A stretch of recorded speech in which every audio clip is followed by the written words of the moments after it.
The Deepest South. The United States, Brazil, and the African Slave Trade. Gerald Horne. Introduction. This book is about the relationship between the two great slave empires of the 19th century, the US and Brazil, in the context of the African slave trade, with the accent decidedly on North America. This is not a book about slavery in Brazil, though the narrative engages four continents. The primary focus is on the US, more specifically, the role of US nationals as slave traders and sojourners in Brazil, i.e., this book is also a social history about the impact of Brazil on the US. It is very much a story that involves Brazil and Africa, in the eyes of the U.S. and not vice versa one, and it is very much a story about the role of US nationals in the African slave trade. It is also a story about the continuing rivalry between London and Washington that had exploded in war in 1812 and then festered as the UK abolished slavery in the empire in the 1830s. This book argues that US slavery is better understood in hemispheric terms. The slave South saw in an alliance with Brazil a formidable hedge against a future relationship with the North and, for that matter, a hedge against continuing pressure from London to abolish slavery, a hedge that could mean triumph in a civil war, if need be. Two leading characters in these pages are former Virginia Governor Henry Wise, John Brown's executioner, and Matthew Fontaine Maury, a Virginian of a stature comparable to Robert E. Lee and Stonewall Jackson. As minister to Brazil, Wise crusade vigorously against the illicit slave trade to Brazil, while Maury advocated strongly for deporting enslaved U.S. Negroes to the Amazon for the purpose of developing this region. He was also part of a cabal that had designs on seizing the Amazon from Brazil. Their ostensibly separate initiatives are best comprehended in unison, i.e., if Brazil could draw upon the labor of enslaved African Americans, there would be no need to draw upon the illicit trade, which was dominated by forces in the U.S. Northeast, and their lust for Brazilian territory was of a piece with their boundless expansion westward in North America. This was one more source of regional tension that was to explode in civil war. Likewise, the flood of U.S. nationals who arrived in Brazil on their way to the California gold fields got a glimpse of a brutal slavery that enhanced abolitionist sentiment and also exacerbated regional tensions. This relationship with Brazil was an aspect of a larger phenomenon, the blurring of citizenship boundaries as slavers changed flags in Miocene routinely. Those who sought to profit from the slave trade often thought that U.S. nationality provided protection and altered citizenship accordingly. Diplomats in foreign capitals often acted on behalf of more than one nation. At times it seemed that slave trading was the prime preoccupation of certain diplomats, notably though not exclusively those of Portugal serving in New York, who advocated kidnapping Africans and compelling them to be American, albeit enslaved. This frayed idea of citizenship contributed to thinking in the slave South that was evolving away from allegiance to Washington and toward a firmer relationship with Brazil. Contours of the African slave trade. Between 1500 and 1800, more Africans than Europeans arrived in the Americas too, while recent research suggests that between 12 million and 20 million Africans were shipped against their will by Europeans and European colonists to the New World up to the latter stages of the 19th century. 3 by one estimate 100 million Africans lost their lives as a result of the maritime slave trades. 4 Between 1600 and 1850, approximately 4.5 million enslaved Africans went to Brazil, 10 times as many as went to North America, and indeed more than the total number of Africans who went to all of the Caribbean and North America combined. 5 Luanda, Angola offered a shorter sea passage to Brazilian ports than most slave hunting grounds, 35 days to Pernambuco. Thus, after 1575, Angolans predominated in the black Brazilian population. 6 Yet despite the length and breadth of the era of the African slave trade, more than 40% made this perilous voyage in the 90 years prior to final suppression in 1867-7, and it was during the 1840s that the transatlantic slave trade probably reached an all-time peak.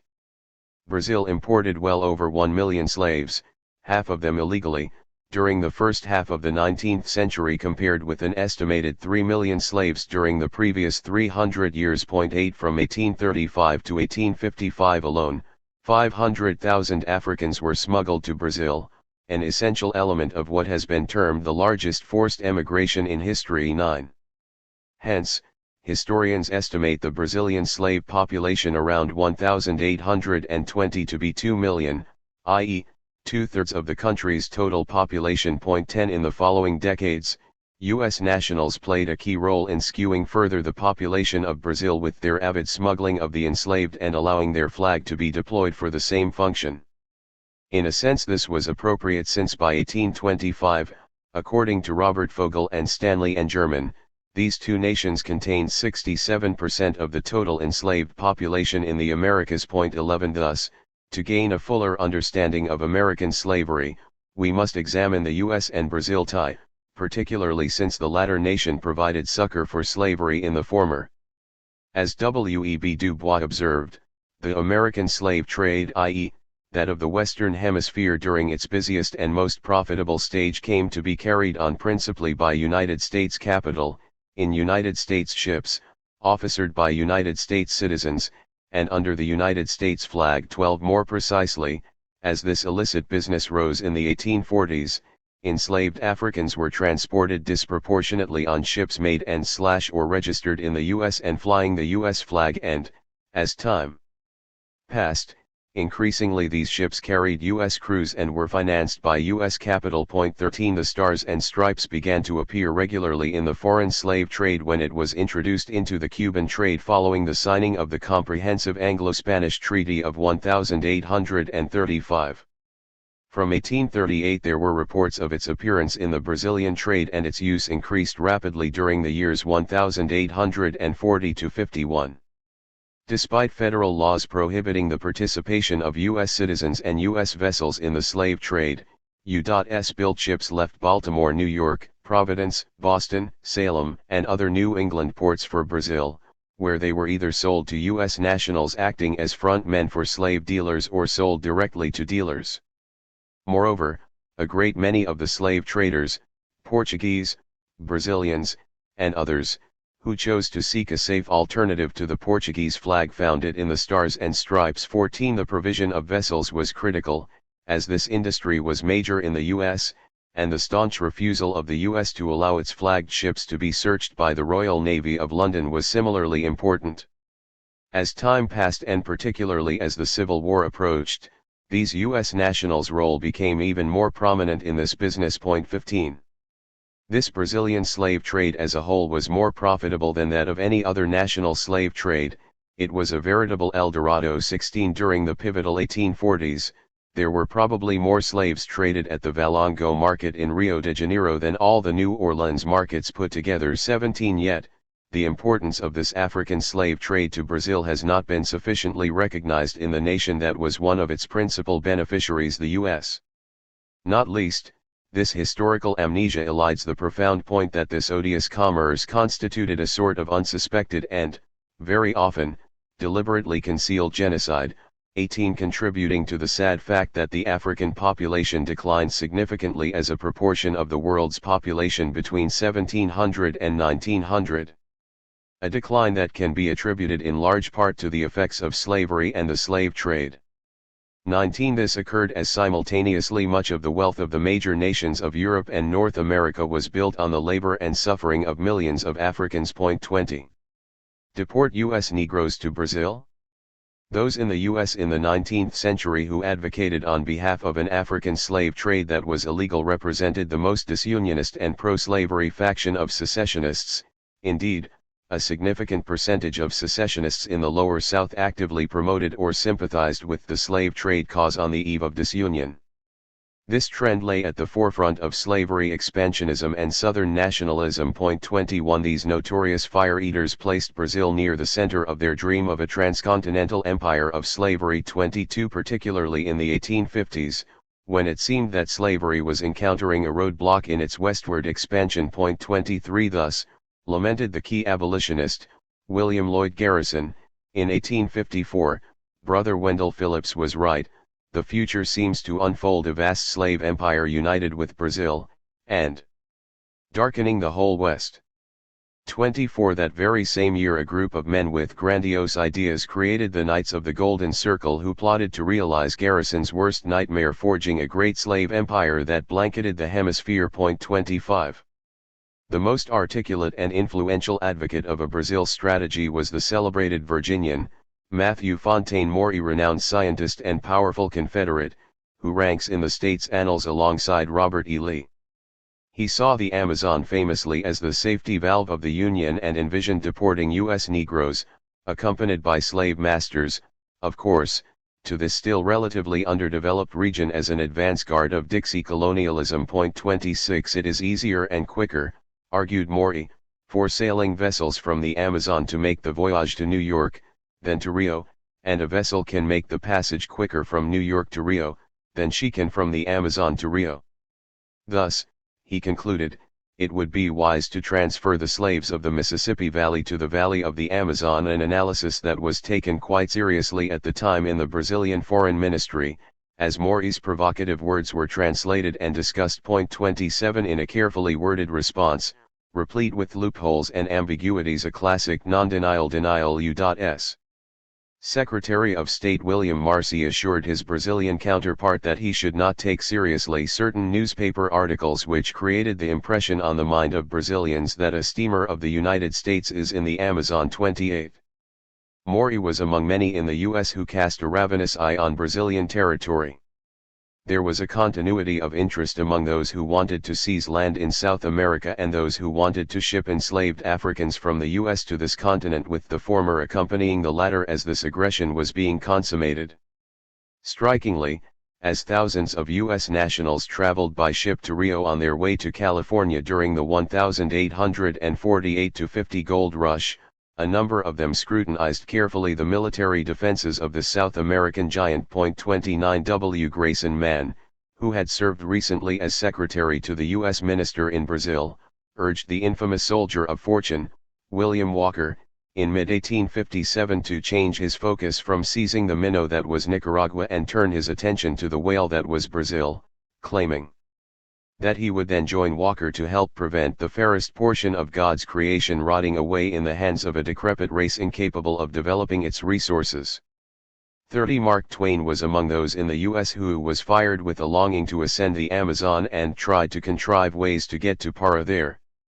He left Keokuk, floating down the Mississippi heading for this town, though in a journey that may have been more fanciful than real he never got any further than New Orleans. 31 Not surprisingly, the articulate African-American, J. H. Banks, agreed with the not uncommon opinion on the eve of the Civil War that the aim of the slave power is to unite with Brazil and extend the disunion of slavery to the Pacific. 32 The idea of deporting U.S. Negroes to the Amazon, championed by Maury, was gaining traction, even as the Civil War proceeded. In 1862, a committee of the House of Representatives on Emancipation and Colonization considered this notion, arguing that no one can have failed to observe the power and influence which Great Britain has exercised and the substantial advantages she has obtained in all the countries around the Gulf of Mexico, through the instrumentality of Jamaica Negroes, who are to be found scattered in small settlements through these regions. 33 A few years earlier, in 1858, a group of Republican leaders from the border states and the West introduced legislation to subsidize black colonization in Latin America in an attempt to rebut the democratic image of the Republicans as proponents of Africanization of the territories. In the border states especially, they added, espousing colonization was essential to building a Republican Party base among poor whites. 34 This scheme was revived with a vengeance by Washington's Civil War ambassador to Brazil, James Watson Webb, a comrade of South Carolina's pro-slavery leader, John C. Calhoun.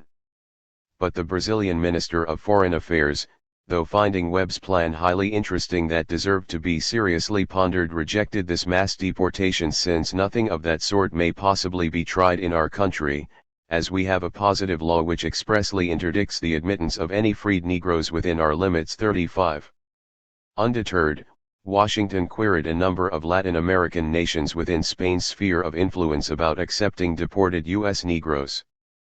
but Madrid's man in Haiti warned sternly that their presence would be a danger to those of European descent in Santo Domingo and could foment countless local and global conflicts. 36 On the day the Emancipation Proclamation took effect, the U.S. legation in Brazil's neighbor, Ecuador, briskly informed Washington that in accordance with instructions from his government, he had queried the Ecuadorian government on the subject of Negro colonization. I find them entirely averse to it. This after he had a conversation with the president at his house where in line with certain hemispheric norms he expressed strong antipathies against the Negro race. He regretted that there are so many of them in and about Guayaquil and added that it would be very fortunate for the white race in America if it could rid itself of the Negro element either by transferring it back to Africa or in some other way. 37. Even after the Emancipation Proclamation, London's man in Washington reported that the President of the United States sent for me and told me that he had been for some time anxious to speak to me in an informal unofficial manner on the subject of promoting the emigration of colored people from this country to the British colonies. 38. Certainly the inability of Washington to secure a foreign destination for Negroes aided in compelling U.S. leaders to accept a black presence on these shores. On the other hand, London's reluctance to accept this precursor of ethnic cleansing was not necessarily motivated by humane considerations but was more of a reluctance to embrace a stigmatized group or to do any favors for a nation, i.e., the U.S., it had already warred with and with which it endured a continual conflict. In the run-up to this deportation scheme, sharp conflicts had emerged between London and Washington, not least because of the former's efforts to enforce the ban on the illegal slave trade, which had Brazil as its foremost destination. J. H. Banks spoke for many of his fellow African Americans when he chose to look upon Britain as the friend of the colored race. It is a common opinion among the slaves that slavery will be terminated by a war between England and the United States. Like a number of U.S. Negroes, he chose exile in Britain. 39 Would more U.S. Negroes defect to the venerable foe that was the UK, if plans accelerated to ship them out of the country? From the other shore, as John C. Calhoun saw it, London's prosecution of anti-slave trade regulations was hypocritical and self-interested, intended to destroy the peace and prosperity of both Brazil and the U.S. and transfer the production of rice, cotton, sugar, and coffee from these two nations to London's possessions beyond the Cape of Good Hope. 40 When the legislature in Texas, a state that was long a site for illegal smuggling of enslaved Africans, moved in 1857 toward the legal reopening of the trade, the Solons of the Lone Star State argued that abolitionist pressure from London was compelling this conclusion. 41.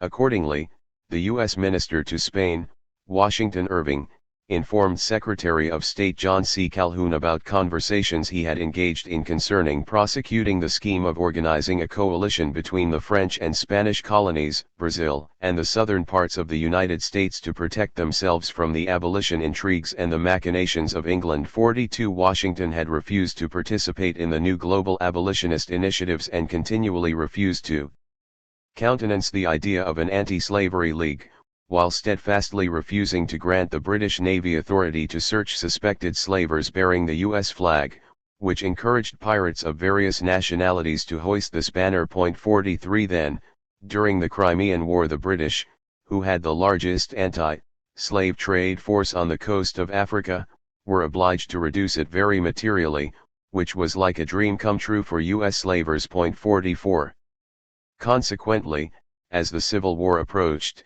Washington was informed by London that the slave trade continues to be carried on the African coast, and almost exclusively by vessels sailing under the American flag, and provided with genuine American papers. American citizens engage in it almost with impunity. 45 of 170 slave trading expeditions fitted out in little more than 3 years preceding 1862, a time when the trade was reaching new heights in its centuries-long history. No fewer than 74 were known to or believed to have sailed from New York, 43 from other American ports, 40 from ports in Cuba, and the rest from European ports. 46 Relations between London, the prime enforcer of strictures against the slave trade, and Washington, whose nationals were the prime scofflaws, had deteriorated to the point that even during the midst of the Civil War officials in Cape Town, a major listening post for the monitoring of this illicit commerce, were informed that the UK may shortly be engaged in a war with the United States. 47. The US and the slave trade to Brazil.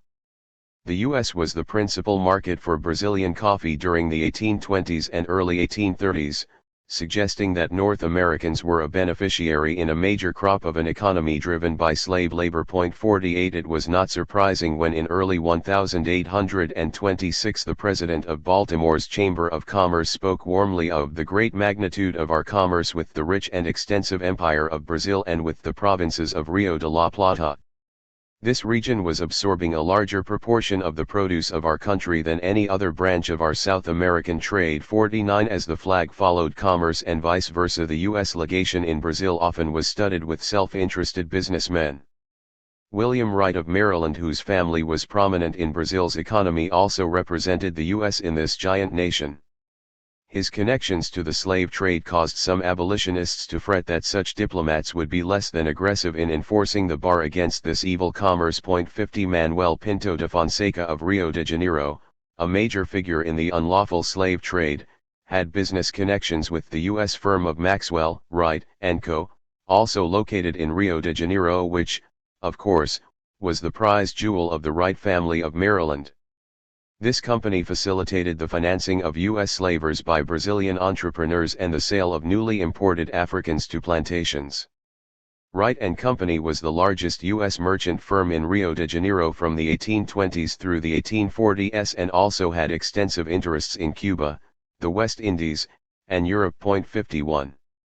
Though they literally wrote the book on U.S. trade with Brazil. 52 Wright & Company were not singular, as there were other U.S. firms justing for influence in this enormously profitable business. 53 Interestingly, Wright was not unique in being a diplomat tied to slave traders. 54 This was a pattern that was not uncommon, and given the official capacities of these men, this tie obviously facilitated the continuation of the illicit trade. 55 Though a consensus has emerged that the illegal trade to Brazil had dropped off sharply by the early 1850s, that decade continued to witness human shipments by those with U.S. ties, particularly the Portuguese company Companhia Portuguesa in New York. 56 Certainly, the powerful U.S. was quite lax in monitoring the slaving inclinations of those whose ships carried their flag and whose citizens carried their passports. 57 As Salem, Massachusetts lost out to Boston and New York City for regional prominence in the 1820s,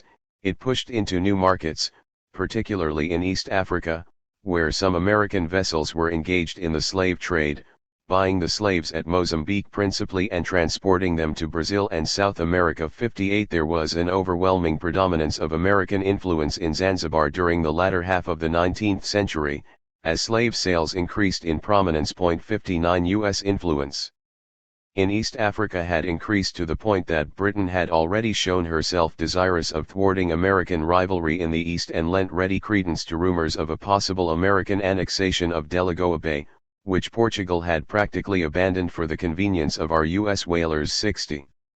The question of whalers and their intersection with the latter stages of the African slave trade is not insignificant. In New England, whaling peaked during the 1835–45 decade, then went into a steady decline. At the same time, the crews, which formerly had been comprised almost entirely of Americans, began to change. There was a steady replacement of African Americans and Afro-Indians by European immigrants, chiefly Portuguese. This was the stimulus for the first wave of Lusophone immigrants in the 1850s, most of them destined for New Bedford. 61 This replacement occurred as the whaling fleet was being converted into a slaving one. Whalers often engaged in the slave trade. Sometimes they would fit out in New Bedford or Long Island Sound ostensibly for the nobler game, but, quite unbeknown to the crew, would become a slaving expedition. 62 Jettisoning African American mariners facilitated this process. 63 Disguising slavers as whalers was a prominent tactic deployed to deceive the British Navy. As for the U.S. Navy, which was sworn to disrupt the trade as well, it was often not up to the task. Until 1857, the U.S. squadron never consisted of more than 7 ships and the average was less than 5. The British squadron, never numbered less than 12 and averaged 18. Furthermore, the U.S. squadron was based on the Cape Verde Islands, which were almost 3,000 miles and at least a month's sail from the southern slave trading area. 64 This was notably unfortunate as time passed since the trade was never so flourishing as in the 5 years preceding the Civil War. 65 Even the Spanish Foreign Ministry sided in a nation where slave trading, particularly to Cuba, was rampant, took note of the sudden and increased activity in the slave trade in 1859, and the well-established fact that nearly the whole of the fleet is fitted out in Boston, Portland, New Bedford, and other eastern ports. 66. Was U.S. slavery influenced by hemispheric and global trends? The eminent Dixie diplomat, Duff Green, was among the many in his region who had a firm belief that foreign relations were important to strengthening the South's political position. 67 As slavery came under sharper attack from abolitionists in the 1840s, coincidentally as the slave trade enjoyed a rebirth, pro-slavery forces banded together across borders. Thomas Jolivet of France, a pro-bondage advocate, made contact with Green, an apostle of American slavery, when the latter was in Paris in 1842, and went on to rely on the slavery apologist John C. Calhoun in his writings, suggesting a community of interests between the French and American plantocracies. 68. Furthermore, there was a transnational recognition that prices of crops produced by slave labor were significantly influenced by transnational forces. As U.S. nationals accelerated the smuggling of enslaved Africans to Brazil in the 1840s, they were able to increase the crops that were grown there, which ultimately provided a challenge to U.S. hemispheric dominance, which in turn increased pressure in this nation to reopen the African slave trade, just as it energized those in the slave South who opposed the illicit slave trade to Brazil. 69 High sugar prices during this era, which were driven in no small part by a decline in English staple production, were causing more slaves to be imported into Cuba and Brazil from Africa, thereby stimulating the slave trade and the bank accounts of some U.S. nationals. 70. In Buenos Aires, Britain opined giddily that the U.S. Civil War would transfer the production of cotton from America to British India and other countries which are much more under our influence than America was or ever could be. 71 A U.S. diplomat in Brazil disagreed, though this was of small comfort to Washington. Secretary of State William Seward was informed, as the Civil War raged, that a great development has been given to the resources of this province by the rebellion now so unhappily occurring in our country. If cotton is king, his throne promises to be removed to Brazil. The stimulus given to the culture of that staple, if not soon withdrawn, will give to this empire the monopoly which we formerly possessed. Prices of this crop had increased a staggering fourfold. 72. Consequently, defenders of slavery recognized that the peculiar institution was heavily dependent on currents from abroad.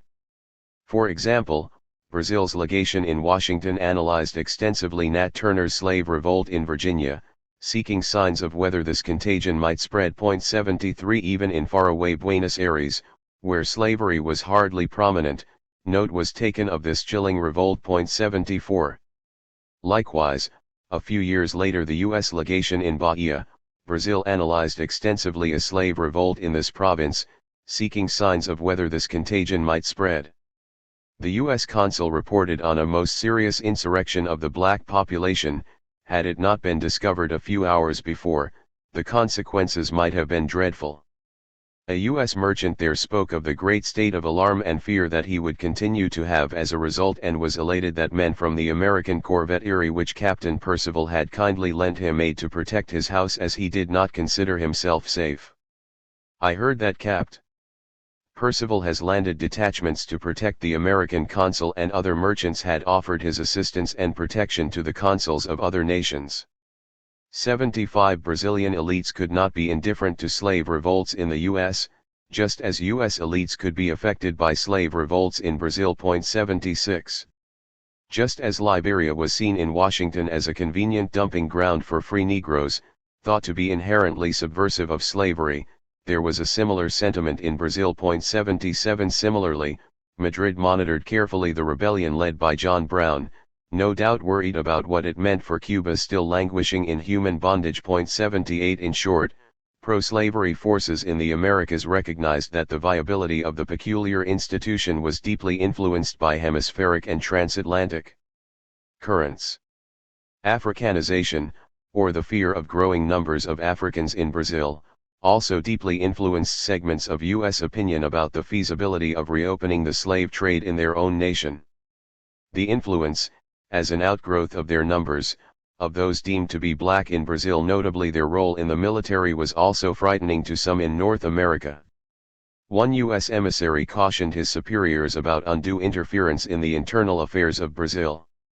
"We should cautiously abstain in this country above all others, from lending the smallest breath of encouragement to insurrection," he warned nervously, "since the physical force of the country is out of all proportion black or colored. No insurrection can be of long continuance without ending in a civil war. This was a tragedy, potentially fatal. The catastrophe I envision," he added apocalyptically, "is that Brazil may become a black military despotism, a disastrous outcome," he thought. Hence, the palpable conclusion he outlined was that our interests, commercial, political and domestic, lead us to further the repose, the political harmony and the general prosperity of the entire Brazilian Empire. 79 Would smuggling more Africans into the U.S. similarly increase the possibility of civil war? As opinion was souring in certain circles in the U.S. about the viability of slavery, the U.S. consul in Pernambuco, Brazil, thought he espied a similar sentiment in Brazil. "I believe," he announced, "that the most intelligent men in this province are satisfied that the solution of the labor question lies in the abolition of slavery. Hence, the ratification of the 13th Amendment to the American Constitution was an act of great importance not only in the United States, but also in Cuba, Puerto Rico and Brazil. 81 It was a blow in the long run to slavery in the hemisphere and, most of all, to the clandestine and illegal African slave trade to Brazil, which had enriched a number of U.S. nationals. The California Gold Rush and the African slave trade to Brazil. As the illegal slave trade to Brazil was increasing, another sizable movement, albeit voluntary, was taking place. The discovery of gold in California was to trigger the greatest mass migration in the history of the young republic up to that time, 80,000 in 1849 alone and probably 300,000 by 1854-82. The preferred route west was around Cape Horn with a stop in Rio de Janeiro. Hence, in the first 3 months of 1849, 86 California ships put into the harbor there. Sometimes a dozen arrived in a single day, bearing as many as 1,000 passengers. 83 Their distinctive presence allowed U.S. slavers not to stand out so boldly, thus helping them to avoid detection. On the other hand, many from beyond the confines of the U.S. South had no specific knowledge of the horrors of African slavery and, thus, Rio was shocking to many, helping to spark abolitionist sentiment. Slave markets horrified visitors, especially those from New England, according to the scholar, Rhoda Bloomberg. Unlike Southern slaveholders, they had never witnessed humans for sale. 84 Nor had many previously witnessed some of the surreal scenes that greeted them in Rio. As enslaved Africans flooded into Brazil and the ships carrying them were hounded by the British Navy, some of the more unscrupulous skippers decided to dispose of the evidence by throwing their cargo overboard, while other Negroes sought to escape by diving into inky waters. As one U.S. national put it, the harbor is constantly covered with the bodies of blacks, who are known to have thrown themselves in to escape. I have seen them myself left by the tide on the strand. 85. Strikingly, as these Euro-Americans were repulsed by the dreadfulness of Brazilian slavery, a number of African Americans viewed this nation differently, using the South American example as a means to discredit the awfulness in North America they were compelled to endure. Brazil, thought Frederick Douglass, was the only country where the Negro could rise to a high position in society, even to that of judge or major general, if he were possessed of character and talent. 86 His fellow black abolitionist, Martin Delany, concurred. 87 Ironically, both of these sentiments, Brazil as racial horror and Brazil as racial paradise, served to undermine slavery in the U.S.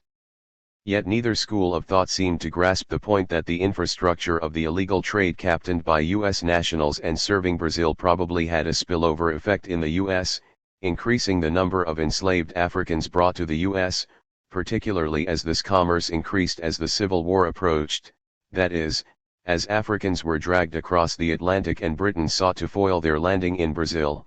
It made sense for these slavers to head northward to Cuba and New Orleans.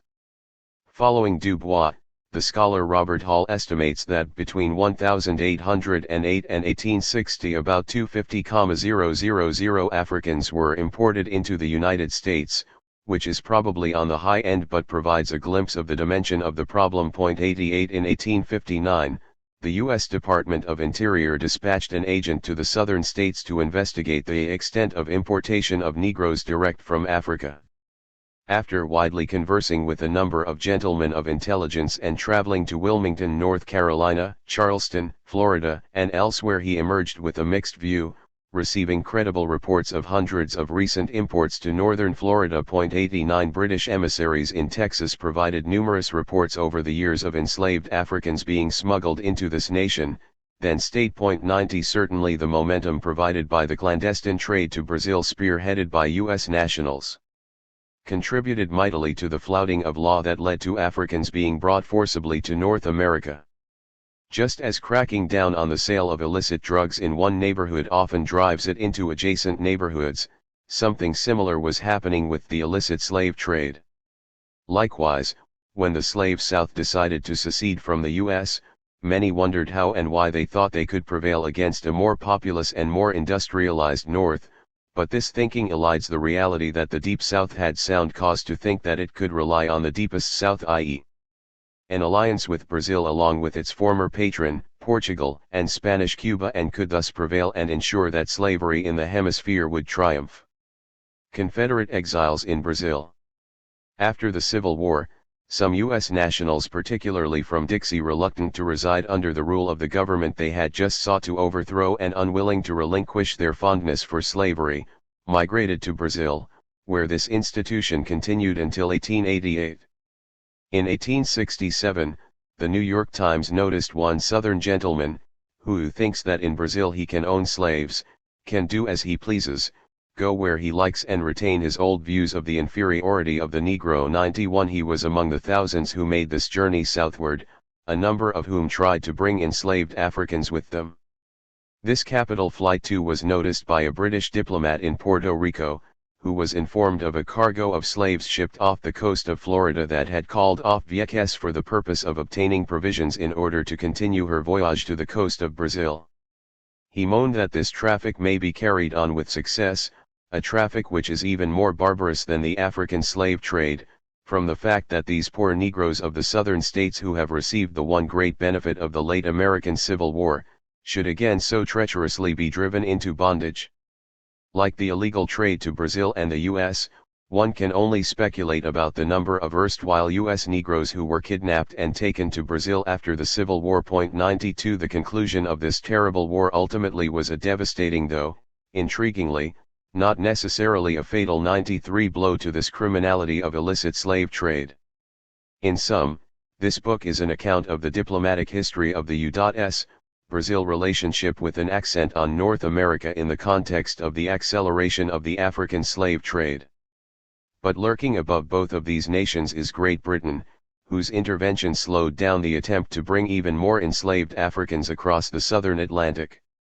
In highlighting the role of such figures as Matthew Fontaine Maury, I seek to underscore the pivotal role played by Brazil in the mind of certain leaders of the slave South, to the point where not only it bolstered their idea that they could prevail in the Civil War, but also served as a refuge once that conflict ended so disastrously for them. In this 1830 engraving, black people, including women and children, are in chains and shackles in the foreground, with the U.S. Capitol in the background. An influential core of U.S. nationals, particularly in New England, New York, and New Orleans, avidly backed the African slave trade. Courtesy Library of Congress. 1. Toward the Empire of Brazil.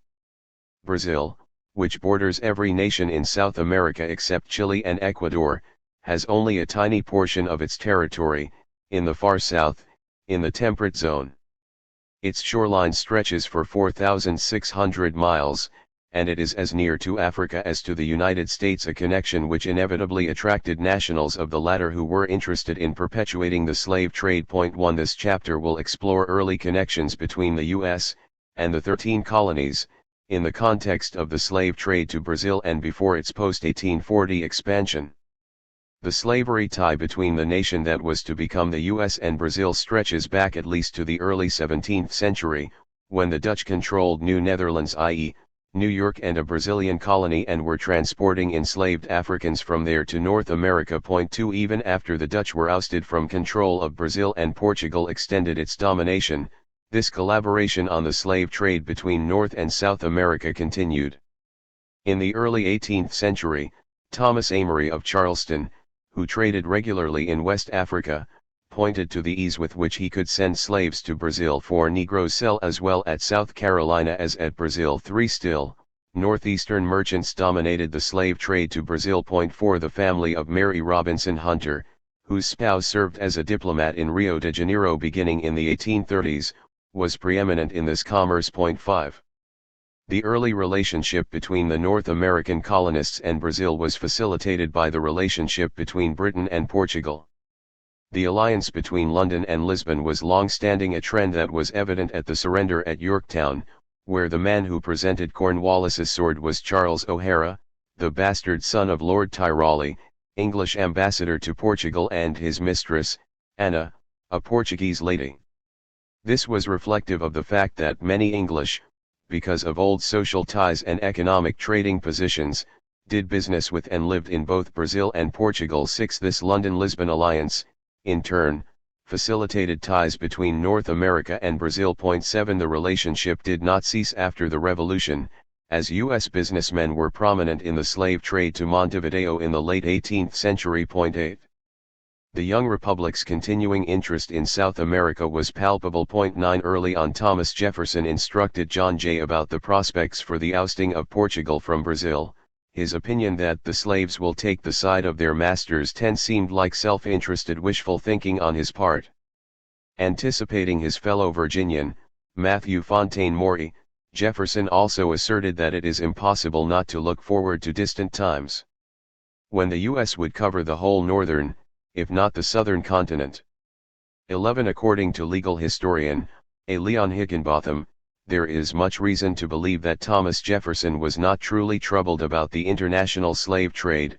12. Which suggests that this founding father similarly anticipated the most aggressive fire-eaters of the 1850s, who too envisioned an empire for slavery that encompassed the Americas. Like revolutionaries past and present, those in North America were not averse to spreading their influence beyond their borders. A trend eased when Brazilian intellectuals secretly sought out Jefferson in France for confidential advice, just as overseas Brazilian students at the University of Coimbra devoured accounts of the American Revolution and of its constitutional innovations. The martyr of Brazil's aborted revolution of 1789 in Minas Gerais kept in his pocket a copy of the French translations of the American state constitutions. Though knowing no French, he had to ask others to translate it for him. 13. Jefferson, the founder, who may have paid more attention to his South American neighbor than his counterparts, remarked in his later days that he would rejoice to see the fleets of Brazil and the United States riding together as between of the same family and having the same interest. 14.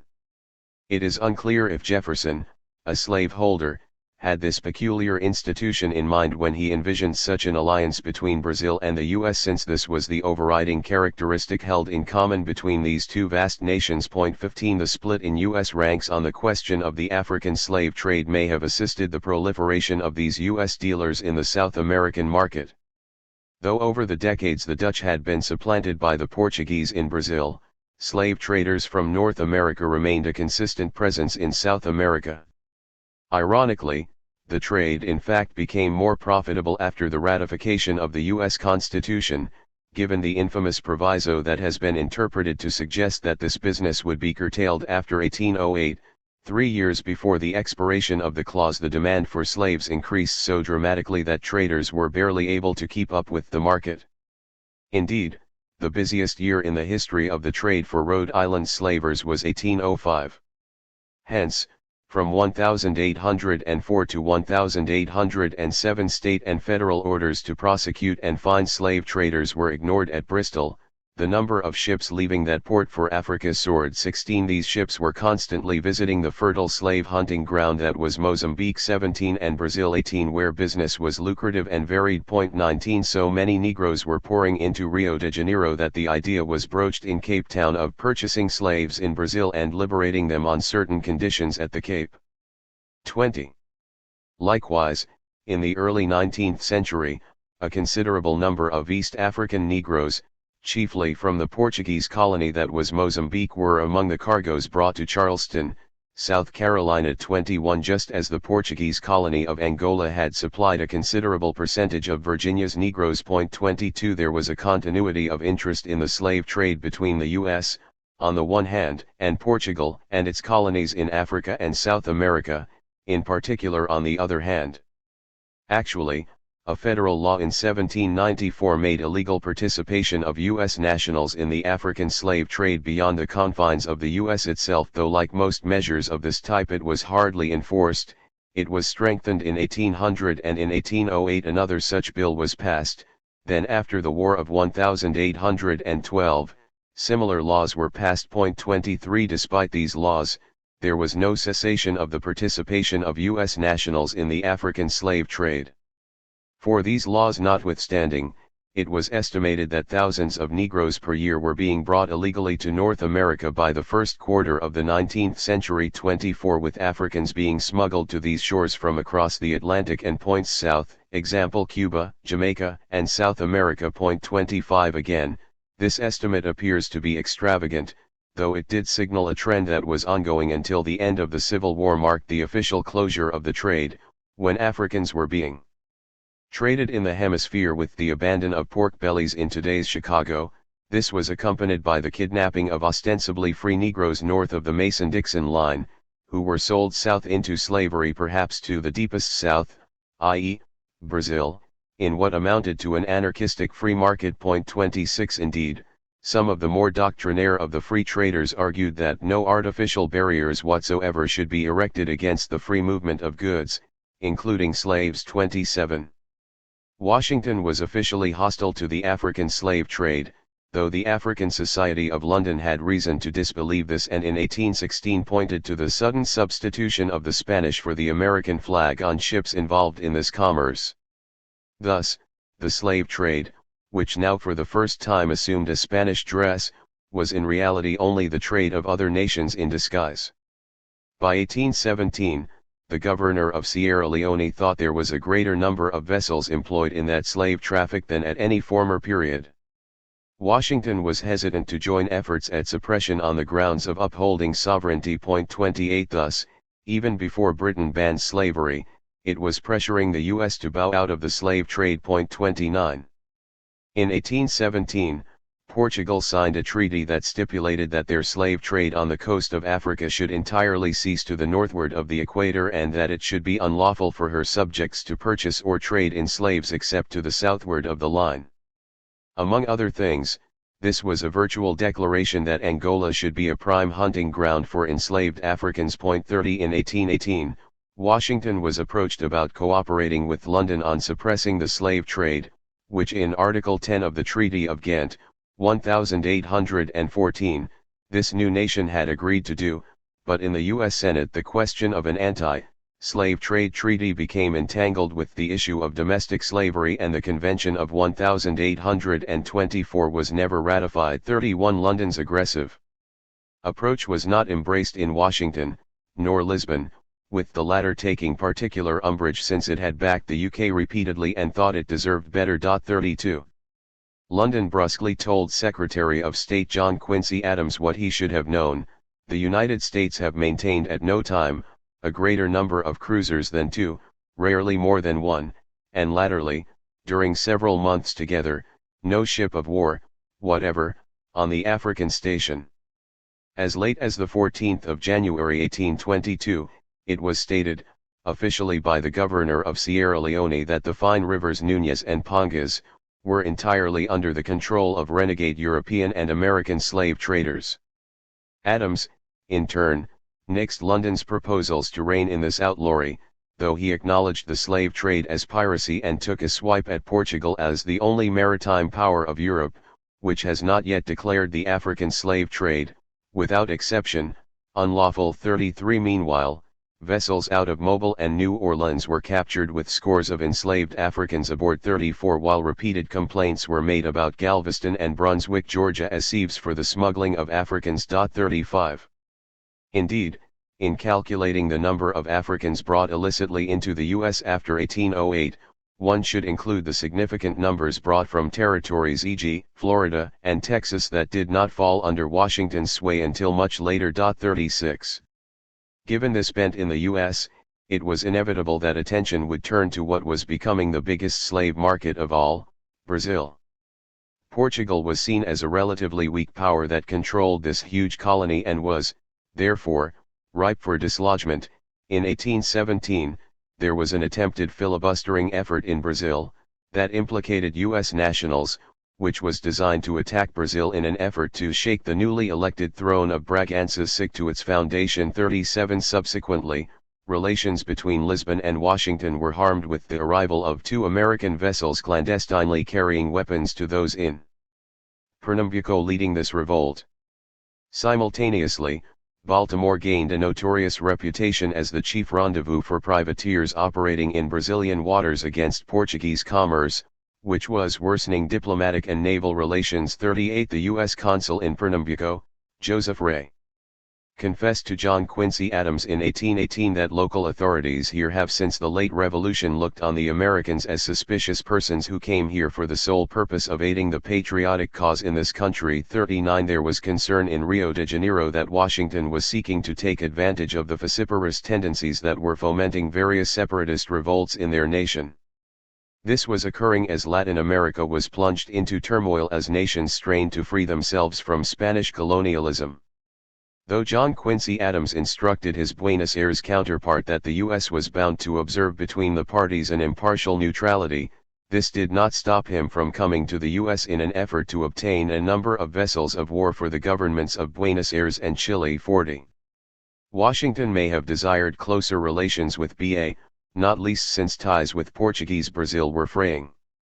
When John Graham, the U.S. emissary, arrived in Rio de Janeiro in August 1819, he encountered various problems.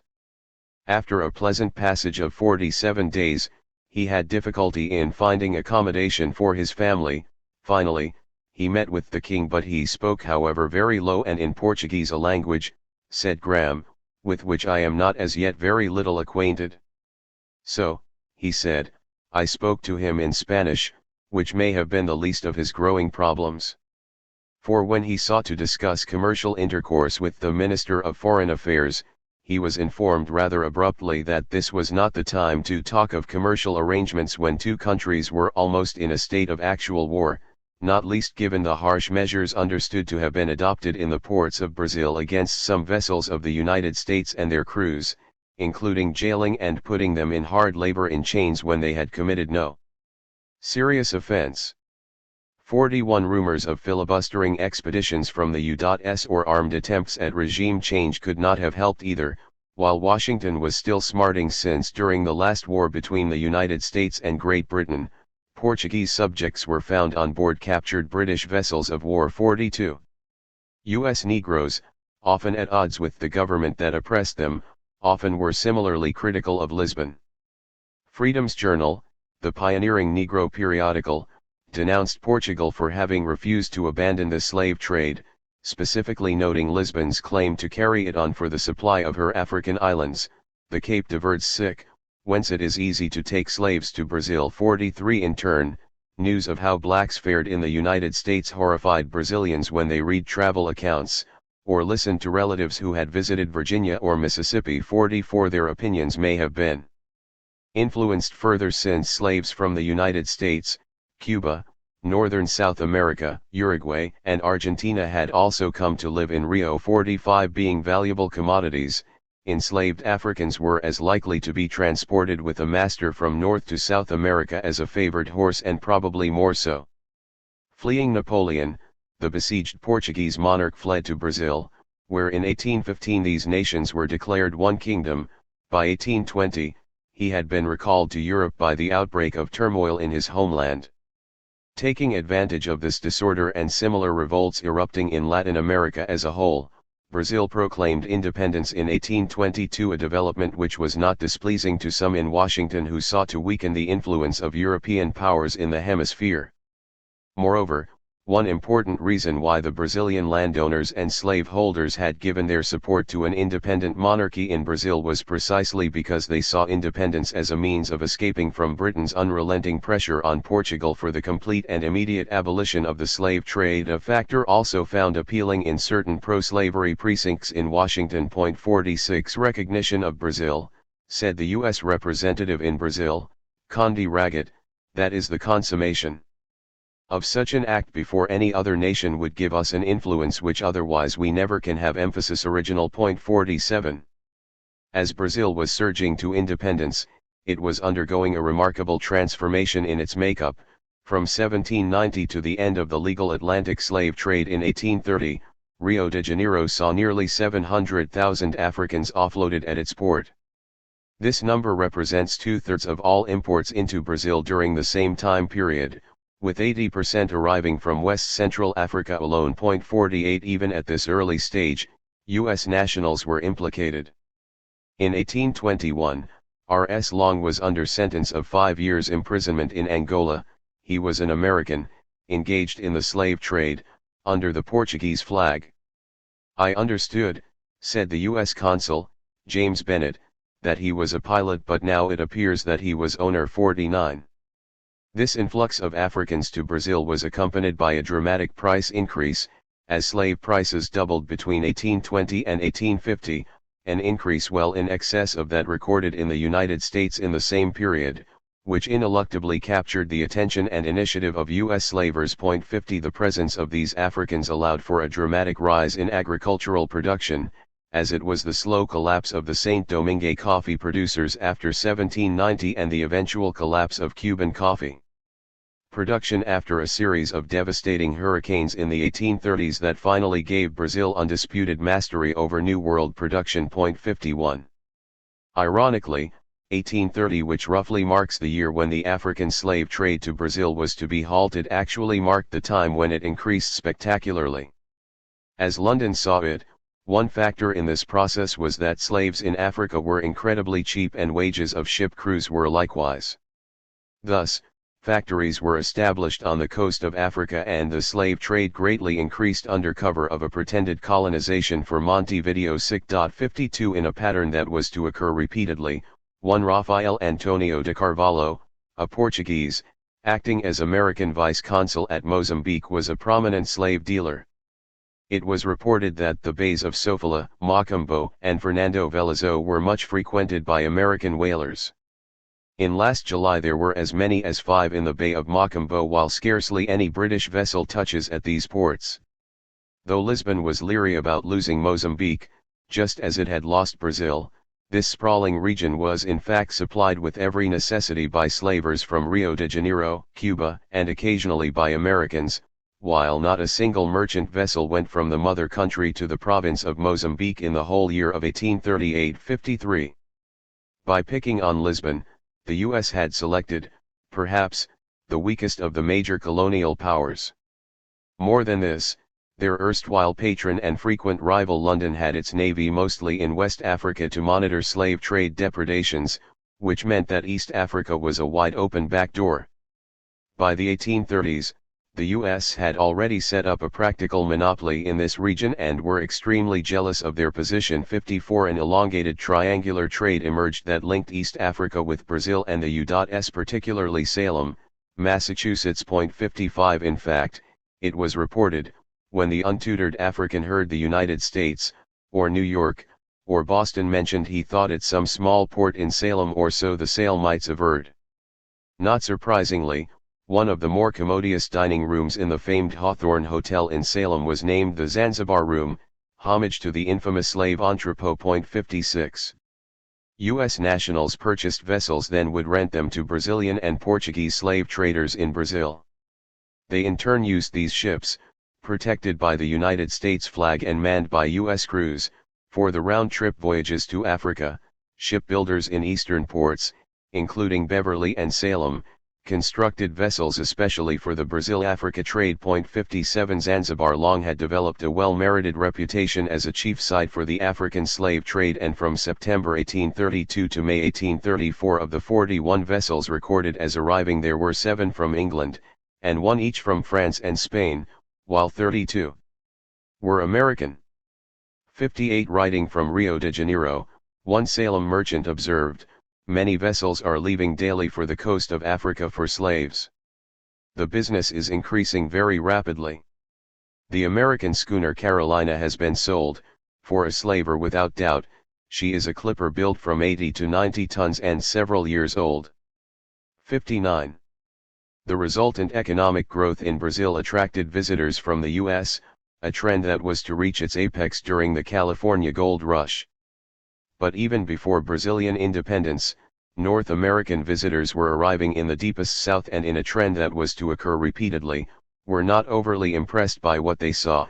Striking was the fact that until the 1830s, blacks constituted 63% of the population, whites 16%, and mixed-race people 21%, a ratio that could be chilling to those familiar with Gabriel in Virginia and Stono's revolt in South Carolina. 60 The writer, H. M. Brackenridge, as did many of his compatriots, was struck that the Portuguese are generally of a very dark complexion, and the number of Negroes and of the mixed race was such, as to give a different cast in the general appearance of the population, from that of any town I have ever seen.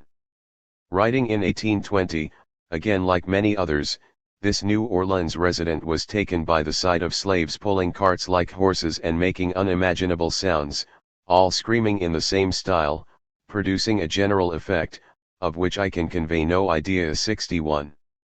Sailing from Philadelphia, Henry Bradley came there in 1821 and was repulsed when he saw Negroes, Indians, and whites bathe in the same water, near its source, which was afterwards to supply the town. 2/3 of the inhabitants of Rio are said to be people of color, which he found startling. There were hundreds of slaves in the street with nothing more to cover their nakedness, than a piece of cloth around the waist. They take the places of horses in the city, as nearly all the burdens, slung upon their poles, are borne to their destination by these oppressed people. While Bradley resided at Rio, several large ships came in, filled with Negroes, where they were offloaded like so many sheep. The buyers examined their teeth and every part of their bodies, as they were purchasing horses. The price of these wretched human beings varied, as the markets were, or were not glutted. $200 was the average sum paid for a black woman, $500 for a man. This booming metropolis was afflicted with chaos. "I frequently saw dead bodies in the street," said Bradley. 62.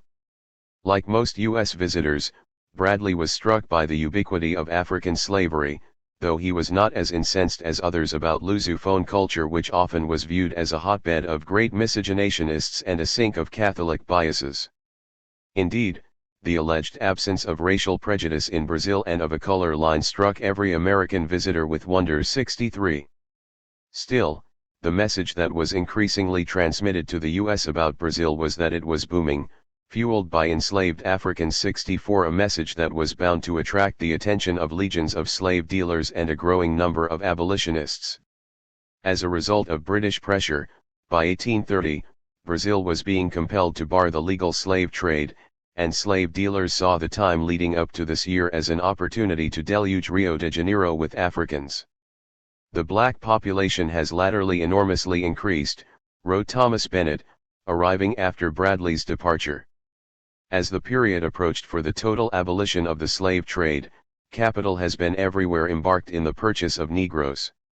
My eye really was so familiarized to black visages, that the occurrence of a white face in the streets of some parts of the town, struck me as a novelty."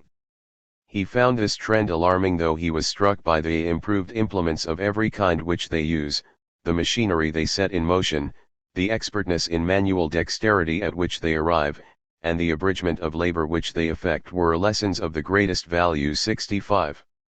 In a perception that was to be shared over the years by countless visitors from the U.S., revered Robert Walsh harbored serious apprehensions since there were 2.5 million Africans and but 850,000 whites. He suspected that the former will discover their own strength and Brazil will become a second Saint Domingo.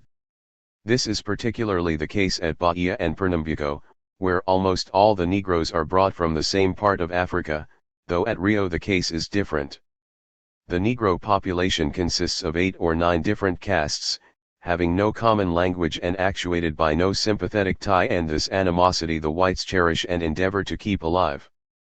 Like other visitors, he was similarly taken by the horror of slavery, which was of such magnitude that its victims not only kill themselves but their children, and was astounded when he ascertained that the slave owners endeavor to restore the darkness of Africans by obliging the fair slaves to intermarry with those that are blacker than themselves, the good fathers being alarmed at the prospect of keeping, in a state of slavery, human faces as fair as their own. This came to him when he encountered a slave with soft fair face, light curling hair, blue eyes, and a skin as that of a European, who he was shocked and incredulous to find that his own father had sold him into slavery. Walsh was disgusted by the state of Brazilian slaves.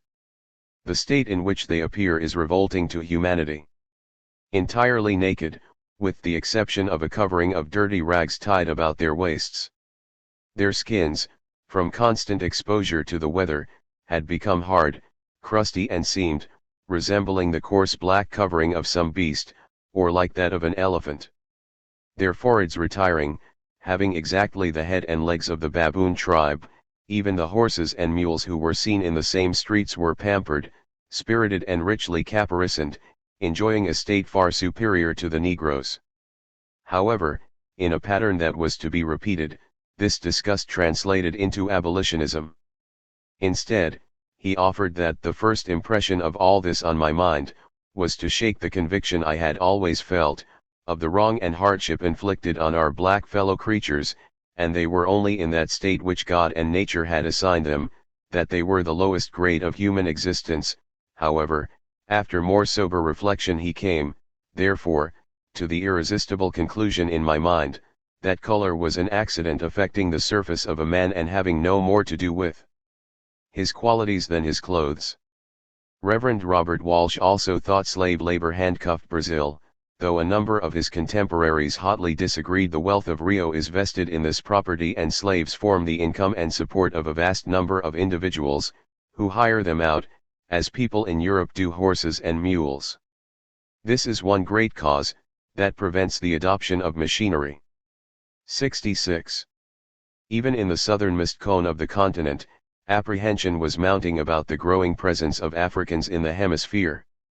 In Buenos Aires, which a century earlier had some 24,000 inhabitants, of whom at least one-third were African Negro slaves, and also had a considerable population of U.S. nationals. 67. Not only was the increasingly Africanized Brazil monitored carefully, but, as well, disturbances, among the blacks in the southern states of the U.S. 68, Cuba 69 and Jamaica. 70. The perception was that enslavement was hemispheric and could hardly survive in one region if under assault in another. Such perceptions were not foreign to U.S. emissaries in Rio de Janeiro, and what they were seeing could not be encouraging to a nation similarly based on African slavery. Sir Charles Stewart told me, said the U.S. minister in Rio in 1825, that abolition of the slave trade could only be brought about indirectly, for that an open abandonment of it would produce, as he thought, a revolution. 71. Yet the demand for vessels for the slave trade is at this time very brisk. John Quincy Adams was told, the prices of slaves are from about $150 to $180, and profits are said to be very great with the number imported at this port, i.e., Rio, for several years is estimated at about 20,000 per annum. 72. Continuation of slavery carried its own perils. It was thought, 15,000 cartridges had been found in the home of one and 5,000 in that of another of the officers in Brazil's multicolored military who were conspirators against their government, and members of that society, had intended to put arms into the hands of 500 blacks who hailed from perhaps the most robust, active, and resolute of the African race. 73. All seems quiet here, as well as in other quarters of the empire. It was said months earlier, however, some apprehensions still exist in regard to the blacks. 74 The male revolt in 1835, which impacted Brazil in a way similar to how the Nat Turner revolt impacted the slave South, further heightened the fear of seeing Brazil dominated by blacks. 75 An apprehension of grave concern in Washington as well. A few years later, the U.S. consul in Pernambuco was writing nervously about yet another revolt, this time in Bahia. From 1 to 200 of the most valuable houses were burnt, but I am happy to say no property of any citizen of the United States was injured. The destruction of property has been very great. Nearly 2,000 persons were apprehended on suspicion of having taken an active part against the imperial government, as these rebels were bent on destroying the city entirely in fulfillment of the published threat of Sabino, the Secretary of Foreign Affairs and chief of the Mulatto Party. 76. This insight was even more noteworthy since U.S. diplomats complained continually of the difficulty of procuring information relating to events, immediately or even remotely connected with politics. This difficulty in Brazil is probably greater than in any other part of the civilized world. 77 I have reason to think that my dwelling house has been placed under the especial espionage of the police, and that the names of all the Brazilians who visit me, and perhaps of others, are furnished to the government. 78 said the U.S.S. chief emissary. Emphasis original. Moreover, there was an undercurrent of tension between U.S. emissaries and Brazilian elites, not least since, according to a leading U.S. diplomat, Brazil, in imitation of Portugal, has completely thrown herself into the arms of England and, to a certain extent, has transferred her colonial allegiance from one country to another. 79 There was also reason for forbearance from all agitation here, said one of these diplomats, inasmuch as all the separatists, nullifiers and revolutionists of which Rio had more than its share refer to our history without understanding it, which leads to a suspicion by the loyal Brazilians of our countrymen. Thus, in the recent discussion of Bahia, our country, its systems and institutions have been referred to by the Republican Party so-called as models for imitation, by the Loyalists for the purpose of exhibiting the comparative superiority of their system and institutions. In all such discussions, he lamented, we are mistakenly praised and blamed. 80 Of course, as Brazilian diplomats scrutinized the U.S., they did not necessarily emerge with an elevated view either. 81. Yet even the prospect of slave-assisted military revolts and increasingly disgruntled Brazilian elites could not distract U.S. diplomats from what seemed to be their primary purpose: profit.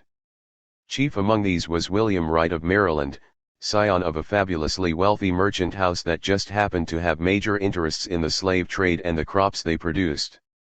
He became chargé d'affaires in Rio de Janeiro in 1830, just as the slave trade was skyrocketing. 82 There were some houses in Rio that will do business for less commissions than our house, it was said of Maxwell Wright, but, it was added confidently, no house offers more advantages than ours, and very few offers as many in the transaction of American business. 83 Yes, gushed Wright, we have now agencies in all the principal ports. We have the best and most influential we could possibly have, and with my own exertions I expect a considerable increase of our business. 84 Given William Wright's strategic location with access to intelligence and the ability to slash red tape on behalf of his firm, this was not puffery. Thus, in 1835 Wright had reason to fret about the probabilities of a war with France, which had greatly increased, fomenting much more anxiety of those connected with commerce. In that event, every ocean will be pervaded by national and private armed vessels. Now it was unimportant to the ship owners of the U.S. as to whose flag may have the carrying of our imports and exports. But it will be deeply important to all the other interests of the country that such carrying trade be conducted by a nation capable of defending her merchant vessels. 85 Wright's portfolio in Rio included intimate knowledge of shipping and its regulations, which was not irrelevant to the slave trade. 86 Wright was positioned nicely at the intersection where politics met economics and was able to use both to leverage his special interests. Yet even one so blessed as Wright had to recognize that his empire was resting shakily on an unsteady foundation, a fact that came clear after the late insurrection of the blacks in Virginia and a still later one in North Carolina in 1831. When this news reached Maxwell, Wright in Rio de Janeiro, it was not comforting. It was of a nature to engage deeply the attention of every landholder in a slave-holding state. The evil long feared has now commenced, when it is to run we know not. A civil war is bad enough, it was said morosely, but a servile war would only extend, atrocities, ramifications of this, extend, but it is reasonably to be feared that they reach at least to Georgia. Not even in Maryland is our position secure, it was thought, though on this shore, the whites outnumber the blacks.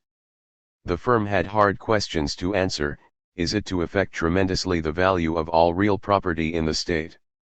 And if Negroes could rise up in the U.S. South where they were greatly outnumbered, what did this mean for the security of the firm's investments in Brazil where, generally, the reverse was the case? 87.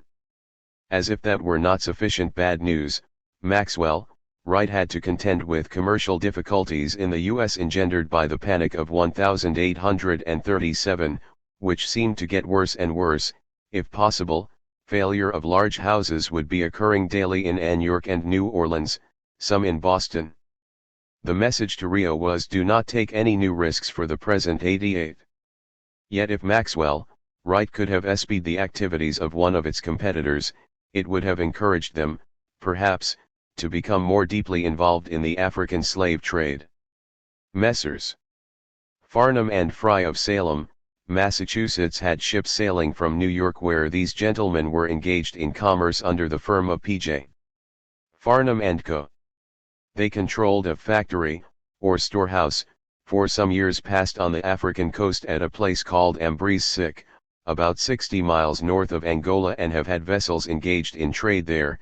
Ambrise or Ambrise was becoming quite a commercial place, the English having many factories there. 89. But Ambrise was also rapidly becoming a major site for the operation of the African slave trade, and the Royal Navy had reasons to suppose that a ship owned by Farnham was engaged in the slave traffic. 90. So how could Maxwell, Wright in a thriving Rio de Janeiro, with Africans flooding in from the Atlantic and Indian Ocean basins, put up a stop sign? If they were to do so, it would only serve to increase profit opportunities for competitors. The possibility of deploying legions of slave laborers was too precious to resist. Moreover, Washington itself was resisting stoutly pressure from London to curtail the African slave trade. Quite literally, the nation's capital had become a regional center for this business. One congressman in 1829 was splenetic in denouncing slave dealers, gaining confidence from impunity, who have made the seat of the federal government their headquarters, not to mention the public prisons and officers of the federal government who have been employed and derived emoluments from carrying on this traffic. 91. Though the U.S. was reluctant to send its ships to monitor or halt the slave trade to Brazil, a House resolution directed the Secretary of the Navy to report if there are a sufficient number of vessels now in commission, to enable him to extend adequate protection to our commerce to the Empire of Brazil and to the Republic of Buenos Aires. 92. William Wright in Rio may have been violating the instructions of his government if he had resisted the temptation of the African slave trade. Still, the pre-1840s era, with its stories of U.S. nationals streaming into Brazil, hardly prepared the South American nation for what was soon to follow. Broadside, circa 1835-36, condemning the sale and keeping of slaves in the District of Columbia. The internal slave trade in the U.S. literally sold Africans down the river, from places like Washington in the Upper South to the Lower South. Courtesy Library of Congress. 2. Into Africa. U.S. nationals were leaders in fomenting the illicit slave trade and, as a result, permanently transformed Brazil for all time. In doing so, these U.S. nationals and some from Europe and Brazil acting alone or in conjunction with the bandits, intervened in the affairs of these African chiefdoms to provoke conflicts that generated export captives. The Igbo example clearly shows that slavery and the slave trade were the primary cause of violence in the West African sub-region for over 3 centuries. John C. Lawrence of the U.SS African Squadron confided to his diary in December 1844 that slavers foment brawls among chiefs. It answers a double purpose, that of furnishing the slave market, as well as affording protection to themselves as the attention of these savages are diverted from the white residents. 3. The African slave trade reached new heights of destruction as it was coming to a close, particularly in terms of violence, as a result of improvements in weaponry. As early as 1837, one Brooklynite had noticed the central role of Brazil in this late stage of the trade, for the proximity of this coast to the shores of Africa renders the importation of Negroes to this country extremely easy. With constant and favorable winds, they are enabled to perform the passage in 10 or 15 days, and dispose of their slaves at reasonable prices. 15 years later, the famed jurist, Joseph Story, pointed to the role of U.S. nationals as being central to the African slave trade. American citizens are steeped up to their very mouths, I scarcely use too bold a figure, in this stream of iniquity. They throng to the coasts of Africa under the stained flags of Spain and Portugal, sometimes selling abroad their cargoes of despair and sometimes bringing them into some of our southern ports. I wish I could say that New England and New England men were free of this deep pollution, but he could not. 5 One of his compatriots acknowledged that because Brazil was much nearer to Africa than Cuba, slavers could reach this market much easier and dispose of their human chattels at less risk, and, of course, Brazil was a larger market as well. 6 In particular, the troubled combination of U.S. nationals, Brazilian slavery, and a struggling Africa made for a dreadful combination for the latter especially, while fabulously enriching those involved in this unclean enterprise. 7. So, what was Washington doing as its nationals were wreaking havoc in Africa and drastically altering the demographic makeup of Brazil? An African squadron, which like its Brazilian counterpart, was supposed to arrest the seamy traffic across the ocean. However, between 1843 and 1861, the squadron captured only 11 slavers, and these were released on nominal bail or were tried and let off with negligible fines. Few convictions were ever handed down by American courts as a result of the activities of the African squadron. This was in striking contrast to the British squadron, which between the years 1839 and 1850 alone seized over 700 ships, a number that surpassed the entire merchant marine of many nations. In contrast to the U.S., the British were energetic in their attempts to suppress the slave trade. Between 1814 and 1850, British naval units seized 169 Bahian ships alone, the vast majority in West African waters. 8. Increased involvement of U.S. citizens in illegal slave trading to Brazil and Cuba. 9 Came particularly after 1839, when Great Britain authorized its warships to seize slave vessels flying the Brazilian, Spanish, and Portuguese flags, thus making the United States the last major Western nation unwilling to permit the boarding and searching of its ships at sea. U.S. citizens therefore offered a wide variety of advantages and services to slave traders. These included swift Baltimore clippers with American crews. 10 And then there was the U.S. flag, which was hoisted by pirates of various nationalities, as it proved to be kryptonite as far as a wary London was concerned. 11 By early 1851, one British representative in Philadelphia was moaning that 2/3 of the slavers which reach Brazil or Cuba, may be said to owe their safety to the U.S. flag, while fast-sailing vessels, some constructed with British capital in New York, Baltimore, Philadelphia, were similarly de rigueur in this nasty business. 12. It was not as if this soiled commerce was unknown to the authorities. For example, in May 1857, a newspaper in the shipbuilding center of Bath, Maine reported blandly that the schooner Evangeline, now in New York, built in Prospect, Maine, in 1855 and owned by Captain Pittman of Brewer, Maine, who commands her, is strongly suspected of being a slaver. 13 Before that, The U.S. brig Excellent sailed into Rio de Janeiro in March 1850. William Temple, the first mate, was a known slaver. He and the master Bruce McKinney swore that the Excellent was bound for California, obtained the ship's papers necessary to clear Rio but, typically, went to Ambras on the west coast of Africa instead. Slave traders took an average of 40,000 slaves from Africa each year for 420 years, says the writer, Pegram Harrison. The magnitude of these numbers place in perspective the lack of commitment of the United States government and the Navy Department to suppress the African slave trade and ultimately bring it to an end. 14. As early as 1828, the premier African-American periodical, Freedom's Journal, had found that this horrible traffic in human flesh was borne by sharp-built brigs or schooners, constructed in the United States and sent out to Brazil and sold for that purpose. It made my heart sick to behold this miserable spectacle. 15. Frederick Douglass was one among many who held in contempt his nation's attempt to halt the illegal trade to Brazil. He denounced the inefficiency of our preventive squadrons and the impunity with which the nefarious traffic is prosecuted under our flag. The U.S. minister, he said in 1853, had sent nearly 30 dispatches to the State Department without receiving an answer to one of them about this pressing matter. There was a trade in horses and cattle, said Douglass, from the Cape of Good Hope to Rio, but after they clear at the Cape for Brazil, they tumble overboard the less valuable animals, and proceed to convenient points to secure bips. 16. His newspaper published a story by Horace Greeley reporting from Bahia, observing that the slave trade is carried on here extensively, from the coast of Africa.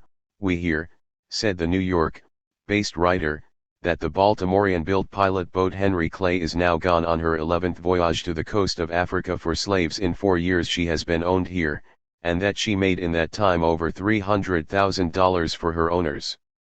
Some 10 or 12 vessels are engaged in the business from this place alone, and probably 4 times as many more from different ports of this very extensive empire. 17. 2 of the key Brazilians who spearheaded the illegal slave trade, Manuel Pinto da Fonseca and Bernardino de Essa, were known partially to have financed U.S. slave ships and to have sold slaves brought to Brazil by U.S. slavers. U.S. diplomats in Rio de Janeiro in the 1840s considered these 2 men the most notorious slave dealers in the city at the time. 18. Surely during the critical decade of the 1840s, when the unlawful trade was reaching new heights in Brazil, U.S. nationals seemed to be ubiquitous. With a crafty ingenuity, these nationals employed devious tactics to smuggle Africans to Brazil. The Suya, for example, was of American build and had on her stern the eagle carved and painted large letters Suya of Newport. She had sailed from the port of Bahia under the American flag, with an American crew on board, for a port on the coast of Africa. The master and crew should leave her, which they did, and she was surrendered to the captain and crew of a slave dealer there, who landed on the coast of Brazil with hundreds of enslaved Africans. Another dizzying switch involved the Sea Eagle and the Agnes, which arrived in Cabinda simultaneously. Brazilian passengers who were taken out in the former were transferred to the latter. Then Negro slaves were berthed on the renamed Agnes, though it lacked any regular slave deck, so they were berthed on these mats. The American flag was hauled down and papers taken off and its name erased or painted over, and she sailed on or about the 7th of September 1844, with about 500 slaves, and landed them on the coast of Brazil, near Cape Frio. The U.S. crew were transferred to the Sea Eagle, which vessel remained at Cabinda until after the arrival of the renamed Agnes. 19. Often during this era, U.S. crews would sail ships to Africa, then turn the ship over to Brazilians or Portuguese or Spaniards after the vessel was loaded down with Africans. At times U.S. whalers would engage in freelance slave trading, grabbing whatever Africans that were in reach, when dropping anchor in Cape Verde, for example. 20. In 1847, the British diplomat in Rio de Janeiro, Lord Houghton, complained about such tactics, observing that it is the custom to ship the U.S. crew which brought this vessel to Africa, aboard some other U.S. vessel not intended to take slaves back to Brazil, and which may thus be searched without risk by a U.S. cruiser, this Confederate vessel often serving also as a decoy to lead these cruisers astray. The first of these vessels lands its cargo of slaves somewhere on the Brazilian coast and then returns to Rio in ballast, while the second vessel enters there direct with the former crew ready for another passage and with the very few articles of commerce afforded by the slave districts in Africa. Ships often had two owners and two nationalities and two sets of papers. She will be American while going to the coast of Africa and Brazilian when returning from it. 21. At other times, U.S. slavers were disguised as whalers.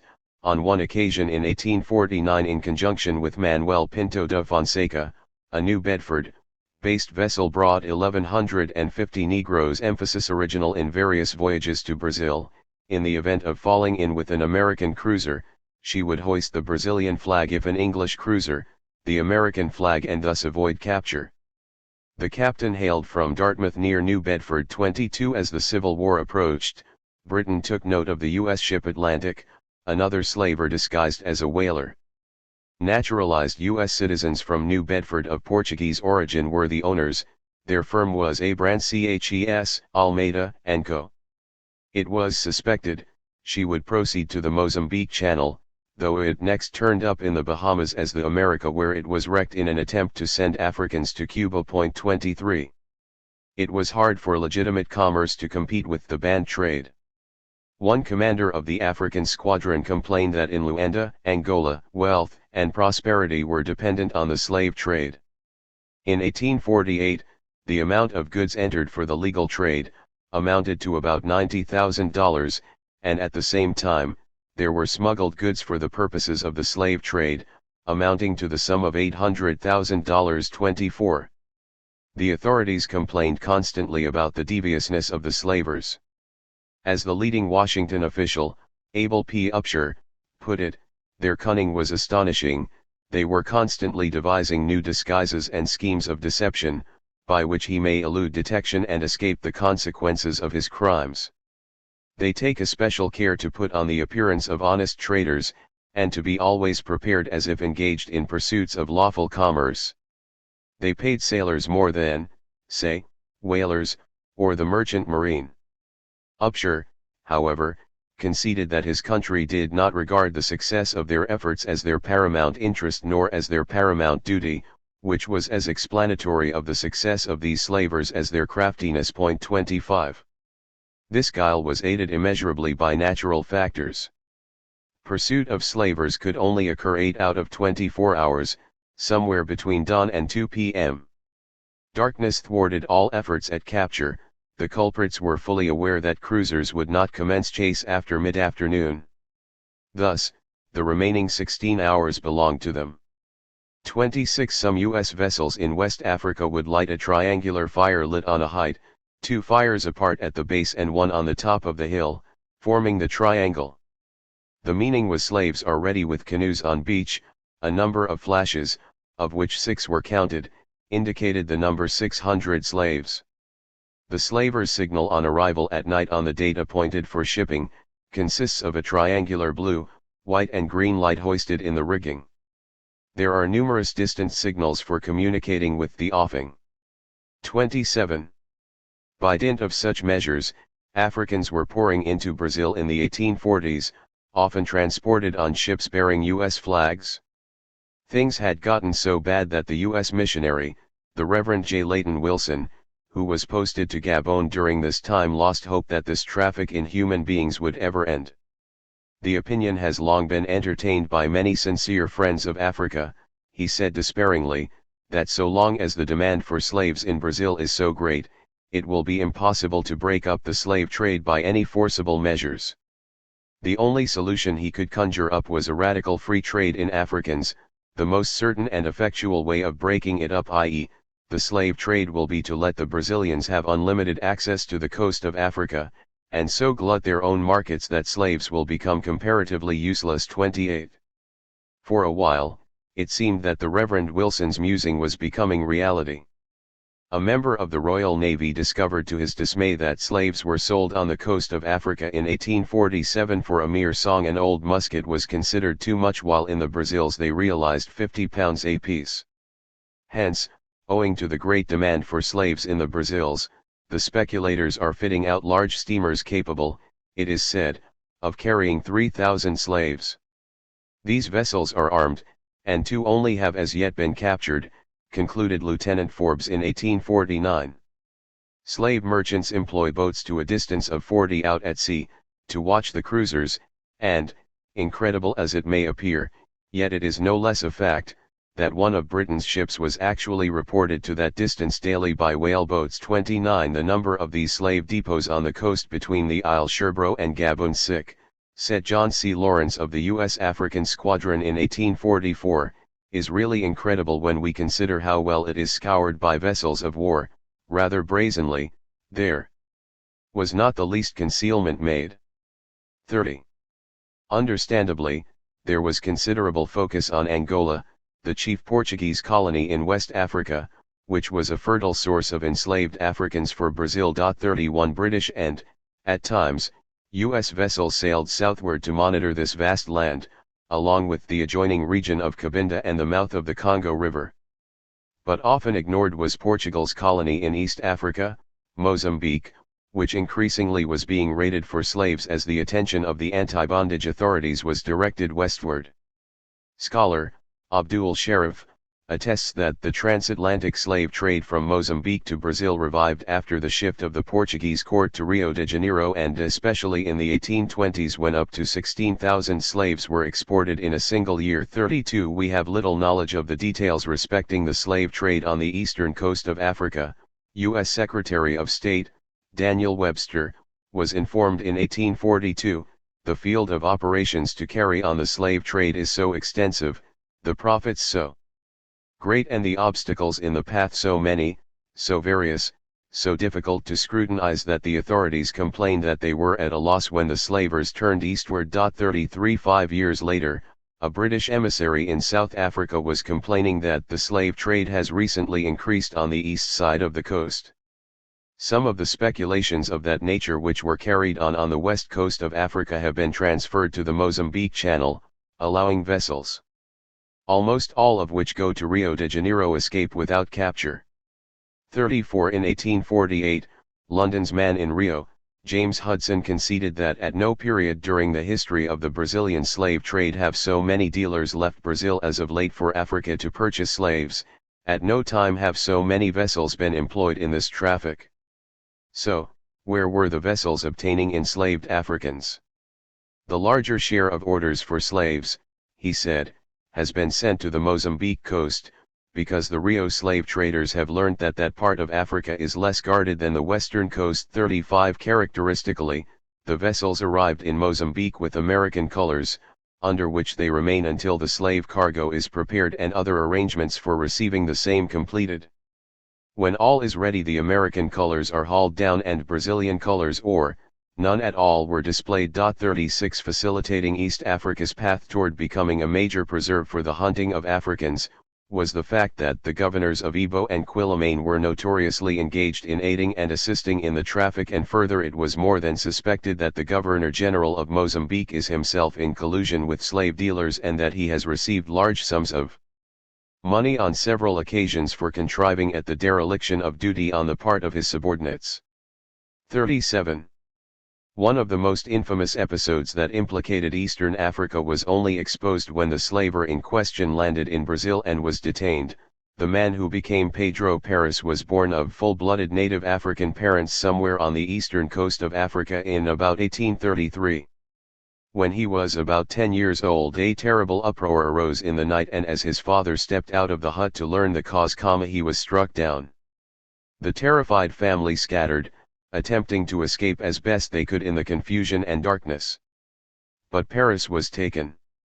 The last he saw of his family that night was his grandmother screaming on a large rock on which she had sought refuge as he was being hurried away. The captives were kept on a forced march that entire night, and in the morning he found that his 3 brothers also had been seized.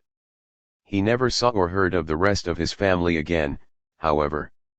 With other captives, he was on the march for several weeks before being taken to the island of Zanzibar. Unclear as to what had befallen him, he along with some of the other captives felt they were to be eaten. Here he first saw a white man, who was quite harsh, beating him and others in order to hasten his acquisition of the Portuguese language, which would bring a higher price. Finally, he was sold to a Captain Paulo, who bought a full cargo of slaves and shipped them to Rio de Janeiro, Brazil, on the vessel of Captain Libby of Portland, Maine. In Zanzibar he had been named Pedro. However, the sailors on Libby's vessel had not shipped as slavers, and were much enraged when they discovered what traffic they had been drawn into.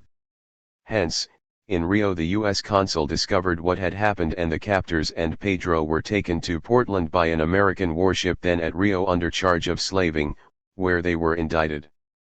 Pedro was a chief witness against the defendants and, along with a number of other young African boys, was taken in by families in Maine, a state that was to become his home. Thus, in 1856, when George Gordon, who had served as consul in Rio, ran for governor of Massachusetts as a know-nothing, he needed something to check the trend of abolitionists toward the recently formed Republican Party. He sought out Pedro and employed him for 6 weeks making campaign speeches for Gordon. So inspired, Pedro Paris sought to become a ventriloquist. 38. The trial of the perpetrators of this kidnapping masquerading as commerce was revelatory. The man who became Pedro Paris, 39, had been brought from East Africa on a ship owned by George Richardson of New Orleans and financed in part by Maxwell Wright of Baltimore and Brazil and Manuel Pinto da Fonseca of Rio de Janeiro. There was also a New England connection, as the captain, Cyrus Libby, hailed from Scarborough in the county of Cumberland in Maine, as did the vessel's owner, Richardson, who formerly resided there. Another owner of this vessel, the Porpoise, was Adams Bailey, Jr., a Boston merchant. Questioned in 1845, Libby was incredulous, arguing that the first I knew of the boys being on board was when we were about halfway from Mozambique, when I saw the said boy on deck, at play with other boys, unconfined and at perfect liberty, playing with the son of the pilot, who too was a black man. The captain was not overly disturbed, since he then believed and now believes that said boy was the son of said pilot and free and not a slave. I do suppose and believe, he swore, that these boys were free and not held by any person as slaves, that they went over to Rio de Janeiro to be educated and then to be sent back to the coast, as is customary. I was entirely deceived and defrauded, he charged. But his incredulity was hard to accept in light of the prominent role in his enterprise of Maxwell Wright, known to be involved in the band trade, which instructed him in Rio that after leaving this port, you will please follow the instructions of Mr. Antonio de Luis de Cunha, on board, as far as your charter party will permit you to do so. The latter was the agent of Fonseca, and it was clear that his role on board ship was major. 40. On the other hand, Libby's story was not entirely unbelievable. There were Negro crew members on board his vessel, which could bolster his alibi that he thought Pedro Paris was not a slave. Mark Tanner, a self-described colored man, was 24 and born in Bristol, Rhode Island. But he would not substantiate Libby's tale, asserting that when they arrived from New England in Brazil before heading for East Africa, he asked for his discharge but Captain Libby would not give it to him. 41. But then there was another colored man on board, Peter Johnson, who was the cook and steward. Born in Kingston, New York and 29 at the time of his 1845 deposition, he joined the vessel in Rio in early 1844. Unlike Tanner, he could understand and speak Portuguese imperfectly, to the point that he could comprehend common conversation. Ashore in Mozambique, while at the so-called slave factory, some of the slaves were walking about and some sitting down, others were standing up. Males were chained together, the women with chains around their necks. However, Johnson had other things on his mind that did not necessarily include the chief witness against Libby, i.e., Pedro Paris. Deponent asked one of the Portuguese crew about a large good-looking woman, he said that she was one that Paulo had just bought. Johnson did notice, however, that all the Negroes had been branded, either upon the breast or the back of the shoulder, and the brand wounds were then raw. Evidently Johnson did not choose to remark on the irony of his being now enmeshed in the most fetid and squalid of slave raiding while being part of a group U.S. Negroes that were largely the product of a similar process. 42. Of course, the crew was hardly comprised wholly of U.S. Negroes, though like Tanner and Johnson, most hailed from the Northeast, especially New York, Rhode Island, and Maine. There was Charles Hendricks, for example, who was born in Sweden but had never been naturalized and had sailed from the U.S. for 9 years before being detained by the authorities for slaving. He placed Libby at the scene of the crime and added for good measure that Manuel Pinto of Rio was likewise involved. 43 His countryman, John Williams, 24, was also a native of Sweden but was considerably less garrulous. 44. But the most damaging testimony came from another African boy, known as Gilliam or George Williams. He was colored or mulatto and thought to be 14, his mother, he said, was a white woman and his father was black.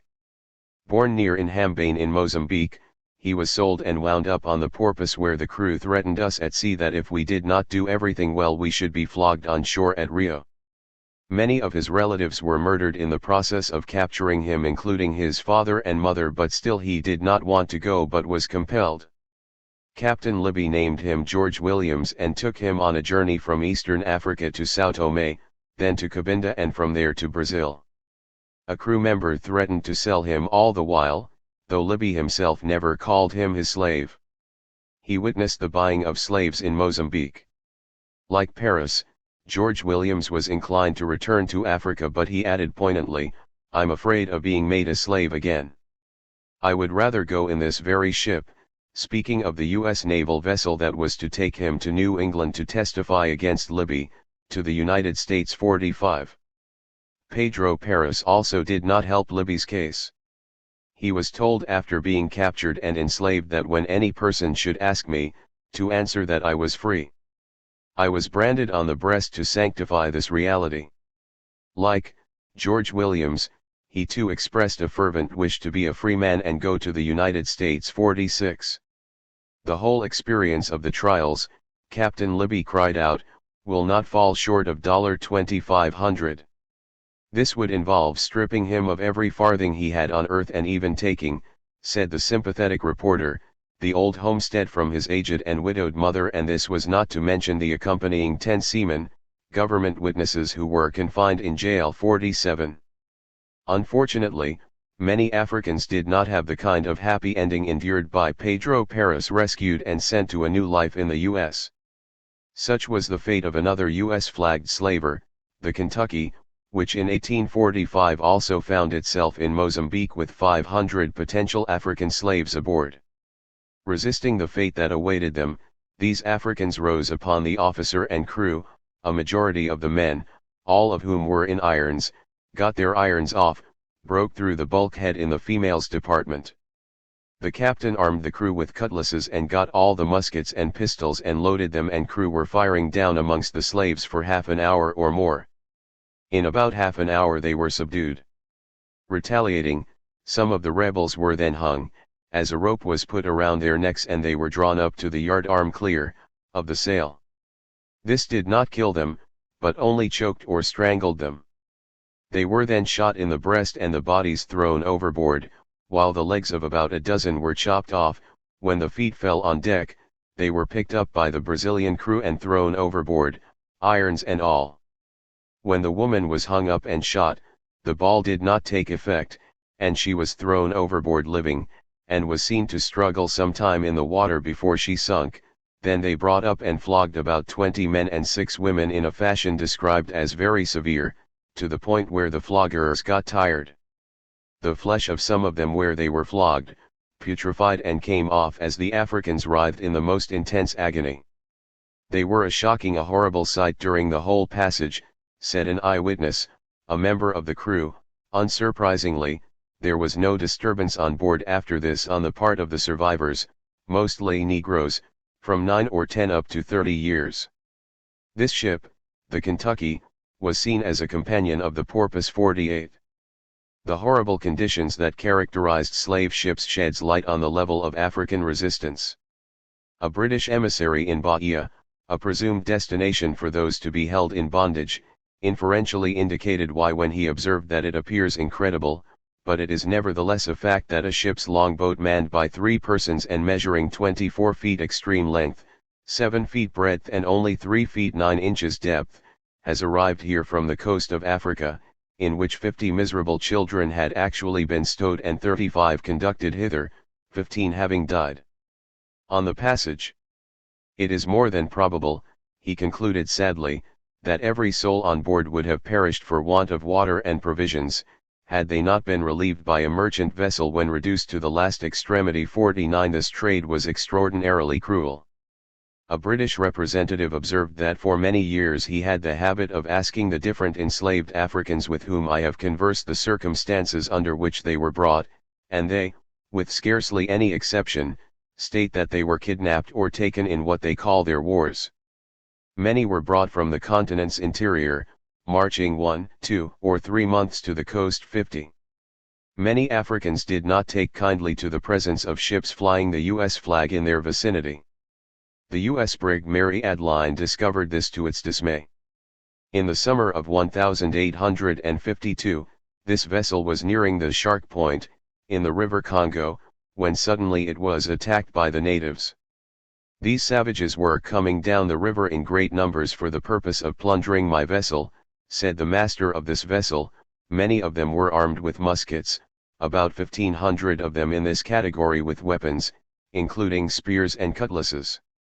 Some of them were furnished with hooks and poles by which to scale the side. I had 6 muskets and 2 rifles only on board, he continued. They suddenly set up a fiendish yell and leveled their muskets at us. We had barely time to cover ourselves before a large volley was fired, which fortunately did no other damage than to sails and rigging.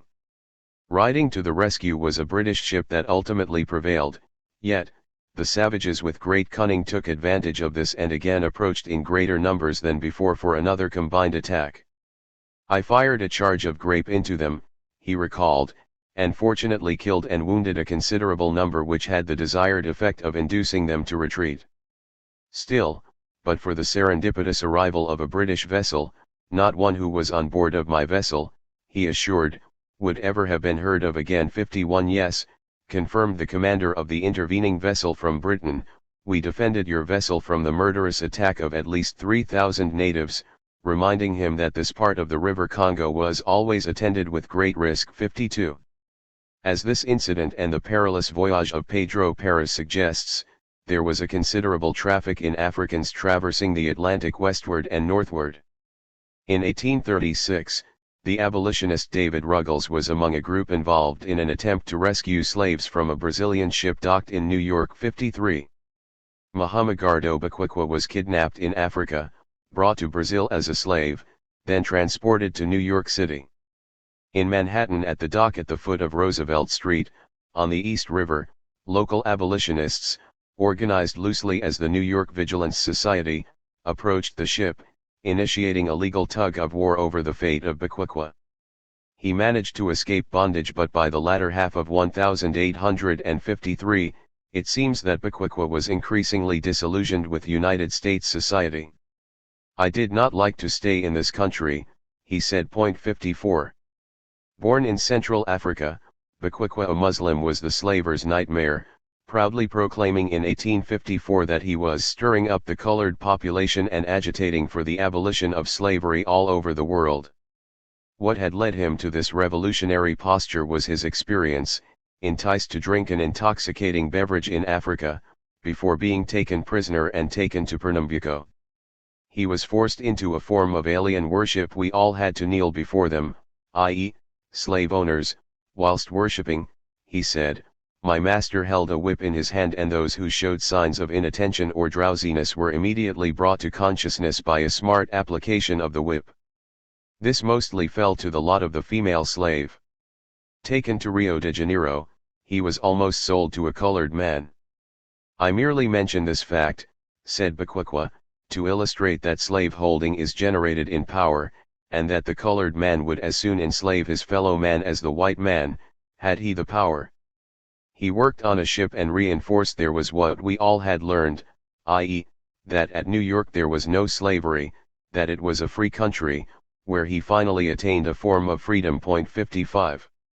The Tucker family of South Carolina was engaged heavily in shipping goods to California via Brazil, so it may not have been surprising in the summer of 1848 when a Negro runaway, a well-dressed slave with plenty of clothes and some money, was found on one of these voyages.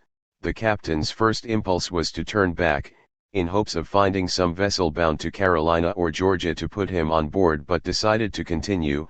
It was unclear if the stowaway made it to California or Brazil. 56. Nevertheless, the enormous profits of this trade guaranteed that the slavers would continue their dirty business. Speaking from Rio in 1848, one British diplomat declared awestruck that the profits are enormous. Portuguese in the city who arrived here a pauper and were now worth £500,000 at least, all made in the slave trade. This army of slave dealers never wants recruits. It fed corruption, bribing of officials, not to mention many thousands of white men who must be employed in watching slaves.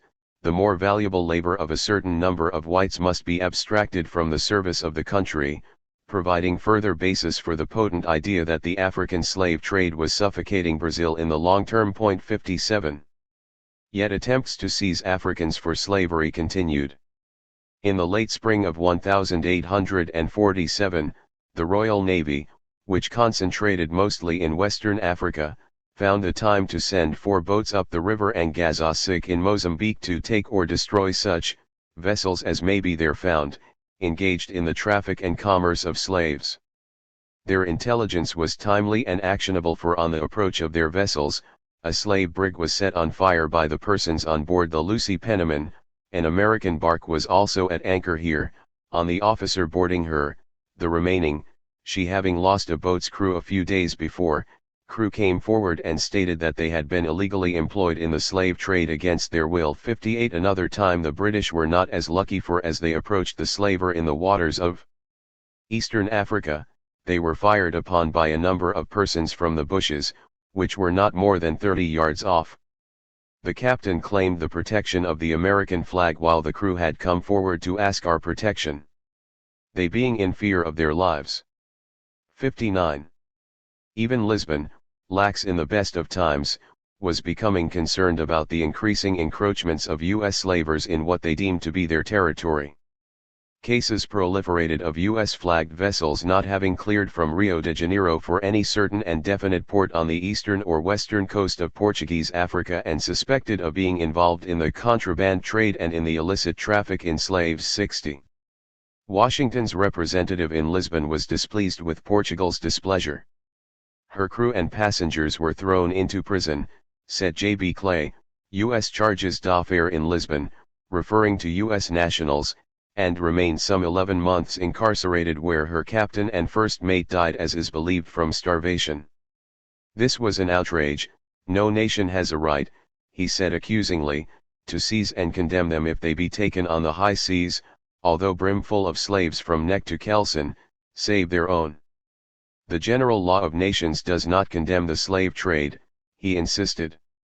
Anyway, the ship was not engaged in the slave trade, and, besides, Portuguese law in Mozambique could not apply to the U.S., not least since this vessel was actually in the waters under the jurisdiction of the Moorish Sultan, closer to Zanzibar than Mozambique.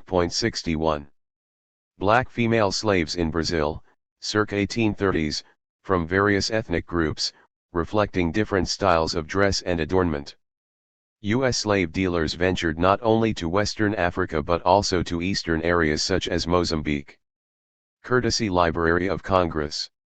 It was not as if Lisbon was that concerned with the buying and kidnapping of Africans. After all, they had done more than their share in this grimy realm. There was a graver concern that Washington, even then considerably larger and more powerful than this Iberian nation, had designs on their closed markets and spheres of influence, from South America to Africa. Lisbon was livid about the routine snatching of Africans from Cape Verde by U.S. whalers, compelling the U.S. Secretary of State to apologize. 62. Then there was the irksome case of the slave brig Susan, which led to a Portuguese claim of $22,701.24 in behalf of the Portuguese passengers captured in that brig and brought into the port of New York. This was an American-built brig with a crew of Portuguese and Brazilians that was bound directly to the slave coast of Africa then, presumably, to Brazil. The son of Portugal's consul general in New York represented some of the parties, passengers of the Susan, which raised questions about Lisbon's official posture about slaving, a nagging question that Lisbon also had about Washington. 63 Like an old married couple that desperately needed counseling, Lisbon began dredging up past grievances to fling in Washington's face, such as incidents that occurred years earlier during the time of Brazil's struggle for independence when ships owned by U.S. nationals captured Portuguese ships. Lisbon remained angry about this.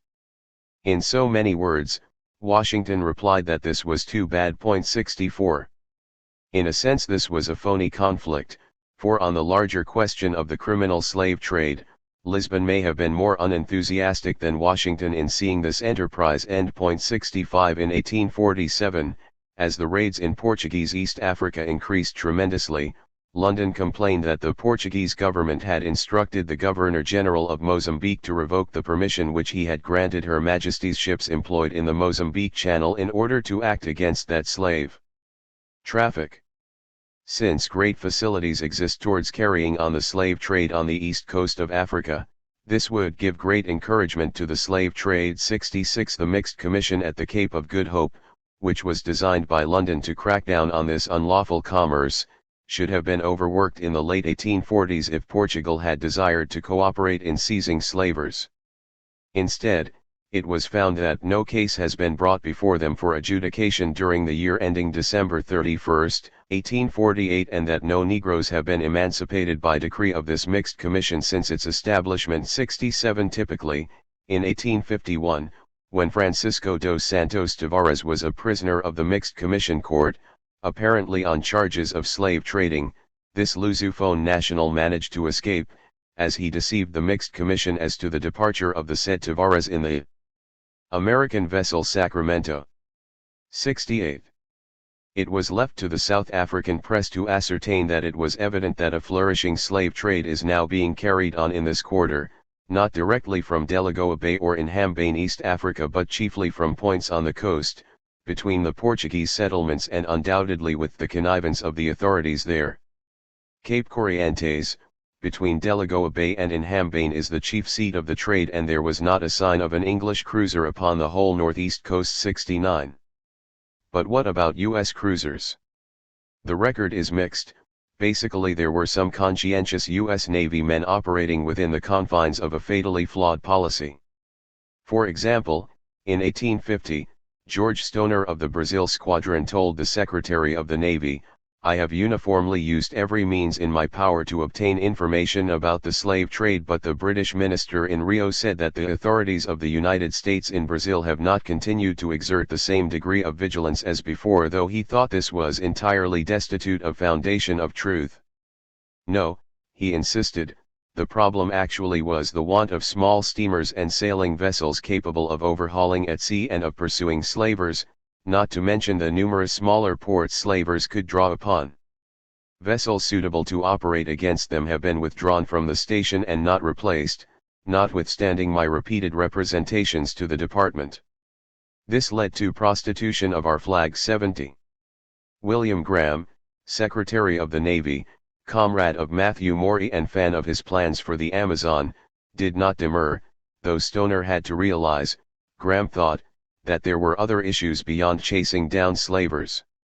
Relations between Brazil and Buenos Aires had assumed a more threatening appearance. War seems inevitable and the Navy had to think about protecting U.S. interests in this vital region, yet the present naval force here will prove very inadequate to the proper protection of our interests, so a small steamer would under such circumstances prove a most efficient addition to the squadron. 71. So, Graham with one hand endorsed Stoner's goal for small steamers and with the upper hand suggested that ships could be put to better use than tracking down slave vessels. 72 Rather than cooperating with London on handcuffing the unlawful slave trade, there was an instinct in Washington to act, instead, as a counterweight to this power. 73. Other U.S. Navy men were not as conscientious as Stoner. Andrew Boyd Cummings, for example, took a fancy to Negro dance houses of Sao Tome, West Africa, and mused about recruiting musicians there for similar establishments back home. What a glorious speculation it would be, he enthused, to hire this whole party and to transport them to New Orleans 74, and had a penchant for becoming embroiled in untidy disputes in Angola involving U.S. nationals, as opposed to halting the trade in human beings. He was exultant about the prospect of bombardment of Bengala. As a result of this matter, it would have been a little excitement for us, though no such aggression seemed to be generated by the African slave trade. 75. Likewise, in Angola, Britain's representative there thought he had detected an alteration in the tone of U.S. Commodore Lavalette when he spoke with him as the fall of 1851 approached.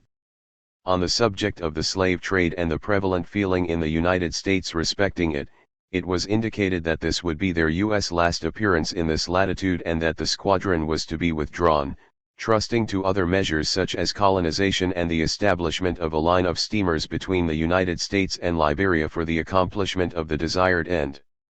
This end, however, seemed to be less the suppression of the traffic, or even the prevention of the abuse of the American flag, than the relieving of the United States of their free black population, which, whether voluntarily or otherwise, must, it was said, be got rid of. 76. By this juncture, Britain had escalated its tactics against the African slave trade. "We have captured and burnt Brazilian ships in sight almost of this capital," said a British emissary in 1850, and, surprisingly, he added, "we have one half of the daily newspapers in this capital in our favor." Things had gotten so bad that American holders of vessels built for the slave trade and brought here for speculation, cannot find purchasers for them. 77. The number of Africans imported as slaves into Brazil had greatly diminished, said this same emissary, James Hudson. 1 year later, this was accompanied by the arrival of white artisans, whose numbers had greatly increased. Moreover, a number of Africans, 400 free men from the interior of Congo even to Mozambique on the south, wanted to leave Brazil and settle at or near Embras. 78. The appearance in Brazil of yellow fever in 1849-50 was attributed to the arrival of slaves from East Africa. A public outcry against their import resulted in a radical drop in the number of slaves brought in by slave vessels. An annual figure of imports of 60,000 at 1850 was soon reduced to a few thousands by 1853. 79. London was placing so much pressure on Brazil in 1850, that the visiting U.S. midshipman, Andrew Boyd Cummings, found there was quite an excitement here for a while against the English, so great indeed that it was even dangerous for an Englishman to be seen in the street for a while. 80. This woodcut, which originally appeared in the U.S. abolitionist organ, The Liberator, accompanied an article written in 1832 protesting the African slave trade to Brazil. Slaves were occasionally thrown overboard by slave dealers who wished to escape payment of an importation tax, or who wished to get rid of evidence of illegal slaving. Courtesy Library of Congress. 3. Buying and kidnapping Africans. Coffee was the driving force behind the stunning growth of the enslaved population of Brazil in the 19th century, and U.S. nationals were a prime motor pushing Africans across the Atlantic from the late 18th century through the late 1840s. 1. As the taste for this beverage grew among refined palates in Europe and North America, the demand for slaves grew accordingly, particularly among the coffee planters of the Paraba Valley. 2 factors were at play limiting import of slaves in other regions, thus 1848 marked the beginning of an extended lull. That year, slave revolts in Martinique, St. Croix, and Puerto Rico, along with the appointment of Puerto Rico's first abolitionist governor, after the revolts, combined to discourage further importation of slaves. 3. This served to augment the importance of Brazil as a market for enslaved Africans and, correspondingly, was keeping certain U.S. nationals quite busy. 4. Yet this unity of interest between and among certain forces in the U.S., Brazil, and Africa was contested, particularly in North America, which created strains that eventuated in civil war. It was also contested by the UK, which by seeking to halve the illicit slave trade was also interrupting a profitable commerce in agricultural commodities to the benefit of London, alleged its critics. This chapter will detail the extensive involvement of U.S. nationals in the African slave trade to Brazil, particularly in the 1840s, along with the ineffectual efforts by Washington to halt it. As the decade wore on, this trafficking in human beings was becoming a big business that was enticing foreign nationals to adopt U.S. citizenship so that they could better take advantage of the immense profitability that was being generated. Meanwhile, London vainly sought to stem what seemed to be an inexorable tide.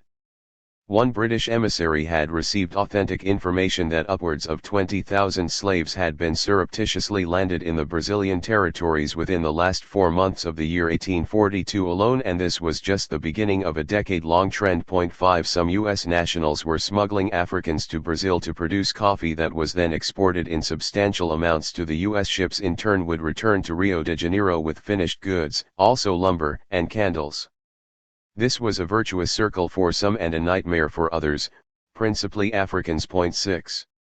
But for British pressure, the number of Africans flooding into Brazil may have been substantially larger. It was the weight of London that led in 1835 to a so-called equipment clause in a global treaty, that is, on the basis of chains, excessive rations, superfluous shelves in the hold, and other indications. The clause permitted the capture and adjudication of slave ships without slaves on board. 7 Similar pressure from London led to the Webster-Ashburton Treaty of 1842, whereby Washington was obliged to station a naval squadron on the West African coast. Of course, Salem merchants had long since established a base in the open back door that was East Africa, and, in any event, this team was sited in Cape Verde, far from the most important slave trading areas. Few American cruisers ever ventured as far as the Congo or Angola. This was a sham patrol aid.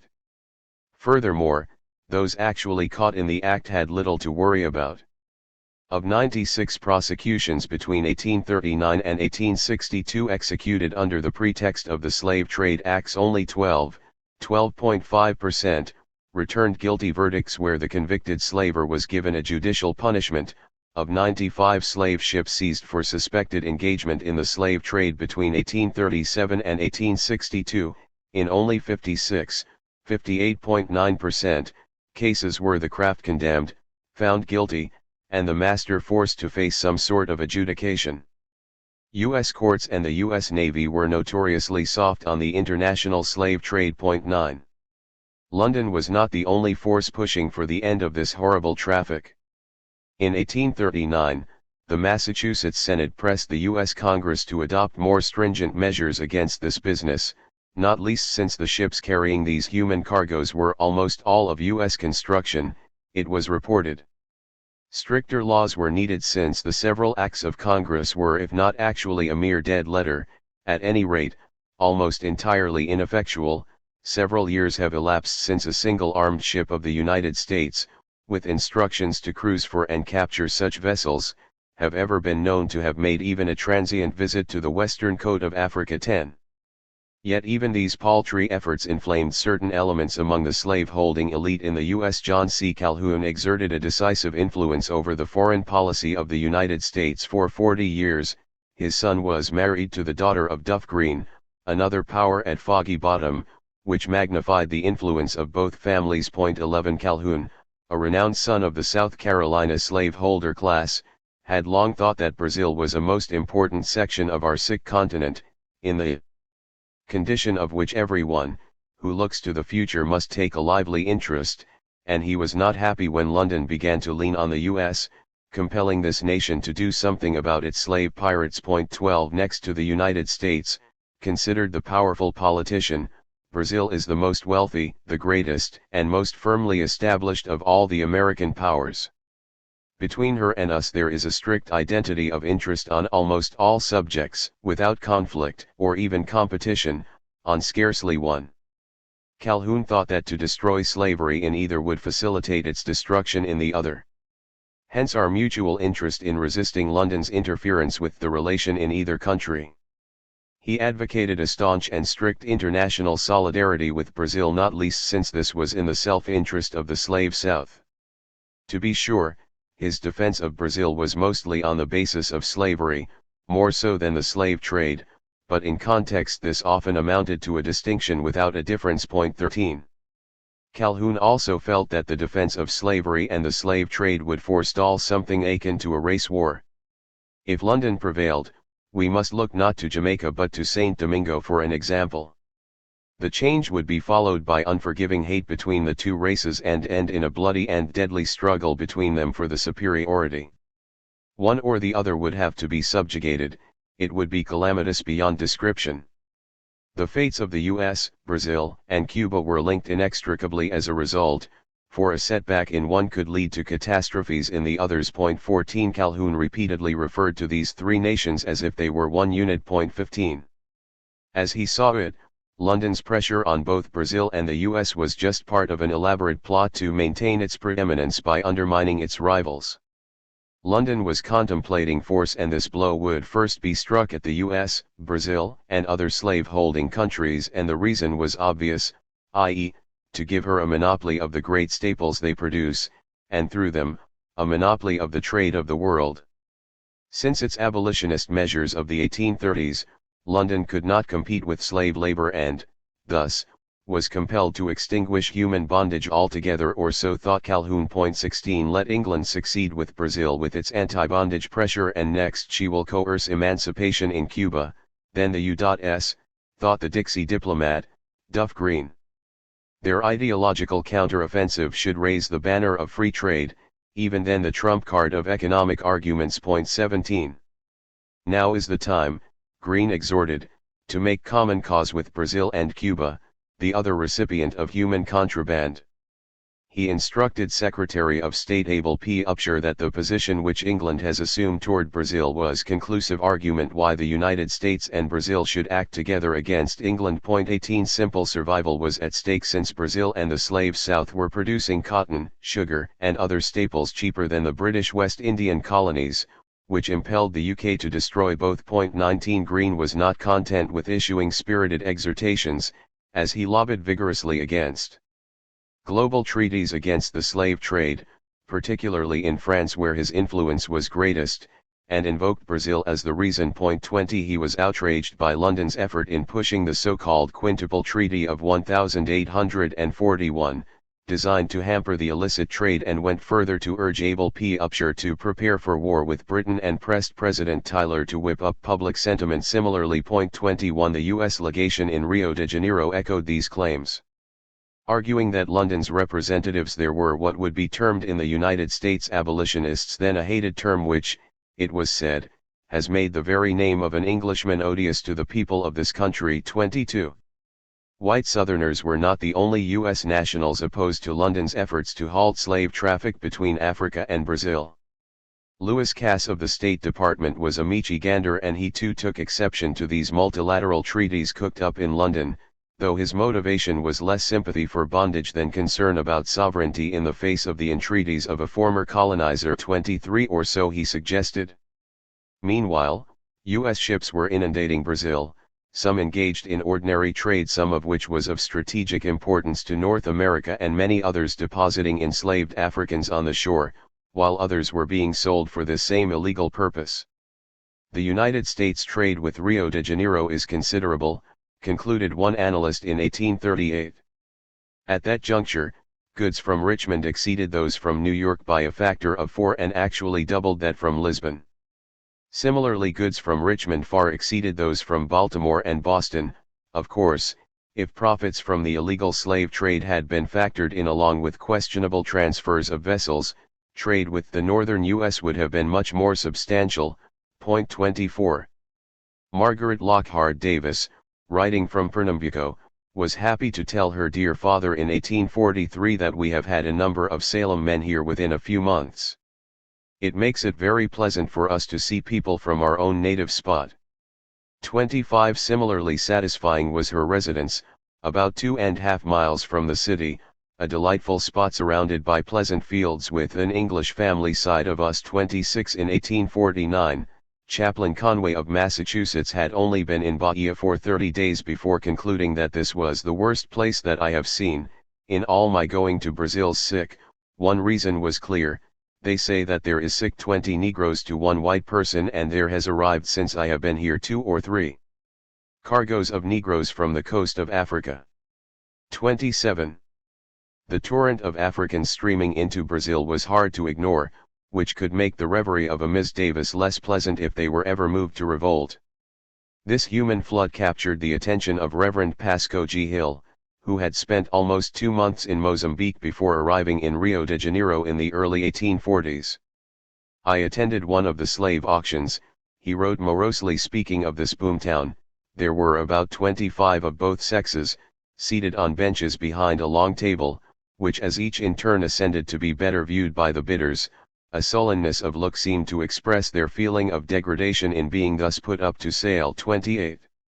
The presence of these U.S. nationals reflected the fact, as U.S. Secretary of State, Abel P. Upshur, was informed that by 1843, the American arrivals of vessels in Rio have been greater than ever known. 29. And from 1840 to 1845, the number of U.S. ships sold in this thriving metropolis increased 16-fold, with most having been registered previously in New York, Baltimore, and Nantucket, and with many intended for the slave trade. 30. The steady traffic of U.S. vessels south was thought by London to be impelled by purposes less than benign.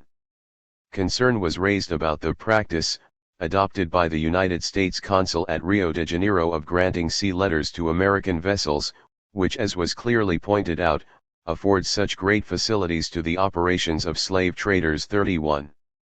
Interestingly, the number of U.S. ships departing Rio for Africa was also increasing sharply. 32. Along with the number of U.S. ships arriving in Rio from Africa, particularly from the rich slave hunting grounds that were the Portuguese colonies of Angola and Mozambique. 33. The U.S. emissary in Rio, George Gordon, confessed in 1845 that a man could not be in Rio de Janeiro 2 days without knowing that all trade between Brazil and the coast of Africa was either directly or indirectly in aid or abetment of the slave trade, and consequently unlawful. 34. And this was not taking account of U.S. ships arriving further south, which were also thought to be smuggling Africans into Brazil. 35.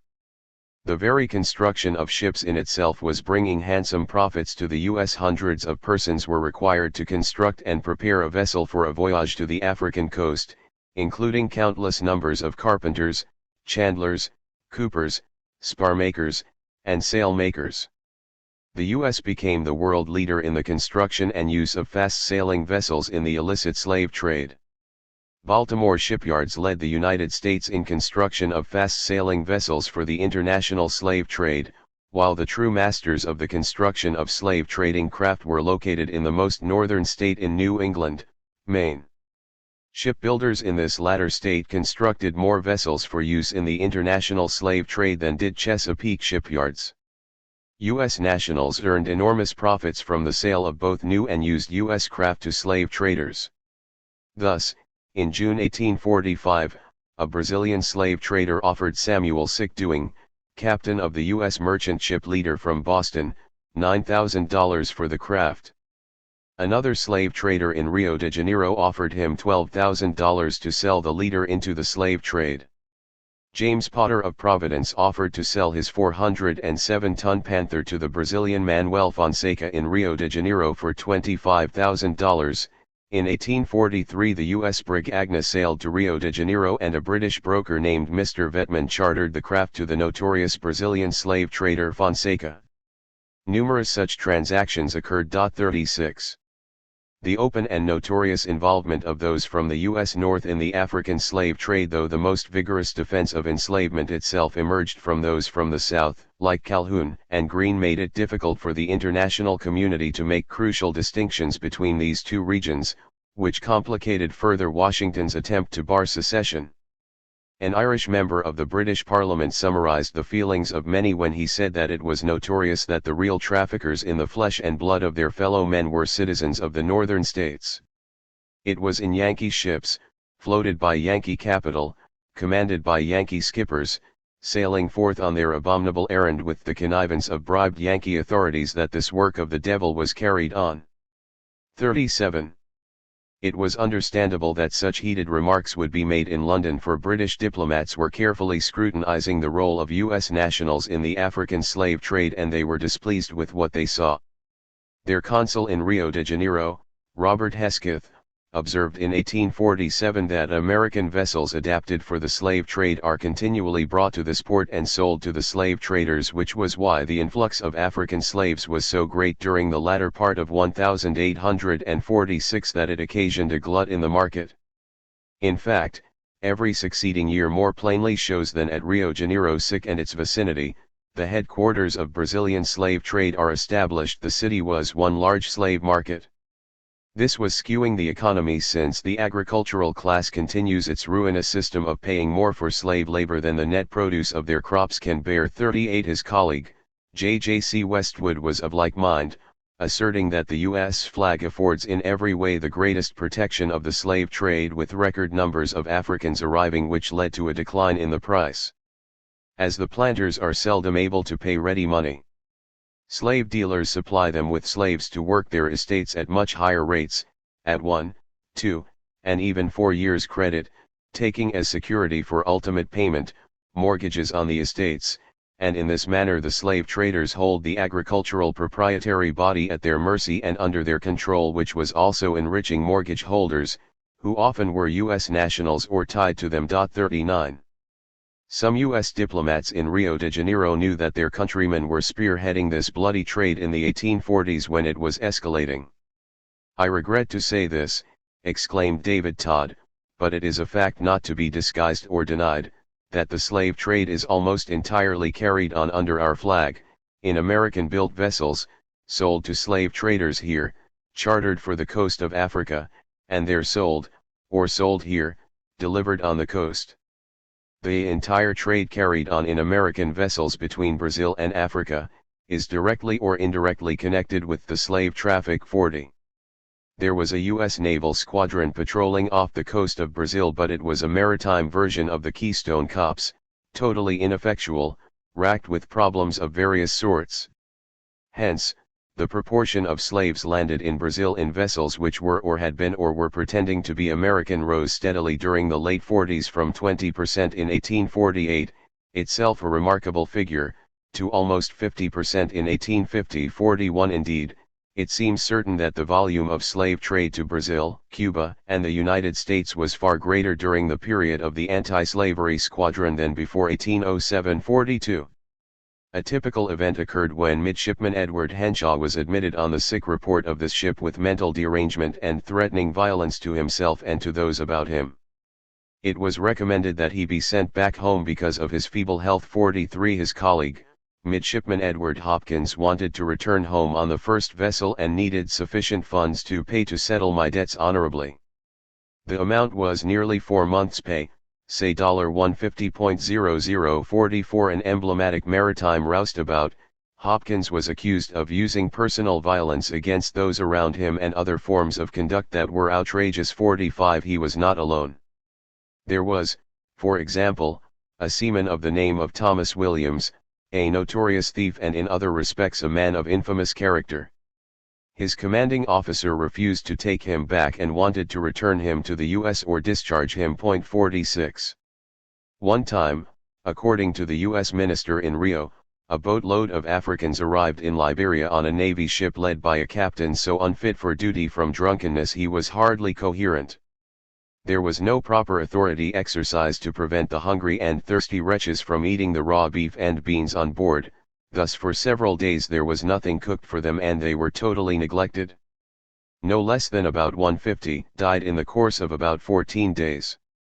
It was better to have allowed them to be enslaved in Brazil, he concluded ruefully. This was disgraceful to our naval service. 47. There was a number of cases of smallpox aboard ship, which did not improve the demeanor of the seamen or their willingness to stay the rocky course. 48. Illness was said to be spread, if not caused, by the confinement of a small vessel in this often insalubrious climate. This commander wanted Washington to relieve me from the command of this vessel so he could return to the United States. 49. Illness, in fact, was evidently a factor in explaining the often demented madness of seamen and slave ship crews alike. 50. The U.S. military at this time was not attracting the most wholesome of recruits. 51. And this certainly hindered their ability to execute a difficult task under the best of circumstances, halting a fleet of devious, at times well-armed, slave ships. Besides, The U.S. Navy also had to spend a considerable amount of time defending U.S. business interests in a region racked with turmoil in the best of times. 52 Not to mention dodging all manner of hazards while ashore, sometimes from angry Negroes. 53 This too complicated their ability to monitor slavers. 54 There were thousands of miles of coastline to cover, in any case, thus, in the slave center of Pernambuco, where political intrigues had led to violent animosities with much bloodshed and destruction of property, by mid-1845, it had been more than a year since any American ship of war had been there. In fact, for the longest they had seen no armed vessel of any nation, on this part of the coast. 55 Which was unusual in a region festooned with men of war from Britain, France, and elsewhere. 56 Furthermore, it was hard to develop intelligence sources among the locals. Thus, in Bahia there was a very strong prejudice against the U.S. consul. Because of his opposition to the views these people have in regards to the slave trade. 57 A goodly number of U.S. nationals in Bahia were likewise opposed to this abolitionist-minded diplomat. 58 Similarly, in Rio de Janeiro, a beleaguered U.S. diplomat complained that in a city like this, where the slave trade interest has a powerful ascendancy over all, it is apparent that any valuable information I receive must be received by me confidentially or not at all. 59 The environment was so unforgiving that the legation and the naval squadron faced severe problems in the conveyance of correspondence and letters, which was unsafe. The usual channels of communication having been dishonored, letters having been taken out and others delayed. 60. Occasionally, amid the chaos, the Brazil squadron of the U.S. Navy had the opportunity to keep an eye on slavers. 61 Which were circling from the Indian Ocean and navigating the Atlantic, or at times traversing the Pacific to reach Brazil. In 1840, Sandwith Drinker was in faraway Zanzibar, yet he expressed surprise that none others but Salem vessels had visited this island slave mart off the coast of Southeast Africa. Naturally, he visited the local slave bazaar to inspect the merchandise. 62 The U.S. consul there, Charles Ward, also had Salem roots, but diplomacy was not his only capacity there, as he was also a merchant conducting business who often approached the ruling His Highness, the Sultan of Muscat, not in my official capacity but as a businessman, a development that could spawn conflicts of interest just as it could spawn opportunities. 63 Cotton grown in the slave South was sold there, bought by the natives for the coast trade, and in return all the ivory, gum, copal, hides, etc. are brought to Zanzibar. Though the natives were treacherous, Zanzibar was an important place of trade. 64. In the same year that Sandwith Drinker made it to Zanzibar, Thomas Nall of a leading slave-holding family of Virginia was with the U.S. brig Dolphin in West Africa, near Cape Messuradug. There are more than 200,000 slaves carried annually from this coast to the West Indies and South America, he alleged. I have no doubt that many are smuggled into the United States, he added, not least since this business was so profitable. A noted slave dealer on this coast by the name of Pedro Blanco, a Spaniard, has lately retired from his occupation with a capital of $4 million. 65 Joel Abbott of the U.S. ship Decatur, writing from Port Praya, could not help but notice the many cases of American vessels bringing out slave cargoes on freight to slave merchants at slave marts, and some with evident previous arrangements for the sale of their vessels, having brought out as passengers the officers that were to take charge after the change of national character, and who would, if nothing occurred to prevent, carry away a cargo of slaves under another flag and ownership. If they succeed in landing in the West Indies or Brazil 1 cargo of slaves in 3 that may be embarked from the coast, it was said, their gains are sufficient to induce them to persevere. 66 This profit was encouraging U.S. nationals to move from simply supplying ships to captaining them. The slave trade has increased within a year or two to a great extent, said the U.S. consul in Rio de Janeiro glumly, and in some cases it has been carried on by Americans in American vessels. There was John Miller of New York, for example. I have no faith, he added, that the government here will aid me in bringing Miller or any other slaver to justice. There was the Fame, a whaler from New London, which came into this port from the Pacific Ocean.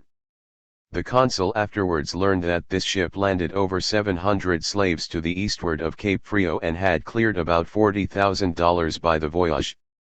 But the US had only one frigate and one brig to patrol a huge area and was unable to respond effectively. A number of these US citizens involved in the African slave trade were newly naturalized, example the Frenchman by birth, Louis Craft, who gained his citizenship in March 1847 before being accused of slave trading in 1848. Born in Paris in 1811, he arrived in Manhattan in 1826 where he became a sailor, traveling frequently to Cuba and Louisiana, before arriving in Rio as the illegal slave trade was heating up in 1843. He had been a clerk in a slave factory on the coast of Africa and now had connections in Brazil wholly with slave dealers, such as Bernardino de Esse, who ranks second only to Manuel Pinto da Fonseca in this country and perhaps the world.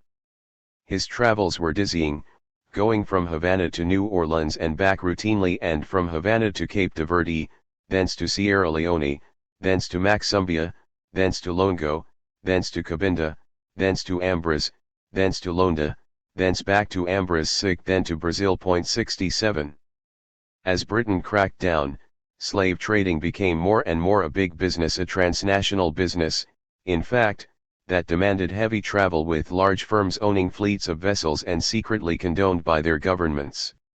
The Royal Navy's labors gradually weeded out the law-abiding and the faint-hearted. It left the business to tough and desperate men, those who were prepared to fight their way through the Navy patrol or dodge them through dizzying travels.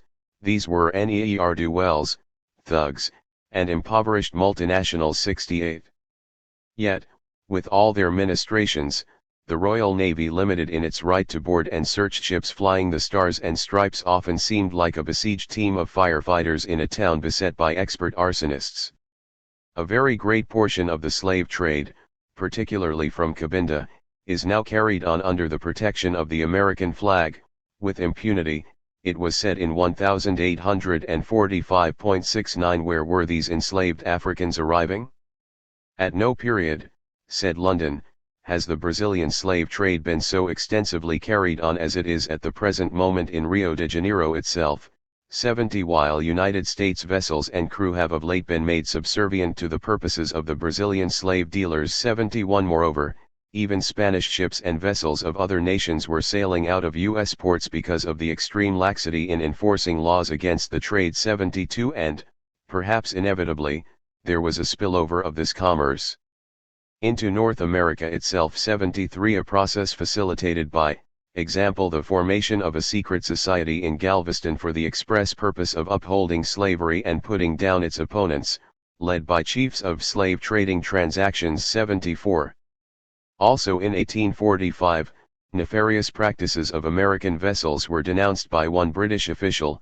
This evil has much increased since, last year, as many more vessels, protected by American papers, have sailed with slaves from the coast this year than last, and we fear, if not checked by our squadron, it must still further increase to an enormous extent, as it is under the American flag alone that they can now carry on this trade with impunity, and but few of the United States squadron have ever visited the South Coast, and those that have, appear to have studiously avoided touching at Cabinda, the chief port where these practices are carried. Besides the American vessels bought by the Spanish and Brazilians, as slave vessels, there are many other American vessels, that are chartered exclusively to bring a full cargo of slave goods from Rio de Janeiro to Cabinda. These were mostly from Baltimore, Philadelphia, and Boston. 75. But what seemed to particularly gall these U.S. captains, besides the indignity of being boarded and searched by the Royal Navy, was who was involved. The U.S.-flagged ship Cyrus out of New Orleans was detained by the British 5 miles off Cabinda. It was a slaving vessel, filled with slaves according to London's officer. But what seemed to particularly grate on the nerves of Captain P.C. Dumas of the detained vessel, the American flag has been insulted, he charged hotly, was that 4 Negro sailors from Britain were involved. The British captain, officer, and Negroes had trampled on the American flag, broke my trunk open and took away my papers, which supposedly left the crew exposed to be robbed by the natives of Cabinda 76. Apparently Dumas's destination was Rio de Janeiro. 77 But London had reason to be aggressive in its approach, for like filings to a magnet, U.S. slavers were flocking to the beleaguered continent in the mid-1840s to buy and kidnap Africans. 78. The illicit slave trade to Brazil that was being engineered significantly by U.S. nationals was taking on the earmarks of big business and, consequently, was also attracting European men who sought to engage in this lucrative commerce and were not adverse to taking on U.S. citizenship as a result. The U.S. nationals in the Navy whose task was to crack down on this business were notably inept, which was not surprising given the influence of men like John C. Calhoun in Washington. Yet, there was no unanimity of opinion among U.S. elite circles on the necessity of this odious trafficking in humans. Certainly, the eminent Henry Wise of Virginia, the tormentor of John Brown, was a stern critic of this business. Henry Alexander Wise. Before serving as governor of Virginia from 1856 to 1860, a tenure that included the authorization of John Brown's execution, Wise was the chief U.S. diplomat in Brazil during the 1840s when the illicit slave trade there was escalating. Courtesy Library of Congress. 4. Wise. The illicit slave trade to Brazil did not easily coexist with simple notions of a rapacious slave South hell-bent on dragging more Africans across the Atlantic into slavery and a pious abolitionist North determined to thwart their schemes. Such an analysis hardly explains the activities of the Virginian, Henry Wise, during his tenure as a U.S. diplomat in Brazil. Still, he was one of a number of U.S. nationals who resided in the South American nation during a time when enslaved Africans were arriving in enormous numbers, and their reaction to this phenomenon inevitably had an impact on how the peculiar institution itself was received in the U.S. Henry A. Wise was no abolitionist, though he was influential, having considered a race for the presidency in 1856.1 as a congressman. He avowed that if Washington began to discuss ending slavery in the District of Columbia he would go home, never to return. Slavery, he thought, was interwoven with our very political existence, is guaranteed by our Constitution, and its consequences must be borne by our Northern brethren as resulting from our system of government, and they cannot attack the system of slavery without attacking the institutions of our country, our safety, and our welfare. John Quincy Adams was among the many Northerners Wise despised, in this case because he felt this patrician was not sufficiently hostile to Haiti. 2 He occasionally described Negroes as woolly-headed, splay-footed and odoriferous, while his slave holdings expanded during the 1840s. He was a fervent advocate of the supposed benefits of slavery, declaring that whenever black existed, there was found at least equality among the white population. 3. If Wise is recalled at all today, it is as the man responsible, as governor of Virginia, for executing John Brown in 1859, viewed widely among Euro-Americans as a criminal for leading a bloody revolt against slavery at Harper's Ferry. Wise was single-minded about what should befall the captured Brown, not least since he was gravely concerned about what signal to slavery his uprising wrought. "The very sympathy with John Brown," exclaimed Governor Wise, "so general, so fanatical, so regardless of social safety, and so irreverent of the reign of law, demands his execution, if sentenced by the courts. The law he insulted and outraged are now protecting all his rights of defense and all his claims to mercy." So moved, the last act of his administration was the hanging of Brown and his followers. 4 Wise went on to join secession and become a general in the Confederate Army. 5 Unsurprisingly, this swashbuckling defender of slavery's interests was one of those present at Appomattox Courthouse when Lee surrendered to Grant. 6. Yet, scholar Mary Catherine Karisk is no doubt correct in suggesting that Wise's consular reports, while serving as minister to Brazil, provide the best descriptions 7 of slave trading to South America. Historian Don E. Fehrenbacher concurs, noting that Wise antagonized the American business community in Rio with his fervor against the slave trade. 8 His fiery denunciations of slavers could be seen as self-interested, in that many in Virginia saw the state as a prime source for slave exporters, to the point where his compatriot, Matthew Fontaine Maury, envisioned sending Afro-Virginians all the way down the river to settle and develop the Amazon region of Brazil. After all, there was an analytical distinction between slavery and the slave trade. The latter could in certain instances reduce the value of existing slave holdings by increasing supply.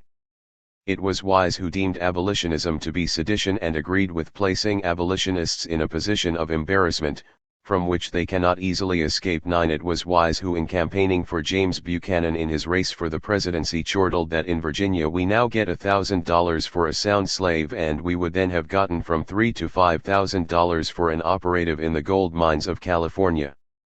War with Britain, he thought, would be dangerous to the slave-breeding states of which his dominion was paramount, as it might disrupt this profitable business. It would be an act of folly or crime, or a blunder worse than crime. Thus, Buchanan was the choice of the Virginia slave breeders, whose champion Wise was. 10. Nevertheless, it was Henry Wise who hailed from an affluent family. His father was a lawyer. 11. That raised a clarion call against the invasion of slavers from his homeland at a time when some of his countrymen in both the U.S. and the slave South would have preferred that he had done otherwise. In detailing Wise's tenure in Brazil in the 1840s when enslaved Africans were arriving in significant numbers, this chapter seeks to suggest not only that pro-slavery and anti-slave trade postures could coexist in one person but, by inference, this also underscores the importance of Maury's plan to ship enslaved U.S. Negroes to Brazil, which obviated the need for the illicit slave trade that Wise railed so vehemently against. 12.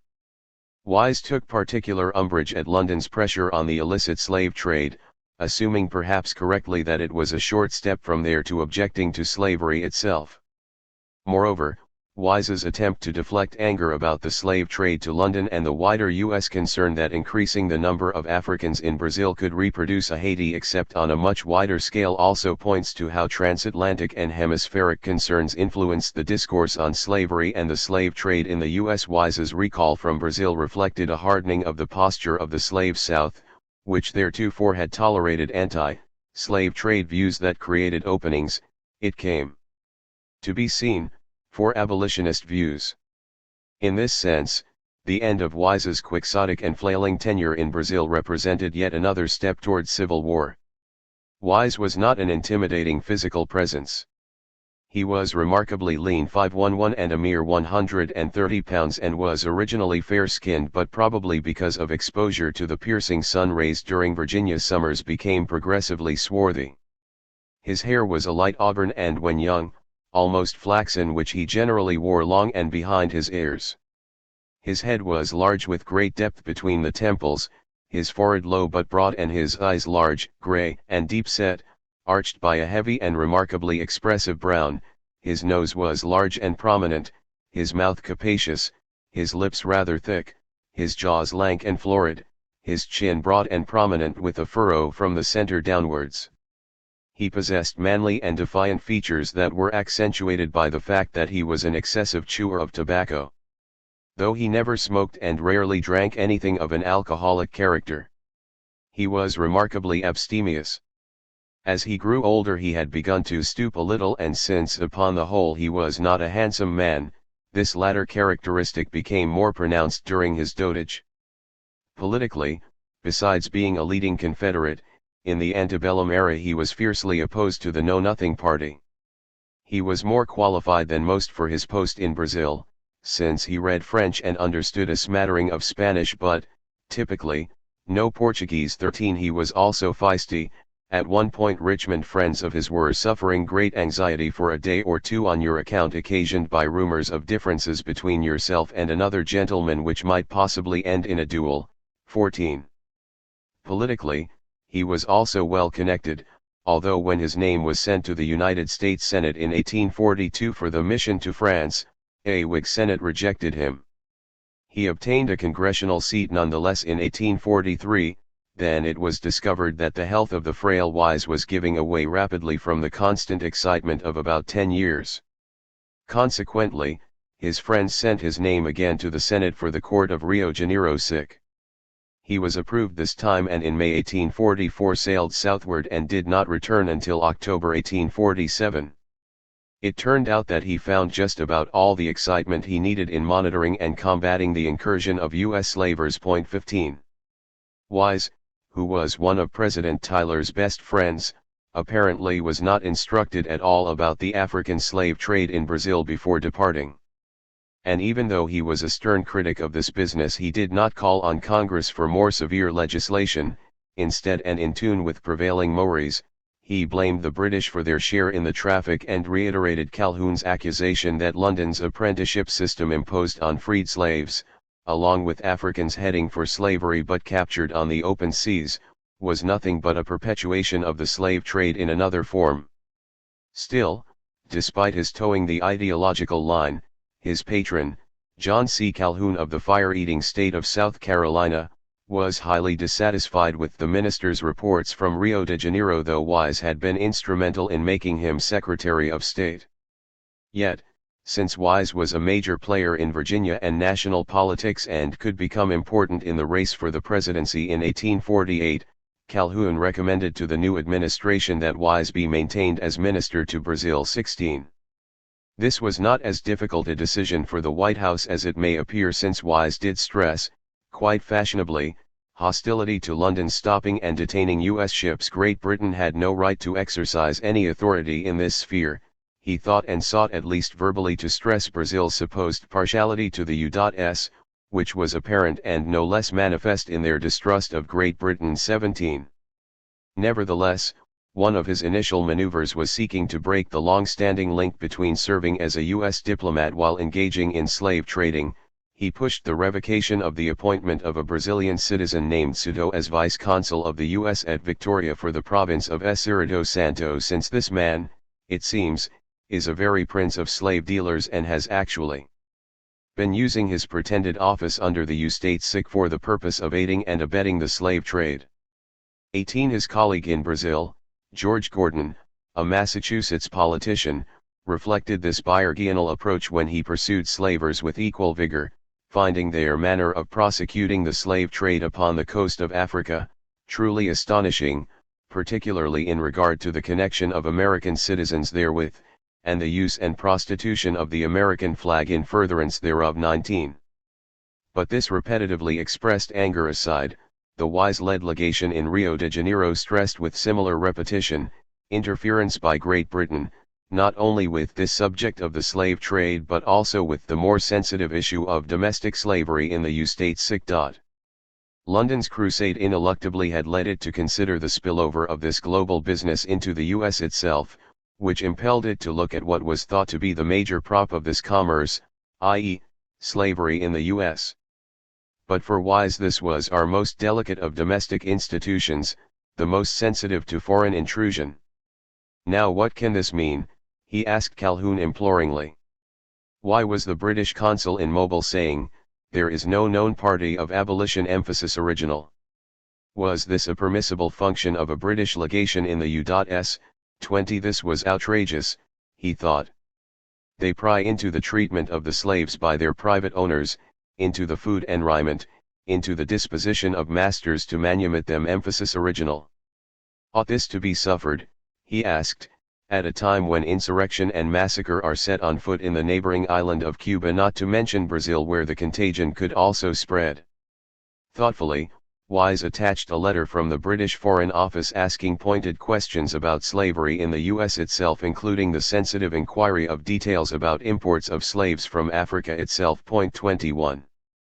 Burnishing his fashionable anti-London credentials, Wise told Calhoun that to some my letter may appear to partake of the tone of the partisan against Great Britain. Well, he said, I am willing that it should so appear.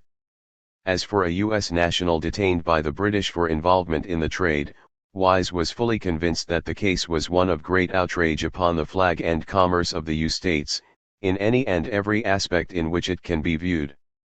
Great Britain had no right, he insisted fervently, to exercise any authority whatever over him or his vessel. In fact, he continued, the attempt on the part of Great Britain to subject our vessels to her acts of visit or search, was among other causes an obstacle to any successful suppression of the African slave trade. he was willing to propose a compromise with London in that the US would waive all claim to their right of search of U states' vessels, and would no longer pay bounties of so many pounds sterling per capita for every recaptured African to the officers of her cruisers, if the British government would cease itself to partake in some sense of the slave trade by carrying every captured slave into her colonies. Like many in the slave South, Wise was worried that London's seizing of slave ships and diverting Africans to their colonies as apprentices was little more than warfare against slavery as practiced in the Troika of the US, Brazil, and Cuba, and a boost for their own colonies in the global competition to dominate the production of key agricultural crops. Is it not in fact a part of the slave trade to take them away from their own country, without their consent, to bind them out under a system of apprenticeship? Since they may be lawfully held in bondage for a term of 5 or 10 years, why not for 50 or 100 years or any period beyond the duration of human life? Instead, Wise urged that moral means were much preferable to physical force in handling the trade. 22 The US was banking on Brazil reacting similarly to British meddling, which gives the impression at least of a foreign government overruling the domestic concern and interfering ostentatiously with matters purely local or municipal. 23. But it would be unwise to stress unduly this questionable aspect of the US minister's mission in Brazil. For he did have the gumption to tell Calhoun bluntly that the African slave trade thickens around us and we are trading on its dragon teeth. The only effectual mode of carrying on that trade between Africa and Brazil, at present, he stressed, involves our laws and our moral responsibilities as directly and fully as it does those of this country itself, meaning Brazil. Emphasis original. In fact, he emphasized, without the aid of our citizens and our flag, it could not be carried on with success at all. This trade between Africa and Brazil was almost the only trade of the world left in which our citizens and vessels can now violate our laws for the suppression of the foreign slave trade. The number of slaves imported from Africa into Brazil during 1844, was at least 64,000, he claimed. 24. Not only was Wise willing to cross swords with powerful forces back home who were displeased with his hostility to the trade, but he also managed to incur the hostility of some Brazilians. One of the chief slave dealers, Manuel Pinto da Fonseca, was, according to Wise, said to be actually engaged to be married to a daughter of one of the ministers, and he is also the intimate friend of the most influential person in the government. 25 None of whom were happy with Wise's demarques. The secret aria of the court police, Joaquim José Moreira Maia, for example, was upset with Wise's irregular conduct in detaining U.S. nationals on Brazilian soil then sending them back home for trial. 26. There was repeated abuse of him in the newspapers in Brazil, and petty slights of not inviting me to court, he added, which was not an imposition since the only reward for going, on a hot day in a hot uniform is to make 3 bows forward and 3 bows backward and then bob out of the imperial presence. My Republican heart was glad to be relieved from this only court duty which I have ever seen here prescribed or followed. Emphasis original. 27. There were a number of reasons for Wise to be so confrontational.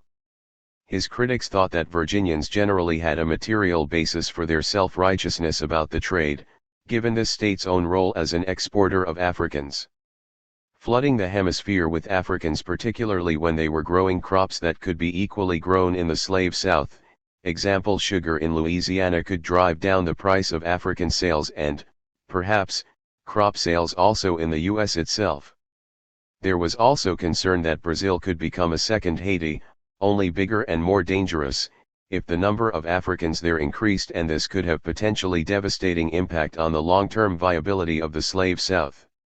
While Wise ran the risk of harming relations with Brazil, simple diplomatic statecraft suggested that this nation's conflicts with Britain should be tailor-made for an alliance with the U.S. It was but yesterday, said Wise, that he had to dispatch a cutter to look out for an American bark which had the night before landed 450 slaves within cannon shot of this harbor, i.e., Rio de Janeiro.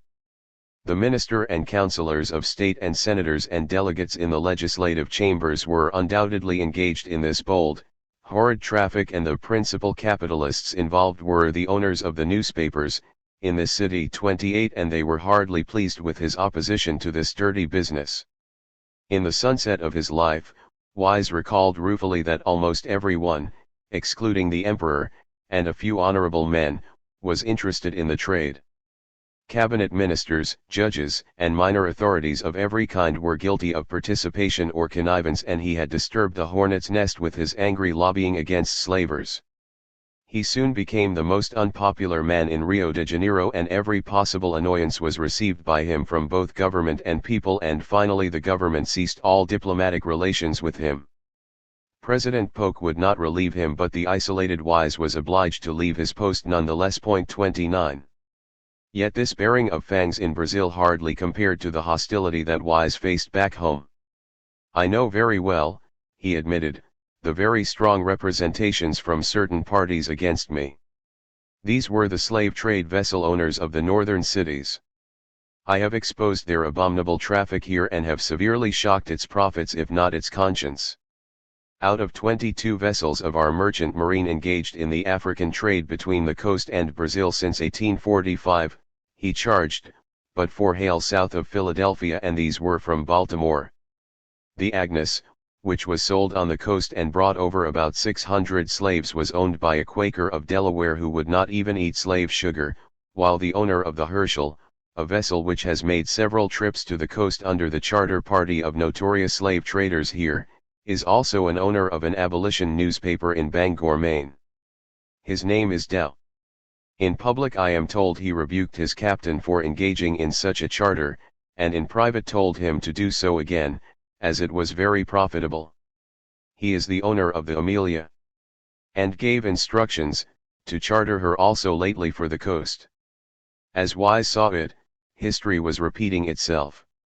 These damned Yankees were now doing for Brazil what they did for Virginia and the other southern states in America, carrying the slave cargoes from Africa under the protection of the U-States flag, with the additional evil to us at this day that they are thus affording the only good cause upon earth to the English to search our vessels, which at the very moment they would plunge us into a war with Britain under the expectation of compelling emancipation in the southern states by the treaty-making power and by the Black Regiment of Jamaica. This actual and potential interest has been secretly exerting all its influence to cause my recall," he complained. "It won't show its own face in the attempt, but avails itself of every collateral pretext and agency in its reach.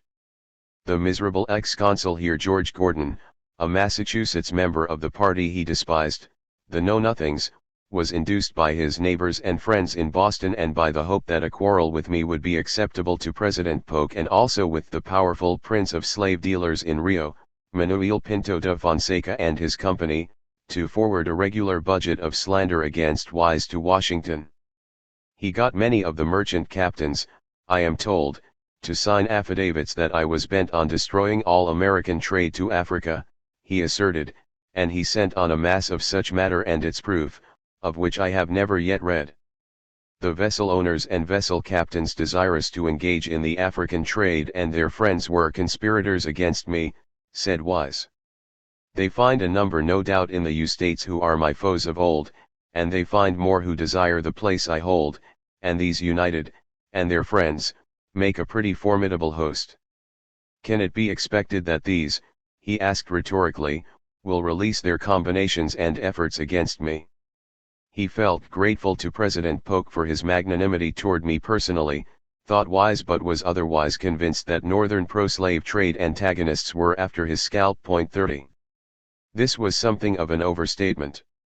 Just as Wise's enmity toward London 31 clouded the point that they were as hostile to the trade if not more so as himself, his unfriendliness toward the U.S. North, clouded his view of similarly anti-slaver colleagues, such as George Gordon. 32 Nevertheless, Gordon, like Wise's other detractors, had a hard time quarreling with the minister's aggressive approach to the role of U.S. nationals in the African slave trade to Brazil.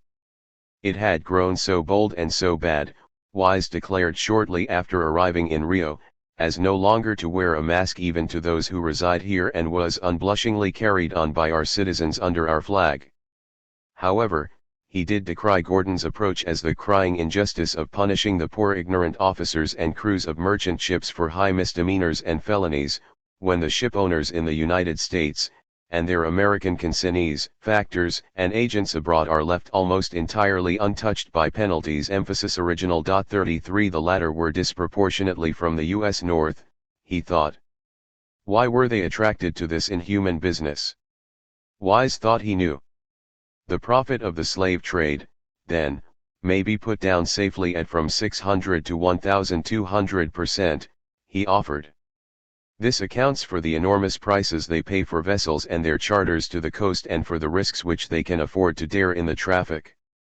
The worst of it is, too, he added with the air of a man who knew of what he spoke, that they import so few females in comparison with the number of males, that the annual increase by propagation in Brazil is not likely, for a long period, to diminish the necessity for additional slaves. 34. This assumption did not spare him from further scrutiny of the illicit slave trade.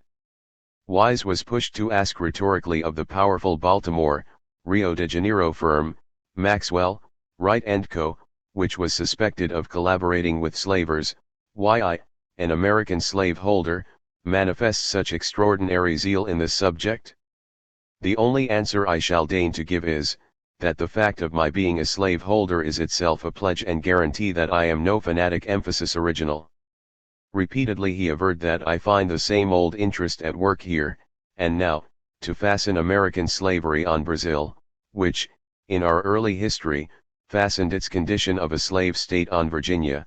Vessels and capital from precisely the same quarter bring the slaves to this country in this age, which carried them to that country in times past. His words dripping with acerbic sarcasm, he exclaimed, the very lands in the Old and New Worlds, where world conventions are held, and whence abolition petitions flow, are the lands where there are manufacturers of goods fit for the coast, yet they will not eat slave sugar. 35. Wise's Brazilian counterparts in Washington kept a careful eye on his activities. 36 During Wise's tenure, the U.S. was involved in a delicate diplomatic minuet, seeking to win over Brazil as an ally in its ongoing conflict with Britain. But these two nations, though at odds about slavery and the slave trade, were similarly skeptical of Washington, notably the annexation of Texas and war with Mexico. Hence, Wise's forthrightness about illegal slaving in Brazil was not tailored to appeal to the elites he was lambasting, though this South American nation continued to look to Washington, and not unsuccessfully, for diplomatic support in its conflict with London over the slave trade. 37 Since some powerful U.S. elites were seeking to expand their domestic slave empire by establishing a cotton factory in Rio de Janeiro, impetus was added to the U.S. Brazil relationship. Wise's denunciations. Notwithstanding. 38 This is why during the height of Wise's stay in Rio, one visiting U.S. national found that an Englishman is despised in this place. But Americans are beloved and have much attention paid them. Some of our officers, having been taken for Englishmen, are stoned. 39. But it was more than Wise that was complicating U.S. Brazil ties. During the summer of 1847, José de Cosat de Rocha arrived in New York City from Rio de Janeiro, accompanied by 3 enslaved Africans, including Maria, a servant and nurse to his wife and family. Somehow they managed to escape, and their case wound up in the Court of Common Pleas, where Brazil's consul, Luis Henrique Ferreira Aguiar, argued forcefully that the said slaves were brought to this country under the firm faith and assurance that the rights of property of foreign subjects are held sacred in the United States. Apparently, this property was not recovered satisfactorily, which could only inflame relations between the two hemispheric behemoths. 40. Fracases in Manhattan set aside, Wise remained ensnared in a maze of contradictions, seeking to flay northern slavers while embracing those who ultimately were financing them, not to mention slaveholders as a class. The Brazilian Foreign Ministry took note of a bitter complaint from the Salem Register, a newspaper in a town that included citizens that benefited handsomely from the African slave trade, the difficulties which unfortunately now exist between this vast country, Brazil, and our government may soon be brought to an amicable conclusion, despite the high-handed conduct of our late minister of that court, meaning Wise. His conduct, it was said, threatens to involve our country in another war, as if fighting Mexico were not enough. Our fellow citizens are deeply interested in the lucrative and advantageous commerce carried on between the city and various ports of Brazil. Our East India commerce too, passes within a few hundred leagues of the Brazilian coast and would be exposed to the utmost danger in case of a war.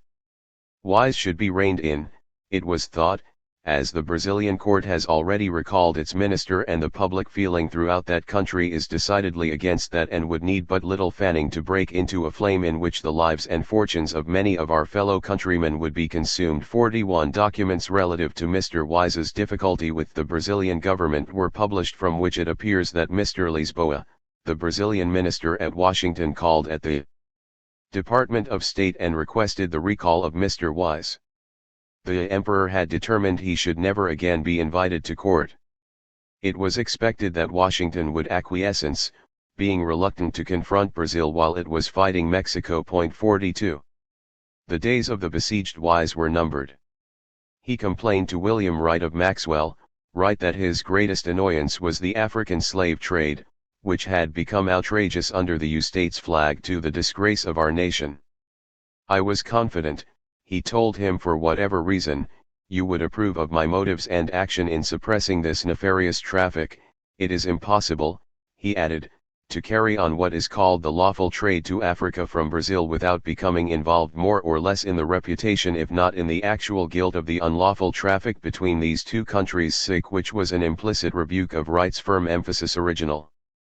Nonetheless, Wise continued to hold Wright close, accepting his very respectable present of a round of beef which was in excellent order for our palates, if not our hearts, for which he was grateful. 43. He sought to invite Wright to his house in Rio immediately when this financial baron showed up in Rio. 44. Perhaps Wise's growing isolation as a result of his uncompromising rhetorical hostility towards slavers prompted him to at least welcome Wright, a man of no mean influence.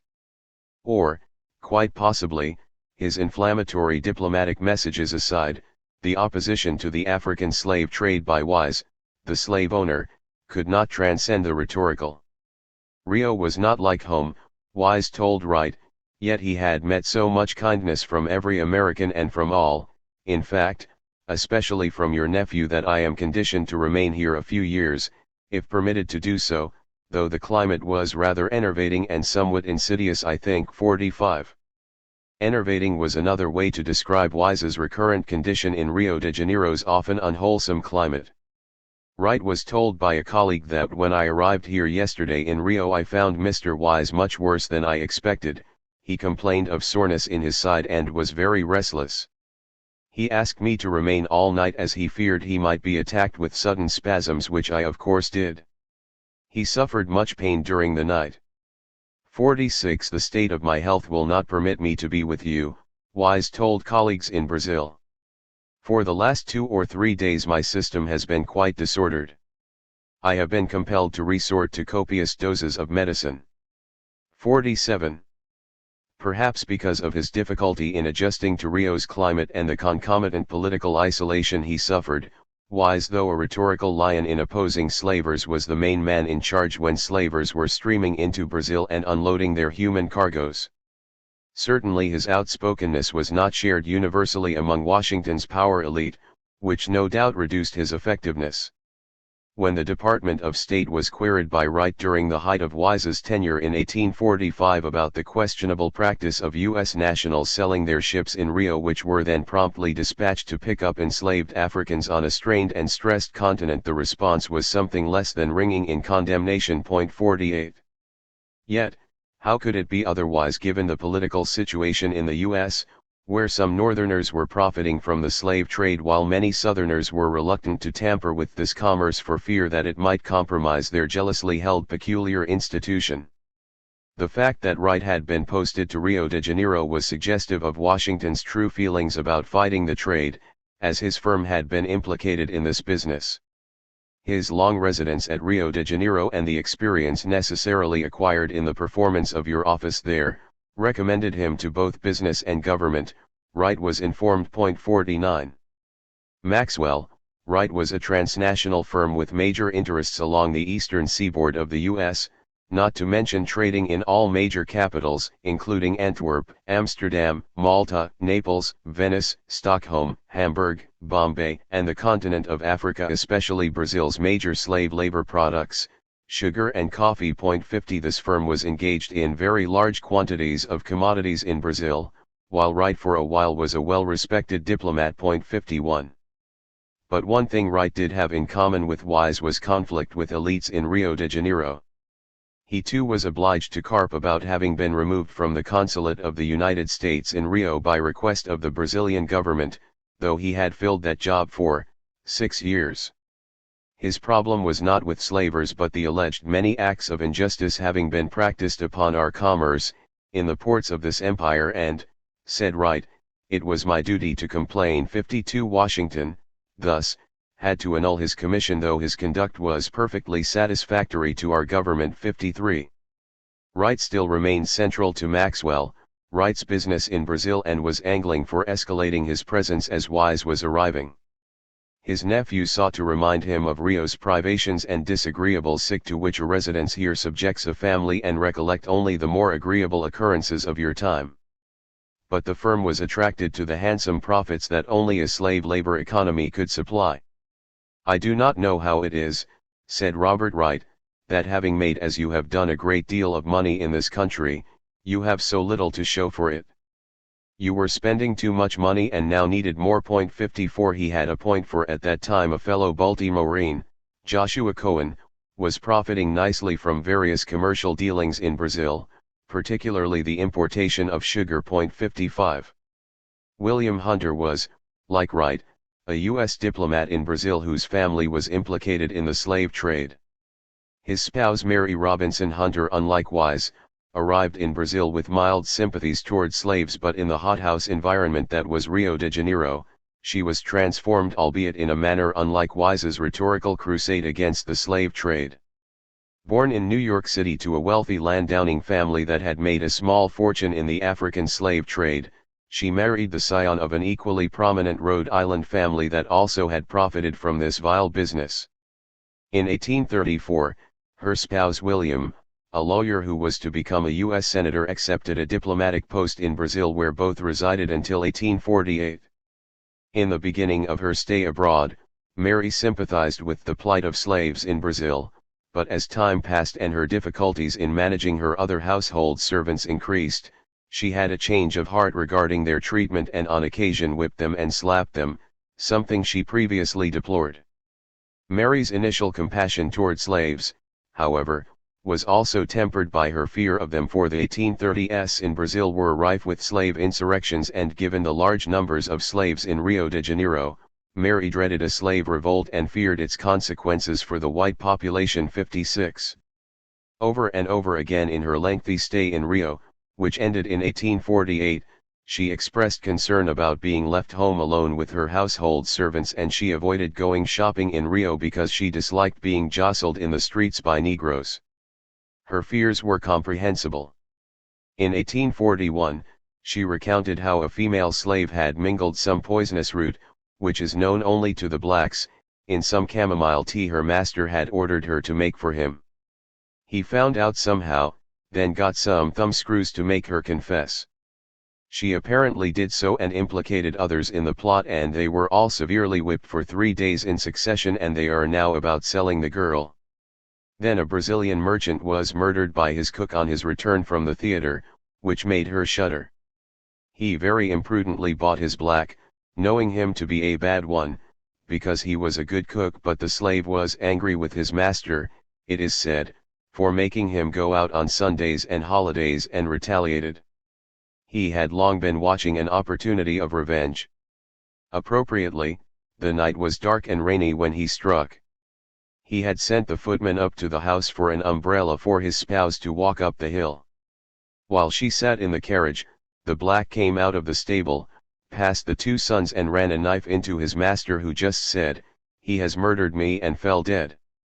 Then another master was murdered by some young blacks. They overtook him on the road and killed him with clubs. They have confessed the act, but no reason can be assigned for their conduct, she concluded sadly. They did it for frolic, apparently, One of the boys was only 14, born to the estate. Then there was an attempted insurrection in Rio in the 1840s. These reports alarm me very much, she cried. It seems to be the beginning of a retributive justice mercifully delayed, the distant but certain precursor of the thunder which must break on this benighted land. A few days ago there was another insurrection in preparation up the bay at the foot of the Organ Mountains. On Christmas Day they were to march down to the city, secure both arsenals and murder all the whites. People here feel perfect security from the circumstances of the slaves coming from various parts of Africa, she said uncertainly, and are not as in Bahia, Para, and Rio Grande all of one or two tribes. They speak different languages and are in a state of hostility towards each other at home. The whites believe that they would not cooperate against them, she sighed, but I think this is a false security. The blacks of different tribes and interests when at home have been here long enough to feel deeply the oppression and cruelty of the whites towards all of that color. They will one day join heart in hand to avenge it, she predicted. It will be black against white and the difference is fearfully in their favor as to numbers. The computation is 20 black to 1 white and daily increasing in the same ratio is ships load of these poor wretches are constantly landed on the coast near Rio and marched down to the market. This increases my fears, she cried, and my sleep is often disturbed. I lay watching for daylight to dispel the gloom and fears of night. Was it wise to continue such reckless importation of Africans? Wise, and many others who were not necessarily opposed to slavery itself thought not. Her diary is studded with references to Rio being in a state of excitement. Conspiracies have been detected, a great many persons of high standing and great fears were entertained that insurrection would break out. Though she was turning against the slave trade, she was turning against slaves too. I have not as much sympathy for this class of beings, i.e., slaves, as on my arrival here. I hope my heart is not harder, she added unconvincingly, but I have experienced so much of their ingratitude, treachery, and the basest qualities of human beings that I feel they deserve punishment. Thus, when her patience was much tried by the black girl's quarrel and loud talk in the kitchen of her house and finding she would not be quiet, Robinson said furiously, I whipped her. Another time, she gave a sound slap to another slave, though this corporal punishment seemed to be coarsening her. You might as well slap an elephant as a black, they are proof against such assaults. While in Brazil, she was preoccupied with beatings, aborted uprisings and conspiracies, unpleasant encounters with Negroes, and a series of health issues that may have been psychosomatic and intimately connected to her experience with slavery. Her domestic experience sheds light on Wise's campaign against the slave trade, while at the same time he remained a firm advocate of slavery itself. Even when thousands of miles away from the U.S. South, pro-slavery advocates were straddling the back of an African lion that was both dangerous to ride and dangerous to dismount. 57. London's representative in Rio de Janeiro was thinking along the lines of Mrs. Hunter and became similarly disillusioned. In 1847, he declared that before arriving in Brazil I had heard it averred that there was a great feeling of disquietude pervading the white inhabitants as to the growing disproportion between them and the black races held in bondage, and I had counted upon this fear of the future as an element which might be turned to advantage, but, sadly he concluded, this is not the case. 58. The powerful William Marcy, U.S. Secretary of War from 1846 to 1849 and Secretary of State from 1853 to 1857, was similarly opposed to the slave trade due to anxiety over Africanization. 59. While earlier Freedom's Journal pointed to the growing enslaved population of Brazil and concomitant growing unrest as a loud warning to Washington, the triumphant reveling in white blood in the deepest South and the daring movement of the slaves, while they were in possession of arms, have caused no small excitement among the white population there. 60.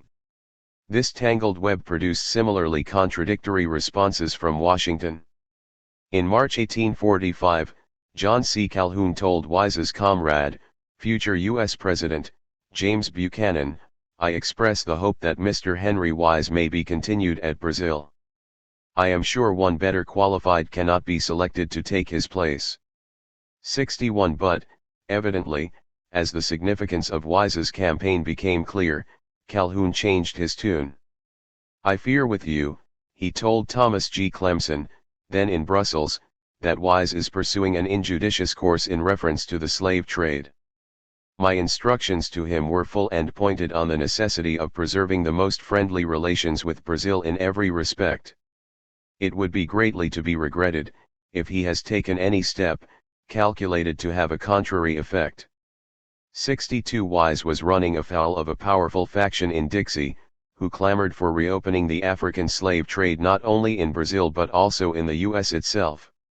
Wise was influential but also opportunistic and distrusted, it was said.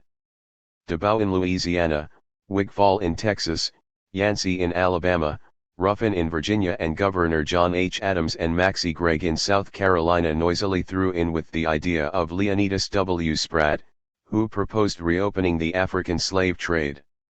It was felt that more Negroes would reduce prohibitively high prices and allow a wider participation in slave ownership. Virginians were being selfish, it was thought, by opposing the trade so that Virginian slave breeding would continue to enjoy high prices within the domestic trade. 63 We have no right to interfere with the slave trade in other countries, said the future secessionist, Jefferson Davis. He was equally opposed to the African squadron which monitored this commerce. "What would we say," he asked querulously, "if any other country should take such position towards the United States? Our laws should be confined to our own country," he insisted.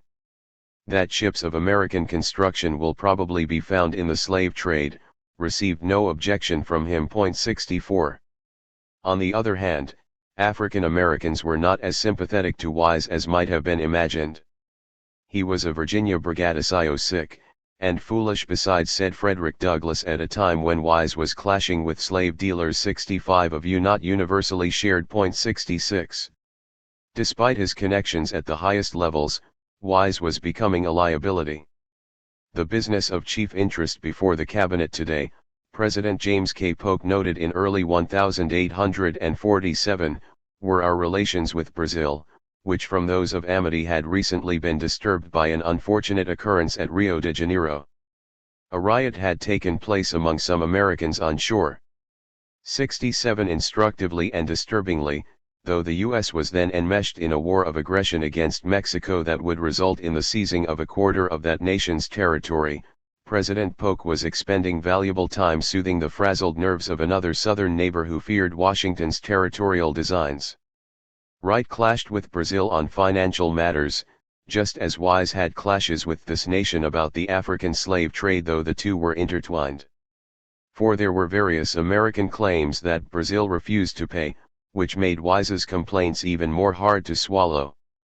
Wise was an old friend and confidant of James Buchanan, with whom he communicated frequently and at length, which put the White House in a sticky position when Lisboa, the Brazilian minister in Washington, requested that Wise be recalled. Initially, the White House refused. Instead, upset over its unresolved financial claims, it appeared that gunboat diplomacy threatened. Shortly thereafter, Wise asked for home leave and it was granted. It was a gentle exit and saved face all around when the vehement anti-slave trade advocate and slaveholder sailed northward back home to Virginia, leaving in shambles the struggle against the massive importation of enslaved Africans to Brazil. 68. Wise's odyssey in Brazil suggested how tensions were rising both within the slave South and beyond this region's borders as civil war loomed, for at times it seemed that he was angrier with slave traders in the U.S. Northeast than slave owners themselves. Moreover, his critique of Brazil complicated his region's ability to gain adherents in South America for this titanic conflict, a prospect that was made more difficult, in any case, due to Brazil's apprehension about the U.S. seizing Mexican territory. This meant that Wise's hostility to London, which otherwise might have received a favorable hearing in Brazil, was vitiated.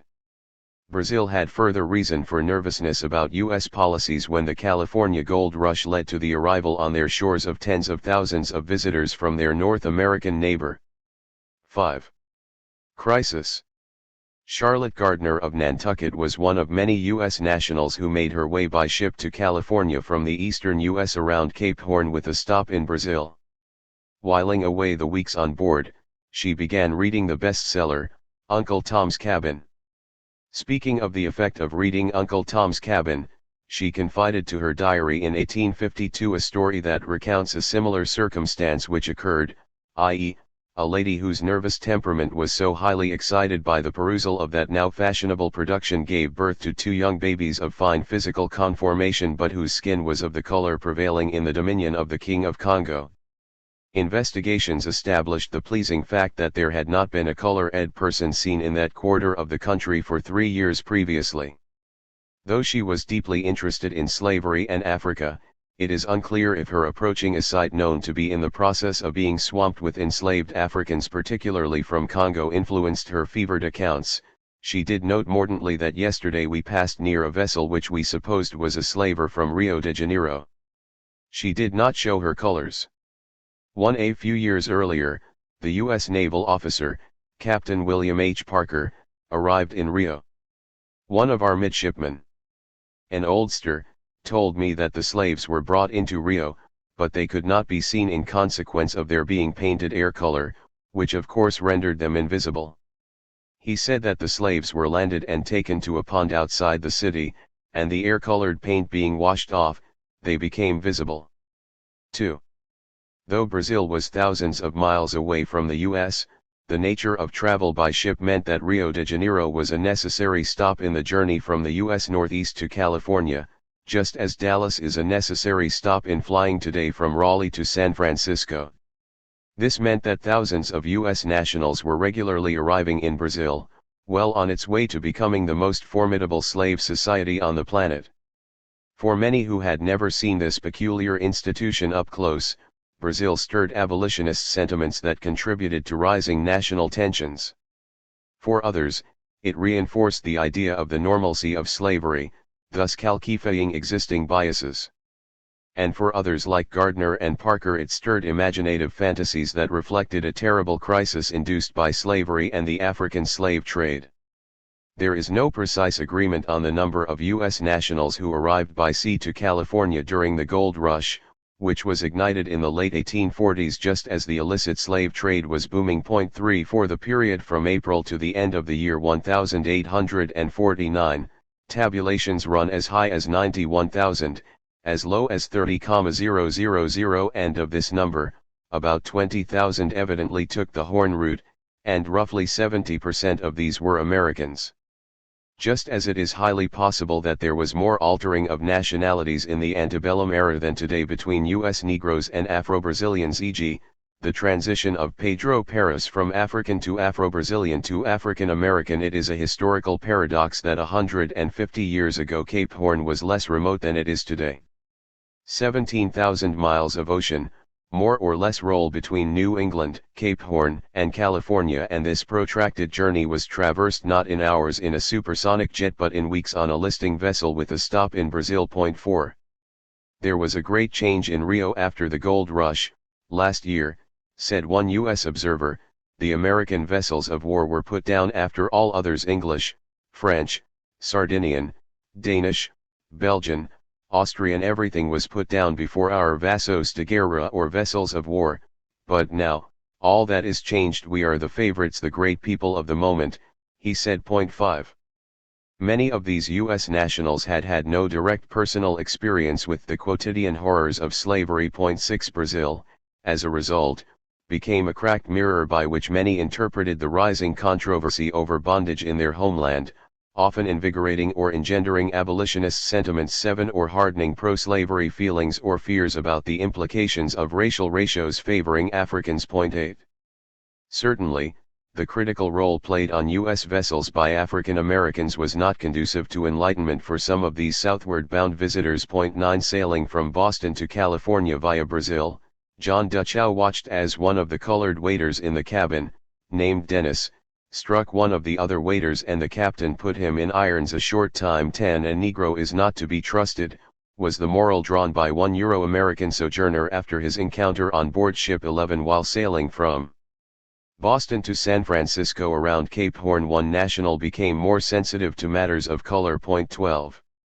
Interestingly, as this migration westward continued, Some Dixie propagandists mused about the applicability of slave labor to the soil of Southern California, which was becoming a theme of discussion in that region, and it is probable that the experiment will one day be tried. 13 In August 1850, a ship set sail from Charleston to California with white Southerners and their slaves aboard, bent on establishing a slave colony in the state that would work the gold mines. 14 Like the illicit slave trade itself, where Northerners were prevalent, it was hard to discern angels and devils in this story, since the Democrats backed slavery's extension on white supremacist grounds and the nascent Republicans often opposed extension on similar principles, wary of the very presence of the darker-skinned. 15 The trip to California via Brazil hardened regional differences in the U.S., further paving the way to civil war. Slavery was a subject that most 49ers avoided, concludes the scholar, Donald Jackson, but the ardent abolitionists among them were offended by the Rio slave market. 16 One of the black marks against the land, in the opinion of those from the abolitionist strongholds at home, said the writer Oscar Lewis referring to Brazil during the gold rush, was the open trading in slaves to be seen both at Praia Grande across the harbor and in the great central market in Rio itself. 17 Writing from Rio in early 1849, the 49er, John H. Beekman, told his dearest wife that the most unpleasant feature of this city, and the one which strikes a northerner with strong feelings of disgust and compassion, is slavery, as the Africans were treated much worse than brutes and at the caprice of master or overseer beaten over the head. It completely sickens me, he said, and hereafter I am an abolitionist of the deepest dye, said a man previously without strong convictions on this subject. He did not shrink from seeing Africans rise up, which may have lubricated the path for similar thinking in his homeland. If there is to be a revolution, he ruminated, I hope it will take place while I am here, as I feel quite desirous of seeing how these poor miserable Portuguese and Brazilian soldiers, most of whom are black, will fight. 18 Ruth Nash of Maine, also on her way to California, noticed at the same time that the great and distinctive characteristics of the Brazilians are its slaves and slavery, and one cannot help but shudder to have such sights before his mind, so degrading to humanity, to obtain human beings down to bondage. 19 C.S. Stewart, who hailed from the northern U.S., was irate about the presence in Brazil of U.S. nationals, entitled by birth and citizenship to stand beneath the protecting folds of the stripes and stars of our country, who till now have been active agents in, and have shared largely in the emoluments of this wicked outrage, meaning slavery. 20 Of course, there were U.S. nationals in Stewart's homeland who accepted willingly the same emoluments, a conclusion which arrived at could help to tear asunder the fabric of the nation. Moreover, it seems that for those from the New England and Middle States the Cape Horn route was generally preferred, while those from the southern states favored the Isthmus of Panama or Nicaragua or Mexico, which suggests that there were factors inherent in the route west designed to induce an intriguing encounter with slavery from those least likely to have done so previously. 21 Thus, the Cape Horn voyage of '49 produced a profound impact on all social levels among the Argonauts. Something they never forgot to their dying days. 22. The influx of these North American 49ers apparently had an impact on Brazil as well. 23 Salvador Ramirez arrived in Rio de Janeiro in March 1849 en route to the Golden West and noticed California ships a dozen are anchored or dropping their anchors around us. A routine followed that many travelers took note of. We were boarded by 2 men of war, commanded by midshipmen. They said the people were terribly alarmed at the great influx of Yankees and that the emperor had ordered a double guard to be placed for the protection of the city and preservation of order. The Brazilians, he thought, were frightened at the appearance of so many Americans and are much more lenient with them, in fact they dare not molest them at all. This was not an easy task to accomplish, since Ramirez was sorry to say that a great many of the Americans here have disgraced the name outrageously by getting up rows at the hotels both among ourselves and the natives. 24. Such rowdy behavior may have derived from what Julius Howard Pratt detected when he stopped in Rio de Janeiro during the same era. The world has never witnessed so motley and promiscuous a throng in pursuit of a common object as sprang into life simultaneously in the winter of '48 and '49. Adventurers, thieves, gamblers, murderers, and criminals jostled each other. This was bound to induce great social upheaval, he thought. 25. These U.S. citizens were cascading into Brazil at a time when the national anthem veritably was manifest destiny, and filibustering expeditions or armed assaults by a freelance band of U.S. nationals on foreign lands were all the rage. As such, many of these visitors sized up Brazil 26, gauging what it would take to take over, oust the regime, and plant the stars and stripes, a disposition fueled by their contempt for the inhabitants. William L. Carshaw of the U.S. Navy had participated in the war against Mexico in Lower California and Sonora, Mexico, and passed through Rio on his way there. Arriving in July 1846, he took detailed notes on forts, including pointed remarks on several hundred large guns mounted to defend the city. 27. When the U.S. Navy visited Santa Catarina in Brazil, it was noted carefully that the harbor is defended by 3 forts. 28. Many Brazilians did not take kindly to such attitudes. 29. Mary Smith, on her way to California in 1853, stopped in Rio de Janeiro and was stunned. I have heard several Americans say there's not a place on the face of the earth where American vessels have put, where they have so much trouble and vexation as at Rio. She visited the English cemetery, where she saw the graves of a number of New Englanders, though it was unclear if their being buried in Brazil was a direct result of their own trouble and vexation at Rio. 30. When future Californians poured into Brazil, many in this South American nation nervously compared themselves to recently subdued Mexicans and wondered if a similar fate awaited them. 31. As there were something like 3,500 Americans perambulating the streets of Rio at all hours bidding defiance to all law and order, their fears were not necessarily irrational. 32. A.H. Chasm was associated with Peter Remsen, a noted cotton factor, cattle breeder, and slave holder from Mobile. He was not upset when in 1849 Rosas of the Argentine was discussing making war with Brazil. If France and England will only let him alone, he will wallop Brazil in no time and take Rio Grande do Sul from her. Most of the Rio Grande people want to get rid of the Brazilians. They are the most troublesome and rebellious subjects in the Brazilian Empire, and altogether the most warlike. But this was not just a curious spectator. I would join Rosas if he marched into the province, he added belligerently. 33. When 23-year-old Horatio Chapman of Connecticut arrived in Rio in 1849, he was suitably impressed, though his positive description seemed to have been influenced by the language of military reconnaissance.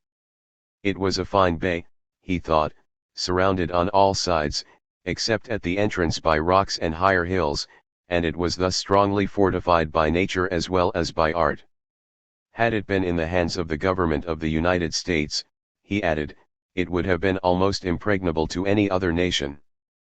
But as it is owned by the Portuguese, an ignorant and superstitious people, military discipline not being understood by them, notwithstanding there were a great many forts in and around the harbor, yet an intelligent people understanding the art of war might with very little exertion compel them to surrender. 34. A few years later Henry Beckett arrived in Brazil on his way to the Pacific Northwest. Speaking of soldiers, he said reflectively later, their system looked very odd to us. Some regiments are made up of blacks and whites, all colors and all heights. Their crack regiment was picked men, all blacks, while the city gendarmes, with their short swords, were very officious and mean. They never missed an opportunity of snatching your pocket knife out of your hand and striking it on a wall and breaking it.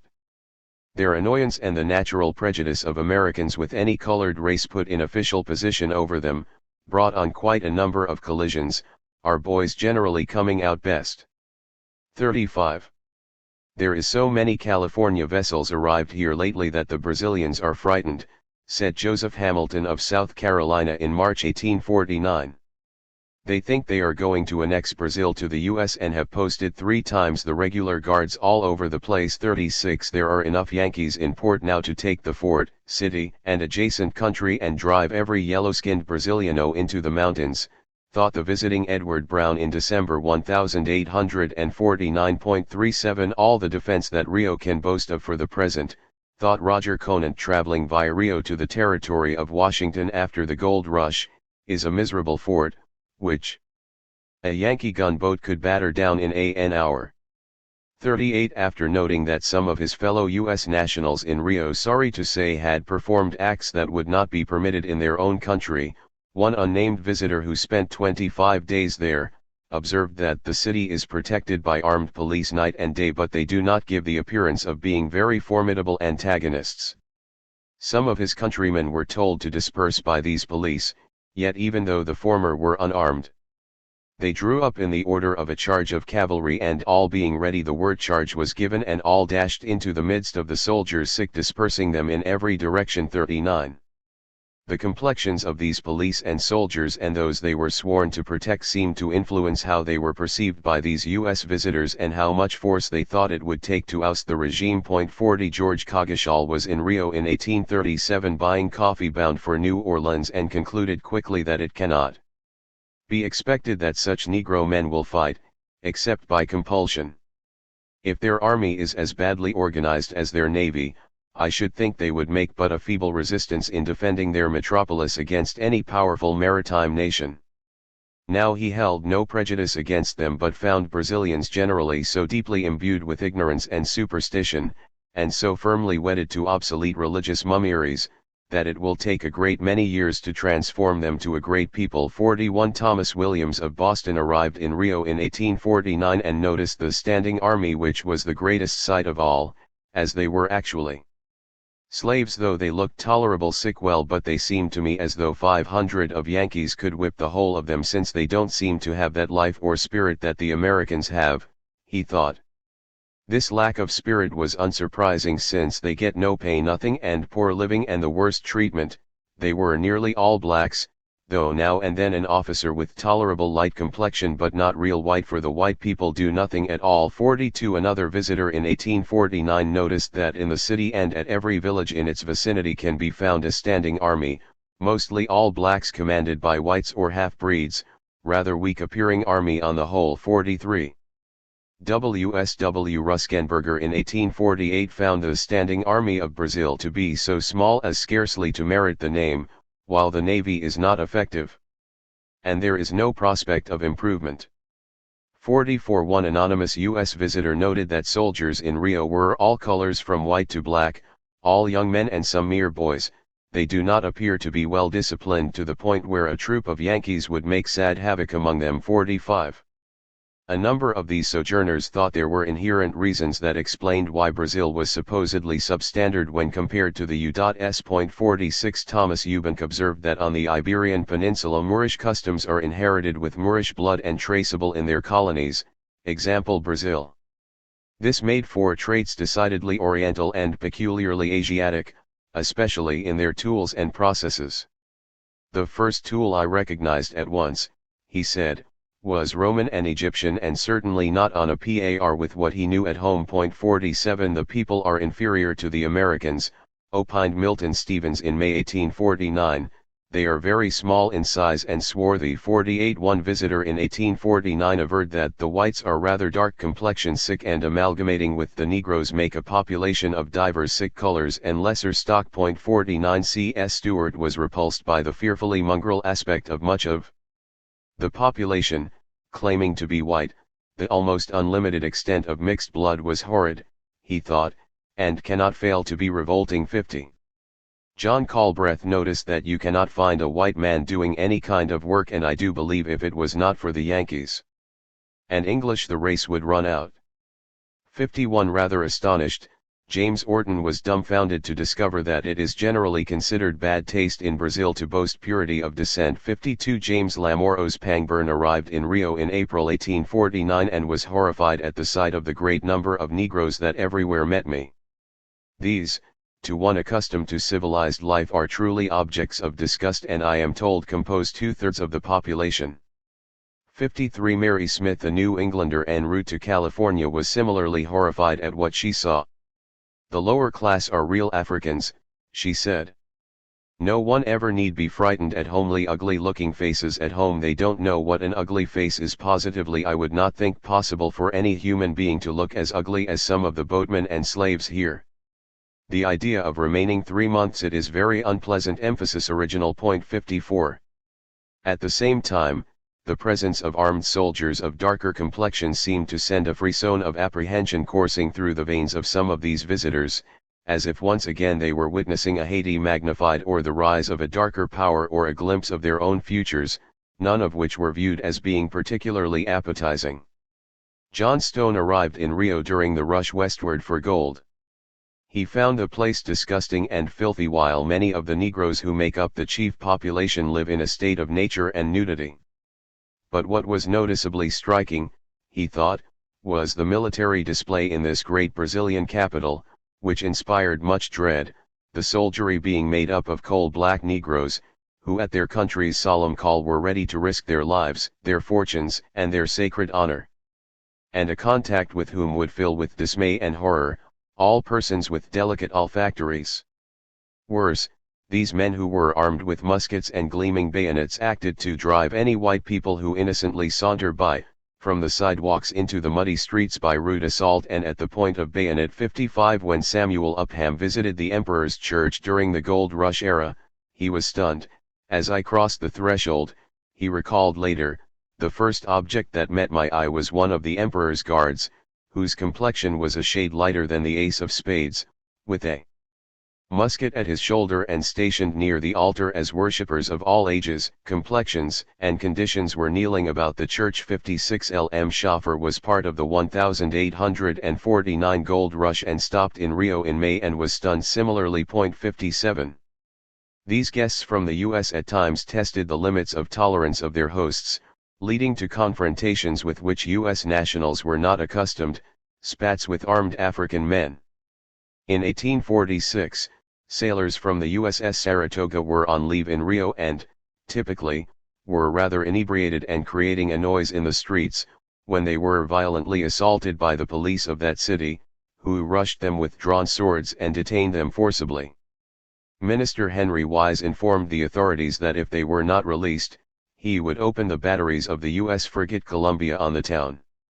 The sailors were released, but that did not halt the repetitive friction between the two nations, as Washington was continually complaining of insults offered to our flag, continued annoyances in the custom house and fines, not lawful, imposed upon them. As the U.S. saw it, their visitors were pouring money into Brazil's economy, not to mention the importation of millions of bags of coffee annually from that nation and the vessels bound to California with passengers which touched at that port for supplies. The Brazilians should recognize, it was said, that the U.S. had the power of resenting insults, and they could have added that they were not pleased by being insulted by darker authorities. 58. Violent confrontations between U.S. nationals and Brazilians were not uncommon.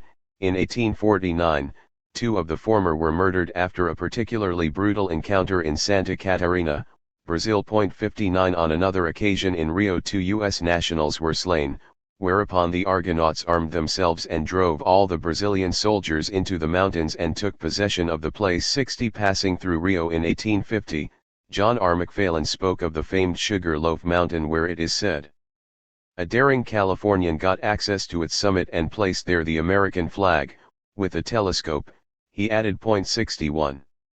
The fascination of these visitors 62 with their hosts' complexions, even those presumably in the elite, was palpable. 63. John Isaias Warren made it to the Amazon as the gold rush was unfolding and found it worthy of note that in the selection of officials no regard whatever is paid to color.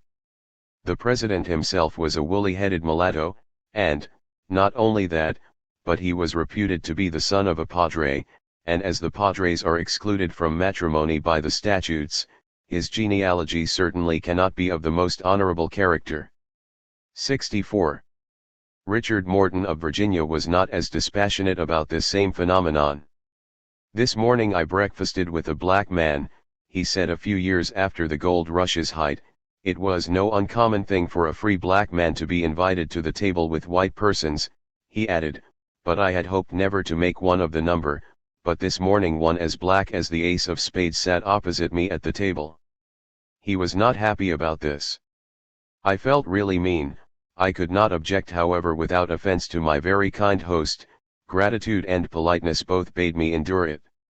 Morton seemed to be undergoing a kind of racial crisis, simultaneously befuddled and outraged by what he was experiencing. His attitude did not improve as he was ambling along a road on foot and was attacked by 3 large boys and, he said, had to use my stick dexterously to keep them off and have now only one regret on the subject, viz., that I did not whip the black to whom they belonged. Later, after finishing dinner at the home of a friend, his travail continued as a dance commenced, and there not being ladies sufficient for the men, the mulatto girls were brought in to fill up, and some 3 or 4 of them occupied the floor during the whole evening. There always about the large fazendas plantations a number of bright mulattoes, generally the whitest and best looking members of the establishment, who stay about the house as companions. For they do no work. Yet Morton refused to take advantage of this titillating situation, or so he said. I was never tempted to take part in the dance, he sniffed, and never except to oblige others. He did deign to cross gender borders, however, as he was importuned by a fellow of my height to dance as his vis-a-vis, and the gracious Morton was in the act of consenting when he led me across the room and took one mulatto girl and told me to take another, just be her side for my partner, but I could not go that and declined on the spot most emphatically, much to his discomfiture, though no one else there seemed to have much preference. Morton was continually taken by surprise at the patterns he was witnessing that were so unlike his native Virginia. He saw a young lady with a naked black child in her arms, hugging and kissing it sick. He had no disposition to get any closer to her than was necessary. As a result, he was taken to meet an upstanding member of society, and, to my utter astonishment, he turned out to be Chinese. He stands very high in the community, is said to be the best man about here. I never before heard of a Chinese rising to respectability anywhere. Then he discovered this gentleman was not a Chinese but a native of Bombay, India, and his parents are Brahmins. He was educated for a priest, but at 21 he declined taking orders and came to Mozambique, where he had an uncle, then to Rio, where he had a relative. He studied medicine, became a doctor, and made a little fortune. Despite Morton's astonishment at his presence, he was extremely kind to me. He felt, I never met with more kindness anywhere. Emphasis original. 65 Morton's continuously stunned reaction was reflective of a larger racial crisis in an encounter with a nation whose race rules seemed to differ from his own, thus casting doubt on whether the U.S. course was universal or natural or could be dislodged ultimately. Still, some of these U.S. nationals were taken by the horrible spectacle that was human bondage. Those not familiar with this practice were noticeably repulsed and revolted. J. L. Ackerman was making his way to California from Boston via Brazil during the gold rush when he found himself in Rio. It was as great a slave market as there is in the world. I was astonished, he said, using a word that frequently peppers narratives of U.S. visitors to Brazil, at the vast number of slaves to be seen in the square and about the landing. They have to perform all kinds of drudgery. You will see no trucks and drays for hauling goods here as you will in the States. All is done by slaves. The sight of these poor slaves touched his heart. The first thing that drew my attention on landing, he asserted, was a poor slave, a brute in human shape, was applying a rawhide to his back with all his might. It made my blood chill within me at the sight. I thought to myself that I should like to have my will of the brute for a short time. I would give him slavery to his heart's content, he warned. This trip was the first time I ever had slaves under my authority, he said, but I did not abuse that authority, unlike what he had witnessed, as his abolitionist sentiments flowered. 66. Samuel Adams had managed a drugstore in Brooklyn before pulling up stakes and heading for California gold in December 1849. Arriving in Rio, he found that one of the most unpleasant things I saw was a gang of tall, straight, able-bodied blacks chained together round their neck. There were 16 in all. This too sparked abolitionist sentiments within him. The great slaveholder, he thought, is fastening around the souls and bodies of our young men and women too, their disregard of everything relating to their best and most precious interests. 67 Milton Stevens cried to his dear mother that in Brazil they have slaves by the thousands and treat them very cruel. I have seen them whipped. Some of them chained together. They are all marked like sheep, and some of them are naked. 68. While in Rio, Samuel Upham saw a Negro who was afflicted with the elephantiasis, one of the most loathsome diseases imaginable, but quite common in this country. His left leg was swollen to nearly the size of his body, and from the knee downward protruded excrescences as large as English walnuts. The skin of the diseased limb appeared rough and scaly, and several of the toes had dropped off the foot. I saw others, he recalled with disgust, afflicted with this disease who had lost their lips and noses. 69. James Woods arrived in Rio in August 1849 and was greatly displeased by what he saw. Not infrequently when a slaver is chased by a man of war, he noted with horror, they throw the slaves overboard to prevent detection. A tale was related last night which was truly horrible, he observed. A slaver was pursued by a man of war lest he should be found in possession of slaves and be declared and treated as a pirate. He had all the slaves brought out and fastened by means of a rope extending around the vessel, on the outside of the vessel, so that with one blow of the axe they could all be dropped in the ocean. Slavery is an awful, terrible curse. But language cannot describe the horrors of the slave trade. The poor Africans, he moaned, the whole world is against him. Very justly have the United States and Great Britain declared the slave trade piracy. Oh, what a terrible cause is slavery, and the slave trade how supremely horrible. 70. The mundane sights of oppression seemed to numb. Saw a dead negress on the beach, said one visitor blandly in 1849, saw a dead nigger sick towed by canoe toward shore. Cocker 71. On his way from the eastern U.S. to California, James Woods sailed through Rio. Soon after breakfast, he observed, the dead body of a poor Negro came floating past the vessel. It was a dreadful sight. The remarks of some of the passengers on the occasion were light and trifling in response. 72. Salvador Ramirez was taken by the sight of a great number of aged slaves, who being of no further use are turned out to die gradually. I saw hundreds of such hideous spectacles. 73. Loafers, which were such a nuisance in the United States, were here entirely unknown. No collections of people are seen here on the corners of the streets, said one U.S. visitor. 74. Put simply, said James T. Jones visiting Rio in 1844, a Brazilian slave is a real slave. An American slave, no slave at all. Emphasis original. 75. Visitors from the North were also moved by the labor that slaves were compelled to perform. One finds among them all sorts of mechanics, said C. B. Richard in the late 1840s, they are almost the only carriers of burdens one finds in Rio. Half of them sing the refrain, frequently the word coffee or the name of the article they happen to be carrying. The other half renders the accompaniment with a monotonous boom, boom. In the long but very narrow and dirty streets there were large, bare, and neglected public squares dotted with shackled slaves. Having run away a few times are now forced to carry a fetter that they cannot remove, usually an iron ring around the neck with iron horns. Thus they are recognizable to the police. Other slaves chose to roam the streets half naked in quest of a livelihood, which was not an agreeable sight to a stranger. 76. Salvador Ramirez wondrously declared that what strikes the stranger in this country is the immense number of slaves. They were at every corner, you are constantly surrounded by them, groups of slaves of all sizes, who make quite an income for their masters by carrying water to the city and supplying the inhabitants. I noticed that their heads as a general thing are bare of hair upon the top on account of this constant friction from carrying loads on their heads. 77. One visitor heard of a Negro who carried a barrel of flour 20 miles on his head, which was not uncommon, since a large portion of the transporting of goods from one part of the city to the other is done by Negroes. They have a kind of dray which is drawn by Negroes, generally about 5 to a dray, 1 at the pole, 2 at the wheels and 2 to push behind. Instead of oxen or mules, Brazilians used Africans. 78. C. H. Keefe in 1849 observed something similar. Having but very few horses, in Rio, the enslaved actually have to work harder than most of our horses at home.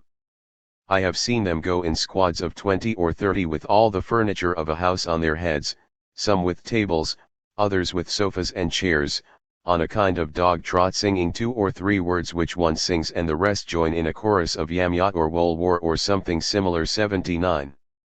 Albert Lyman did not miss the great excess of the slave over the white population in Rio. The former are nearly 5 times more numerous than the latter and usually go in gangs of from 12 to 30, sometimes yoked together with heavy necklaces of iron and attended by a driver. They move along at a slow trot, humming a monotonous refrain the words of which are often changed. 80. Another unidentified visitor in 1849 noticed that these poor, degraded and oppressed beings were involved in tasks that would seem incredible if not related by those who are entitled to full belief, such as carrying a single umbrella, a cup of coffee, a small vase of flowers and the like on their heads, or pulling a water cart, similar to the water carts of New York except being pushed and pulled along by Negroes instead of drawn by a horse. 81. M.J. Randall observed that the ladies, who can afford it, are carried about in palanquins, by 2 or 4 Negroes.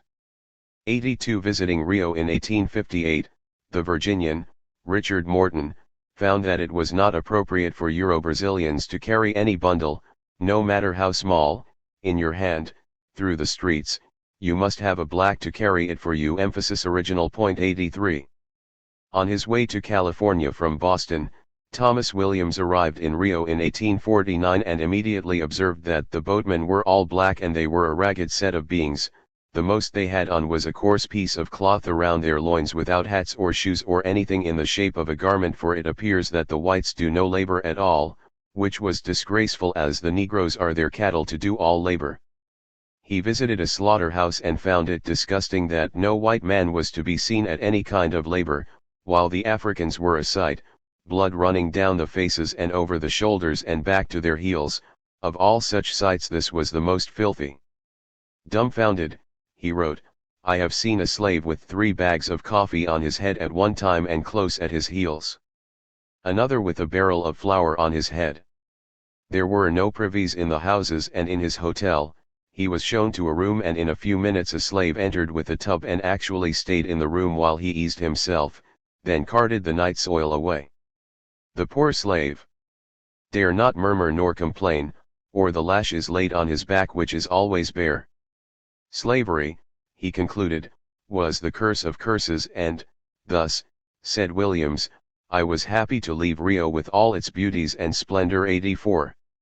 A nameless visitor concurred, mourning that a stranger here whose affections are far away with those he loves, cannot but sympathize with these poor fellow creatures who have been taken by violence from their homes, their wives, and their children, and enslaved in a foreign country, where hope cannot befriend them. 85. I would rather, 1,000 times, be a sheep, pig, or ox, have freedom, food and rest for a season, and then be knocked on the head, observed Thomas Eubank of Brazil, than be a serf on some plantations. Here are slave dealers, he lamented, who weep over the legendary sufferings of a saint, and laugh at worse tortures they themselves inflict. 86. Like animals, slaves at night were locked up in cells, but unlike animals, this was done to keep their slaves from any outbreak or insurrection which is constantly feared. 87.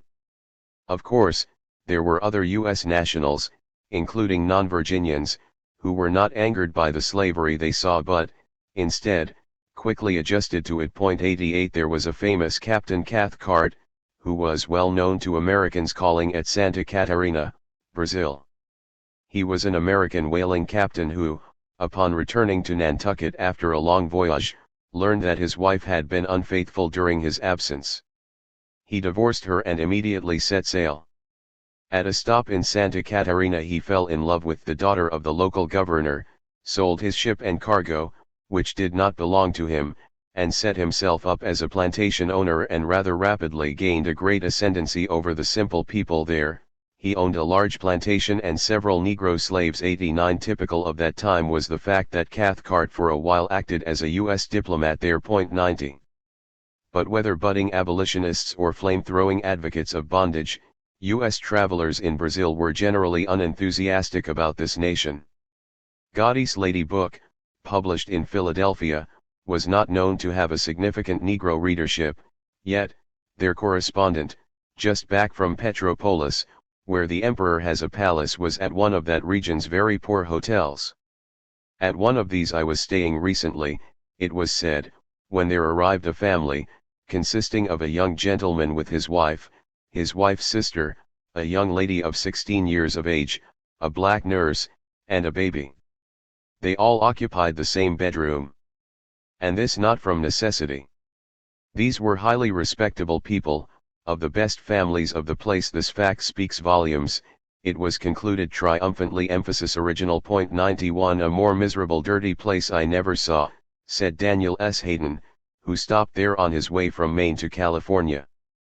The houses are low and the streets narrow and full of blacks of all conditions, from the officer in power to the beggar with no finger or toes. Besides, yellow fever abounded. Point 92. Another unidentified sojourner arriving in May 1850 also detected the prevalence of the yellow fever, with about 30,000 persons having fallen victims to it since January. The filthiness of the inhabitants was revolting. Point 93. The inadequate plumbing system was an abomination to one U.S. visitor. At night these tubs carrying human waste are carried off on the heads of Negroes and emptied into the harbor.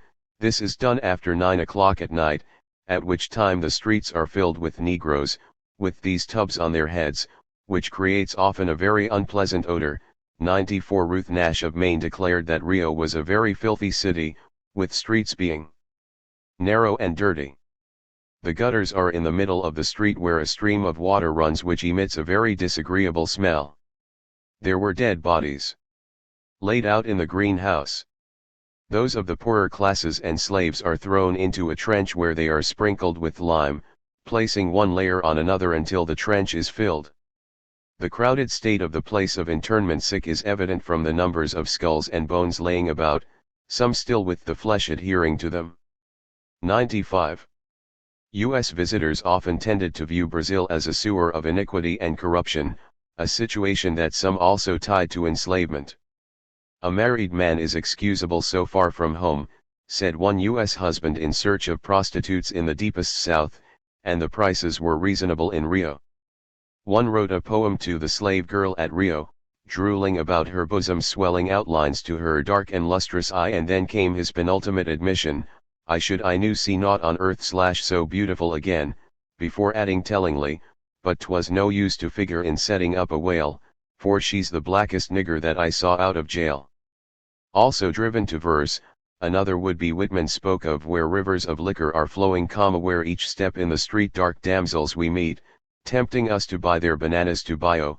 We cannot begin to set forth our chagrin at leaving the city of Rio. 96. The mason and farmer, Samuel Whiting of Rhode Island, who fought with the North during the Civil War, perceived an intemperance and licentiousness that seemed to abound here, speaking of Rio. What is still more disgraceful, he groused, was that more or less of nearly every California company that stops here helps to swell the tide of this iniquity, as there were some who drank to excess. 97. Henry Beckett, though he was on his way to the Pacific Northwest and not California, may have been the kind of man conjured up by Whiting.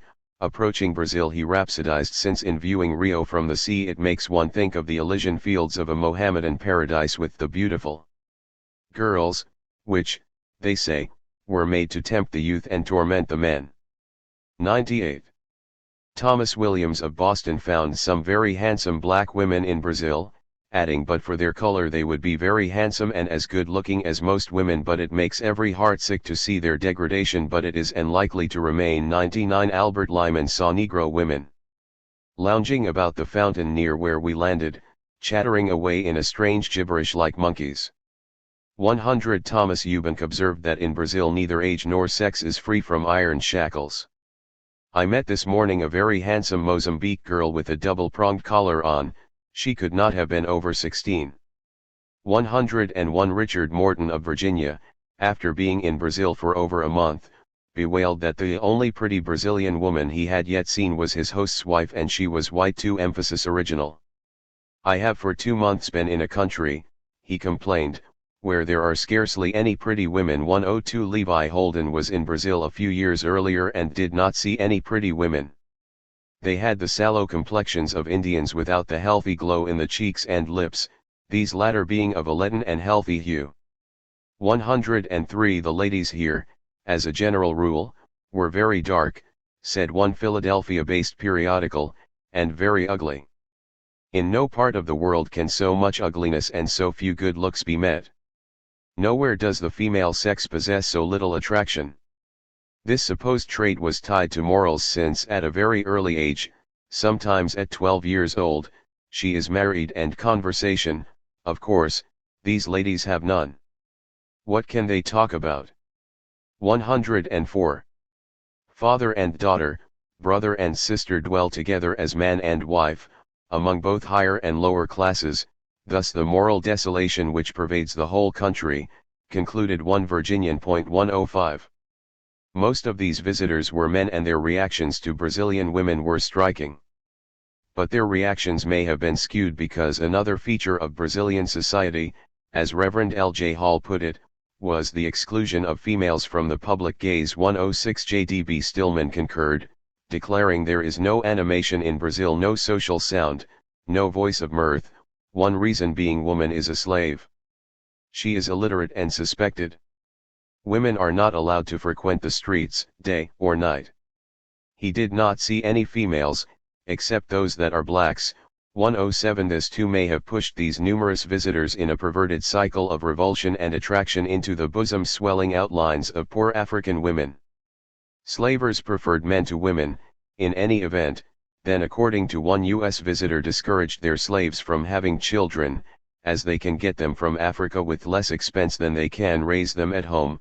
Thus, he saw very few children. 108. A.H. Chasm of the U.S. was unimpressed with the southernmost part of South America generally. He found those of Buenos Aires to be a very healthy and handsome race of people, much handsomer than the Brazilians, who, of course, had a larger African population. Yet, like Brazil, he found there a laxity in their morals too that might shock you at first sight. For instance, a great many respectable people received into society and who visit all the parties and balls have had children before they were married. Such as the husband being a priest or the wife a nun.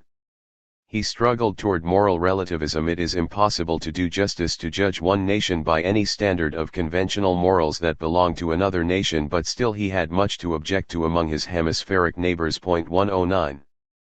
U.S. nationals were flowing into Rio at a time when anti-Catholicism was proliferating back home, and this too marked their presence there, making them feel that the residents were not worthy of this vast land and, perhaps, those from the north should substitute for them. I could not conceive why any mortal man can be so very superstitious as to believe in a religion like this, said Ralph Cross Pendleton, speaking of Catholicism in Brazil during his 1852 visit from New York. 110 One U.S. visitor met a gentleman in Brazil in 1852, who had once resided in Virginia, who expressed unqualified disgust of the Roman Catholic religion. 111 James Woods en route to the gold rush made his way to Rio and was acidulous in referring to this great city almost wholly given to idolatry.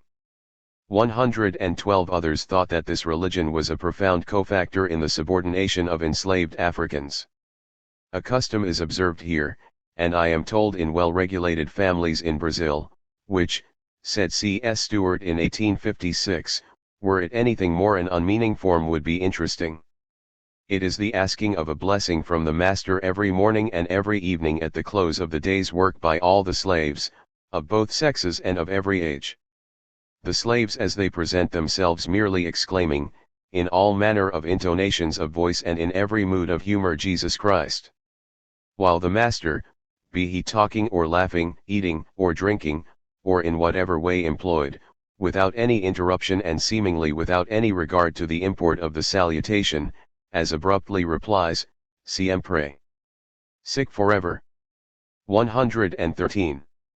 The irascibly racist Richard Morton of Virginia pointed out another custom of the blacks. When they first see you in the morning or if they meet you on the road, they hold their hands and say, Jesus Christo, and you are expected to reply, Adios. They also do the same thing when they come in from work at night. The expression means praised be our Lord Christ Jesus. 114. William Edwards, the former U.S. diplomat in Buenos Aires, who visited Brazil in 1847, discerned that every morning and evening the blacks knelt in devotion.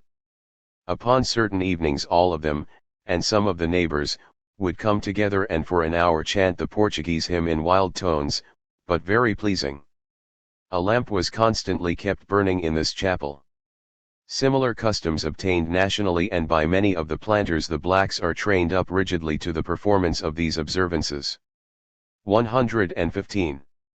Hence, though many U.S. visitors viewed Brazil negatively as a morass of enslavement and religious rigor mortis, others thought when compared to the U.S. Africans were advantaged, and African Americans in the U.S. were among these.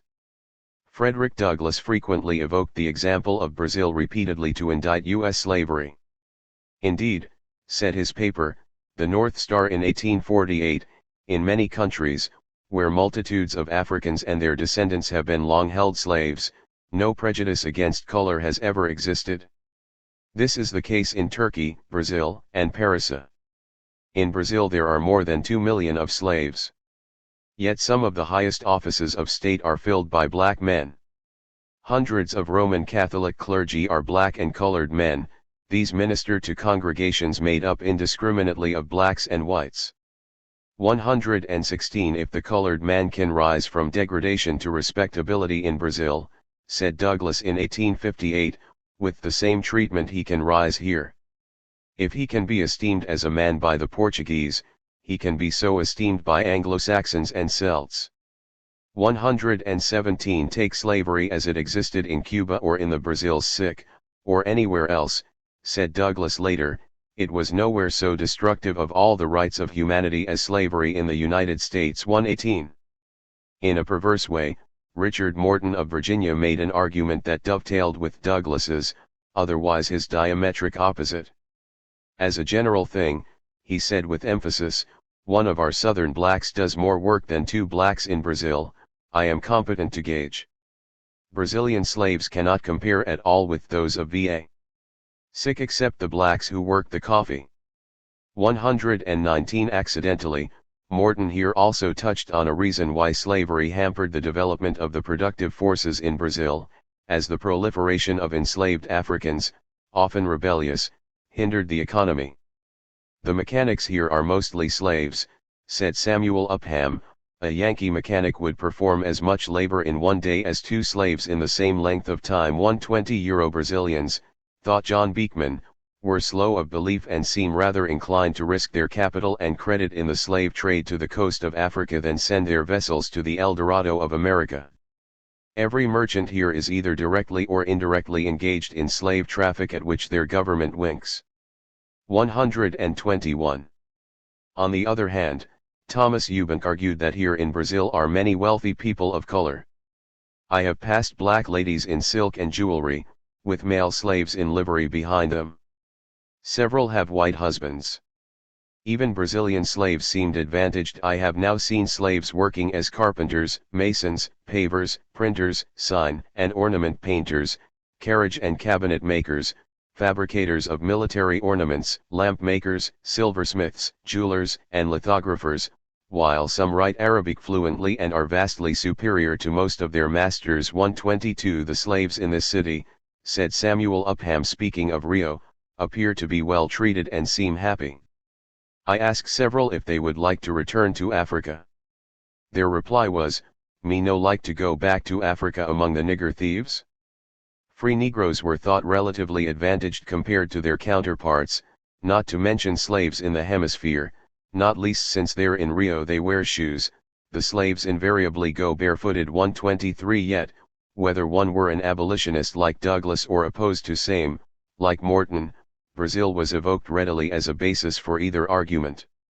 Brazil seemed to harden the sentiments of abolitionists and pro-slavery advocates alike, thus hastening the lurch toward civil war. 124.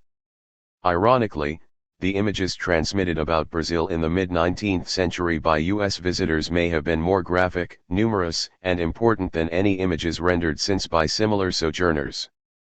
Slavery in Rio de Janeiro left an indelible impression upon those on their way to California. But their compatriots, particularly Matthew Fontaine Maury of Virginia, had a different view of Brazil. He appreciated the South American nation so much that he thought it would be a good idea to seize some of its territory. Matthew Fontaine Maury. An eminent Virginian, Maury was a commander of the Confederate States Navy during the Civil War. He also had designs on the Amazon, including a plan to deport enslaved African Americans there. Courtesy Library of Congress. 6. The U.S. to seize the Amazon? A street is named for him in Richmond, an oil portrait of him hangs in the Virginia State Library, a county in Tennessee has been named after him, along with a wing of the Naval Academy at Annapolis and a destroyer, not to mention his prominence at the University of Virginia where his name is inscribed on the frieze of the rotunda. 1. This internationally famous man is credited with the founding of an entirely new science, the physical geography of the sea, known today as oceanography, which revolutionized merchant traffic on the high seas. 2. It was he who was substantially responsible for the impressive performance of antebellum U.S. vessels with the publication of his charts of ocean winds and currents, which showed that the fastest course under sail was not always the shortest in miles, thereby facilitating the mass migration of the gold rush via Brazil and Cape Horn and the illicit mass migration of Africans across the Atlantic. 3. His fertile brain conceived the Panama Canal before it was built, and 15 years before the Pony Express we find him advocating a monthly overland service to Oregon. His works went through 19 editions in Britain and were translated into 8 languages. 4. He received honors from universities, acclamation from nearly 50 learned societies, and decorations from emperors, kings, and Pope Pius IX, and authorship of a memorial for the free navigation of the Amazon, which was endorsed by the 14th State Economic Congress, the Memphis Convention, and presented to the U.S. House of Representatives of March 3, 1854. Tens of thousands of copies of a report on the Amazon he initiated were printed, which was clear evidence of the intense interest generated by the exploration there he sponsored. 5. He is still a celebrated Virginian, comparable to Stonewall Jackson or Robert E. Lee. Yet Matthew Fontaine Maury not only devised a scheme to send U.S. Negroes to Brazil, but he also exceeded the most anti-Union elements among secessionists in his zeal in collaborating with foreign powers against Washington during the Civil War, a development that was a logical extension of the former proposal, both reflecting his view of national boundaries as impermanent and transitory. For it was Maury who engaged in a long series of negotiations with the Emperor Napoleon of France and the Archduke Maximilian of Austria concerning the separation of California from the United States and its restoration to Mexico as a reward for French intervention on the side of the South during the Civil War. 6. Before this later cartographic scheme, in the 1850s, Maury devised a plan to transfer enslaved Africans in the U.S. from the South to Brazil, the deepest South. If Brazil could get slaves from the U.S. instead of Africa, the number of slaves in the U.S. would be cut down and the kidnapping and buying of new slaves from Africa would be prevented. Hence, the implication of the crusade of his compatriot, Henry Wise. As he saw it, the law of supply and demand would facilitate this massive movement southward, just as it had already supposedly played a role in the Negro transfer from the northern to the southern U.S. He did not believe Southern slaveholders would consent to the freedom of their property without being paid, and, conveniently, he was of the opinion that the desire of the Brazilians for slaves would meet the desire of a good many of those in the U.S. to dispose of their slaves at the market price. It was the logic of the Virginia slave breeder, the same mentality that had impelled Wise toward opposing the African slave trade so vociferously.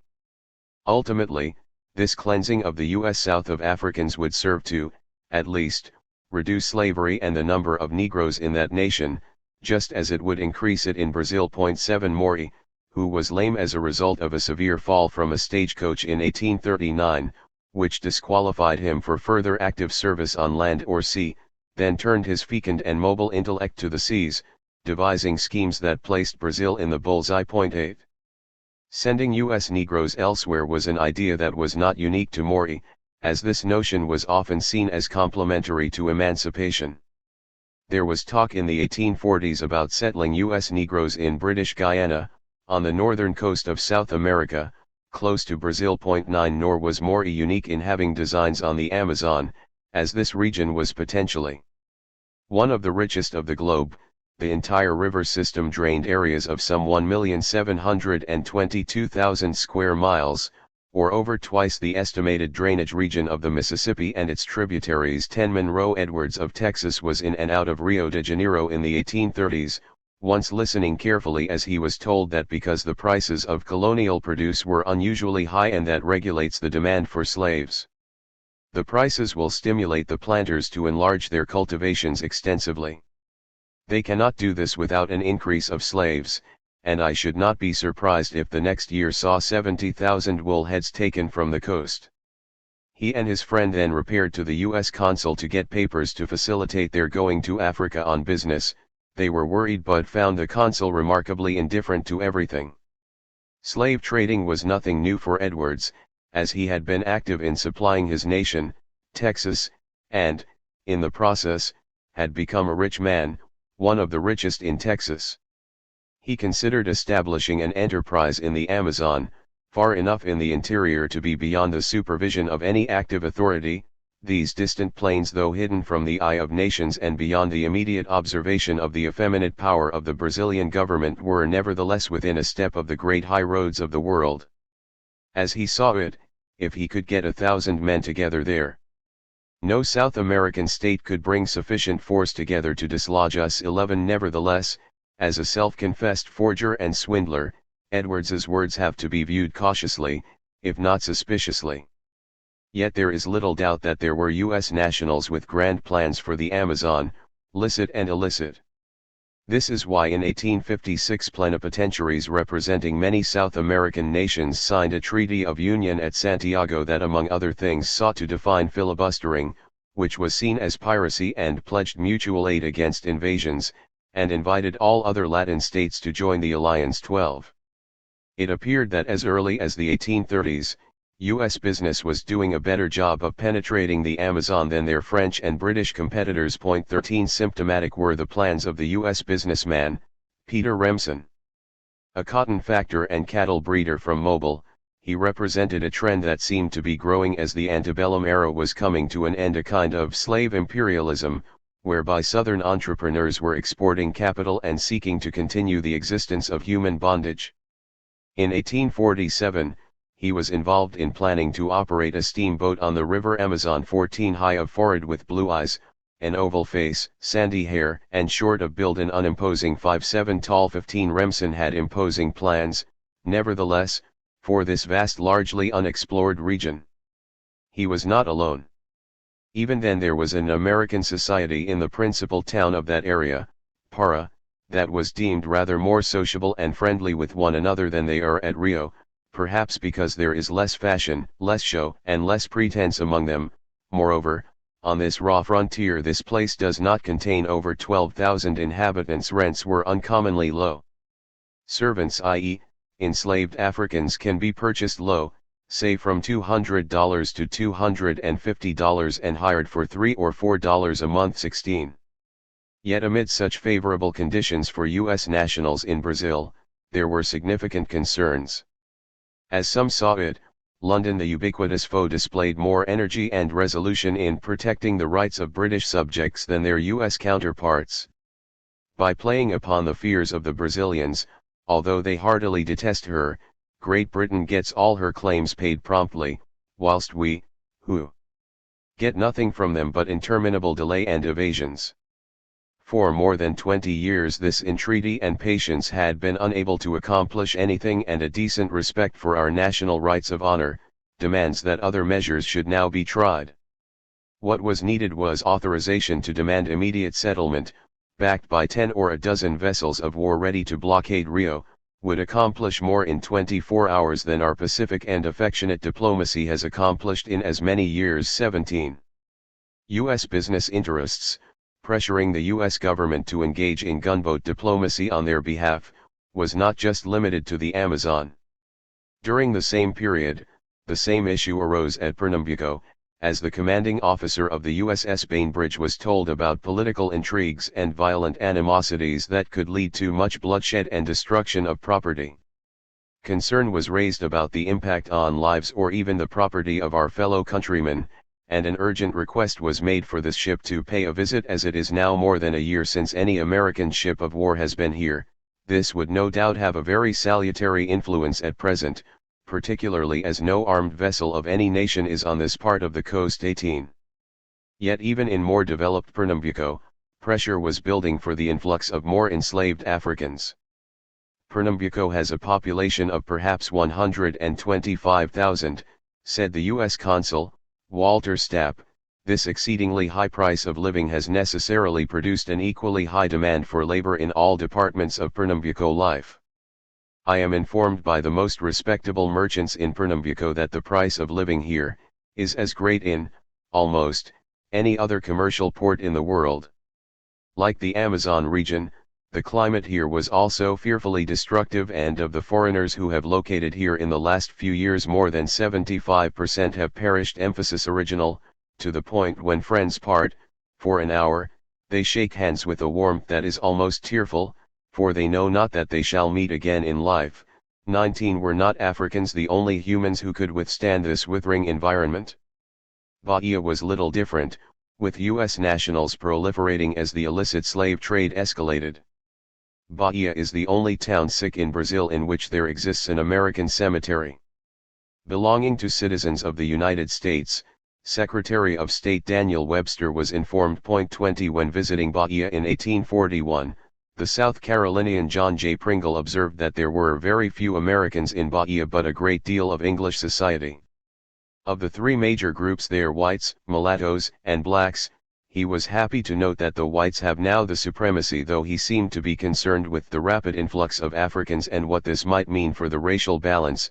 During the short time that we were there, he wrote, 2 vessels sailed for the coast of Africa, one of which had been chased several times by the English men of war but had always succeeded in escaping. 21 Simultaneously, U.S. vessels were flowing into this increasingly Africanized province, with a plurality from Richmond, followed by Baltimore, and including quite a few from New York City, Boston, and Philadelphia. 22 If history was any guide, some of these ships would be sold for the purpose of seizing people in Africa for the purpose of enslavement in Brazil. It was such simmering pressure that set the stage for more aggressive U.S. plans for the Amazon, just as it provided a backdrop for Matthew F. Maury's more elaborate arrangement for Brazilian territory. For Washington maintained a special interest in the Amazon, carefully conducting reconnaissance. 23 Washington was also concerned about the scarcity of labor in the Amazon, which was felt more and more each year, a dearth that Negro slaves could have alleviated. This lack retards the capital advancement of the commercial and agricultural interests of this province, it was said. Brazil made several attempts to introduce colonists from Portugal which have not proved entirely successful, as hard work and exposure prepared them to become an easy prey to the yellow fever which proved fatal to many. 24 U.S. nationals were arriving regularly in the Amazon in the 1850s. The capital of our citizens is employed in this province and is wholly invested in commercial pursuits, almost without exception in the prosecution of direct trade with the United States, the exports of produce exceeding the value of our imports of merchandise, by nearly 100%. This despite the oft criticized scarcity of labor, which continued to be felt more and more each year. 25. Despite or perhaps because of this influx of U.S. nationals, they were being treated increasingly harsher by the authorities. 5 men, said to be Americans, were murdered in 1855 near the Brazilian military post on the Peruvian frontier by order of the commander of that station, a captain in the Brazilian army. When they were murdered, they were upon their knees begging for their lives, yet were shot down, like so many sheep. Emphasis original. 26 Almost all white foreigners that pass through this part of Peru are called Americans, thought one observer, which at once suggested the suspicion of these visiting U.S. nationals, their growing numbers, and the sharper reaction to them. 27. Yet as draconian as such responses were, they did not exhaust the warp and woof of the danger involved in venturing into the rough and raw frontier that was the Amazon. In 1855, for example, there was a fatal epidemic. The Asiatic cholera. The number of deaths in the city during the month of June was 510, of which 420 were of cholera, and in many places in the interior, the mortality has been much greater. The disease has been in great measure confined to the colored and Indian population, yet another factor that cried out for an infusion of more enslaved Africans. 28. Since the Maori family tree stretched over oceans and continents, Perhaps it was not surprising that the most distinguished scion of this clan would devise such grandiose schemes. The Fontaines and Moris could trace their ancestors back to France in the year 1500, while others settled in Virginia in 1716 and 1729. In 1825, when he was about 18, Sam Houston himself recommended Maury for an appointment at the Naval Academy, who he deemed to be a young man of uncommonly fine talents. His nephew, General Dabney Herndon Maury, who termed him the most lovable man I ever knew, recalls that his uncle's potential bloomed late as he was 27th at Annapolis and there were only 40 in the class. But he always had exhibited a resolute autodidacticism, having pored over Scott and other English classics. In his youth, he was very fond of Shakespeare, and all his life he read and studied the Bible, on which he exerted his wonderful power of concentration. 31 After graduating, in 1829, he was aboard the USS Vincennes in Callao on the western coast of South America, busy making preparations for a voyage around the globe. 32. These early ventures marked the coming trajectory of his life, as ocean currents and foreign adventures, especially in Brazil, were the keynotes of his future. It was Maury who debunked another myth among merchant skippers: that the best route south to Rio de Janeiro was well outside Brazil's jutting Cape São Roque. Some captains nearly crossed the Atlantic all the way to Africa in order to avoid Brazil's Cape. But Maury found, largely from the logs of skippers who had blundered inside Cape São Roque, that there were actually favorable currents that could be ridden out around the Cape and helpful winds close to land to add to a vessel's speed.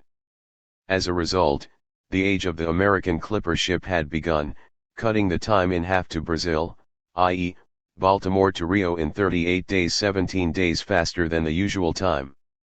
This facilitated, as well, travel to California. 33 As the clipper's impressive performance were aided by the publication of Matthew Maury's charts of ocean winds and currents, which showed that the fastest course under sail was not always the shortest in miles. 34.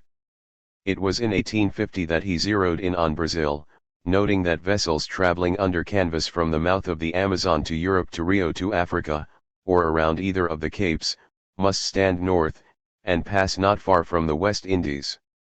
This fact makes that river basin nearer to us than Brazil, if we call Rio, Brazil, and puts practically the mouth of that river almost as much within the Florida Pass and under our control, as is the mouth of the Mississippi. Now, with the Amazon River basin firmly in view, he asked rhetorically, who shall people the great valley of this mighty Amazon? Shall it be peopled with an imbecile and an indolent people, or by a go-ahead race that has energy and enterprise equal to subdue the forest and to develop and bring forth the vast resources that lie hidden there? Rather surreptitiously, Maury assigned William Herndon to explore this area in the early 1850s, putatively in violation of Brazilian sovereignty, to take on a mission, whose object was to prepare the way for that chain of routes which is to bring this result about, i.e., to establish the suzerainty of the race that has energy and enterprise, Euro-Americans. Your going, he told the young Herndon, is to be the first link in that chain which is to end in the establishment of the Amazonian Republic. But what about Brazil? Dismissively, Maury roared that it cannot no more prevent American citizens from the free, as well as from the slave states, from going there with their goods and chattels to settle and to revolutionize and republicanize and Anglo-Saxonize that valley, than it can prevent the magazine from exploding after the firebrand that has been thrown into it. That valley is to be the safety valve for our southern states. When they become overpopulated with slaves, the African slave trade will be stopped, and they will send their slaves to the Amazon. Just as the Mississippi Valley has been the escape valve for the slaves of the northern, now free, states, so will the Amazon be to that of the Mississippi. Britain, he thought, was beginning to feel too dependent on the U.S. South for cotton and might want to snatch the Amazon for that purpose, so Maury's initiative was preemptive. The valley, he declared, in a few years will become to be regarded for all commercial purposes as a sort of an American colony. This was covert action of the first rank. In the first place, he insisted, the object of your journey should not be talked of, emphasis original. Maury provided a lengthy list of things Herndon should catalogue, including minerals and indigenous flora and fauna. What are the able-bodied sold at there? Is there any importation from Africa? To what extent and how do the untried slaves just from Africa compare in price with those who have been raised and trained in the country? In sum, note down and take note of everything that you see, hear, feel, or think while on the way down 35. It was not long before the U.S. consul in the Amazon received from Mr. George Manning, agent for Lieutenant Maury, a letter of inquiry respecting the river Amazon and the province of paragraph 36. The designated trailblazer, William Lewis Herndon, was peripatetic, having spent 1832 in Lisbon, a frequent port of call for those with dreams of expanding the bounds of bondage, and in 1837 was anchored in Rio, then cruising between Rio, Bahia, and River Plata. 37 He was a slight man who wore thin gold spectacles, he had a red beard running the edge of his jaw from temple to temple. He had been at sea since he was 15 and had soldiered in the Mexican War and the Second Seminole War. Like Maury, Herndon too had febrile dreams about Brazil. The Valley of Amazon and the Valley of Mississippi are commercial complements of each other, one supplying what the other lacks in the great commercial round. They are sisters which should not be separated, something that Brazilian sovereignty was preventing. With this thought firmly in mind, he embarked on this perilous expedition to the deepest south in 1851, noting as he crossed onto Brazilian soil that the commandant never left me a moment to myself until he saw me safely in bed on board my boat. I did not know, at first, whether this was polite attention or a watch upon me, but I think it was the latter. Quite quickly this unease abated as he bumped into his compatriots everywhere on the river. He recounted, I heard sounded the praises of my countrymen.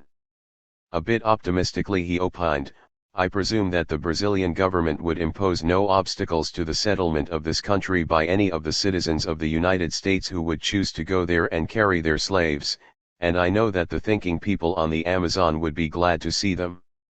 Going further, he added, I am under the impression that, were Brazil to throw off a causeless jealousy, and a puerile fear of our people, and invite settlers to the valley of the Amazon, there might be found, among our southern planters, men, who looking with apprehension, if not for themselves, at least for their children, to the state of affairs as regards slavery at home, would, under sufficient guarantees, remove their slaves to that country, cultivate its lands, draw out its resources, and prodigiously augment the power and wealth of Brazil. Like Maury, Herndon was passionately optimistic about this region's prospects. I have no hesitation in saying, he beamed, that I believe in 50 years Rio de Janeiro, without losing a tittle of her wealth and greatness, will be but a village to Para, and Para will be what New Orleans would long ago have been but for the activity of New York and her own fatal climate, the greatest city of the New World. Santarem will be St. Louis and Cincinnati. Also, like Maury, Herndon had a bold oceanographic vision for this region of Brazil, arguing that ships sailing from the mouth of the Amazon, for whatever port of the world, are forced to our very doors by the southeast and northeast trade winds, that New York is the halfway house between Para and Europe. And this Herndon-Maury vision was not unique to them, for it was then that the young Mark Twain traveled down the Mississippi, thinking he would book passage on the next ship out of New Orleans bound for Para, Brazil. Once there, he would work his way up the Amazon into its tributaries. For his part, Herndon musingly dropped a bit of green moss, plucked from this U.S. river, and as it floated along I followed it, in imagination, down through the luxurious climes, the beautiful skies and enchanting scenery of the tropics, to the mouth of the great river, thence across the Caribbean Sea, through the Yucatan Pass, into the Gulf of Mexico, thence along the Gulf Stream, and so out upon the ocean, off the shores of the land of flowers.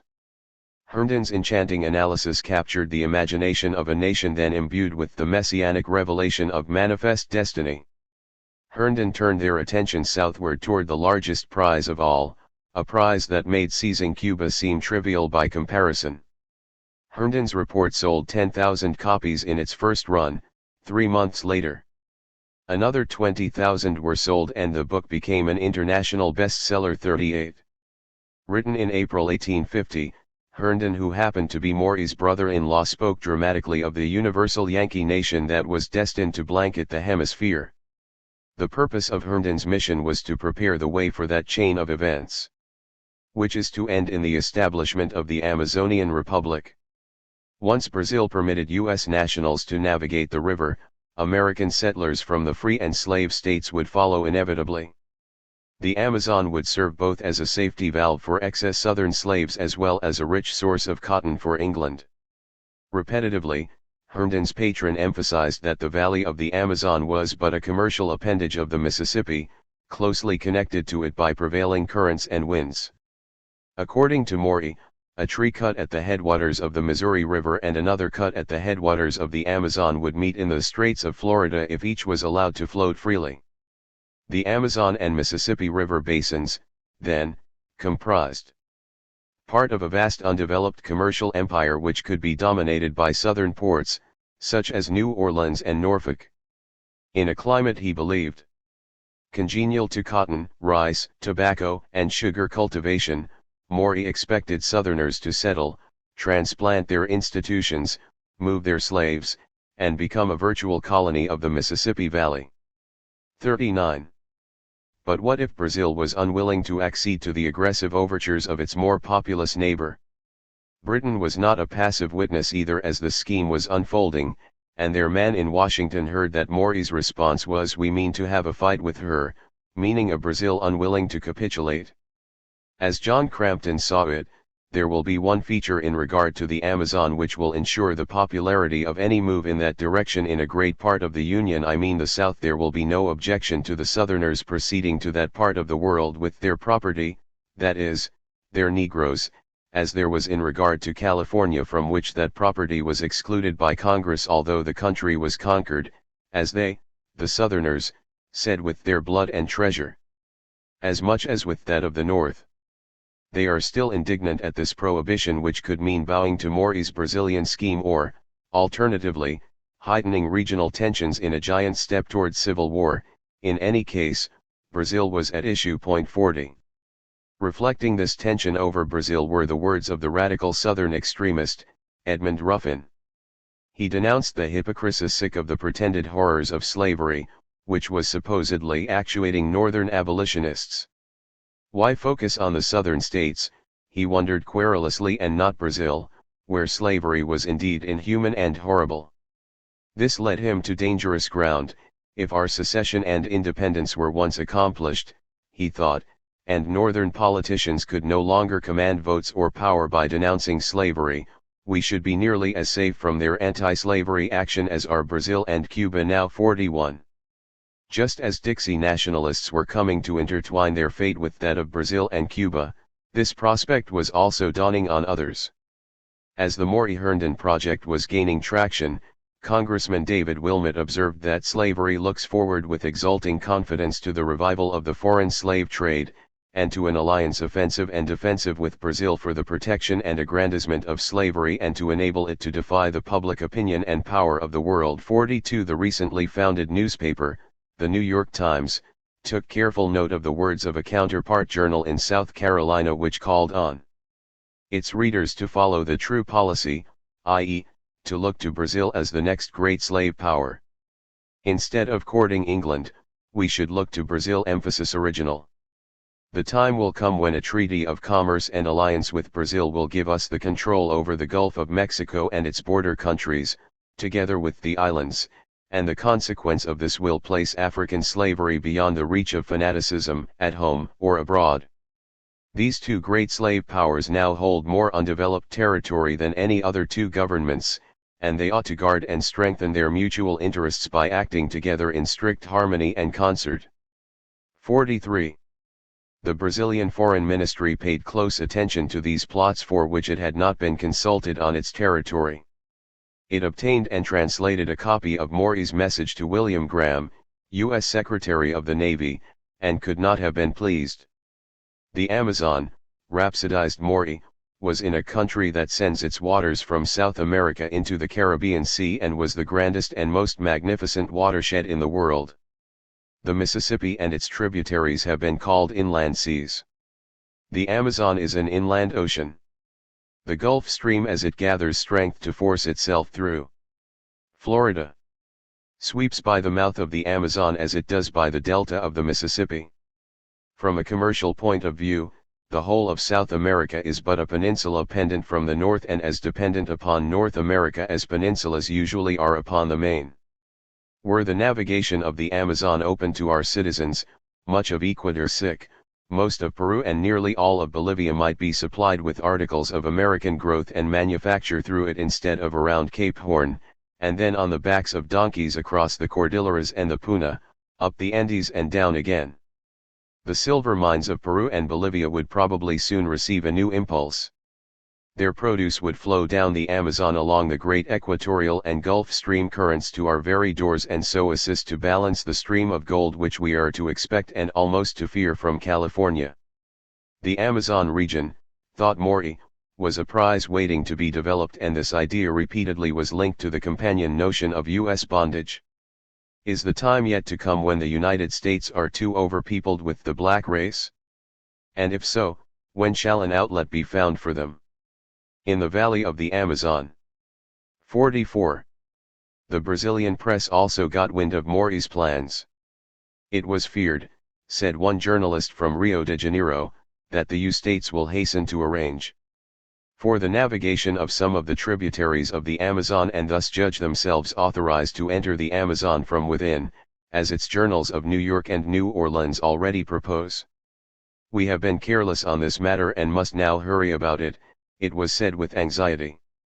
This nation of pirates, it was said of the U.S., like those of their race, wish to dispossess all the people of America who are not Anglo-Saxons. This article made it to the hands of Morey's comrade, William Graham, who filed it away for future reference. 45. Graham, whose role as Secretary of the Navy placed him in a strategic position, saw Morey's Amazon plan as part of a larger scheme for South America. He was told in 1852 that the defeat and expulsion of Rosas from Buenos Aires will open to the trade of the world the fine countries bordering on the Uruguay and Paraguay rivers.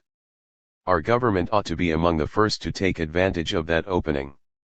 46. For the longest time, the U.S. had paid insufficient attention to the nation that became Argentina, but as the news of the assembling of a Congress of Representatives from the principal Latin American states at Lima, Peru early in 1843, where Mexican, United States relations were to be considered, Washington became more concerned about its prestige in South America. Certainly, the war of aggression against Mexico in 1846 could hardly be ignored by Latin America. Henry Wise had once told John C. Calhoun that the U-States and Brazil are the two elder sisters of North and South America and are in a moral sense responsible for the whole family of states in the New World. 47. But even Brazil, admitted to parity with the U.S. in Wise's formulation, was beginning to think that, instead, a fate akin to Mexico was the destiny slotted for it by Washington. Morey's relationship to Graham showed that his designs on the Amazon were not apparitions, for this North Carolinian was a unanimous choice in 1852 as candidate for the office of Vice President. 48. While Millard Fillmore found their official intercourse to have been so intimate and so entirely harmonious. 49. The potent politician from New York told Graham that he had a vacant room at his house at your services and almost demanded that he become our guest during the time you remain in the city. 50. Morey would need these powerful contacts that reached into the inner sanctums of the White House if his ambitious proposals were to become reality. Seeking to outflank a Brazil that was hesitant to open its territory to a nation that some there viewed as piratical, Morey proposed to Graham that the U.S. negotiate a treaty, guaranteeing to Peru certain islands near Amazonia, on condition that she would open one or more of the river towns in her Amazonian provinces to American commerce by making them ports of entry, or whether we might not go further, and in consideration of the guarantee, ask of Peru this right of navigation to be exclusive to the American flag, together with that of the coterminous nations only, as Brazil, Bolivia, etc. Thus, by getting such a right from Bolivia and the other states whose territories are drained by that river and its navigable tributaries, we should exclude France and England with their mischievous abolitionists from those waters and from a participation with us. Like many aggressive men in Washington before and since, he saw the State Department as inefficient. Nobody there seems to understand South American affairs, he groused, while he was dreamy about the prospects, suggesting that Herndon's report would show the country Brazil to be all you ever imagined of it. 51. After dispatching Herndon southward, the prolific Maury then picked up his pen and with the pseudonym of South American Vintage Inca in the canonical publication of the Slave South, Debau's Review, began to propagandize further on behalf of his ambitious Amazon plan. Our commercial transactions with Brazil and the valley of the Rio de la Plata, he insisted, are already worth more than they were any of the countries of Europe, except Great Britain and France, and that did not include the illicit slave trade. It was the South that should spearhead this Brazilian initiative, he said, already intimating that he saw this region as a separate nation. If the South do not make haste soon to take it up and embark in it, we may rest assured the North will not be slow, for that valley is a slave country and should remain that way. Wherever they are found, the African delights to dwell, and he alone is equal to the task which man has to accomplish with the axe in the valley of the Amazon. For the settlement of the valley of the Amazon, its relation to this country, its bearings upon our future commerce, and withal so potential, that the destiny of the United States seems to be closely connected with, wrapped up in, and concealed by this question. The Amazon was the future. There will soon be no more Mississippi lands to clear, no more cotton fields to subdue, and unless some means be devised of getting rid of the Negro increase, the time must come, and sooner or later it will come, when there will be an excess in these states of black people. There was a precedent for this, as the New England states and the Middle states did not emancipate their slaves, they banished them, but the South could not, if she would, banish her slaves and tell the world that it is emancipation, for she has no place of banishment to send them to. And they could not be expropriated, for did ever any people incur such attacks? History affords no example of any.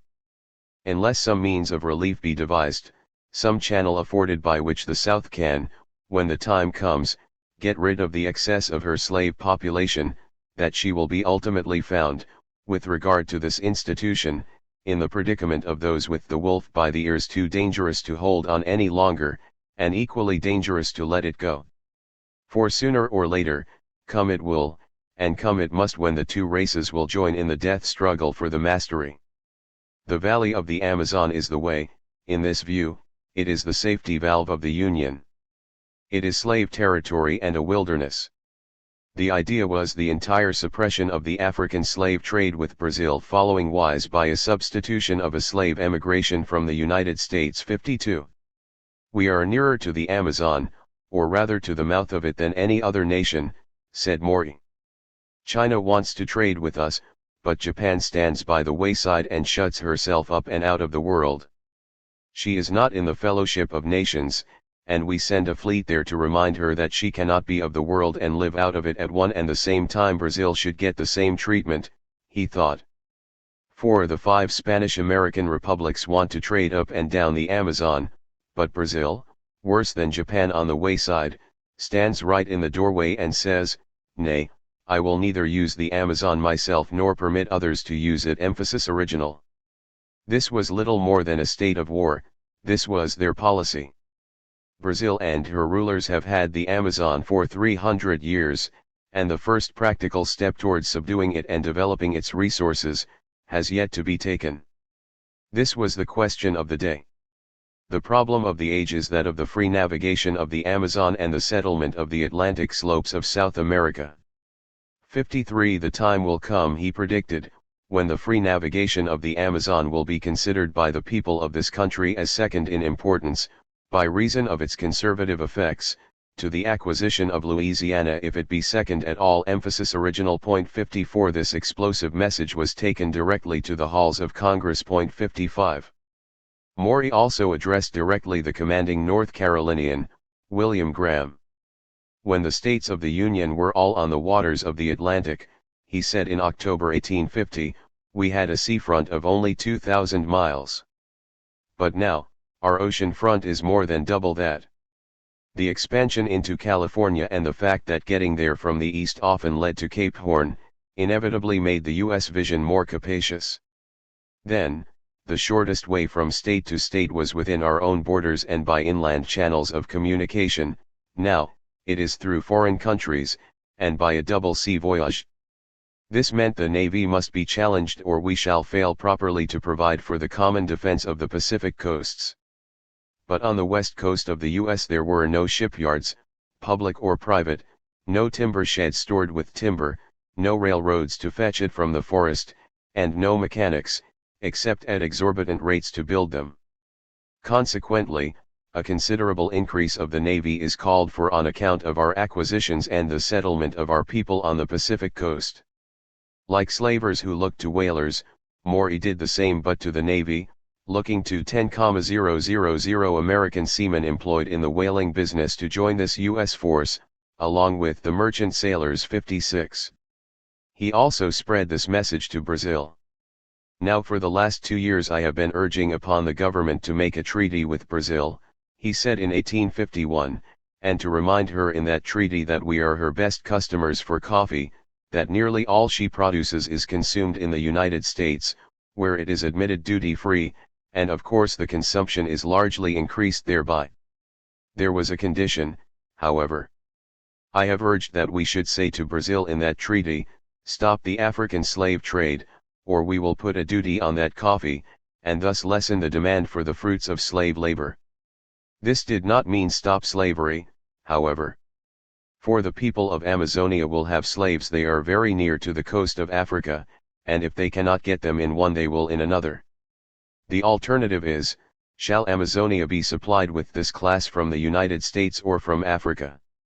In the former case, it will be a transfer of the place of servitude, but the making of no new slaves. In the latter, it will be making slaves of free men, and in the former it would be relieving our own country of the slaves. 57 As pressure mounted in the slave South, Maury saw his plan as the most reasonable alternative. I cannot be blind to what I see going on here. It is coming to be a matter of faith among leading Southern men that the time is rapidly approaching when, in order to prevent this war of the races and its horrors, the white South in self-defense would be compelled to conquer parts of Mexico and Central America and make slave territory of what is now free. 58 Moreover, as Maury saw it, his country had to strike first in the Amazon as a preemption of rivals in London and Paris.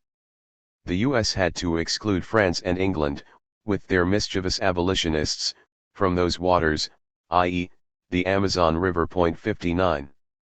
Brazil was not standing aside idly as other nations were contemplating its territorial integrity, however. Fearing filibustering, Brazil cut a deal with Peru restricting navigation of ships in this region, and in 1867 the Amazon was finally opened to world commerce. 60 Brazil's legation in the U.S. monitored carefully the North American conversation about the prospect of seizing their territory. Maury's was not a lone voice in the wilderness calling for action in the Amazon and signaling the importance of Brazil, though these voices were not necessarily in accord with every jot of his proposals. The Southern Standard of Charleston felt that instead of courting England, we should look to Brazil and the West Indies. These two great slave powers now hold more undeveloped territory than any other two governments. Thus, if the slave South and Brazil chose to act together by treaty, we can not only preserve domestic servitude, we can defy the power of the world. The slave South had been too long governed by some singing schoolmasters from the North, and the time had long since come for a change. A sort of slave imperialism was proposed. As it was said, the time will come that all islands and regions suited to African slavery, between us and Brazil, will fall under the control of those two slave powers. With audacity, it was proposed to take Cuba, to conquer Saint Domingo and reduce its inhabitants to slavery, to unite with Brazil, to enter into an alliance with Brazil. Said a nameless abolitionist voice, it is seldom one will find more of what is being called letting the cat out of the bag. The Kansas-Nebraska bill is but the first. This was the easy step in this comprehensive plan of Africanizing the whole of the American hemisphere. 61 Said another, the slave South was looking to an alliance, offensive and defensive, with Brazil. 62 While another declared, it was predicted 20 years ago, that if the slave South got Texas, it would not stop until it reached Brazil. 63. Naturally, this idea of dispatching U.S. Negroes to the deepest South did not evade the attention of the intended victims. Writing from exile in Canada, one editorialist ridiculed the stupendous scheme of the slave power, this attempt to secure an outlet for their surplus slave population, now staring them in the face like doom. If they could but get a foothold in that rich tropical Amazon valley, establish slavery there by arrangement with Brazil, create a commerce between it and the southern states, direct and institute lines of steamship, slaves could be transported with convenience. A great slave-holding empire would arise, fortifying the system at home and removing for centuries the only danger which threatened it. 64 The provincial freemen reacted sharply to Maury's plan to memorialize Congress to send one or two small naval steamers up the Amazon River for the purpose of exploring its tributaries, and that the government of Brazil be requested to permit these vessels to make explorations and surveys of the shores of the Amazon belonging to that nation. They sensed the implications of the idea of converting the mouth of the Amazon and the mouth of Mississippi into one. This would be a boon for the consolidation of hemispheric slavery. They did not miss the import of the point that ships sailing from the mouth of the Amazon for whatever port of the world, are forced to flow to our very doors by the SE trade winds, that New York is the halfway house between Para and Europe. They recognized that U.S. Negroes would be on the move southward when Southern planters, men, who looking with apprehension to the state of affairs of slavery at home, would under sufficient guarantees, remove their slaves to Brazil. 65. Frederick Douglass also was alarmed by these Amazon plans.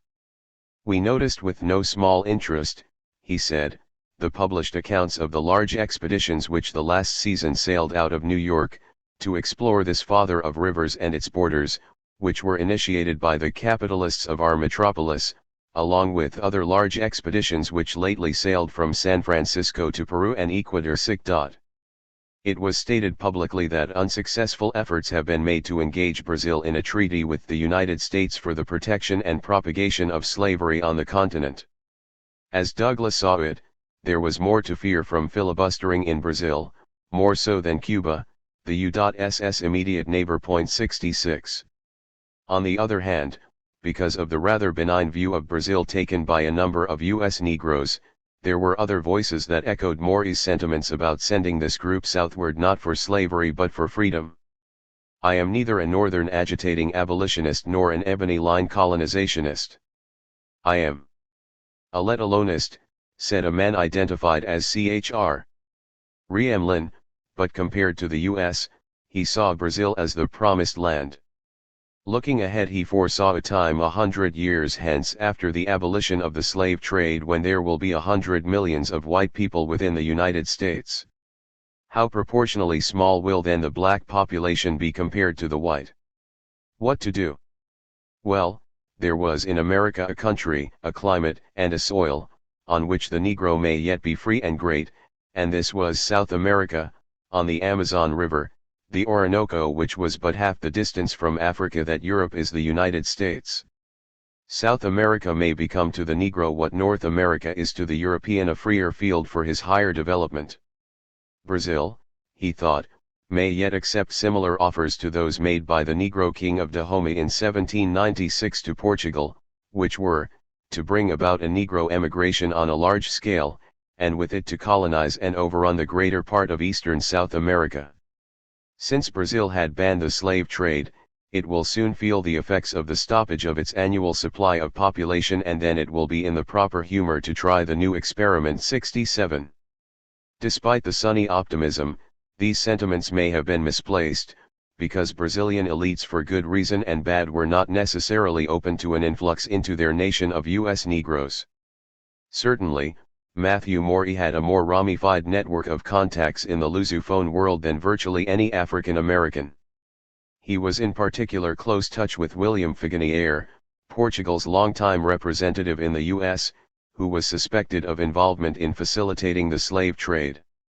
"I regret that I was not in town when you did me the favor to call at the Naval Observatory," Maury told him in the fall of 1856, as he added, "Thanks for the documents and parcels which you were kind enough to leave." 68. Perhaps prompted by Maury, Figuinier contacted the U.S. Navy telling him that the Navy Department at Lisbon is desirous of obtaining a copy of the work on boat armament. 69 J. A. Dahlgren instructed this Portuguese national that the late operations of our naval force against the Chinese forts near Canton have afforded another evidence of the power of the howitzer against masses of men who lack the discipline and nerve of the troops of civilized nations. And although I trust that your settlement at Macau may not be molested, yet a due supply of field howitzers supported by rifled muskets would afford the best security against any attempt on the part of the Chinese. 70 Helpfully, Maury forwarded for Lisbon, a parcel containing 6 sets of charts of the Japan expedition, Commander Perry, to transmit the same for the use of the Portuguese Marine. 71 During this time this Portuguese representative quite strikingly was making repeated requests for detailed maps of the US and was also asking for the best published information held by the US Patent Office in respect to the culture and manipulation of the cotton. 72 As the Civil War approached, Maury's contact with Lisbon increased sharply and, in turn, Portugal was foisting various awards upon him. 73 Not least because over the years this then U.S. national supplied this pioneering nation of navigation with considerable technical information about the seas. Appropriately given his knowledge of the oceans, Maury had a truly global network. 74 Which allowed him to see more clearly than most the importance of the Amazon for his nation's ambitions. Moreover, such contacts would prove to be useful when he joined with others in the slave South to secede from the U.S., for even before secession, Maximilian, who seized Mexico when Washington was embroiled in civil war, told Maury with affection of a friend, that he was deeply moved at your generous and flattering proposal to enter my service if I am ever called to ascend the Mexican throne. I hope the day will come when you and I will play a prominent role together. 75 Though skeptical of French abolitionists, Maury was embraced by Paris, even before this nation moved to seize Mexico. 76 This paid off for France when during the height of the Civil War, Maury announced that should the enemies of my country, speaking of the Confederate States of America, attempt to assert their Monroe Doctrine when you ascend your throne, then it may become the policy of Mexico, as it is already the interest of the Confederacy to see California withdrawn from her present political associations. Though never a resident of that state, Maury conceded, I am not altogether unknown to the people there, not least since so many from the slave South had migrated there. I might be of some service in assisting its dismemberment, he added helpfully. A few good ironclads quietly sent around Cape Horn at an early day would find themselves complete masters of the coast, for the Federals have nothing in the Pacific that could cope with them. A double dealer of rare skill, Maury was also willing to tender his resignation. In the Confederate Navy. Whenever you may require my services and swear loyalty to Mexico. 77 There was also sentiment among Maury's comrades to try to restore slavery in Mexico, which along with Cuba and Brazil, could become a formidable bondage bloc that could ultimately challenge Washington profoundly. But a few weeks after the Civil War ended, an informant in Richmond, while conceding that we are, it is true, in a very unhappy condition, and the prospect before is not bright, was satisfied that we shall fare better here than in a Catholic, Spanish country. Worse, it was not possible to get the Negroes to go away from here with their former owners. They are all turned loose and are as wild as zebras. Emphasis original. 78 Thus, Maury was reduced to endorsing a plan to go to China for laborers, 79 which as it turned out became something of a substitute for enslaved Africans in the wake of the Civil War. Later, after reconciling with Washington, he perked up at the idea of San Domingo annexation. If it be annexed, he told a friend, there may be a field open there, for the display of your talents.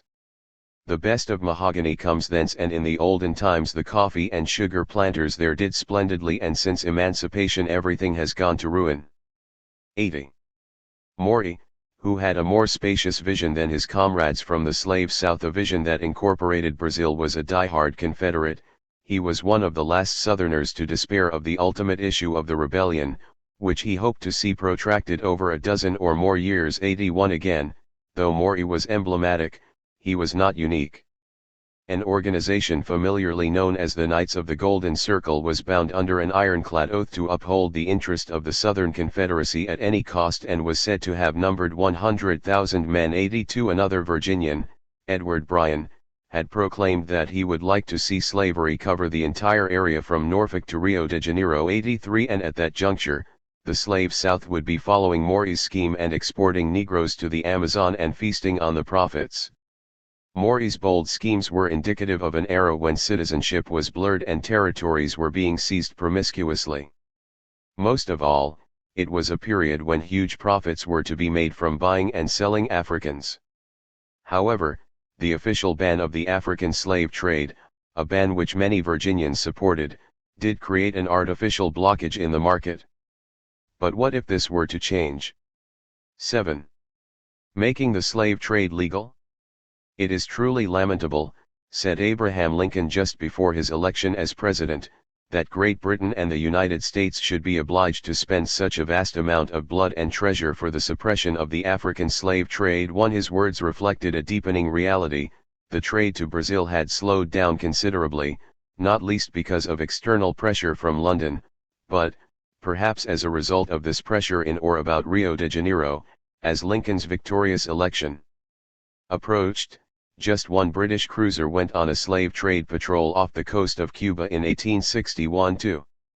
This chapter concerns the spectacular rise in the illicit African slave trade in the late 1850s and how the apparent victory of those who profited from this commerce ironically sounded the tocsin for the institution of slavery, as emboldened fire-eaters from Dixie overplayed their hand and pushed the nation toward civil war. Just as cracking down on the sale of illegal drugs in one neighborhood can serve to increase this traffic in adjacent areas, the pressure in the deepest South was causing the illegal trade to grow in areas north of Brazil. Moreover, it seemed that American traders were anxious to ship all the slaves they could before Lincoln's known views could take effect. 3. At this moment, New York City was gaining the dubious honor of being the greatest slave trading mart in the world. By 1857, this metropolis, perhaps more so than New Orleans, the logical contender for this title, was the commercial center of the slave trade.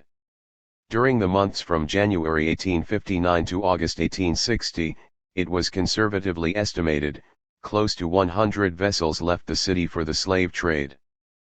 For the trade in Africans had become so commonplace. 5. That the press in Gotham began to speak of various ethnic groups from this continent in the same way they might have discussed the merits of a Chablis versus a Merlot. 6. A formidable infrastructure for the slave trade had developed in the city that included ship fitters, suppliers, attorneys, recruiters of crews, and bribed marshals and custom agents.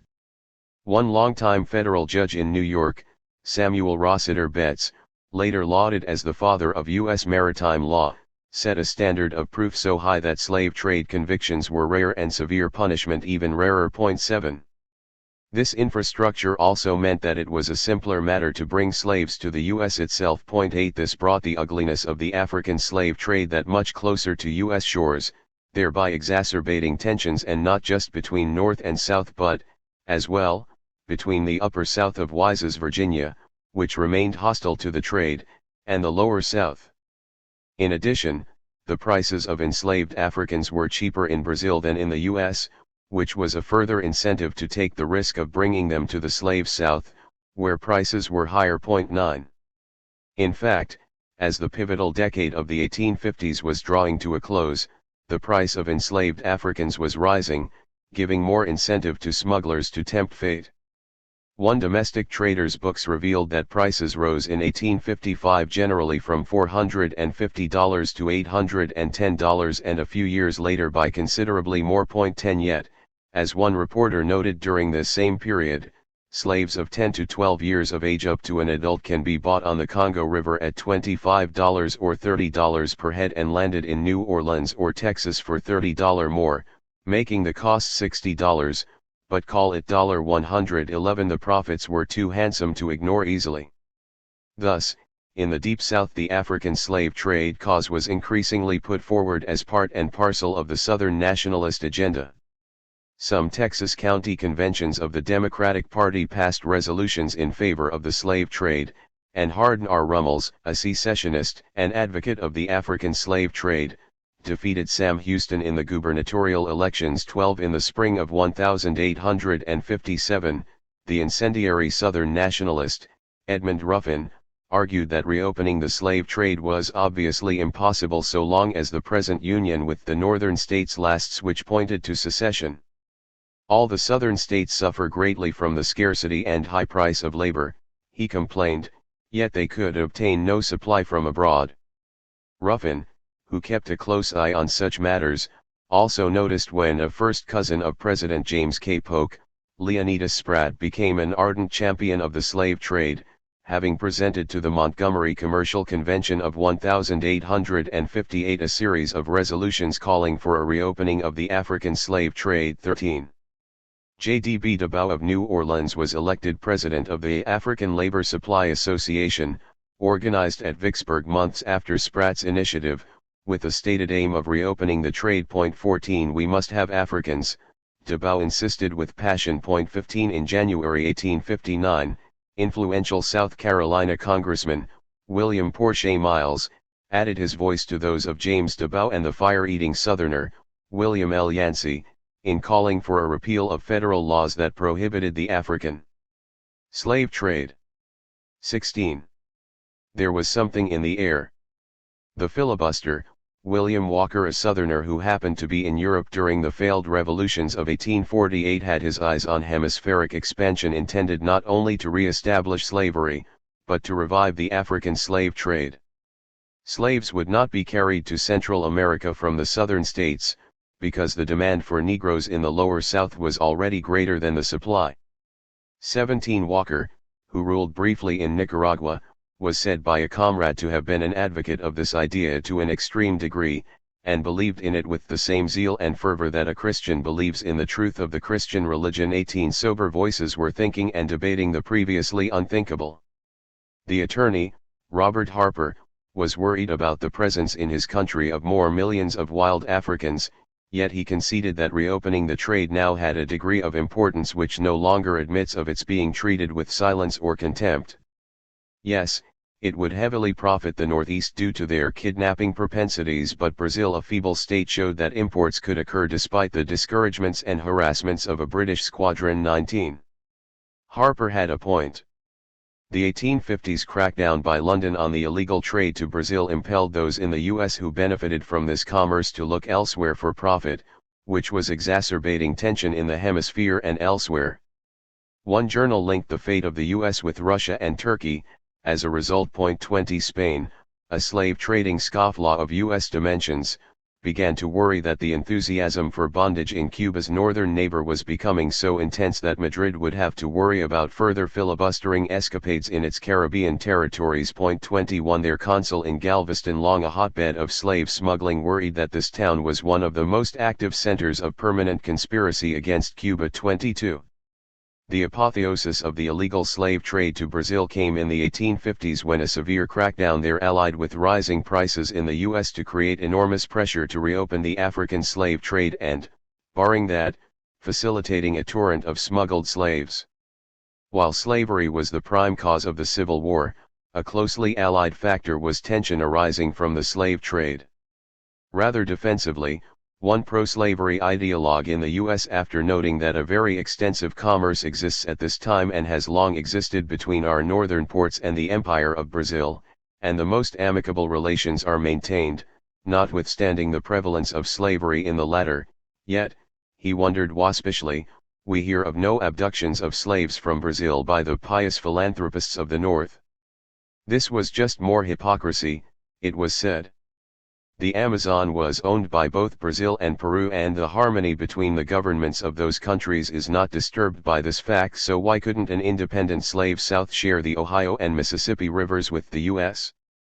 Again, double standards and rank hypocrisy barred such realism, it was thought. 23. As time passed, the Virginians, wise and Maury, were losing ground. This duo were increasingly being viewed as being parochial and selfish, narrowly defending the interests of their slave-exporting state. The illicit slave trade to Brazil had been hampered, but the traders themselves had not been run out of business, and the idea of using their infrastructure to bring more enslaved Africans to North America gained traction. In turn, those of the wise Maori persuasion echoed the sentiments of a Georgian secessionist in opposing the African slave trade, who asked the Virginia Secession Convention, "Why, we would soon be drowned in a black pool, we would be literally overwhelmed with a black pool, we would be literally overwhelmed with a black population." 24 In 1858, Wise himself filed away an article that reflected the growing temper of the times. "It is a great loss to the United States and to the commerce of the world," it was said, "to have vast tracts of cotton and sugar lands in the Southwest remain wild and uncultivated for the want of African labor. Without an increase of African labor in the New World, its white population, with that of Europe, must have its independence increased on the British possessions in India, and at greatly enhanced prices, which, it is believed, has been the long-cherished desire of the East India Company." At this moment, about 3 out of every 5 vessels employed in the slave trade were fitted out in the United States and the remainder in Cuba. About 2/3 of those sent from the United States are fitted out in the port of New York. This trade was carried on almost exclusively on the Congo River, or from neighboring points, particularly northern Angola then, as now, a region pockmarked by unrest and poor infrastructure. 25. The New York writer, Henry J. Raymond, was incensed with this developing momentum toward reopening the African slave trade and lashed out bitterly at William Yancey, a principal proponent. He was, said Raymond, seeking to secure the repeal of the laws of Congress against the trade in order to extend slavery into the territories. "To use your words, we of Alabama want slaves to be cheap, we want to buy them, not to sell them. It is a Virginia idea, a Maori and Wise idea, that slaves ought to be high. Virginia wants $1,500 each for her Negroes, we want to get them cheaper. Cheap Negroes is the grand consummation at which you aim." But this was not only designed for exploiting the territories. Yancey and his cohorts had co-opted Mauri's idea of expanding further into the hemisphere. He was, said Raymond, so determined that he would destroy the Union to do so. Why? Because it does not permit the continuance of the African slave trade. 26. This claim was continuously being repeated in the north of the U.S., in a sense, they were arguing that more than slavery, it was the slave trade that was the locomotive impelling civil war. Henry Wilson of Massachusetts took to the floor of the U.S. Senate in May 1860 to denounce this trend. The Republic of the United States, he charged, which began its existence by the condemnation of the African slave traffic, is the most powerful supporter of that traffic among the nations. What had inflamed his ire was a recent court decision in South Carolina that asserted that importing Africans who were not free in Africa is no offense against the Act of 1820 and is not therefore punishable as piracy.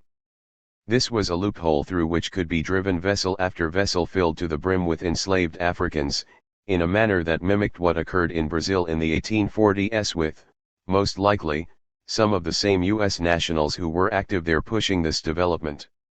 There had been a change in the South since the 1820s, when many in that region had applauded the cessation of the trade, he thought, and Wilson did not like what had risen in its place. Wilson also sensed that the Brazil trade had created momentum that ineluctably had created blowback on these shores. 27. Wilson was shrewd to be concerned about developments in the Palmetto State, since a few years before his peroration, a legislative committee deliberated reopening the trade. The minority, which exhorted that the epithet piracy is an insult to the slaveholder, sought to adhere to the wise Maori view by arguing that there was a vast distinction between upholding slavery and upholding the slave trade, for doing the latter would decrease the value of our slaves. They too were concerned about rivals to fear, example Brazil, but thought this threat could be met without using draconian measures.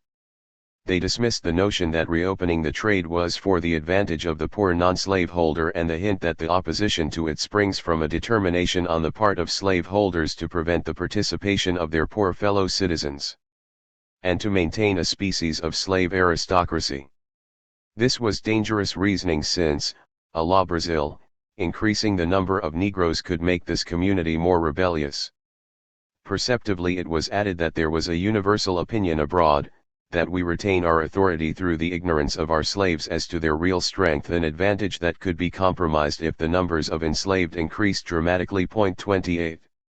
It was well known, said the legislature, that the British government has a predominating influence at the Spanish and Brazilian courts and wanted to drag Cuba, Brazil, and the slave South down to the supposed level of their possessions in the West Indies. Southern civilization and Southern resources and prosperity are endangered as well from foreign as from internal influences. Emphasis original. Cuba and, more potently, Brazil, were seen as firewalls protecting U.S. slavery, with a breach in that southern wall ultimately imperiling what came to be the Confederacy. Reopening the slave trade was one way of fighting London and augmenting slavery's strength. But even if London succeeded in barring slavery in Brazil and Cuba, which was not unlikely, reopening the trade was called for, since in that event an active competition in the sugar and tobacco market will spring up between the slave South and the rest of the world. This competition will call for an additional supply of slaves, independent of the demand of the cotton interest, and thus an additional inducement will be held out for the importation of Africans. Moreover, the North received European immigrants to settle new territories on the continent, and, thus, the South needed enslaved Africans to compete with this. No time should be lost, they beseeched, to bring in more Africans. 29. Indeed, if there was no slave trade, it was argued disingenuously, the effect would be to shut up the population of the Negro countries within their own borders. It is well known that there is not and cannot be any such thing as voluntary emigration from these countries. The slave trade is the only outlet, and if it were blocked, this would be akin to prohibiting emigration, which would not be done to Europe, so why do it to Africa? 30. Free trade in Africans was the demand, with low duties besides. The clause in the Constitution on the slave trade showed that Congress has no authority to prohibit the slave trade by virtue of its power to regulate commerce. This prohibitory power belongs to the states, it was said. 31.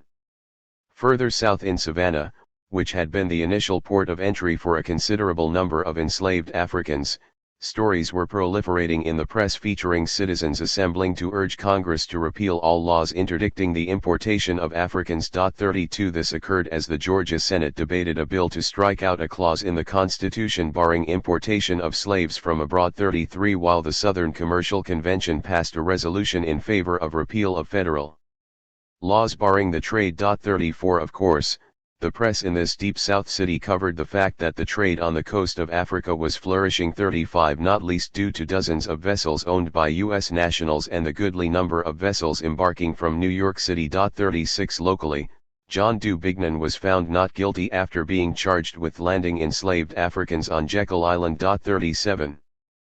Further west in 1858, a committee of the Louisiana legislature approved a bill which would have permitted citizens of this state to import slaves from Brazil, Cuba, and Africa.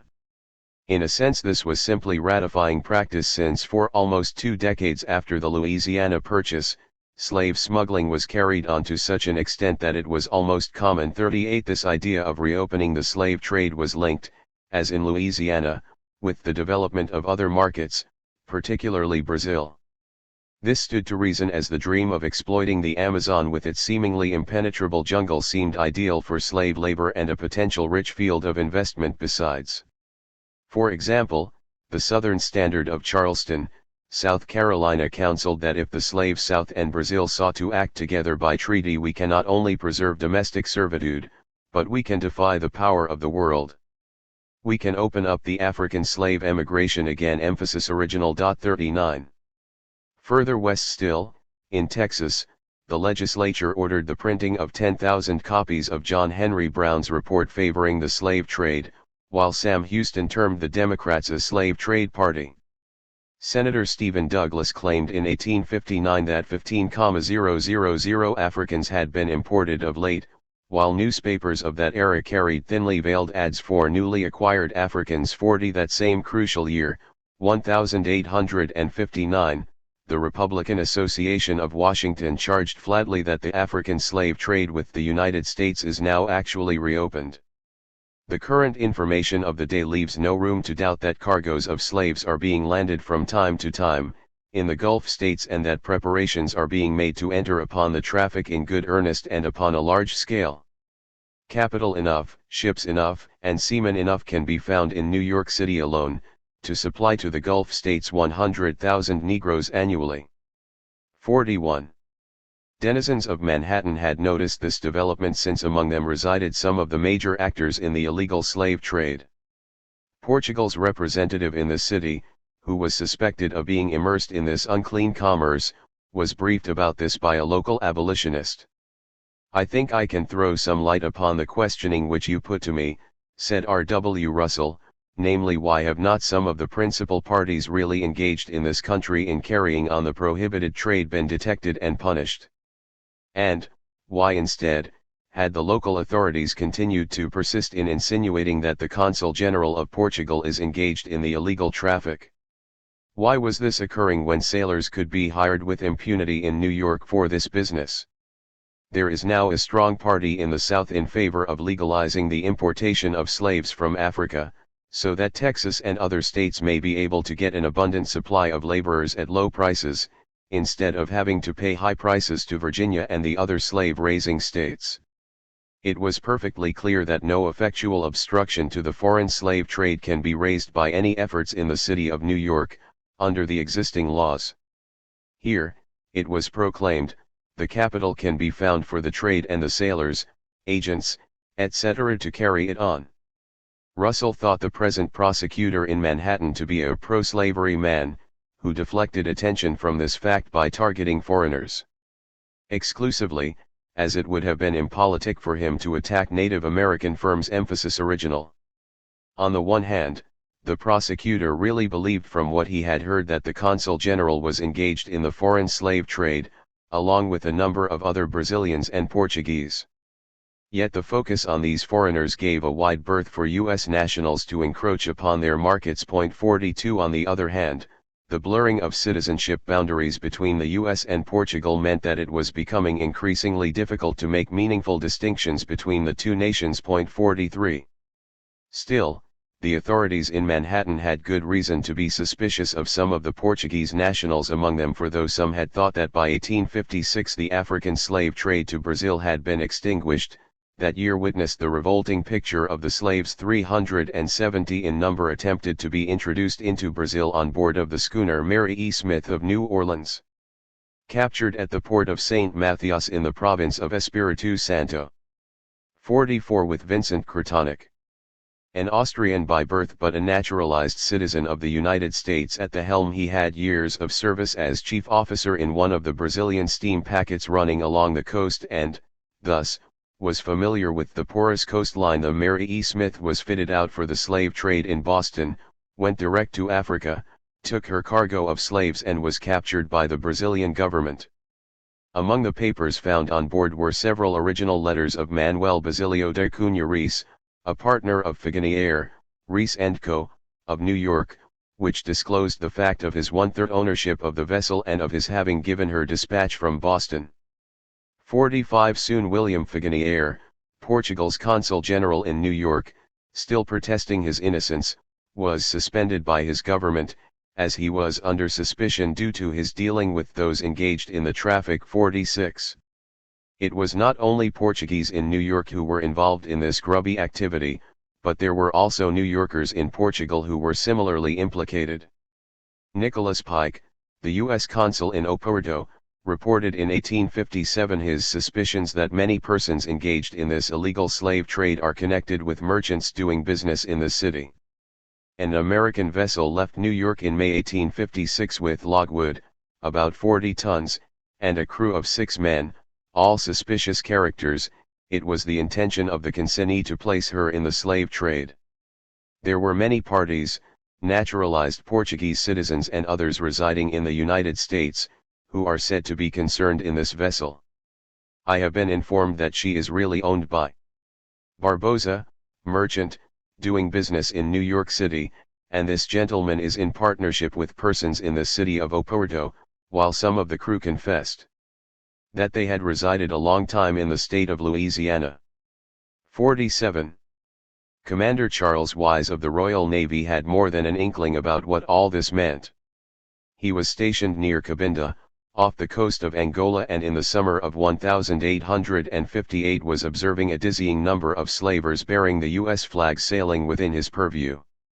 There was, he said, a new and formidable form of conducting the slave trade by joint stock companies, designated expeditions to Africa, and principally formed by some of the most respectable firms in Havana and also at New York, Boston, and New Orleans.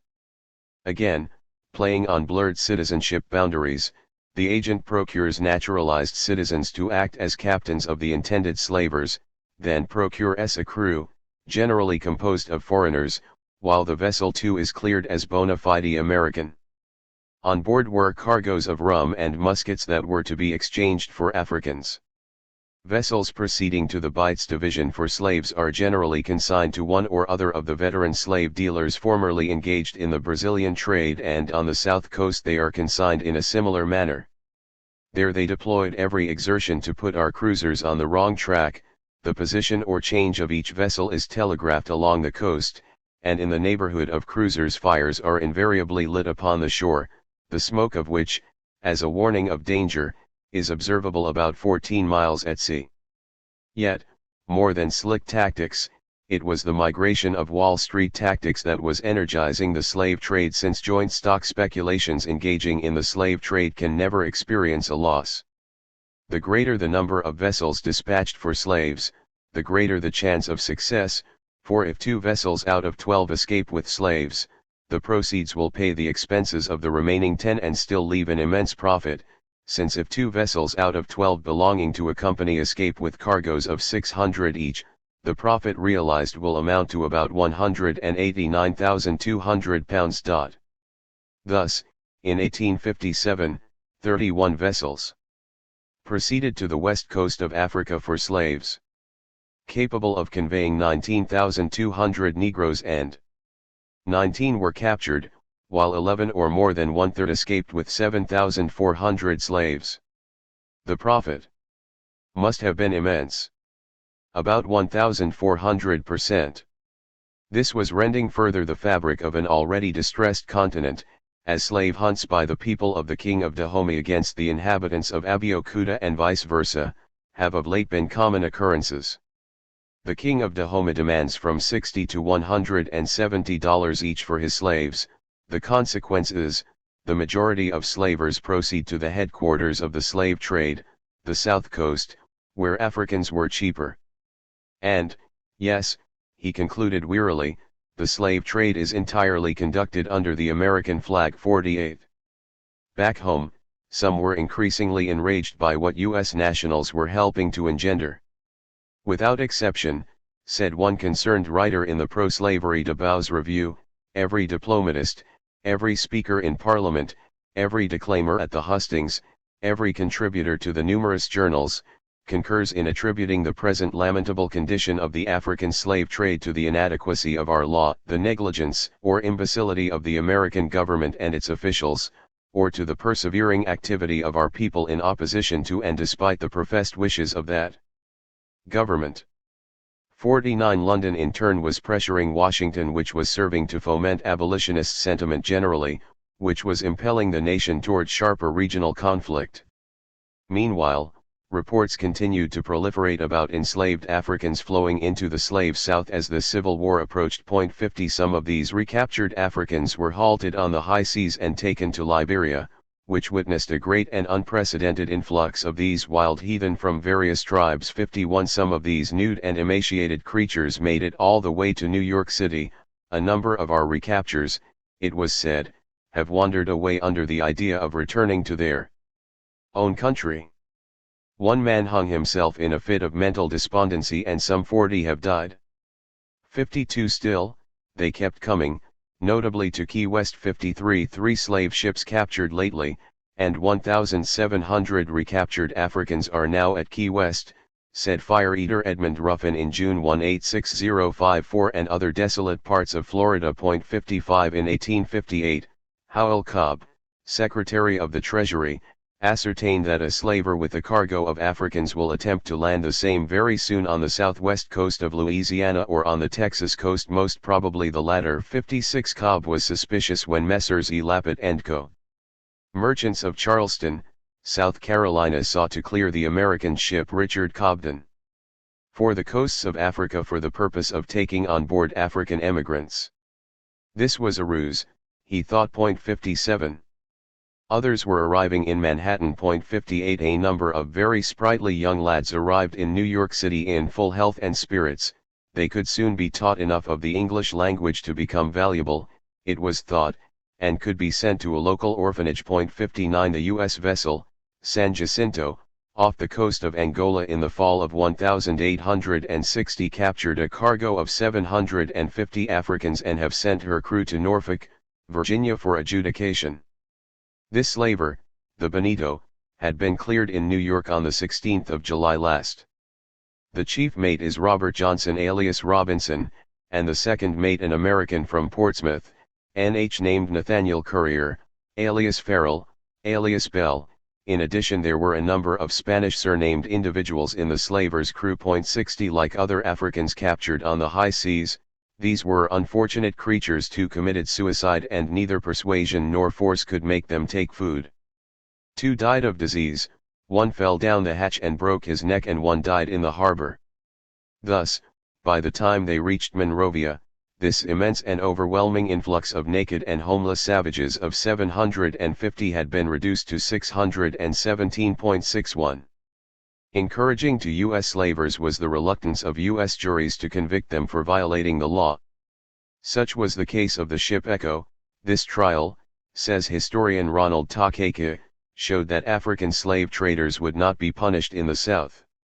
Just as there was an underground railroad, some Southerners called for a submarine railroad from Africa to the South. 62. This apparent ceaseless tide of Africans flowing across the Atlantic was infuriating to some. Charles W. Thomas, a Georgian, chaplain to the African Squadron from 1855 to 1857, was upset by the influx in considerable numbers of savage Africans into the southern states.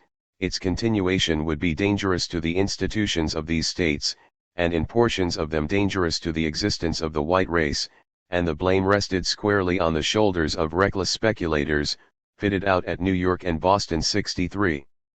The African Squadron was still around as these events were unfolding, but was widely viewed as ineffectual. The chaplain of the squadron, the Reverend Thomas, found that the African station is not popular with Navy officers. Because of its expensiveness, the long interval of news from home, and the monotony of the cruiser's life there. The food was not very good either. 64. This was not an ideal environment for a superb performance. Of the more than 200 persons arrested by the United States authorities for involvement in the traffic between 1837 and 1862, says the historian, Robert Conrad, almost half were never brought to trial, about a third were tried but acquitted, and less than 24 were convicted and sent to prison, most for short terms that were quickly ended by presidential pardons. 65. On the other hand, the squadron's performance may have been improving as the pivotal election of 1860 approached. But this may have served the unintended consequence of stoking the fury of Southern extremists, who feared that they could only attain their coveted goal of ever cheaper Africans by secession. 66. Overall, however, the squadron's performance left much to be desired, something that perpetually infuriated London. As the crucial election year of 1860 was approaching, Lord Lyons assailed the apparent apathy of Commander Totten of the U.S. in the fulfillment of his duties. Noted slavers were openly cruising under American colors between Ambras and the Congo, yet Totten and his crew seemed oblivious. 67. Andrew Boyd Cummings was a sailor on one of these squadron ships, cruising off the coast of Angola in 1857, and he was decidedly unimpressed with the job he and his comrades were performing. Our captain, though one of the pleasantest gentlemen socially, he said, lacks energy and boldness. He is the most timid captain with a single exception I ever sailed with. I believe 1 or 2 slavers have slipped through our fingers, and now that our whereabouts is known all along the coast, they will keep a double lookout. He heard of slave traders being up the Congo River and loading with slaves, but our sanitary regulations prohibit our running up any of the rivers. Anyway, he was not exactly ecstatic to be among so many Africans. The natives are a miserable, squalid-looking set of wretches, small, slender, entirely different from our crewmen and the stalwart darkies of the North Coast 68. He was impressed with the slavers and their tactics of avoiding detection. Our appearance will be telegraphed by means of fires and canoes for 100 miles in a single night. The Congo River was a grand emporium for slaves. They collect them and keep them in a house or enclosure called a barracoon until a fair chance offers to ship them to Cuba or Brazil. 69 But Cummings was hardly sympathetic and exposed his raw sentiments when he said his experience in Angola seems to verify the poetical adage, and philosophical too, of nigger will be nigger. 70. George Hamilton Perkins, born in 1836 in New England, sailed with the African squadron and seemed to be a spectator as the Royal Navy swooped down on U.S. slavers. A week ago, he said, in November 1859, one of the English ships captured an American slaver with 500 Negroes on board. The English make a good many captures, he added admiringly. In faraway Fernando Po, off Africa's west coast, we boarded a ship called the Firefly, and it was the same one father took me on board of years ago in Boston. She was suspected of being a slaver then and might lie under the same suspicion now. Emphasis original. This enforcer of anti-slave trade laws added, if father was in business now and had some vessels here, I could attend to his affairs for him, and might even send him a whole cargo of Negroes if he said so. Throwing up his hands figuratively, he added, it is almost useless to try to do anything to stop the slave trade. Our cruisers cannot do much under our laws, and the English make the principal captures. Slaves are being constantly shipped, and the King of Dahomey is now on a slave hunt to supply some ships which he expects from the States. Perkins was bewildered by our laws regulating captures, for they were as inflexible as the Westminster Catechism, and a captain could not detain a vessel without great risk of civil damages, unless slaves were actually on board. Suspected ships might have all the fittings and infamous equipage for the slave traffic on board, but if their masters produced correct papers the vessels could not be touched, and our officers not infrequently had the mortification of learning that ships they had overhauled and believed to be slavers, but could not seize under their instructions, got off the coast eventually with large cargoes of ebon humanity on board. Not so with English commanders, whose anger at U.S. nonfeasance led them from being at first cordial and agreeable to cold and indifferent. After a few months. 71. William McBlair of Maryland was also toiling on behalf of the African squadron, and his opinion of what he was seeing was not very lofty either. The slave trade was flourishing in this coast, he said of Angola in 1857. It is said that 5 vessels have lately left with slaves. The Congo River and its neighborhood have been the headquarters, and American gold is now quite plenty there, having been brought in vessels which clear from New York. 72. Yet he was not sufficiently motivated to attack what he was witnessing. I wish honest abolitionists could see the degraded and impoverished condition of the natives, he told his wife in late 1857, for they would find that much unnecessary sympathy had been expended. When I tell you that fathers sell their children for a bottle of wine, you will have a pretty good idea of their moral state.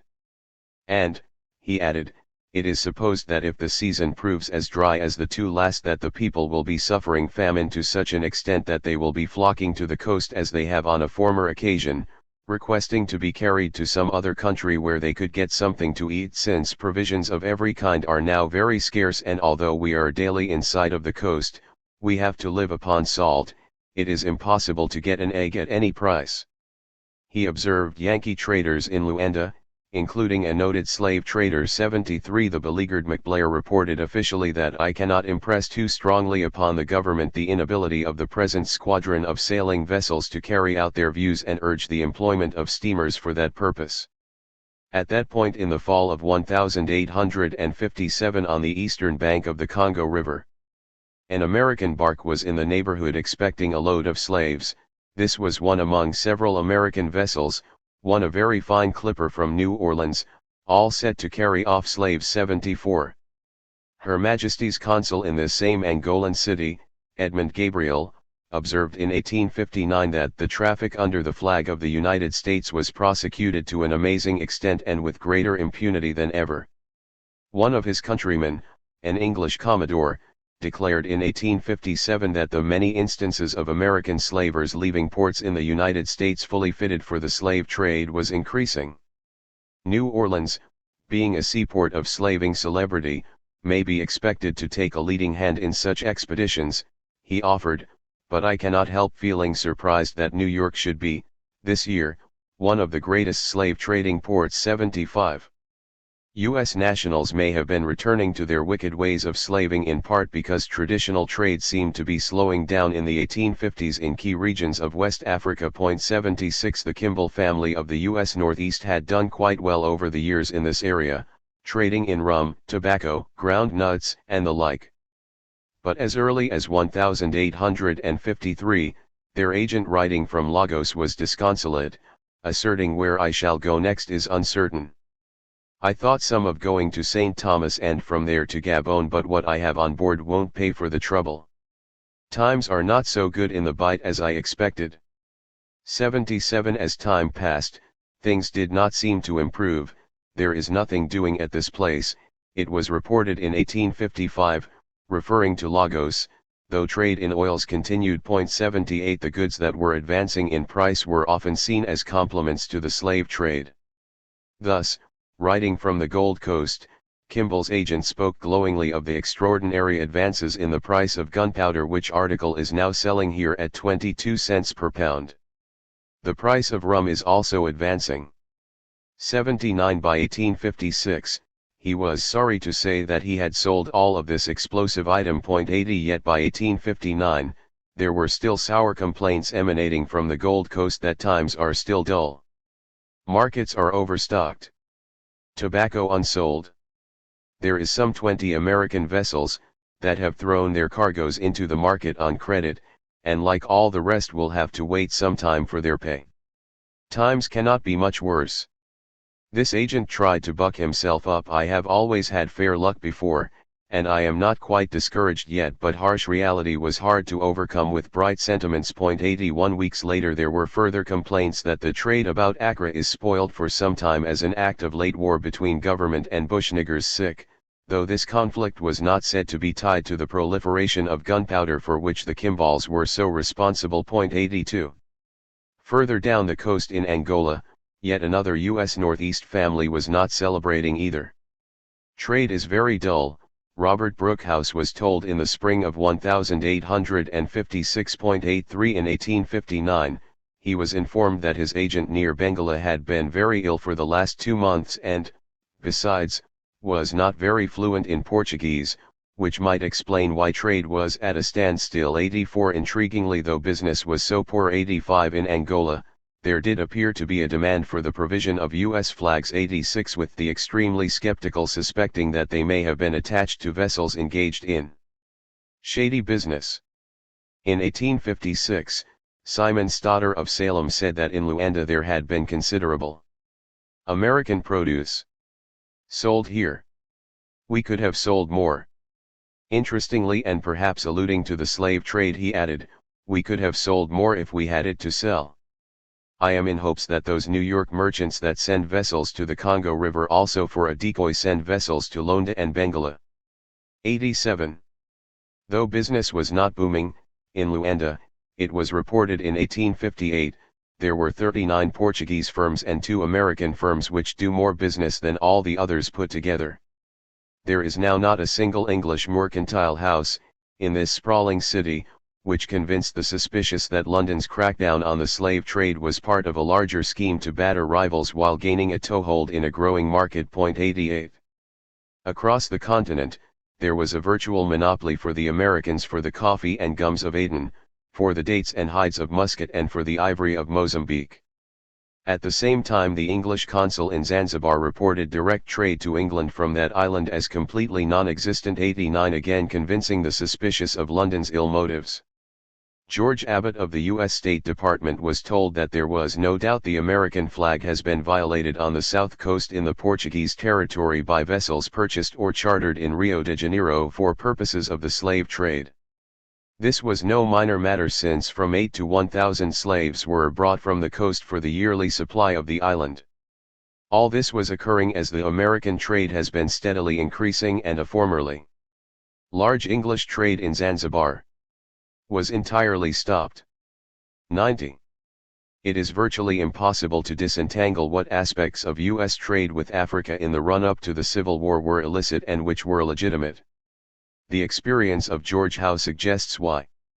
In 1860, this medical student was residing in New Orleans when a physician friend asked if he were interested in a trip to the coast of Africa, presumably for the purpose of dispatching U.S. Negroes to Liberia.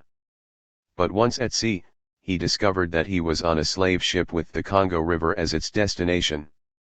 Soon another shipload of Africans, this one over 1,000, was landed at the U.S.S. doorstep, in Cuba. 91. At the same time, London's representative in the U.S. worried that the American ship Thomas Watson, now on her voyage to Liverpool, is suspected of having been engaged in the slave trade, and that slaves may have been landed from her in the United States.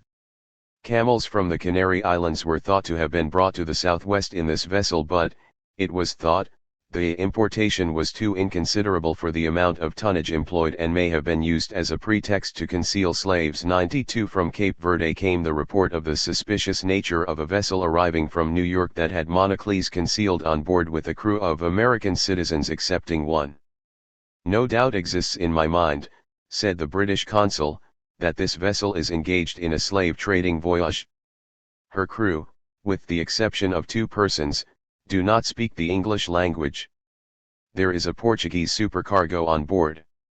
93. In 1859 in the Azores, Britain's consul had a strange experience.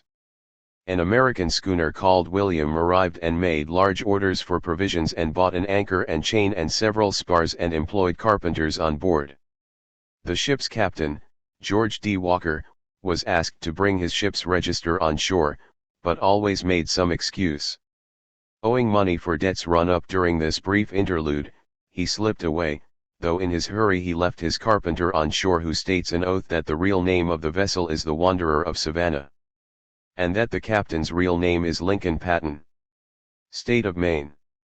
A few days after leaving Savannah, the said captain stated to the crew his intention of going to the east coast of Africa for a cargo of slaves.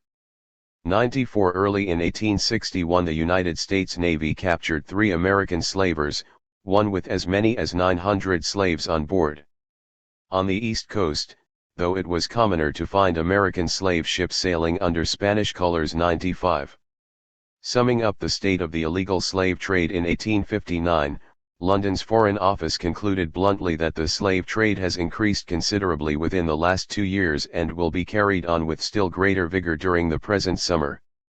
The vessels engaged in this traffic are almost exclusively American, or at any rate they are furnished with American papers and fly the American flag. Washington of late had failed to carry out their treaty engagements, for within the last 2 years there have been periods when a United States ship of war has not been seen on the African coast for months, and this too at a time when every slaver on the coast was furnished with American papers and flying the American flag. Now there had been no attempt to land slaves in Brazil having been made since 1855, and this traffic was considered as extinct. 96. But miles from the shores of Florida, the trade was flourishing, and this inevitably was drawing the attention and ire of abolitionist forces on both sides of the Atlantic. As the Civil War approached, London's emissary in Havana noticed that the slave trade continues to be carried on from this island upon the most extensive scale. The vessels employed were mostly American-built.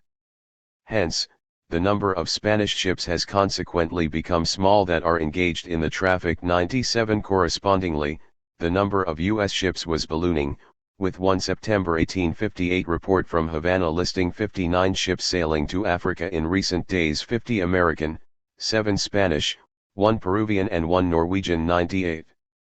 1858 also proved to be a banner year for the slave trade in Angola. This traffic appears to have received a considerable impulse during the last 12 months, said Edmund Gabriel of the UK, reporting from Luanda. The reason? Enormous profits, along with the great facility and security afforded the slave dealers by carrying on their operations under the disguises of the American flag. Effective measures off the coast of Brazil had forced the trade northward toward the US and Cuba, so that now an African was worth $400 to $500 in Havana but could be bought on this coast for 15 or 20. This was all rather distressing. 99 Reporting from further north in Sierra Leone, Commander Charles Wise of the Royal Navy concurred with this dismal evaluation, adding that in all the annals of the slave trade the year 1858 will have been the most successful. Never was the system better organized or more systematically carried out. The U.S. flag continued to cover this disgraceful traffic and does so more openly than in the year 1857, for in that year the papers in many cases proved to be palpable forgeries, while in 1858 the slavers' registry and principal papers were genuine in, I think, every instance. 100 spectacular increases in the African slave trade continued in 1859, particularly from Angola and especially under the U.S. flag. 101. Hampered by the crackdown on the trade to Brazil, U.S. slavers concentrated more on Cuba, which allowed for more smuggling of Africans into the U.S. Southeast. 1021 One illustrative example was the slaver Cora, captured off the coast of Angola with 705 slaves on board but with neither papers nor flag on board, but the words Cora, of New York were on her stern. 103 Thus, between August and October 1860 alone, 71 Negroes were rescued from foreign slavery by the capture of 4 vessels. 104 Even the Portuguese, somnolent in the best of times about the African slave trade, were beginning to notice the activity of U.S. slave traders in or about Luanda. 105 Increasingly, the slave trade was being disguised as a form of voluntary emigration of African colonists or servants, who were being dispatched across the Indian Ocean to Mauritius or Reunion Island. 106 Or from Angola to St. Thomas or Sao Tome e Principe. 107 Even Washington's representative in Luanda had detected these trends. In 1856, the Secretary of the Navy was advised by John G. Willis, the U.S. commercial agent at St. Paul de Londo, that the slave trade is still carried on to some extent by vessels sailing from New York. 108 The next year Willis continued to complain that the slave trade on this coast is now flourishing. The Congo River and its neighborhood have been the headquarters, and American gold is now quite plenty here, having been brought in these vessels which clear from New York, some for Cape Verde and some for Londo, but which seldom come here. 109 In 1859, Willis had heard of 4 or 5 shipments of Africans being made, the last one a few days since, in which 1,000 slaves were placed on board one vessel. The trade has now gone in part, from the Congo River to the north of that river. 110. The crackdown on the slave trade by the British in Brazilian waters contributed to the move northward of this business closer to the protective embrace of U.S. shores. This and the enthusiasm for the trade expressed by Dixie nationalists fearful of what an ascending Republican Party might bring, combined to give an electric jolt to this commerce globally. The presence of the Royal Navy near the Congo River and Angola provides some indication as to what slavers were doing there, yet their corresponding difficulty in monitoring East Africa means that the depth of the African slave trade as it lurched to its conclusion is harder to measure. It was largely because our Navy was so busily engaged in an endeavor to suppress the West Coast trade. That the East Coast was so neglected, said one British analyst. 111 Contemporaneously, in 1858 a British official agreed, asserting that the materials for a report on the present state of the slave trade on this coast are so scanty, that I can scarcely venture to make one. That slaves have been exported there is no doubt.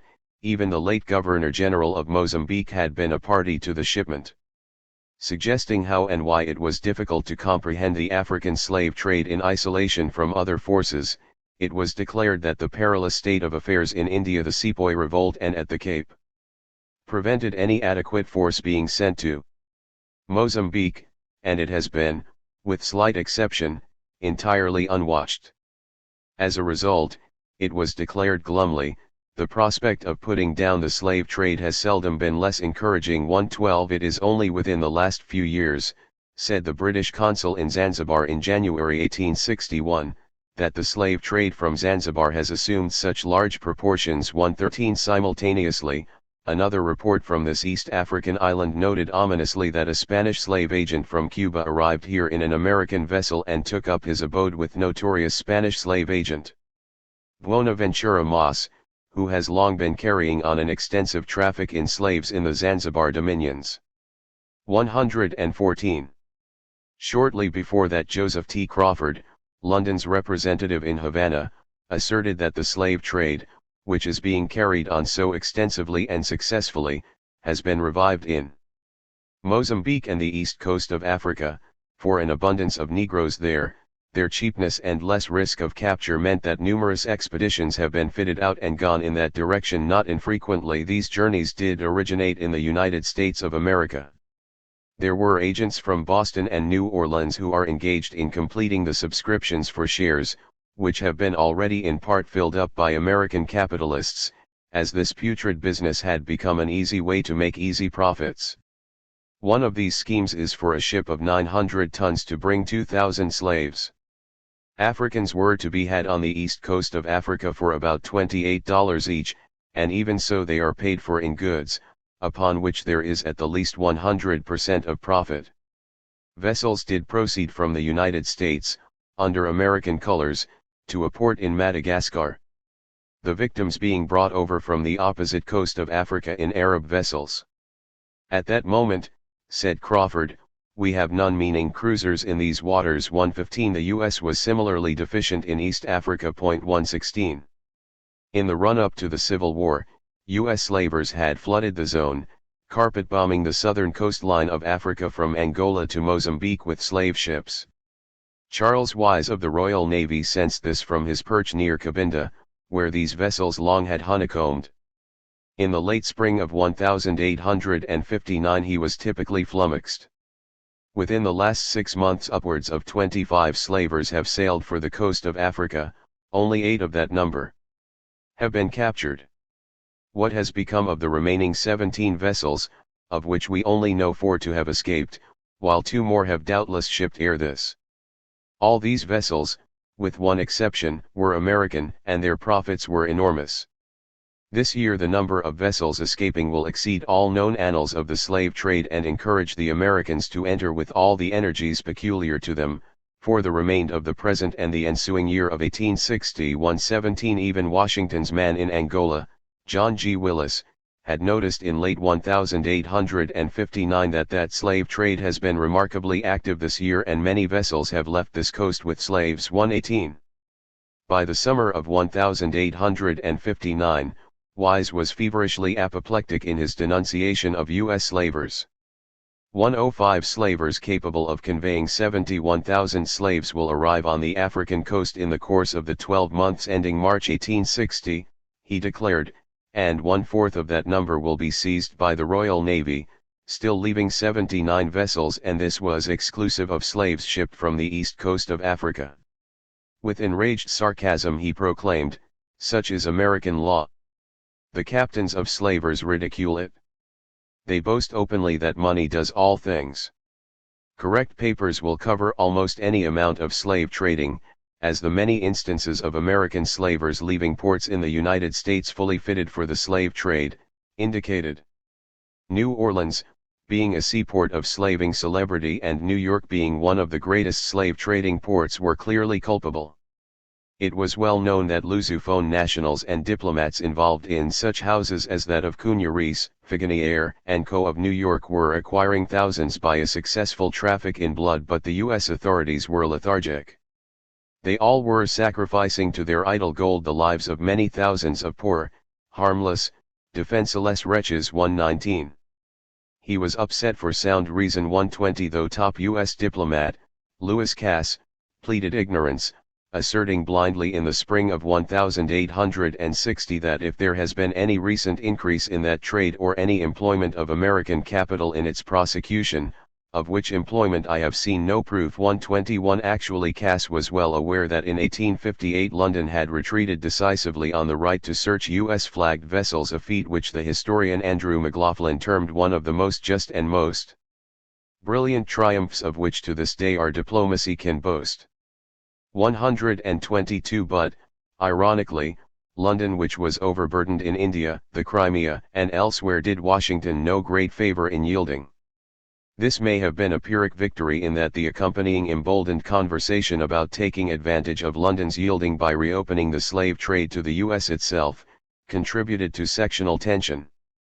For a great civil war was to grip the US and, though in its early stages, the increase in the African slave trade seemed to dwarf even the extravagant surges that had begun in 1858, this conflict was to place a permanent clamp on this infamous commerce and, in the process, contribute mightily to abolition in what had been the largest market, Brazil. The late 1850s marked a zenith for the illicit slave trade, and the profits to be gained flowed into the pockets of men on both sides of the Mason-Dixon line, particularly those in New York and New Orleans. But as London pushed the trade out of Brazilian waters, it simply moved further north to the doorstep of the US itself, and, thus, ironically, the actual rise of this commerce actually marked its death knell, as the apparent successes of fire eaters from Dixie helped to push the nation into a bloody conflict. Slave deck of the Wildfire, brought into Key West from the Congo River on April 30, 1860. Men are on lower deck, women on upper deck. As the Deep South moved towards civil war, the slave trade to Cuba and Brazil increased with spillover onto U.S. shores. Courtesy Library of Congress. 8. The Civil War begins / the slave trade continues. In the antebellum era, slavery and, especially the African slave trade, were a significant factor in the diplomacy of the Western Hemisphere. The influence of the institution on relations with Great Britain, Spain, and Mexico, not to mention Brazil and Portugal and Southern Africa, has been described as a constant orienting factor in the diplomatic history of the United States. But ironically, just as the ascendancy of the Republican Party in 1860 marked a spike in regional tensions nationally, the prospect that this organization would be less circumspect toward the illegal slave trade than its predecessors was a harbinger of improved relations internationally, especially with London. If the US was spending less time confronting the UK on contentious matters, which, in a sense, were distilled expressions of white Southern nationalism such as the right to search suspected U.S. slavers, this meant more time and opportunity for North and South to confront each other. 1 And that only served to underscore the importance of an alliance of the slave South with the slave empire in Brazil in this confrontation. Moreover, even if London's pressure was hindering the transport of enslaved Africans to Brazil, this did not signal the end of the trade. How the Civil War influenced the fate of this trade and the slave South's relation to Brazil are the linked themes of this chapter. There was much for North and South to confront each other about, particularly concerning the African slave trade, which had become an impassioned rallying cry for the most determined secessionists. Even those who were willing to conciliate the South on the question of slavery, acknowledging its reality below the Mason-Dixon line but hesitant about its expansion, found the prospect of reopening the African slave trade, de facto or de jure, hard to swallow or ignore.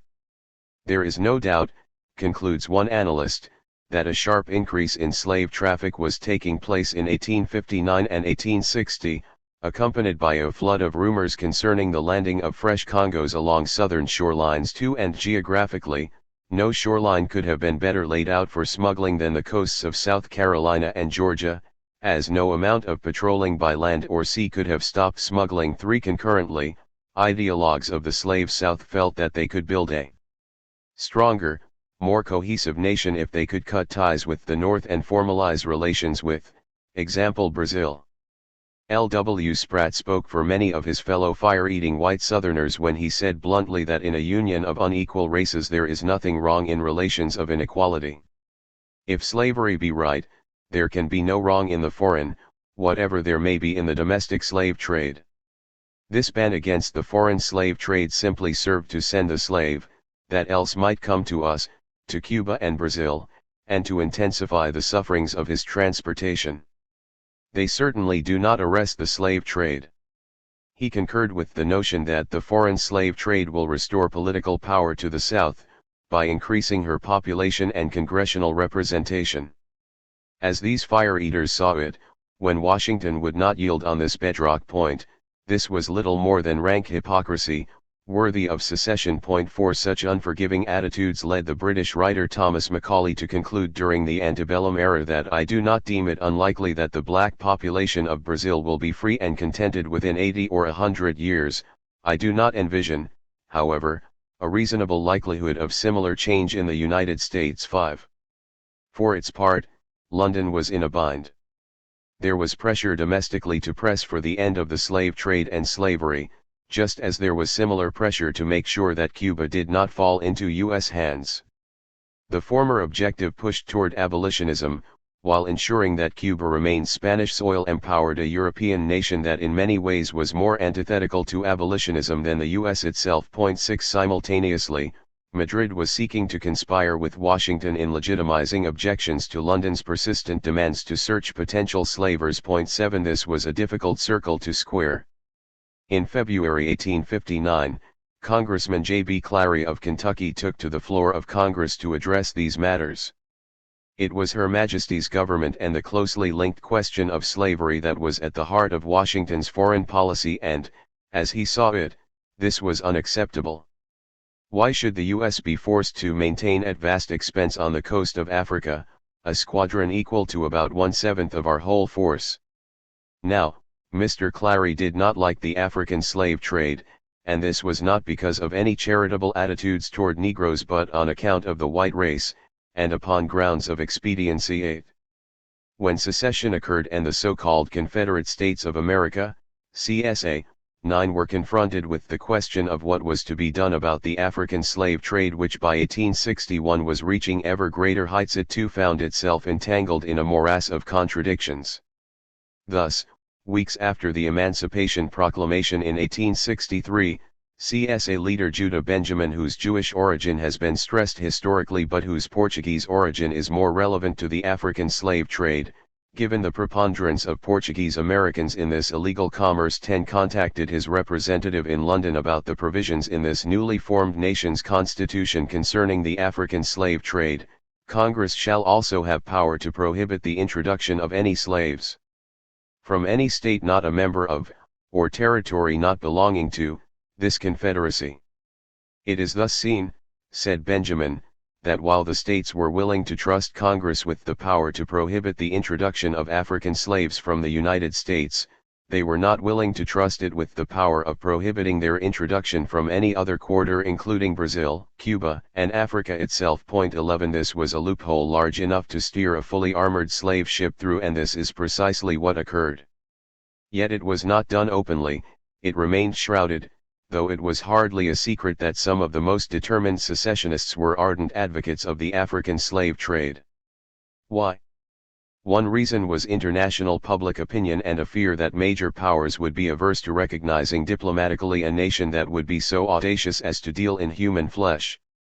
The supposed intercepted instructions of Benjamin to his emissary, L.Q.C. Lamar, spoke directly to this matter, reminding him, "You are well aware of how firmly fixed in our Constitution is the policy of this Confederacy against the opening of that trade." 12 Opponents of the CSA were not buying this subterfuge.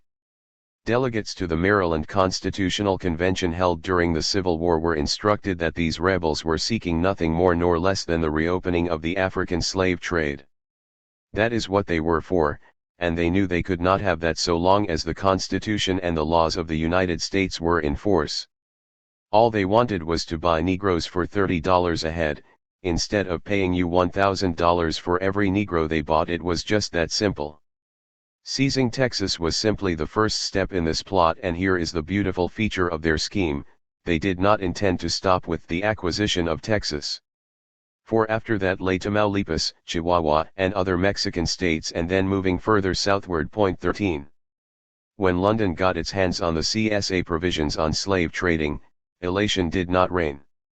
There was abolishing the punishment of death for slave trading, to begin with, then, said Consul Robert Bunch from Charleston. It also provided that Negroes, coolies, mulattoes or other persons of color who may be found on board of any vessel captured for violating this act shall in certain cases be sold at public auction for the benefit of the Confederate States and of the informer. Would not this simply transfer the profit from slave trading from the individual to the state, thus providing even further incentive for an acceleration of this foul commerce? 14 London was displeased. The problem for the CSA was that potentially valued global allies, e.g., slave-holding Spain, seemed to agree, in certain respects, with an abolitionist viewpoint.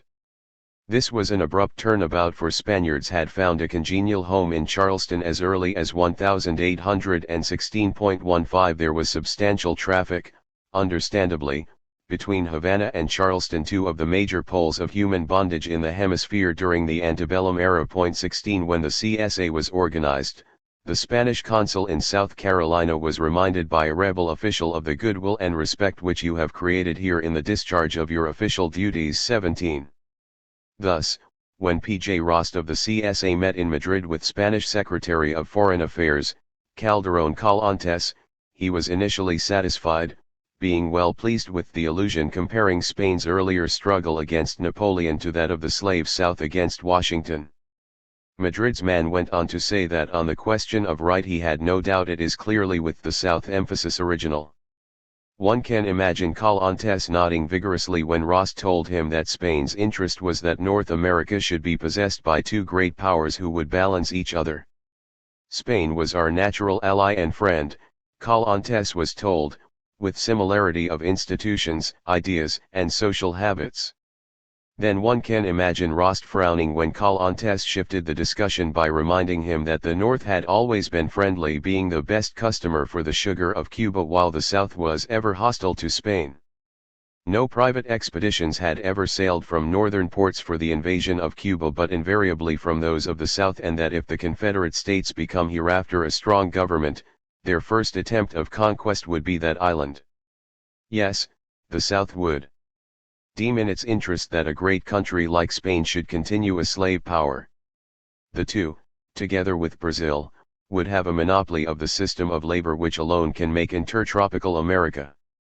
18 But that was not enough to win over Madrid wholly, for Spain had not forgotten events of a few years earlier involving Southern-inspired filibustering expeditions to Cuba. 19 And designs on Spanish territory near Hispaniola. 20 When one discusses the waxing and waning of the African slave trade, at issue by definition are forces external to North America, Africans, in the first place. This is even more the case when it is considered that during the Civil War and even before, how this institution was propelled by U.S. and CSA nationals heavily dependent on developments in London, Havana, Lisbon, Madrid, Kingston, Port-au-Prince, and, of course, the twin towers of the African slave trade, Luanda and Rio de Janeiro. When he was asked in the antebellum era if he could conceive of a greater and more atrocious evil than the slave trade, John Quincy Adams answered simply, yes. Admitting the right of search by foreign officers of our vessels upon the seas in time of peace, for that would be making slaves of ourselves. 21 Such an attitude brought Washington into a bruising confrontation with London, particularly after the latter moved to ban slavery, then sought to handcuff the illicit slave trade. As noted, Washington felt that London's attitude was not motivated wholly or solely by humanitarian considerations. Thus, in the summer of 1849, Jamaican planters met to complain about competition from slave-grown sugar and other crops in light of the continuation and great increase of the foreign slave trade. Brazil was mentioned specifically as providing unfair competition, thus motivating London to crack down on the slave trade there, which brought the UK into conflict with US slavers. 22 The Foreign Office in London was told that this anti-slave trade movement is now rapidly extending itself over the whole of this island. The Kingston petitions bear a list of signatures far exceeding the numbers which have been attached to any petition on any subject which has ever been addressed to Parliament from Jamaica. 23 London found it difficult to ignore this pressure from its rich colony and, correspondingly, had to pressure those vessels, many of them bearing U.S. flags, that were bringing enslaved Africans to the shores of its competitors, particularly Brazil. But what was complicating things for these antagonists of U.S. slavers and their transoceanic allies was that there were those who were sharply disagreeing with these Jamaican planters. At Maryland's 1864 Constitutional Convention, one debater argued passionately that the world furnishes no instances of these products being grown upon a large scale by free labor. The English now acknowledge their failure, while Brazil, whose slave population nearly equals our own, is the only South American state which has prospered. 24. Congressman J.B. Clary of Kentucky expressed the sentiments of many when he denounced what he saw as London's hypocrisy in seeking to curtail the African slave trade. It is a fact not known to everyone, he declared, that for every slave taken by a British cruiser she receives £5 or about $24. The slave ships are taken either to Sierra Leone or St. Helena, and the slaves are reshipped on board of British transports and sent to Demerara, Berbice and her West India Islands and apprenticed. Where was the humanity in that, he wondered. 25. Humanity, indeed, countered advocates of the British Empire. Their increasing doubt was being expressed about the most abject and hazardous dependence upon the slave states of America, not least since England's demand for slave-grown cotton was the secret of American slavery.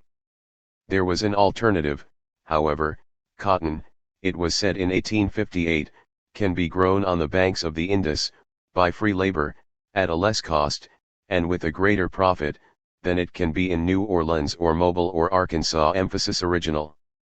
With mercantilist confidence it was announced that one £10 note invested in the East India Cotton Company will do more to put an end to the slave trade than double that sum contributed as a mere donation to an anti-slavery society. So long as cotton is selling for $500 a bale and Negroes are worth from $1,000 to $1,500, all the preaching, and all the entreaty, and all the schemes for the emancipation of the American slave, will be as fruitless as the whistling wind. As soon as cotton is grown in sufficient quantities, and at a fair profit, on the banks of the Indus, by free adult labor, that moment the slavery of the South will cease to be either a necessity or an expediency, and America will be free. 26. Emphasis original. 27. The walls were closing in on the slave South. Anger was turning to hostility in the U.S. itself as the overflow from the flood of Africans brought to Cuba were arriving in the southern states, providing a wretched picture of inhumanity, while Britain was openly considering reducing sharply its dependence on southern crops, thereby jeopardizing potentially millions in investments. In that context, secession and a lurch toward closer union with Brazil seemed less like desperation and more like self-preservation. There was pressure of a different sort emerging from Jamaica's neighbor, Haiti. David Bryan Davis acknowledges that the destruction of slavery in Saint Domingue gave an immense stimulus to plantation slavery from neighboring Cuba to far-off Brazil. 28. And, by implication, to the African slave trade as well. Though the scholar David Gegas has seen no evidence to suggest the Haitian Revolution was invoked by leaders of the male revolt in Bahia, he does acknowledge this hemispheric and, in fact, global reach of this epoch-shattering Caribbean event. 29. Certainly there was hemispheric apprehension about the potential reach of Haiti's abolitionism, not least in those nations within Spain's sphere of influence. 30. Just as the planters of Kingston were forced to consider the implications of slave unrest in Puerto Rico. 31. And Venezuela's move toward abolition was influenced profoundly by Port-au-Prince. 32. Madrid's representative in Washington kept a close eye on abolitionism in the U.S., wary of its implications for Cuba and Puerto Rico. 33. Just as it monitored carefully developments in Haiti, constantly sensitive to the implications for race and slavery. 34. Though the number of Africans in the Argentine was considerably less than that of Brazil, their too close attention was paid to developments in Haiti and slavery in the U.S. 35. And just as there were imaginings in the U.S. about shipping certain Africans en masse to Liberia, similar ideas had arisen at the same time in Brazil. 36. The point is that those who profited from slavery and the slave trade were aware that the existence of this system was not wholly dependent upon domestic events or occurrences in one nation, Just as in the late 20th century apartheid rulers realized that the continuation of their system was not unconnected to the fate of Jim Crow. 37 In a similar fashion, the fate of slavery in the hemisphere was heavily dependent on the destiny of this institution in the slave South and Brazil. Actually, even those who abjured slavery and the slave trade too had to contend with the stiff competition provided by a nation that deployed laborers who received no wages.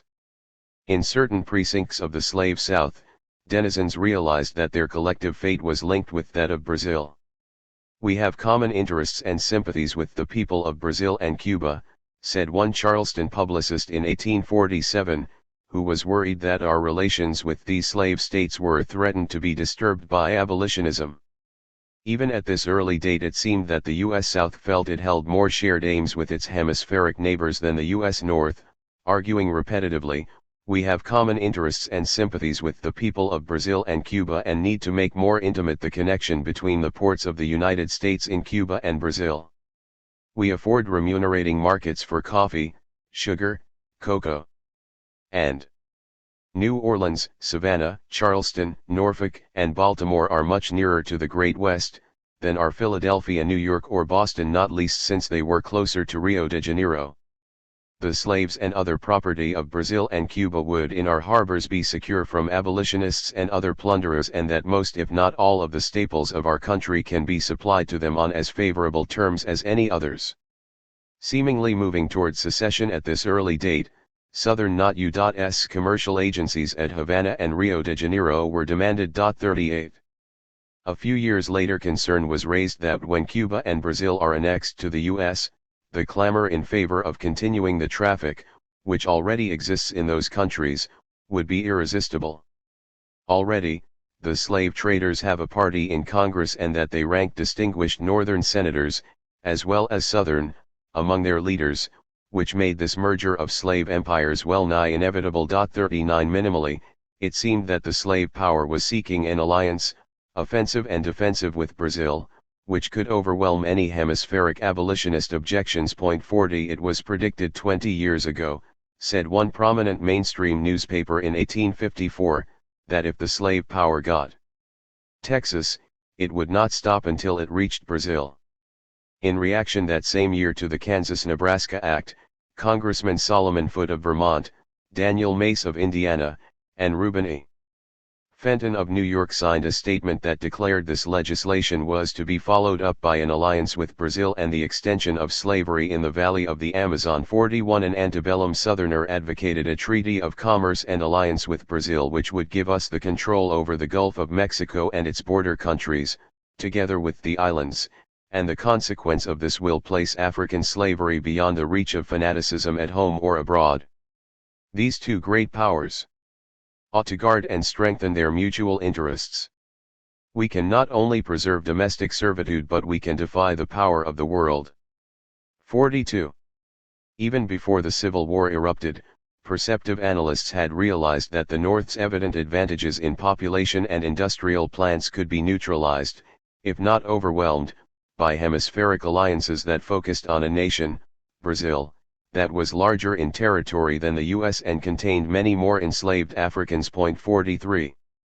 This attitude in Brazil had been nurtured by the U.S. minister to Brazil at the time of secession. In presenting his credentials before this ominous moment, Richard K. Meade in a memorable speech expressed his hope that the two nations, the U.S. and Brazil, might be brought into the closest alliance. The special motive he assigned was that the two great slave-holding nations of America needed to combine to resist the anti-slavery pressure of the rest of the world. Secession was not just an event but a process, and even before the firing on Fort Sumter, many white Southerners in the employ of Washington were laying the groundwork and busily preparing for the advent of the CSA.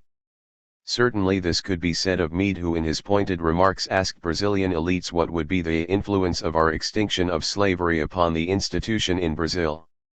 Brazilian slavery, he declared, has found the same incentive in coffee to strengthen and perpetuate itself that our own institution did in cotton. Brazil, he proclaimed, was more like the United States than any other nation in the world. 44.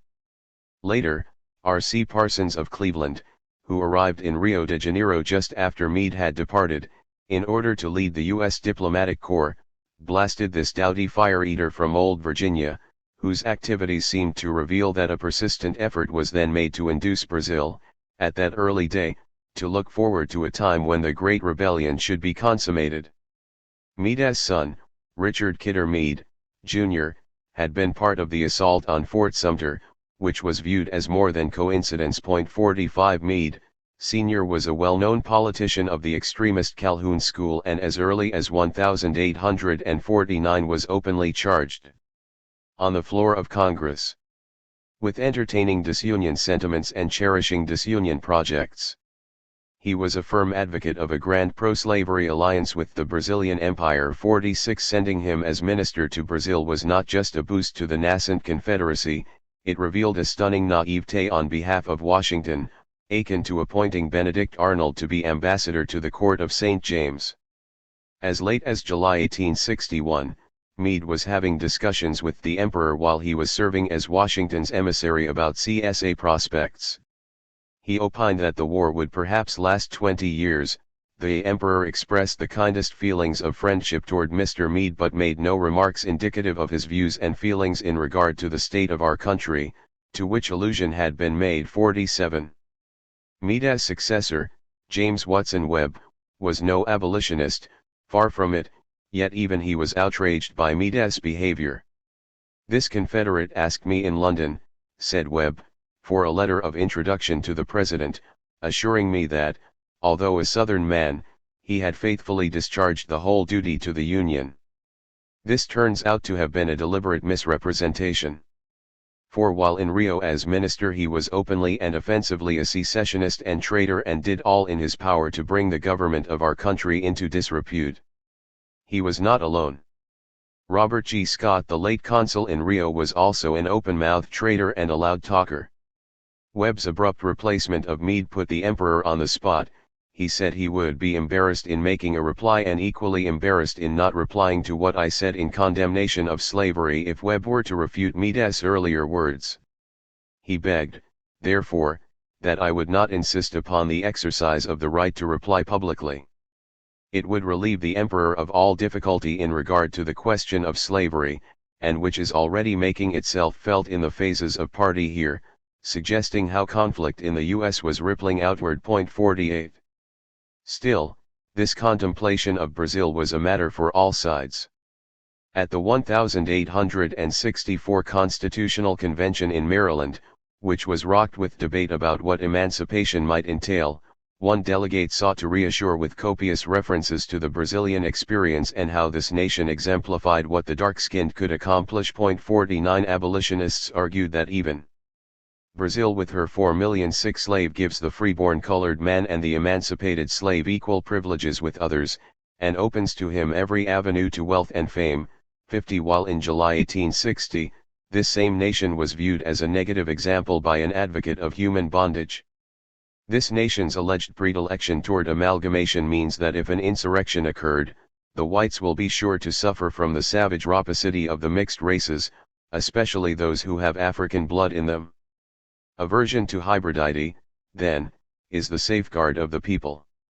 That the African enjoys not only the same social but the same political rights as any of the natives of the country was seen as lunacy and a fictitious show of civilization. 51 President James Buchanan, perhaps, had the final word in this discourse that looked to Brazil for insight into festering internal tensions within the U.S., when he argued that the North had no more cause to interfere in slavery in the South as they had to do the same in Russia or Brazil. 52.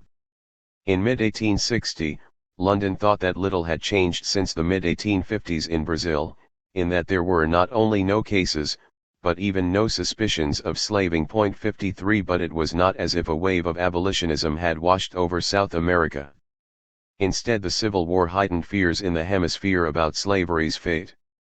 For by December 1861, the Charleston Mercury was chortling that Brazilians were sympathizing almost to a man with the secessionists, under the impression that the South was fighting the Battle of Brazil, fighting to protect their property in slaves, for there was a nagging fear that if the North had abolished slavery in the southern states, she would turn her attention to abolishing slavery in the Brazil Empire. 54 Thus, said the New York Times, speaking of Rio de Janeiro, Perhaps in no place or in any other foreign country has the effects of the rebellion been so much felt as in this port.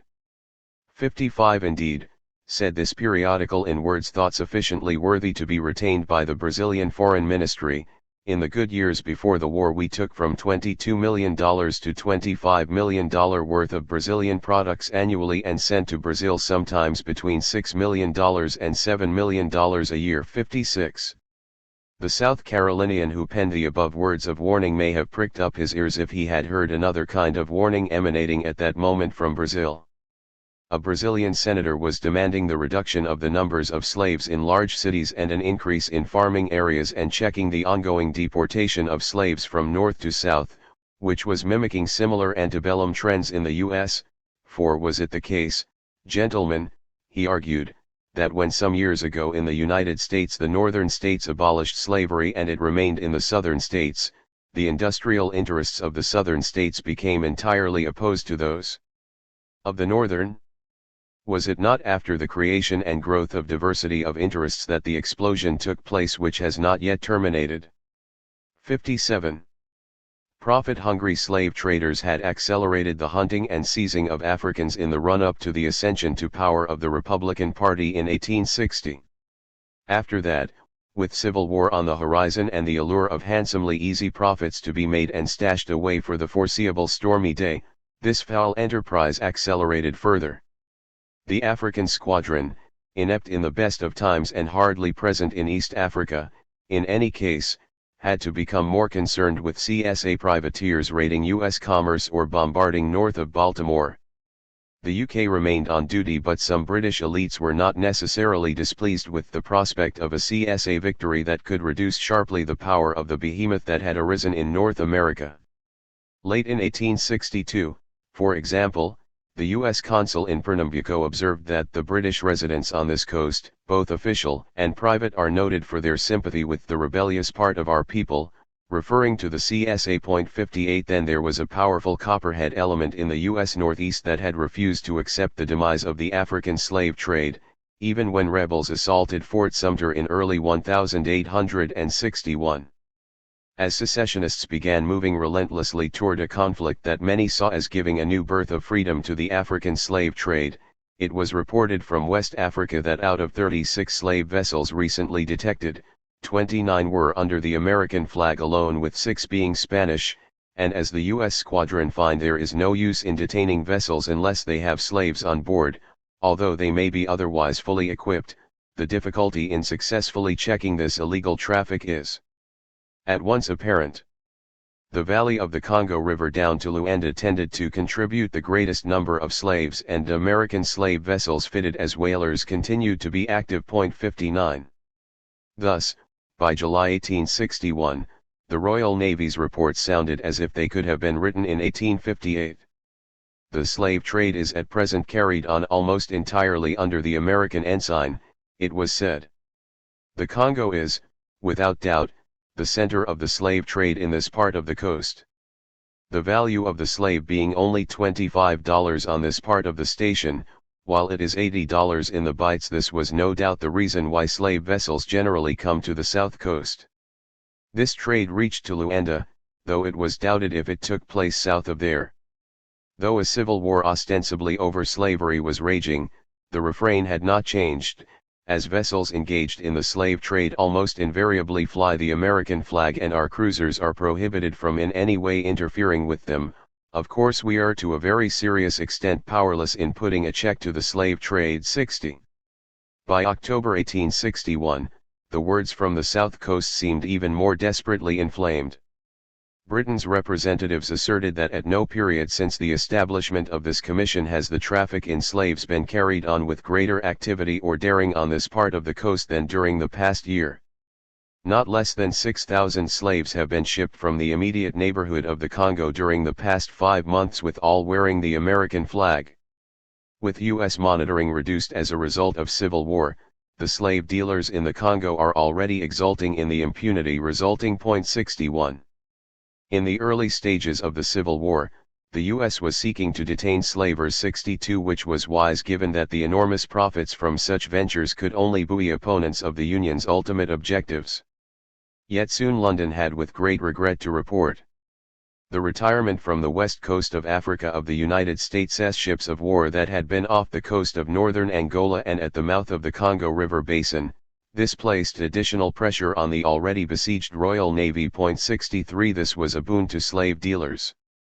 Shortly after this U.S. departure, Secretary of State William Seward was informed that Brazil, which some slave traders continued to lust after as a recipient for their human cargoes from its location and sympathies, is destined to supply and furnish ports of security for the privateers of the southern states. 64 That same year Lord Lyons in Washington observed that Mr. Seward came to see me and asked me to let him speak to me very confidentially.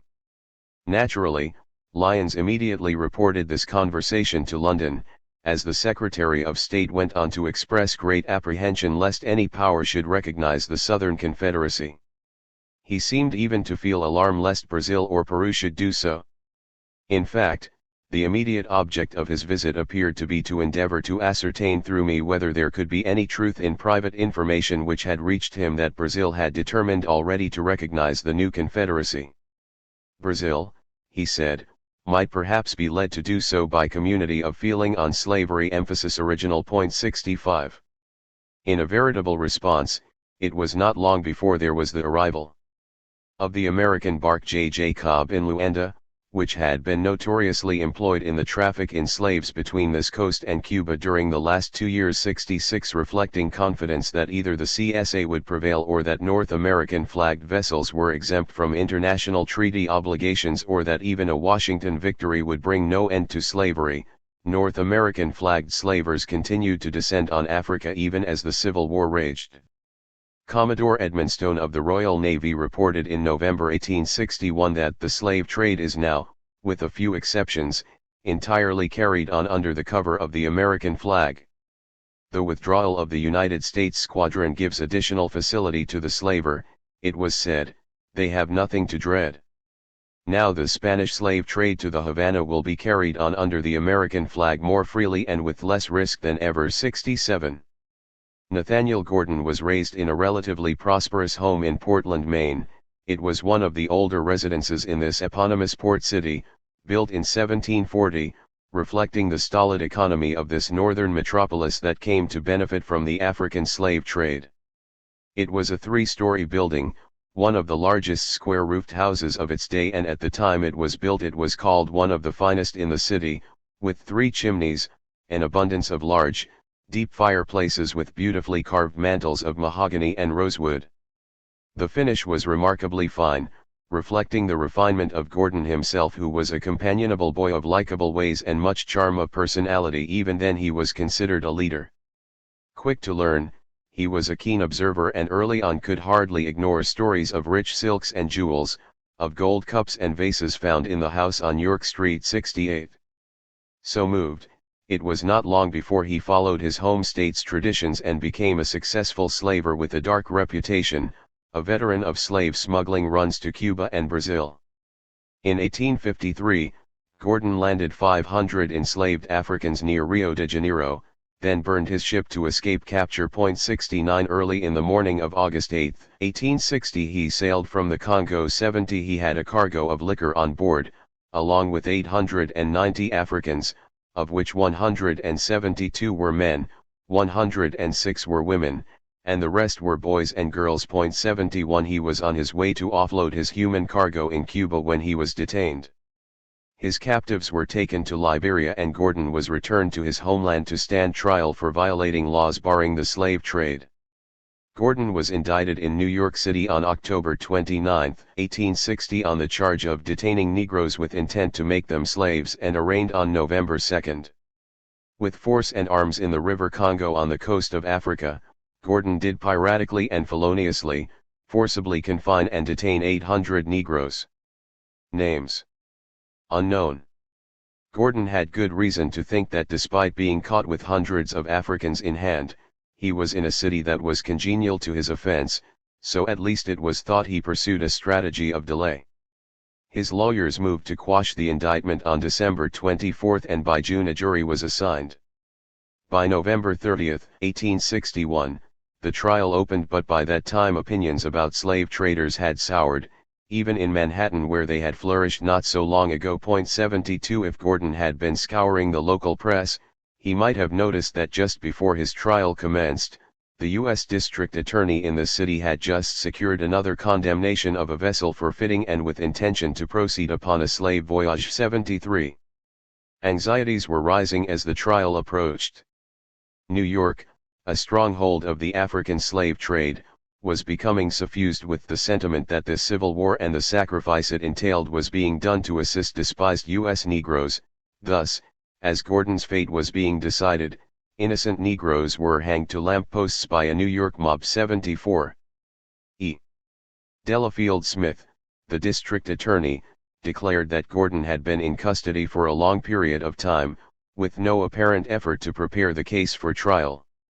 Indeed, my eminent predecessor had declared in open court last winter that in his judgment, public opinion would not justify a capital conviction. When the U.S. Navy man who detained Gordon defected to the Confederacy, this opinion was bolstered. Gordon's counsel had personal friends of his own German Jewish faith on the jury, which was worrisome to the prosecution. Reacting defensively, they labored to separate the case from all questions as to slavery or slavery extension in this country. Apparently the tactic worked, as the jury were out 30 minutes and returned with an honest verdict of guilty. Still, the effect in New York was never paralleled by that of any criminal conviction in either the state or U.S. courts. Persons crowded into my office the following morning and asked if it was really so. As Gordon was an old offender, having been previously on 2 of these slave voyages, the prosecution was loath to be lenient with him, not least since the cruelty exhibited by the evidence in these cases surpasses the common belief in respect to the atrocities of this trade. The prosecutor was sorry for Gordon, but, it was added, he should think of the agonies of the dying in his ship's hold. These words were written carefully, as the prosecution was desirous that this letter should be read to President Lincoln himself. 75. Gordon sat impassively in the courtroom as a key witness presented a heart-rending account of the wailing despair of human beings packed like cattle in the quarters below deck, and when the verdict was returned, he again did not flinch, receiving the news with no change in the ice-hard cruelty of his eyes. This reflected the fact that Gordon continued to have reason to believe that he would not receive severe punishment, even when convicted. The slave-trading interests had left no stone unturned to procure a pardon for him, to the point where the morning of the scheduled day for the hanging, an informer sped to the district attorney's office with word that a rescue mob was forming to storm the jail and free the prisoner. Finally breaking down, Gordon sought to poison himself, as strychnine was smuggled into his jail cell with cigars apparently. Now a raving maniac, he was pinned to the floor by 2 husky guards while Dr. Simmons, the prison physician, endeavored to use a stomach pump on him. Gordon was unable to escape the dubious distinction of being the first man to be hanged for slave running. 76. Still, his death did not pass uncontested. A well of sympathy for him emerged. The newspapers described the tearful scene when he saw his wife and family for the last time. 77. Britain's consul in New York took note of his death, observing that despite the most strenuous efforts on the part of his friends, aided doubtless by the pecuniary influence of the slave trading interest in the city, Gordon was executed, though a general impression prevailed to the last moment that the sentence would not be carried into effect. 78. Gordon's words as the smuggled poison worked. Its destruction on his body. I've cheated you. I've cheated you.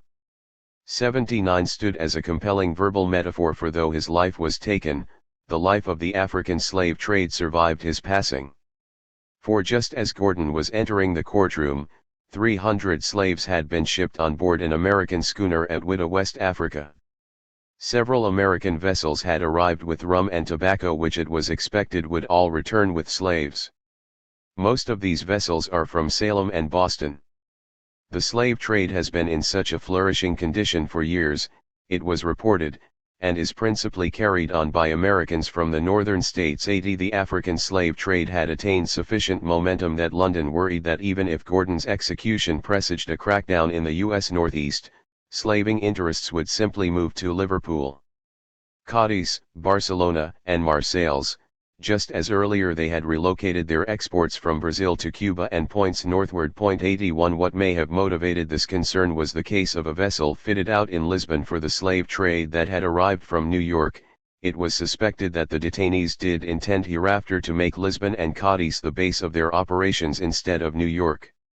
The problem was the selling of an American vessel in a foreign port to be there fitted out for the slave trade is not forbidden by law. 82 weeks after Gordon's execution, Secretary of State Seward announced that the schooner William L. Coggeshall was recently seized at Lisbon by order of Mr. Harvey, the United States minister there, upon suspicion by him supposed to be well-founded that she had been fitted out for the purpose of prosecuting the African slave trade. 83 Moreover, there were searching allegations, frequently asserted, that there was corruption and collusion between the federal authorities and the slaving interests in New York that a mere civil war had not squashed. 84.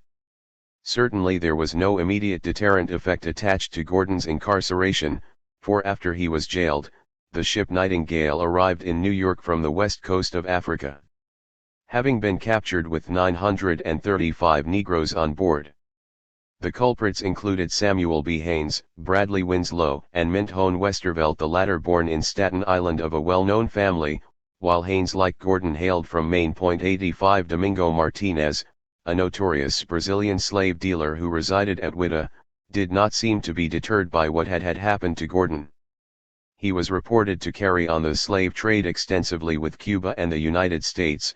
He was also engaged in commerce with Brazil, chiefly with Bahia. 86 In fact, new areas of slave hunting seemed to be opening up, especially in East Africa, which in recent years had zoomed in importance as a site for obtaining human cargoes. By September 1862, British sources in South Africa were observing that American slave vessels are now in the practice of proceeding to some of the west ports of Madagascar for their cargoes, which places are beyond the limits laid down in the treaty and therefore it can be evaded by them with impunity. The ports alluded to are independent of the king of that island, and the slaves are conveyed thither in native vessels from the east coast of Africa, to be shipped off as opportunities offer. 87 That same year U.S. slavers were said to be operating near the tiny Caribbean island of Anguilla, though it was unclear if Africans from Madagascar were arriving in that vicinity. 88 Still, by May 1862, the U.S. Attorney in New York City reported 6 recent or ongoing prosecutions for slave trading. 89. If there had been another city that could have challenged Rio's title of chief CSA sympathizer, it might have been Lisbon or Oporto. Recently naturalized U.S. citizens who only quite recently had resided in Portugal had been instrumental in perpetuating the African slave trade from their base of operations in New York City, New Bedford, and other Northeast locales, and when it seemed that the Civil War was leading to more scrutiny of their activity, some of them began to move across the Atlantic to the land of their birth, where they resumed their slaving with a renewed gusto. It would take more than litigation to bring the African slave trade to heel, for it had already begun to metastasize and assume new forms. In early 1862, reports from Luanda indicated that upwards of 2,000 Negroes have been conveyed hence to St. Thomas since the 1st of January of the past year. These Africans, who are the rudest and most unenlightened, according to a Portuguese official, were recently brought in from the interior but were deemed not to be slaves but servants. 90 From that island, long a major entrepot for the slave trade, a kind of West African version of Zanzibar, they could emigrate across the Atlantic. This thought had occurred to at least one official in Lisbon. Such a practice must have the effect of stimulating the slave trade in the interior of Africa, it was asserted. Portuguese subjects are largely engaged in the slave trade and Portuguese authorities connive at it, if they do not actually participate in that traffic, it was conceded honestly, and this was just one more example. 91 In boldly raising a point that had been obvious for decades if not centuries, one can sense the impact of the Civil War on the fate of the African slave trade, for even before it became clear that this would become a war of abolition, it was apparent that it might become so, and that this transformation would then bring Washington in league with London to crush the recalcitrant and intractable, a category that had long claimed Lisbon. Concern in this sleepy capital began to be expressed about the extent to which the traffic in slaves is now suffered to be carried on directly or indirectly in His Majesty's African dominions, owing to a want of due care and energy on the part of the local authorities. It was discovered suddenly in early 1862 that great facilities have been afforded to the operations of the slave trade in the vicinity of the River Congo by the numerous small craft employed in the coasting trade. Sailing under the Portuguese flag and provided with official papers of the government of Angola, not to mention those transported from the River Gaboon and adjacent parts of the continent. 92. Portugal, a relatively small nation with an outsized colonial empire based disproportionately in the rich slave hunting grounds of Angola and Mozambique, knew that if the slave South lost the Civil War, Lisbon could possibly suffer more than a Mississippi slaveholder. In the early stages of secession, Portugal received communications from some of the vice-consuls in southern states asking if they could clear vessels as heretofore. Their emissary in the U.S. was cautious, noting that CSA sovereignty was not recognized by the King of Portugal. 93. Again, like Spain, an ideological soulmate that the CSA might have thought would stand resolutely by her side, Portugal instead was hedging its bets. Robert dos Santos, vice-consul in Norfolk, was not happy with this.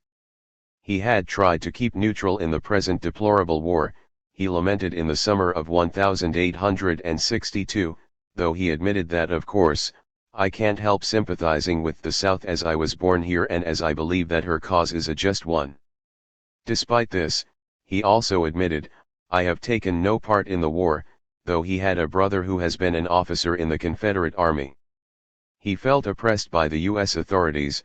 However, they had not molested him because of his brother but insisted that the Portuguese flag which flies over my property will not be respected, and that unless he took an oath of allegiance to the northern government that not only will they confiscate my property but I will be required to withdraw beyond their lines. He was adamant in refusal. The oath of allegiance I will never under any circumstances take. I am a citizen of Virginia and go with her wherever she goes. He requested a copy of the treaty between the U.S. and Portugal in search of legal validation of her parlous position. 94. He may have been luckier than his counterpart, Joaquim de Palma, Portugal's vice-consul in Savannah. Both he and his family suffered when the Federal Army under the command of General Sherman passed through Winnsboro in the state of South Carolina, where he had removed his family and effects. 95. A sign of the times was the claim that a fire that had led to De Palma's setback was the work of a Negro woman residing in the village. 96. Also telling was when the State Department claimed that they had never recognized De Palma's diplomatic status, indicative of how Lisbon had inserted its nationals throughout the nation, who then proceeded to engage at times in slave dealing. 97. Portuguese and Portuguese Americans, whose slave trading activity and other nefarious activities had been overlooked, now found themselves targeted. A.M. de Cunha, who moonlighted as Portugal's consul in New York, theretofore a lucrative site for transoceanic slave dealing, complained that his vessel that had recently arrived from Havana was sold without my consent. Then the now chastened diplomat cum businessman was informed and received instructions not to permit the clearance of any Portuguese vessel from the port of New York without receiving special permission from Washington, and that these instructions apply to vessels of no other country than Portugal. 98. In earnest of their instrumental role in slaving, a role that had been virtually ignored until Washington concluded that those backing a treasonous rebellion and the resultant dissolution of the U.S. might be the ultimate beneficiary of this traffic. Finally getting wise, Washington was beginning to squeeze a major generator of the irrepressible conflict, Portugal, and as the prospect began to shrivel for the kind of large-scale slaving that this nation and some Portuguese Americans had engaged in from the U.S. Northeast and New Orleans, shrinking along with it was the idea that a confederacy could survive whose secession had been driven in no small part by slave traders. Blandly though pointedly, Secretary of State William Seward informed Lisbon's representative that with a view to avoid obvious uncertainties and inconveniences, it is deemed indispensable that this department should be promptly apprised of any appointment of consular officers of foreign powers in the United States. He added, almost offhandedly, information whether the person appointed is a citizen of the United States or a subject of the government who may appoint him is also desirable. 99. Portugal continued appointing emissaries, taking pains to have them in New Bedford and Bangor, theretofore headquarters for illegal slaving. 100. Washington was smart to be suspicious of Lisbon and its activities in North America. Portugal's consul in New York claimed, for example, that several poor and uneducated subjects of Portugal residing in the major slave smuggling center that was Galveston, had been subjected to forced enlistment into the military service of the so-styled Confederate States. 101 U.S. patriots were not so sure about the compulsion involved. Better late than never. Cutting off Portugal's oxygen supply to the CSA was a major step on the road to curtailing the African slave trade, particularly the role in it of U.S. nationals and nationals of Portuguese ancestry. In the 1850s the illicit slave trade to Brazil was curbed, then it was pushed northward to the doorstep of the U.S. where it was squelched. However, this, ironically, gave a new boost to the idea of Matthew Maury of sending U.S. Negroes en masse to the valley of the Amazon. 9. Deport U.S. Negroes to Brazil? The Civil War delivered a forceful blow to the solar plexus of the illicit slave trade and transnational slavery itself. Yet the continuation of slavery in Brazil and the unresolved status of U.S. Negroes seemed to lead some to conclude that deporting the latter to the valley of the Amazon would make for a serendipitous confluence. Brazil, which was quite friendly to the so-called Confederate States of America, was less welcoming to the prospect of opening its doors to a stream of dark-skinned people.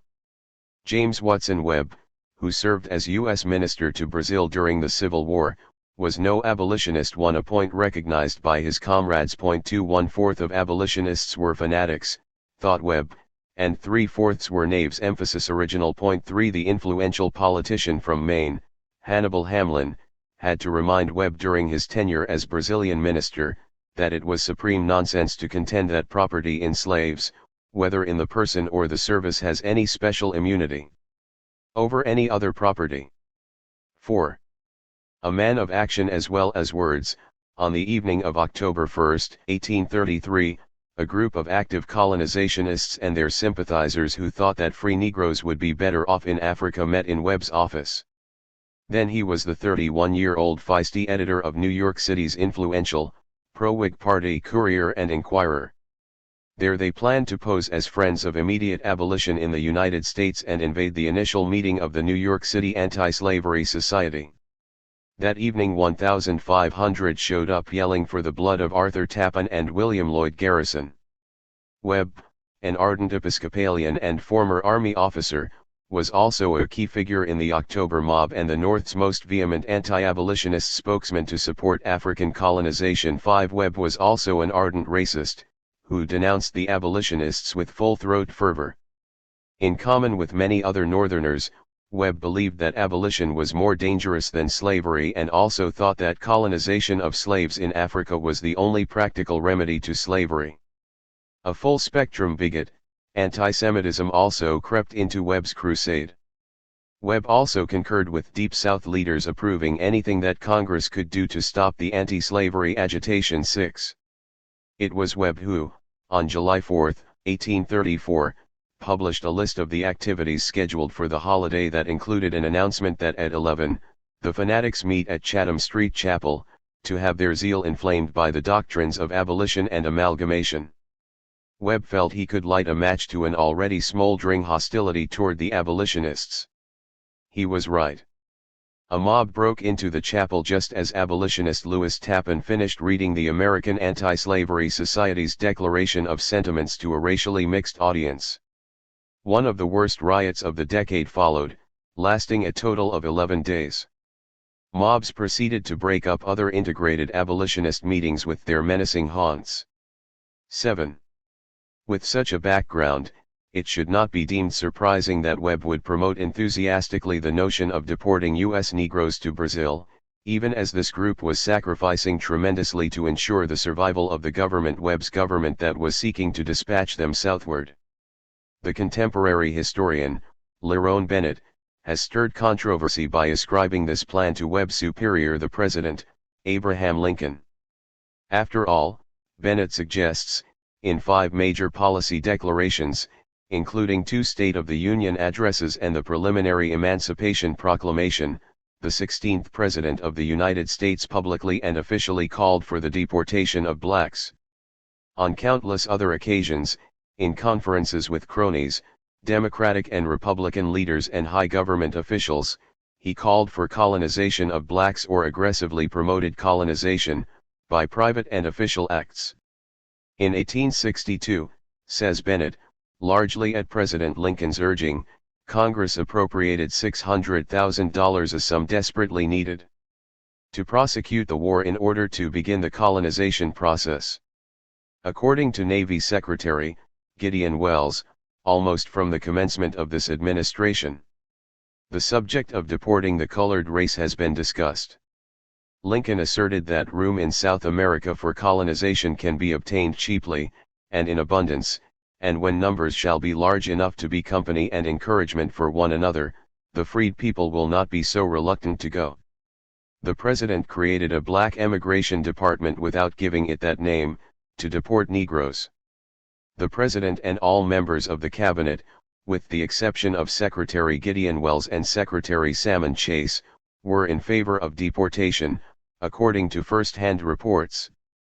In 1862, on the front page of the New York Tribune, the President discussed sending Negroes south of the border. 8.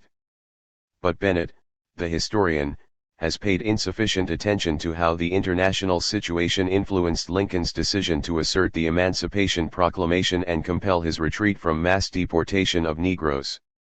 For in mid-September 1862, the President told a delegation of Chicago clergy in mid-September that to proclaim emancipation would secure the sympathy of Europe, which now saw no other reason for the strife than national pride and ambition and an unwillingness to abridge our domain and ambition. No other step would be as potent to prevent foreign intervention, he declared cogently. A Lincoln successor, Woodrow Wilson, acknowledged years later that the 16th President hoped the proclamation would imperatively prevent that foreign recognition of the Southern Confederacy which he dreaded. Lincoln, though opposing the war against Mexico, was something of a novice in foreign policy. Rudolf Schleiden, minister from Bremen, recorded that the President had told him that "I don't know anything about diplomacy. I will be very apt to make blunders." 9. Yet he did know enough about this hugely important subject to tread carefully when it came to the question of enslavement of Africans.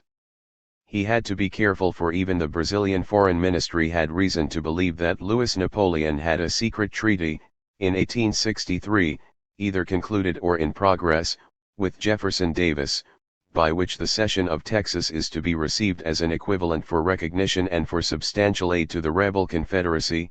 The intrigues of 2 French consuls in Texas determined to detach her from the Confederacy and re-establish nominally her independence was likewise not exactly hidden from view. 10. Both the U.S. and CSA realized that theirs was a conflict that extended well beyond their own immediate interests and implicated other powers with dedicated interests of their own. Ignoring this simple yet profound reality could prove to be fatal. Thus, Washington had proposed an international conference to deal with the subject of emancipated slaves who wished to emigrate from the United States, but the plans were abandoned after unfavorable responses from the leading European powers. 11. Carl Schurz, U.S. Minister in Madrid, was among those who realized early on that as soon as the war becomes distinctly one for and against slavery, public opinion will be overwhelmingly in our favor. 12. Nevertheless, on December 1, 1862, in his second annual message, President Lincoln presented a plan for gradual, compensated emancipation coupled with voluntary expatriation after freedom. This was in the face of claims by the Democratic Party that used 3 phrases to sum up the alleged consequences of emancipation: racial amalgamation, Africanization of America, and free Negroism. In response, 242 black residents of California petitioned Congress in 1862 to settle them in a country where their color would not be a badge of degradation. It seemed to be the policy of the state and the nation, they commented, to discourage the increase of persons of color in their midst and to use every legal means to induce those among them to emigrate. Nodding their heads in agreement at the idea of ousting U.S. Negroes, such dignitaries as Representatives Francis Blair, Jr. from Missouri, Edward Bates from Missouri and Montgomery Blair from Maryland and Senator James Doolittle from Wisconsin were among the framers of these colonization plans. 13 Francis Blair had long been in favor of shipping U.S. Negroes southward, feeling that the immense distance had weakened Liberia's attraction as a dumping ground. But the door is now open in Central America to receive the enfranchised colored race born amongst us, he said as early as 1858, as these freed blacks hold a place in this country which cannot be maintained. 14. These plans were so notorious that the Spanish Foreign Ministry got wind of them, noting the words of one member of the Select Committee on Emancipation and Colonization in 1862 who declared that the home for the African must not be within the limits of the present territory of the Union. Haiti and others of the West India Islands, Central America, and the upper portions of South America and Liberia are all interesting fields on inquiry in relation to the future of the Negroes of the United States. 15. To be fair, nations shipping huge numbers of their nationals to distant climes was not new, as the example of the poor and the Irish in the UK showed. They were dispatched to Australia en masse in the late 18th century, and in 1824 London had devised yet another plan, this time providing a settlement in South America for a portion of the unemployed poor of Great Britain and Ireland who are desirous of an asylum abroad. The authorities made the scheme seem like a treat in that they were to be sent to a region where the climate was similar to that of the south of France. 16 As indicated by the apparent ease that Portuguese and other European nationals were gaining U.S. citizenship then plunging into the African slave trade, there was a kind of ease of nationality then that seems more compatible with today's globalized, global village approach.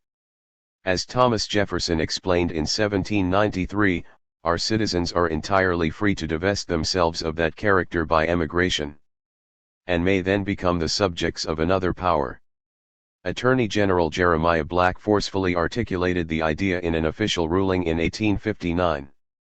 He argued that the natural right of every free person to leave the country of his birth in good faith and for an honest purpose, the privileging of throwing off his natural allegiance and substituting another allegiance in its place, the general right, in one word, of expatriation, is incontestable. 17 More to the point, the inflammatory North Carolinian, Hinton Helper, had long called for the removal of all African Americans from America. 18. And even before the idea had struck Webb, the former U.S. consul to Buenos Aires, William H. Edwards, had concluded in 1847 that African labor was the key to developing the Amazon. The whole territory is as much superior in every respect to the Valley of the Mississippi, as the Valley of the Mississippi is to that of the Hudson, said Edwards. It contained an area of 950,000 square miles, nearly half the area of the United States in all its territories. But why Negroes for the Amazon? Reflecting a widespread belief, Edwards thought that it is only in the early morning and late in the afternoon that white men can labor in the open air, but, where a white would inevitably receive a sunstroke, a Negro labors with uncovered head without injury or exhaustion. The one has capacity to direct and the other the ability to perform, and it is difficult to conceive how the resources of Brazil can ever be successfully developed without a cooperation of the two races. 19. So it was not totally extraordinary that Lincoln and his Brazilian minister would be discussing deporting U.S. Negroes as the Civil War raged. The establishment of a colony of liberated Negroes on the Amazon was called to the minister's attention by newspaper accounts of President Lincoln's suggestion in a message to Congress of the probable necessity of acquiring territory for manumission purposes. Immediately the thought struck Webb that suitable land lay along the Amazon. A little reflection convinced him that every factor pointed toward this as the best spot in the world for such a purpose. U.S. Negroes, thought Webb, in their African home, had lived in a similar latitude as Brazil's and were exactly fitted by nature to conditions along the Amazon. Webb's plan provided for the creation of a joint stock colonization company with Lincoln to appoint the president of the company, who would be none other than Webb himself. Before transportation to Brazil, the Monument Negroes were to be transferred to the corporation. Webb thought that the United States will be blessed by his the Negroes' absence, and the riddance of a curse which has well nigh destroyed her. 20. Many of those who worked closely with Webb thought they would be better off in his absence, deeming him the curse. A heavy-set, foppish man and a staunch Whig, Webb had an abrasive manner and a sensitive honor, which made him a difficult man with whom to work. His gout and arthritis were aggravated by the humid tropical heat. Already he was suspicious, stingy, hot-tempered, and aggressive, and his multiple maladies did not improve his demeanor. Later Webb worried himself into the symptoms of a duodenal ulcer. He was reduced to eating nothing but moistened bread as a result of his various illnesses. For months he leaned heavily on crutches and was always liberally medicated with opiates.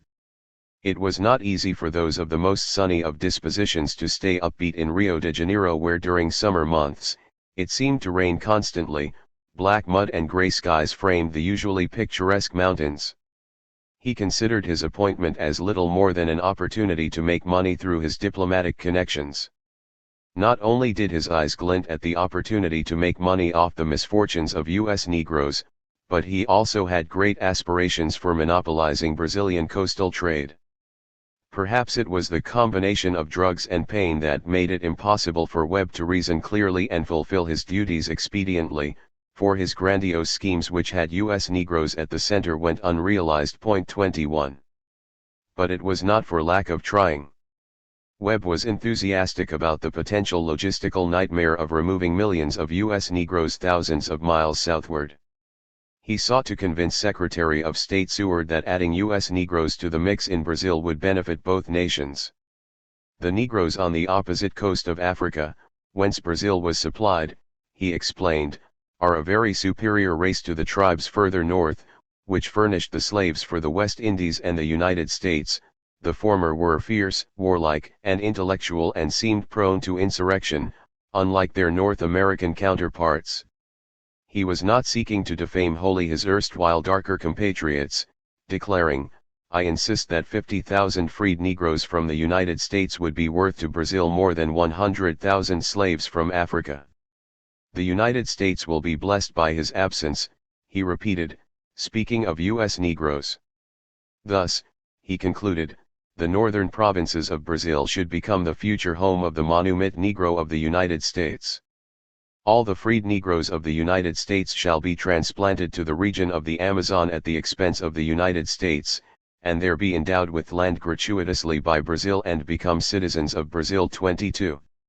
In a lengthy 17-page lawyer-like brief in favor of his proposal, Minister Webb asserted that he was only seeking to follow the lead of the president, who was suggesting the means of obtaining a place for colonization. The purchase of territory for this wise and philanthropic purpose may be attended with difficulties so embarrassing as to block the entire scheme, hence the value of a voluntary agreement with Brazil.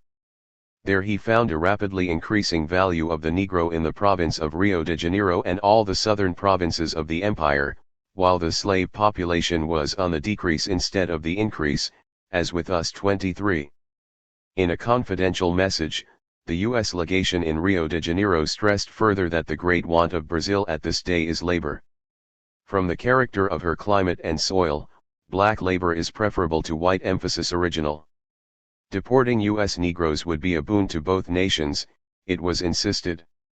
Time and circumstances, not necessary to be considered in this paper, it was stressed, have produced prejudices between the white and black races in the United States, which to the honor of Brazil, do not exist here, and which render it absolutely impossible, that the two races should live together on terms of social and political equality. There was an absolute necessity that the freed Negro should be transported beyond the jurisdiction of the United States, where he can never enjoy political or social equality. Emphasis original. 24. For a while it seemed that U.S. Negroes were Brazil bound. In a private and unofficial message that was, again, confidential, the government of Brazil initially conceded to Webb for a period of 25 years and thereafter, until revoked by the government of Brazil, the exclusive right of introducing as apprentices or colonists into the Empire of Brazil, Negroes in part or whole, the descendants of Africans emancipated or about to be emancipated by the U.S. There was to be a joint stock company with a capital not exceeding $5 million, controlled by both nations. Each colonist was to receive 100 acres of land, a hut, and certain agricultural implements 25. For a while it also seemed that London would go along with such plans, as long as they could get their slice of the action. In mid-1862, British emissaries were contemplating the conveyance to St. Croix of free Negroes now in the United States or Negroes who may hereafter be captured by United States cruisers. At this juncture a major concern seemed to be to obtain for our West Indian colonies some share in the emigration. 26 There ensued serious debate in London about the possibility of transferring to the British West Indies a large number of free Negroes who have been or may be emancipated by force of events in the United States. The Foreign Office had received communications from a gentleman named Henderson, a native of the United States, who is now in this country with the object of making large purchases of different kinds on behalf of the federal government. He further states as a result of the conversation with Mr. Seward that the United States government would be glad to receive a proposal for carrying these Negroes off to the British West Indies. High on the list were about 100,000 recently freed slaves now in Pennsylvania. London made it clear it did not want U.S. burdens offloaded upon them. No person should be sent who from old age or sickness were unfit for field labor. 27 No, said London, those to be deported should be exclusively of the agricultural class and pure African, not any persons of color of the various shades who Washington would be the most anxious to be relieved from. These deportees would be under indentures for 3 years. 28 From Government House in Demerara, in the nation that was to become Guyana, there was enthusiasm for this proposal, in light of the vast territory there and the sparse population. Contraband Negroes, i.e., escapees from the South, border state Negro slaves, liberated Africans, i.e., those caught on slavers, all would be welcome. 29 Similar enthusiasm emerged from similarly sparsely settled British Honduras.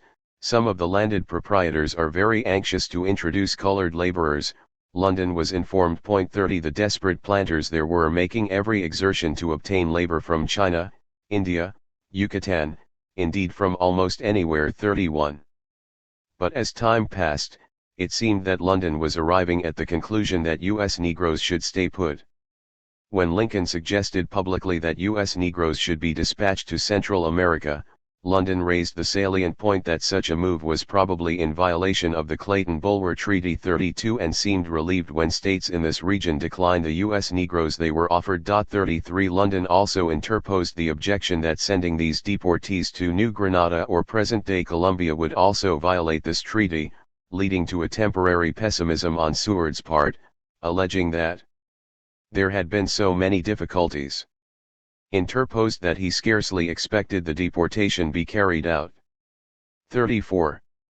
In September 1862, when London's representative in Washington reported in confidential words that he had another conversation with Mr. Seward, he told me that the president was still anxious to carry out his scheme, but Guatemala and San Salvador were against the importation of any Negroes.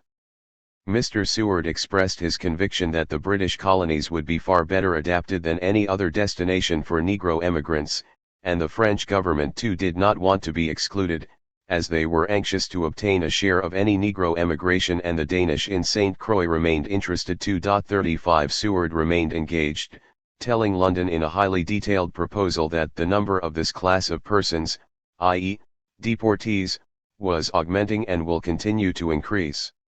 Indeed, the President had authorized Seward to enter into negotiations upon the subject. 36 Seward informed me, said London's representative in mid-October 1862, that the government would shortly have an embarrassing influx of Negroes upon their hands.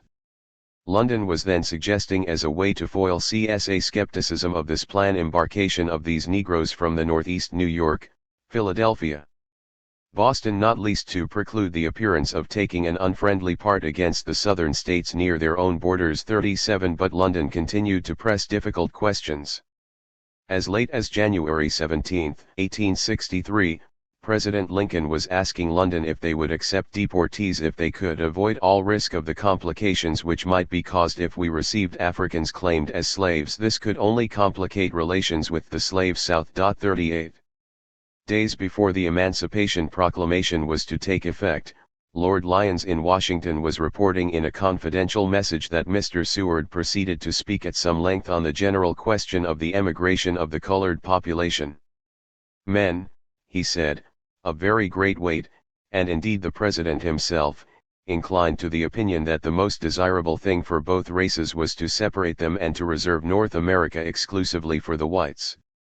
On the other hand, the more ardent members of the Emancipation Party strongly objected to the removal of the Negroes. It was asked whether it was wise to deprive the country of so much muscle and sinew, whether it was prudent to add to the strength of nations which might not be always friends of the United States. Reflecting the sensitivity of the discussions, Lord Lyons added tersely, "I do not think Seward would like them his opinions to be made public." 39. In late April 1863, London was still enmeshed in protracted negotiations with Washington about the fate of U.S. Negroes. It was then that Mr. Hodge, the agent of the British Honduras Company, arrived in Washington and had interviews with the Secretary of the Interior, with Mr. Pomeroy, Senator for Kansas. He has also had an audience with the President.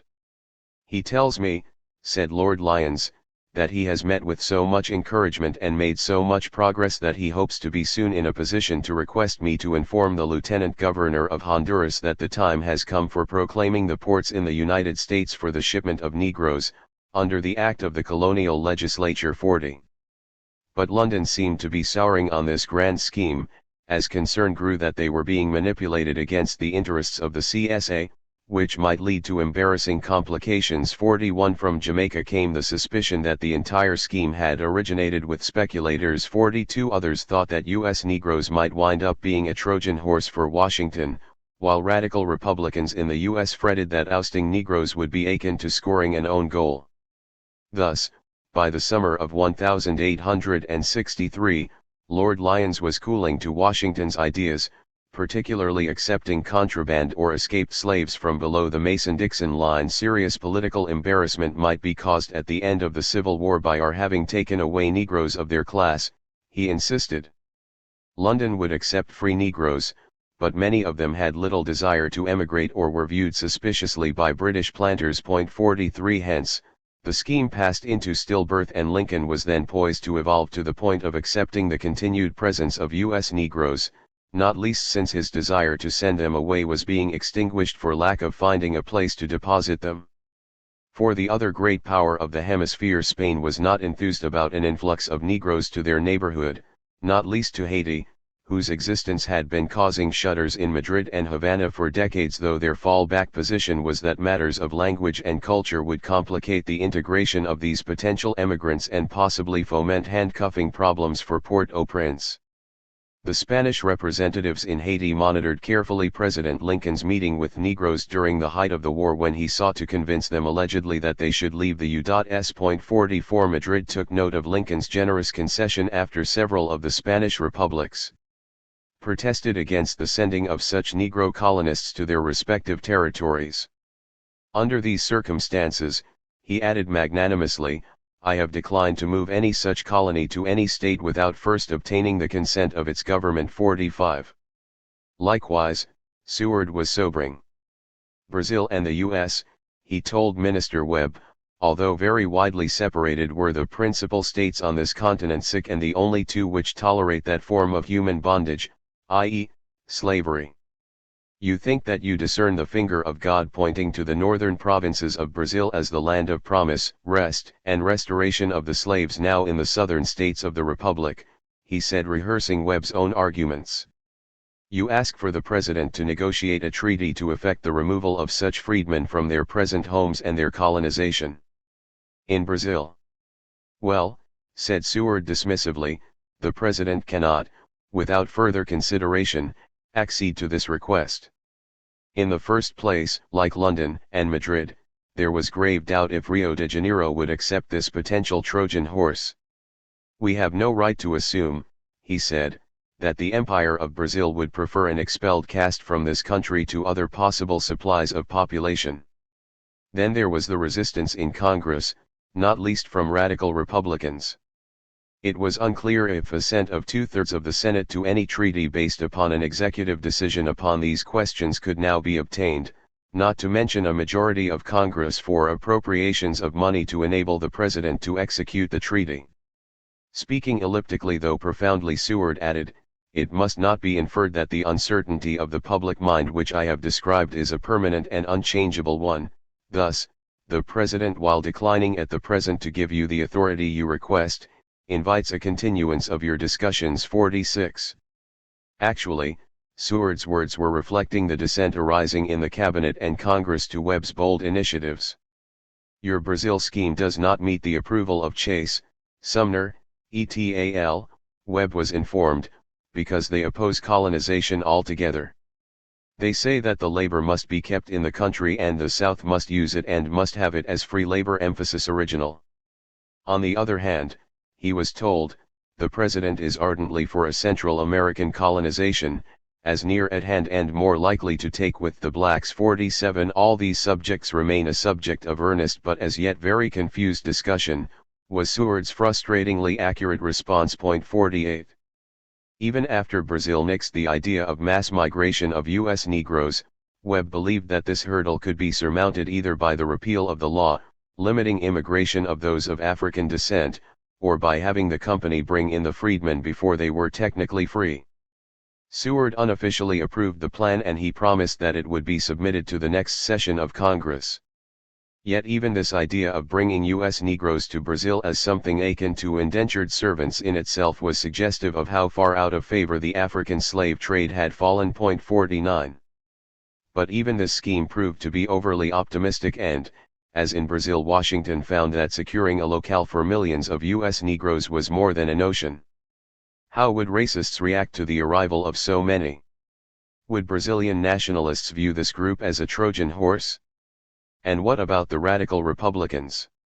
Would forcing this departure alienate a significant portion of the party that propelled Lincoln into the White House in the first place? Meanwhile, as Webb was plotting to send African Americans to Brazil, others were still scheming to transport more Africans from southern Africa and its environs across the Atlantic. 1863 seemed to be the watershed year in this regard, with a continued stream of Africans crossing the Atlantic in this year of emancipation in the U.S., with a fluctuation up and down in 1864, before tapering off in 1865, when the traitorous rebellion in the slave South was squashed finally. Thus, just before Christmas 1863, it was reported from Luanda that during the greater portion of this year, the slave trade has been in a state of great activity on the coast to the southward of this port, 50, while 6 months later it was repeated from the same port that the coast still swarms with vessels in the service of the slave traders, with many having no papers. 51. It had long been the goal of London to force the African slave trade further south, backing it into a smaller and smaller region like a boxer pushing an opponent into the corner of the ring so better as to curb its range and mobility and smash it, and this seemed to be working. By the era of the Civil War, the region north of Angola near Sierra Leone was as quiet in terms of trading as Luanda was busy. There had been a favorable change of public sentiment which was produced by the secession of the southern states and the attempt at disruption of the Union, while the execution of Nathaniel Gordon struck terror into the parties so disposed to slaving. 52. The slave trade, it was said, as 1864 was about to dawn, during the last 12 months has been considerably on the decline. Reporting from Sierra Leone, a Royal Navy commander asserted that the war now existing between the northern and southern states of America has, doubtless, very materially assisted the efforts of our cruisers and intimidated the old and long-established agents of the slave dealers on this coast from risking their money and their ships in such uncertain speculation, though there were no American ships of war of any kind out there. 53. Soon even Angola seemed to be changing for the better. In early 1865, the Luanda-based Portuguese-British Commission, designed to frustrate the African slave trade, reported that the only case brought before them for adjudication during the course of the year 1864 was that of the schooner Congo. Navigating without papers, laden with a cargo that might be easily disposed of to provide the means of purchasing slaves or be bartered for them, that she had an American ensign on board and 12 blacks on board unprovided, sick with passports. 54.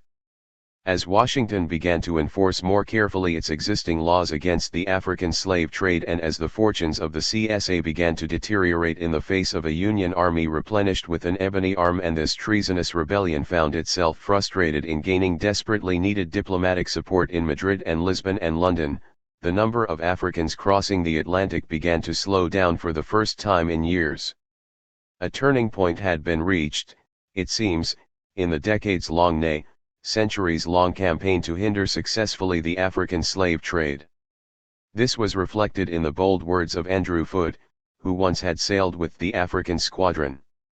In mid-1862, he forcefully instructed Navy Secretary Gideon Welles, "When this rebellion is crushed, and a squadron is fitted out to enforce the new treaty for the suppression of the African slave trade, as I have had long and successful experience in African cruising, I should be pleased to have command of the African squadron, but so long as the rebellion continues, it will be my highest ambition," he emphasized, "to be actively employed in aiding in its suppression." 55 Crushing the African slave trade and crushing the CSA were increasingly seen as synonymous.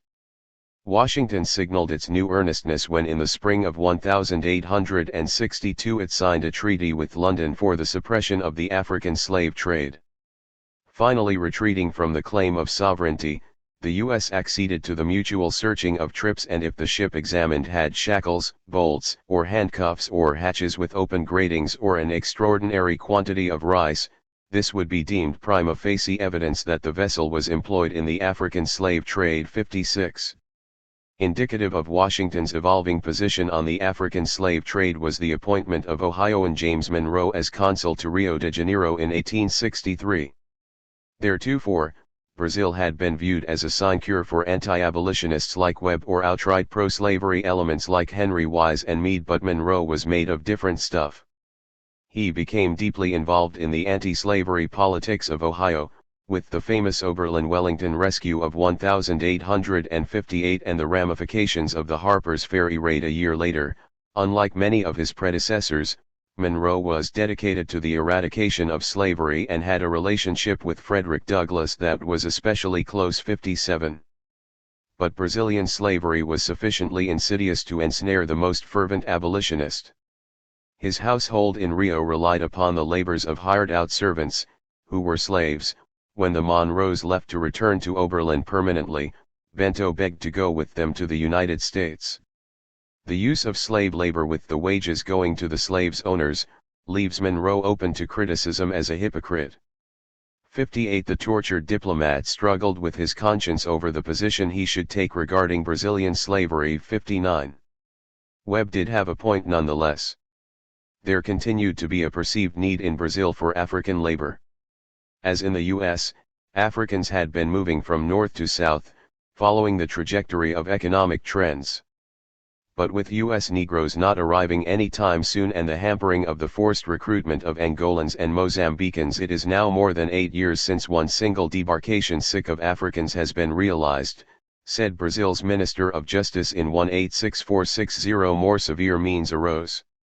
Hence, in the fall of 1864, there were complaints from Montevideo about the seizure in the Brazilian territory and the sale there as slaves of Uruguayan citizens, and complaints as to the invasion of the Uruguayan territory by Brazilians and their forcibly carrying off Uruguayan citizens, in order to sell them as slaves in the territory of the Empire. 61. Seeking to reassure Brazil that the Emancipation Proclamation was not as sweeping as it appeared, Webb informed the Marquis d'Abrance that the executive of the United States never claimed, and has never attempted to exercise the power of manumitting slaves, except where their masters were in open insurrection, the implication being that there was still a green light for slavery itself. 62.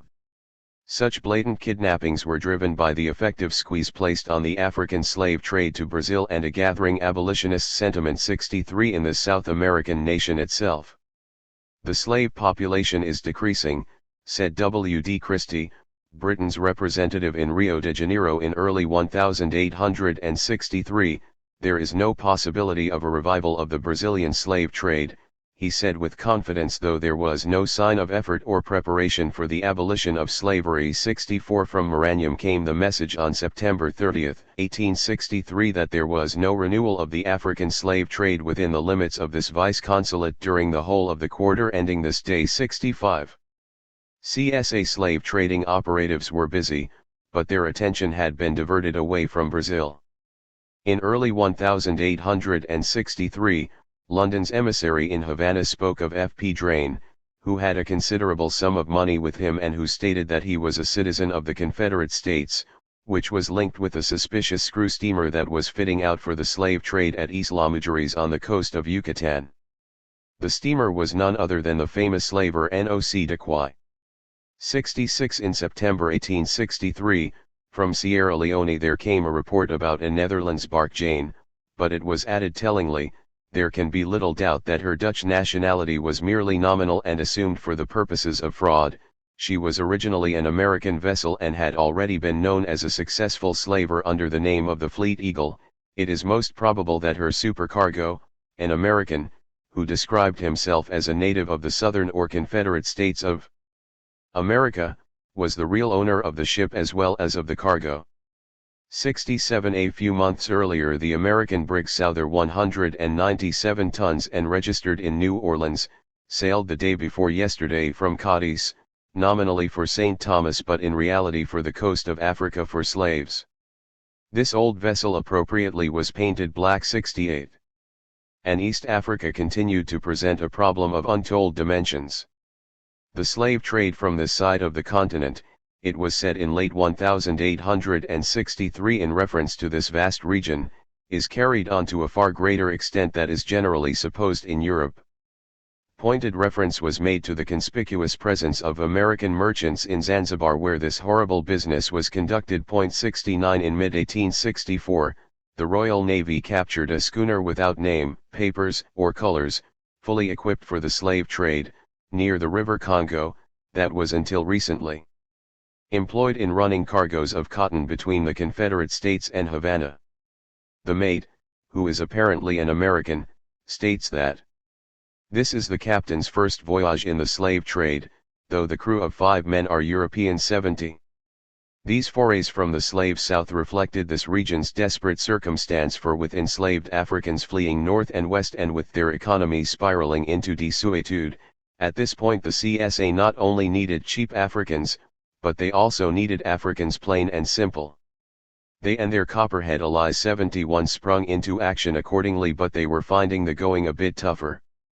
In early 1862, the American bark White Cloud, a suspected slaver, arrived in the River Congo primed for a dirty venture, but they met a just and well-merited end as she grounded off a point called Scotchman's Head, and the natives, who have lately given a good deal of trouble to the Europeans residing there, made a dash at her in force with a number of canoes and were soon in possession of her.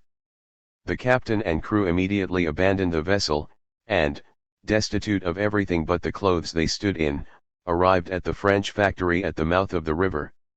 The natives proceeded to destroy the rigging and plunder the whole of the cargo. 72 There was a perceived need for more labor in Brazil during the U.S. Civil War, as this conflict seemed to give a fillip to the Brazilian economy. Writing from Pernambuco in December 1863, a New York Times correspondent called the city a great center of the cotton trade. It has doubled within the past year. But the tectonic shift in attitudes was reflected in rejection of the assumption that only African labor could fill the gap, for this industry was carried on by white men and free half-breeds. The old shallow argument that the nigger alone could stand the hot climate, ergo the nigger must be enslaved, is all exploded. Slavery will go, is going, by the board in Brazil. 73 Increasingly it seemed that the U.S. authorities were reconciling themselves like this Times correspondent to a post-slavery world. 9/10 of the cotton produced in this and adjacent provinces is the result of free labor, agreed the U.S. consul in Pernambuco in November 1864. There was a recognition that it was slavery itself that had hampered the forces of production, as it was added tellingly, the production might be enormously increased if any care was given to the cultivation, but I doubt if a single plough can be found in the hands of any cotton grower in this province. 74 This boon for Brazil seemed to be a positive for the US as well, particularly in the Amazon where the idea of expatriating US Negroes had yet to perish. As an economic boom rocked this region, it is easy to imagine how the idea of sending African American laborers there gained a footing. The American commerce with this province, the second province in the empire, is greater than that of any other commercial nation and nearly as great as that of England and France combined. Seward was informed enthusiastically in August 1862.75. Yet despite this rose-tinted economic outlook, diplomatic relations between the US and Brazil were more complicated. After all, Washington had tolerated a host of ministers, such as Meade, who had appealed to Brazil on the basis of slavery, just as they warned that if the Confederates were expropriated of their slave property without compensation, something similar would befall the empire. Thus, the pro-Confederate Savannah Daily Morning News was not alone when in early 1862, it dismissed the idea that the empire was somehow pro-U.S.76. We want no misunderstanding with Brazil, Seward advised Webb. But we can't consent that she shall harbor pirates and justify it. Why does not the Brazilian government adopt the French rule or even the British? Why stand out alone, he wondered. 77 As late as November 1864, as the CSA was about to writhe in its death throes, the New York Times found that Confederate privateers have been constantly hovering around Brazil's ports and while burning United States vessels trading to Brazil off the Brazilian coast, have run into her ports at the first sign of danger, indicating that Brazil was giving undue protection to the Confederate cruisers 78. The perceptive journalist probably had Raphael Semmes of the CSA Navy foremost in mind. Of French descent and born in Maryland in 1809, Semmes, like many leading Confederates, had fought in the war in Mexico. 79 This wartime experience served him well when the Civil War broke out. Sensing correctly that Brazil could be a powerful ally of the CSA, just as disrupting its trade with the US would be similarly potent, Semmes repaired southward where his veiled threat of calling down on Brazil the vengeance of the Southern Confederacy after it had disposed of its northern adversary, was most persuasive. Brazilian elites caved in at once. In a celebratory mood, a British resident merchant, Mr. Ogilvy, topped off the merrymaking by a splendid ball honoring the Confederate visitors. The Confederacy was toasted to the starlit skies. 80 As Semmes himself recalled it, while in Brazil in September 1861, he called upon the president and was admitted to an interview. I then stated to him that this war was in fact a war as much in behalf of Brazil as of ourselves, and that if we were beaten in the contest, Brazil would be the next one to be assailed by Yankee propagandists. These remarks were favorably received, he added modestly. 81. Actually, Semmes may have been the most notorious Confederate on the global scene, sailing from port to port wreaking havoc on the US and its vessels and accepting the hosannas of the adoring. When Semmes arrived in Cape Town, a town whose attitude toward Africans may have been more primitive than that of the CSA, he was welcomed like a conquering hero. 82 His arrival was more spectacular than had been foreseen. Colonists and natives swarmed. The appreciative Semmes observed, during my entire stay, my table was loaded with flowers and the most luscious grapes and other fruits, sent off to me every morning by the ladies of the Cape, sometimes with and sometimes without a name. This occurred though commercially the Civil War was a disaster for South Africa, as it deprived the Cape of the transatlantic market for her wool and gave other nations a chance to establish themselves. Even today a song is still sung there about Semmes's ship, the Alabama. Lord de Villiers, later the Chief Justice of the Cape and then of the Union of South Africa, was in 1863 during Semmes's visit, still a student in London, but heard enough about Semmes's incursion to echo the sentiments of many of his compatriots when he said, "I wish the Southerners well with all my heart. Slaveholders though they may be." What had made Semmes so inspirational was that he held out the prospect that those who wished to keep Africans in bondage, could yet prevail.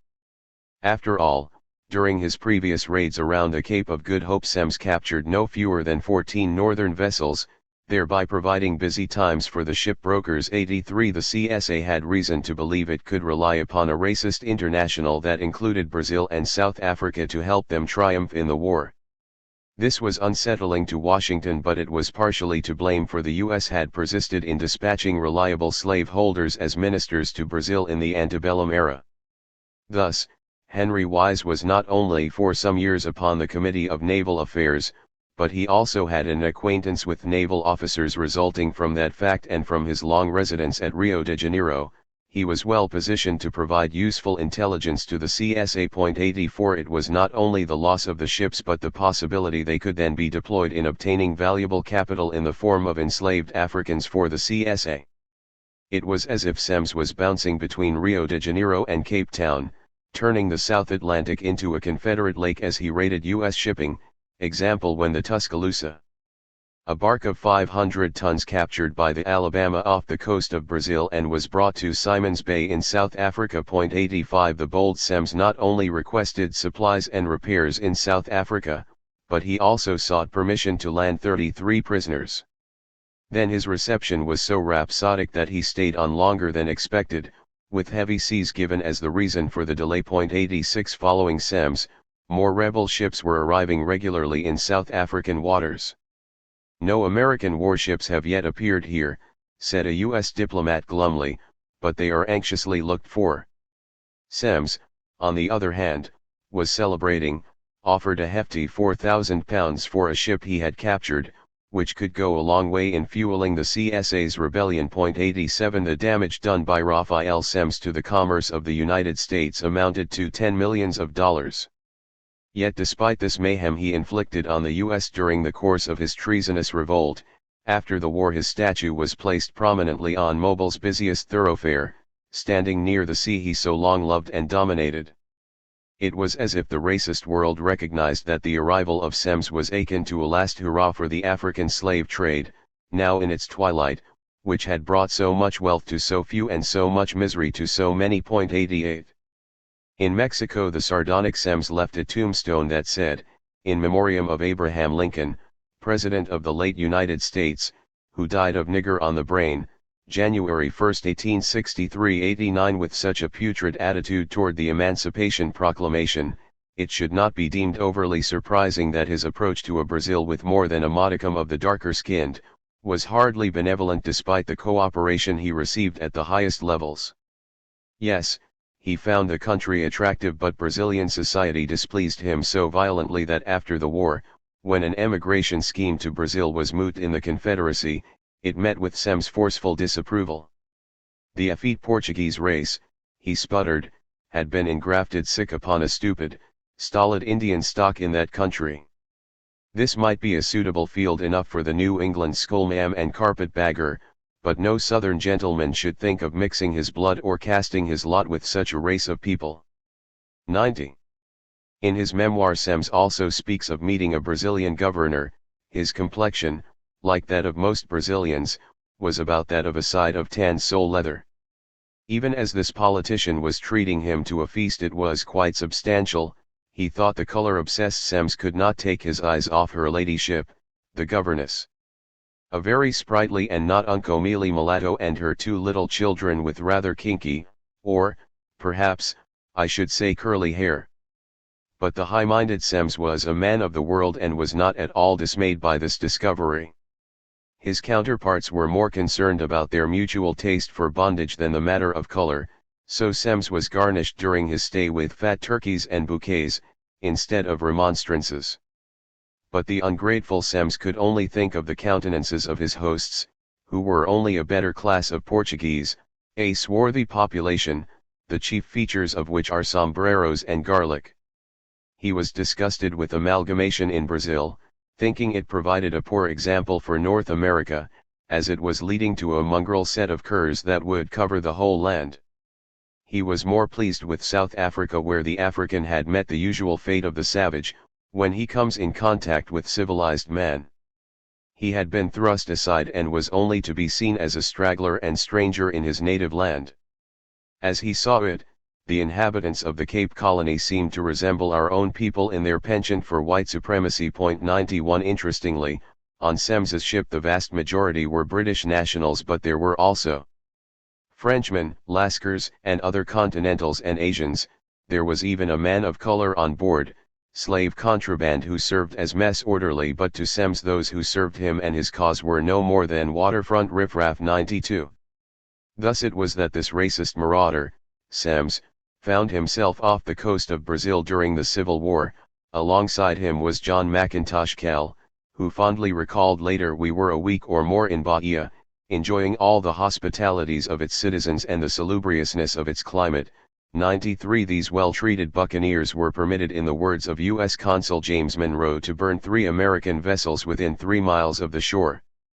"This was barbarous, cowardly, and ruinous to our commerce," he said, and was made all the more irritating by the fact that it received substantial aid from England. 94. James Watson Webb was outraged by Brazilian complicity and demanded satisfaction. 95. In a brutally detailed 37-page reproach, he denounced this unfriendly act toward the U.S. 96. Semmes's ship was a behemoth, 220 feet long and 32 feet wide, with a draft when fully loaded of 15 feet and rated at 1,040 tons. Each of the 2 horizontal steam engines was rated at 300 horsepower, but her trial run indicated that her maximum total power was close to 1,000 horsepower. Her bunkers could carry 350 tons of coal. She was equipped with a double set of sails, a condenser to produce fresh water from sea water, and spare equipment and supplies sufficient for a long voyage.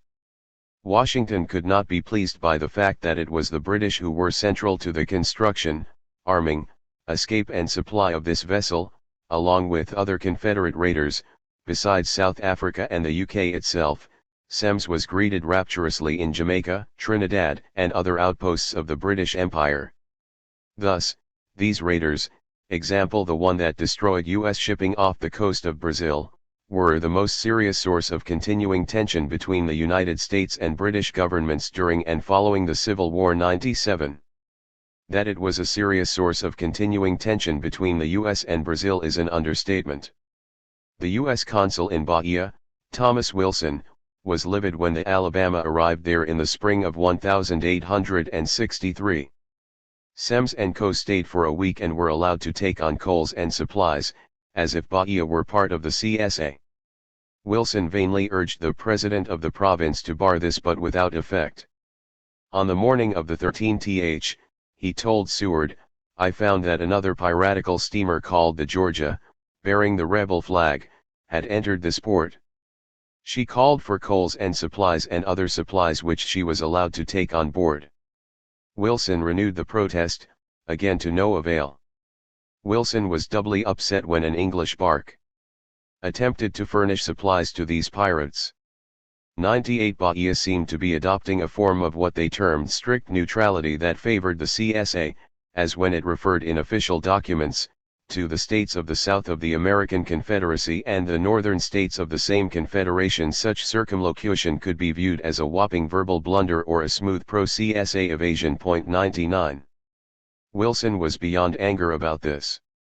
When Semmes arrived in Brazil on the 6th day of September 1861, he was granted permission to obtain supplies and treated in all respects as if he were captaining a regular man of war. Emphasis original, this against the protest of the U.S. about this unfriendly conduct of the Brazilians.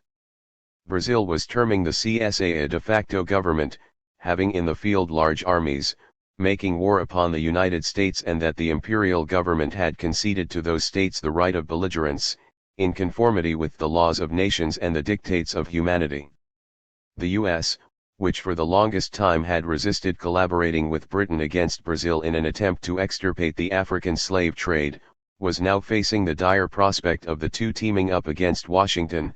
Semmes's ship not only was built in England but also sailed from the port of Liverpool with an English crew and flying the British flag, it never having been in a port under the control of the insurgents. Emphasis original. 100. Semmes's deeds instilled fear on those being transported on U.S. vessels. Writing in mid-1862, U.S. Consul in Para, William Richard Williams, expressed grave apprehensions regarding Southern privateering in the vicinity of this port. 3 vessels within the last 4 months have disappeared very strangely. 101A Worried Minister Webb instructed the Bahia Consulate to grant no circumstances from this port to American vessels, unless the masters of said vessels first take and subscribe before you, an oath to support the Constitution. Emphasis original point 102. James Monroe of Ohio spent 49 days at sea on his way to Rio during the Civil War. It was mostly uneventful, somewhat wearisome, with homesickness being a major emotion. With time on his hands, he discovered that my old friend the North Star had disappeared from the sky, had gone behind the Great Polar. Then he saw the Southern Cross, which came into view about the same time with its 4 rather dim points of light, which let him know that he was nearing the deepest south. Then his reverie was interrupted. His vessel just evaded another ship which would have sent us to the bottom. The mysterious stranger, though it was very dark, had carried no lights. One captain thought her officer must have been drunk. Monroe had other suspicions. He was worried about bumping into Semmes, especially in light of the Proclamation of Emancipation, 103, which he was known to despise and for which he was thought to be seeking substantial retribution. Semmes was not a master of public relations, finding it difficult to downplay his negrophobic attitudes, example in a well-circulated letter to the London Times where he denounced a competing newspaper and kindred negrophilist associates who he found particularly virulent and abusive after they correctly termed him a pirate. 104. A sensible London was not willing to back a loser, and as the war grinded on, Semmes's escapades were replaced in the public mind with contrasting images. In the late spring of 1863, the Palace of the Government in Pernambuco reported that the commanding officer of the steamer Florida of the Confederated States of the American Union, which lies at the anchorage of the port of this capital, requested coal, adding that like favors have been conceded to ships of the Confederated States in their need by many unions. The vessel would not be allowed to stay for more than 24 hours, it was reckoned from the reception of the dispatch, and that during the interval the ship obtained coal, fresh provisions, and was able to make repairs to the machinery. 105. The commander of the CSA vessel objected, arguing that he needed at least 4 days, a request that was quickly granted by João Silveira e de Souza on behalf of the Palace. 106. Just after that, the U.S. consul in Pernambuco, Thomas Adamson, had the painful necessity of reporting the destruction of another American ship by the pirate Florida. 107. It was as if Brazil was just one more state in the Confederate States of America. When this CSA ship arrived at Bahia in the late fall of 1864, the U.S. consul there went at once to consult with Capt. Collins in regard to what might be done to destroy her. I found Capt. Collins extremely anxious to do everything that he could do in conformity with international law to secure the pirate, said Thomas Wilson. He did not wish to violate the sovereignty of Brazil by attacking her in the harbor, but what was the alternative?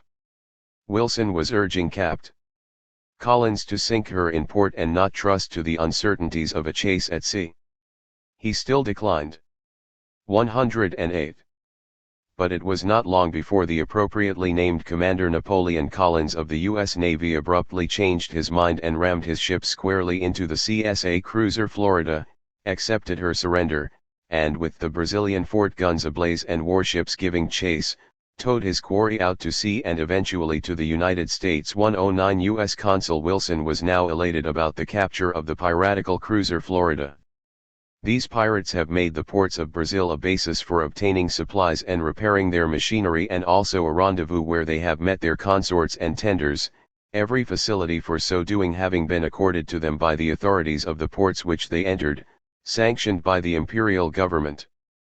Thus the pirates were enabled not only to prey upon the commerce of the U.S. in the waters adjacent to the coast of Brazil, but also within those subject to the jurisdiction of the Brazilian government. Emphasis original point 110. U.S. Navy Secretary Gideon Welles was unapologetic about the ensuing uproar. Yes, there was a great outcry among the English press and people, but it was Brazil herself which had in the first instance done wrong. She has given refuge and aid to the robbers whom she does not recognize as a government. Brazil and other governments who have given shelter, comfort, and aid to the piratical vessels that have plundered our commerce under a pretended flag which neither Brazil nor any other nation recognizes, committed the first great wrong. 111. Secretary of State Seward told the Brazilian Foreign Ministry bluntly that in the years 1862 and 1863 remonstrances were addressed by us to the government of Brazil against the policy, different as it was from that of all other American states, in regard to the furnishing of shelter and a haven for pirates with no satisfactory result. 112. As if he were instructing a mannish schoolboy, Seward rebuked Brazil, adding, this government disallows your assumption that the insurgents of this country are a lawful belligerent. He accused the empire of committing an act of intervention in derogation of the law of nations, and unfriendly and wrongful as it is manifestly injurious to the United States.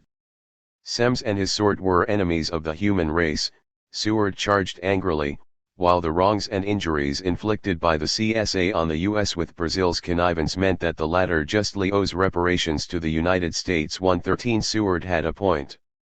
During the first 2 years of the war, even the ports of far-off Brazil were used as occasional depots by rebels for arms to be shipped through the blockade to the coast of Texas. 114. The fire-eater, Edmund Ruffin, robustly begged to differ. The Brazilian government acted with vigor in regard to the capture of the Florida. The exequatur of the U.S. consul at Bahia was revoked, while the principal courts of Europe, also, have sent such strong protests against this violation of the law of nations, that Lincoln's government is alarmed and has manifested clear indications that it will back down as it did in the case of the Trent. 115. C. M. Morris of the CSA Navy was predictably irate. I came to this port for the purpose of procuring provisions for my crew and getting certain necessary repairs to enable me safely to continue my voyage, he told the Brazilian president, and instead he was hijacked by cowardly and treacherous Yankees, engaged in the most base and cowardly outrage. 116. The governor's secretary, treading delicately, was authorized to tell Morris that His Excellency was very sorry to say that your government not being recognized by any nation, he could not keep up an official correspondence with you so as to answer your protest, which he considered quite right. 117. The CSA spun this as a flagrant outrage upon the territorial sovereignty of Brazil. 118. But they could not obscure the point that even the slave-holding empire was reluctant to truck with an outlaw regime bent not only on slavery but reviving the African slave trade as well. But the pro-slave-holding forces of the empire were of a different view. There was ineffective fire from Brazilian ships and forts as the CSA vessel was towed. 2 Brazilian ships pursued to no avail, but then an angry mob which a few hours later attacked the U.S. consulate and defaced the American coat of arms. The next day a small company of soldiers were dispatched by the empire to protect the consulate. Seward promised to repatriate the CSA ship, but instead it was sunk in Hampton Harbor, Virginia, and Commander Collins was promoted. 119. With it was sunk the Confederate dream of an alliance with Brazil that would guarantee the eternity of slavery, and the African slave trade sunk with it. Washington came to realize that it had jeopardized its own existence by seeking to conciliate the slave South with their despicable traders in human flesh, while Brazil came to recognize that it was risking war with its more powerful northern neighbor by doing the same. But the rebellious traders, at least not all of them, did not surrender. Some instead thought the better part of wisdom would be to expatriate to Brazil, with their enslaved Africans in tow, thereby making concrete James Watson Webb's ever-shrinking vision of U.S. Negroes building the empire. U.S. slavery had proven over the years that it was influenced by global, particularly hemispheric currents. Thus, one reason U.S. Negroes remained in North America was because of the reluctance of certain nations, especially Brazil, to receive them as the Civil War was unfolding, just as the South American nation's friendliness to the CSA was exceedingly helpful to this regime. But what would be Brazil's reaction to the arrival of former U.S. slaveholders on their shores? 10. Confederates to Brazil. The post-Civil War South was not a congenial place for those who held the African slave trade dear. Inevitably this also had an impact on Brazil, now sporting the once coveted but currently uncomfortable crown of being the heavyweight champion of slavery. 2 simple cases of how Washington dealt with slavery in Brazil illustrate how the demise of this institution in North America undermined its continuation in South America. On July 1, 1862, William Harris, a U.S. national, died without a will in Bahia. The U.S. consul there complained ineffectually that Brazil interfered in the administering of his estate so that all his property, including even a poor slave girl, was sold. The authorities sent their armed police after her and she too was put up and sold at auction. But what seemed to upset him most was that not a cent has ever reached the heirs of Mr. Harris, who live in the city of New York. Emphasis original point 1. Certainly no meaningful protest ensued. But by 1868, times had changed. As William Seward, who acquiesced in the Harris case, explained, a Portuguese subject, Bernardino de Souza Pinto, residing in the city of Recife, in Brazil, had a slave named Jose who was induced to run away to New York on board of the United States brig schooner. The American consul refused to take the necessary steps to retrieve him, to which his owner objected. Figuratively thrusting out his chest as he best rode his high horse, Seward explained to the representative of this embittered loser of valuable property that slavery is not only unknown here but is forbidden and disallowed. No law of the United States forbids slaves in foreign ports from the use of merchant vessels in foreign ports, from enjoying rights of asylum in the United States. 2. The annihilation of the CSA and the undermining of their Copperhead allies did not magically end the role of U.S. nationals in the African slave trade. In August 1865, months after guns had been stilled in North America, familiar news was coming from Luanda, 2 American whaling ships on the coast with 800 slaves. 3. In July 1865, the bark Dahomey, purchased in Lisbon, then transferred to New York, was in and out of Havana and suspected of slaving, though the owners have never been in the slave business. For then there was the arrest in Philadelphia after Lincoln's murder of a Portuguese slaver and blockade runner named John Celestina, who was suspected of being connected with the conspiracy to murder the leading officers of the government. 5. Just as the existence of slavery in Brazil had given an enormous boost to the ambitions of the CSA, the demise of the CSA was correspondingly a detriment for the slave nation. Yet the continued existence of African slavery in Latin America, even after it had been extinguished in North America, would continue to provide a base for remnants of the slave South and their allies. There were thousands of Confederates now in an analogous position, deprived of valuable property, but unlike the gentlemen from Recife, they had to endure the added indignity of living as close to their former property, who were now perceived as incredibly cheeky as lips and teeth. To many, this transcended being intolerable, it soared beyond unendurable.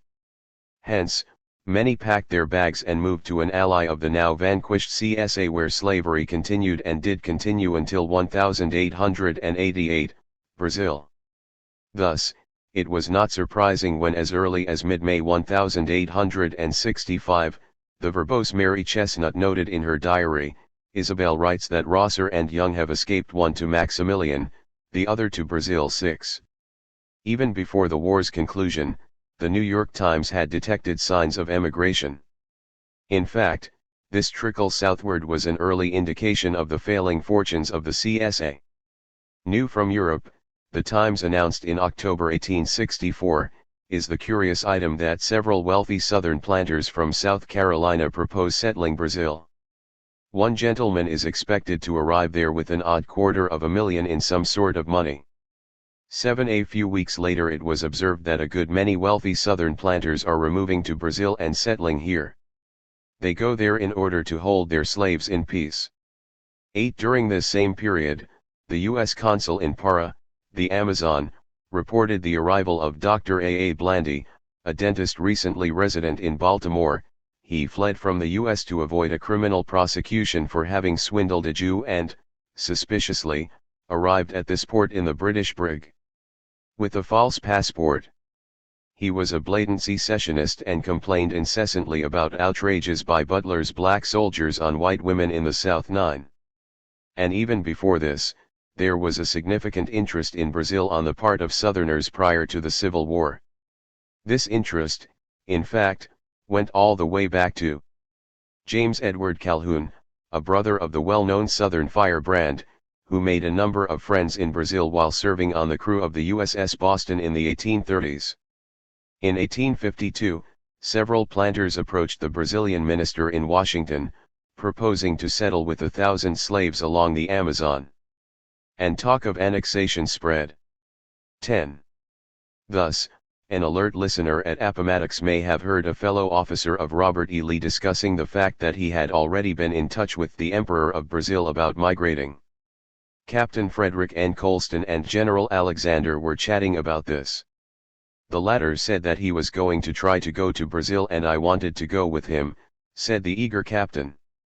I have an interesting letter from him from the Brandreth House, NY, April 22, 1865, telling of the inability of getting there and asking that it be communicated to Latrobe, General Longstreet's AAG, who also thought of going 11 weeks later. Jedediah Hotchkiss, Stonewall Jackson's famed topographer, was following up aggressively on these plans. 12.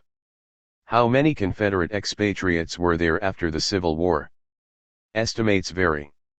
Eugene C. Harder claims a figure of 20,000 or so, but this may be too high. 13. My own highly speculative guess is that the figure may be half that many. In December 1865, Henry Shipley Stevens of Ohio was on his way to Brazil to look up old customers and find new ones, and on board his vessel were a group to which I wish to call your especial attention. Here are 10 patriarchal-looking gentlemen, who, with 5 or 6 younger ones, go out to Brazil to gain their freedom in a land of slavery, to escape from their old homes in Mississippi and northern Alabama, to go to nearly the last place on the globe where they can hold slaves. However, even then, he thought the number of Dixie refugees entering Brazil was miscalculated. From what I learn, he said, the number of Southerners who have gone to Brazil and who are preparing to go, has been underestimated at the North.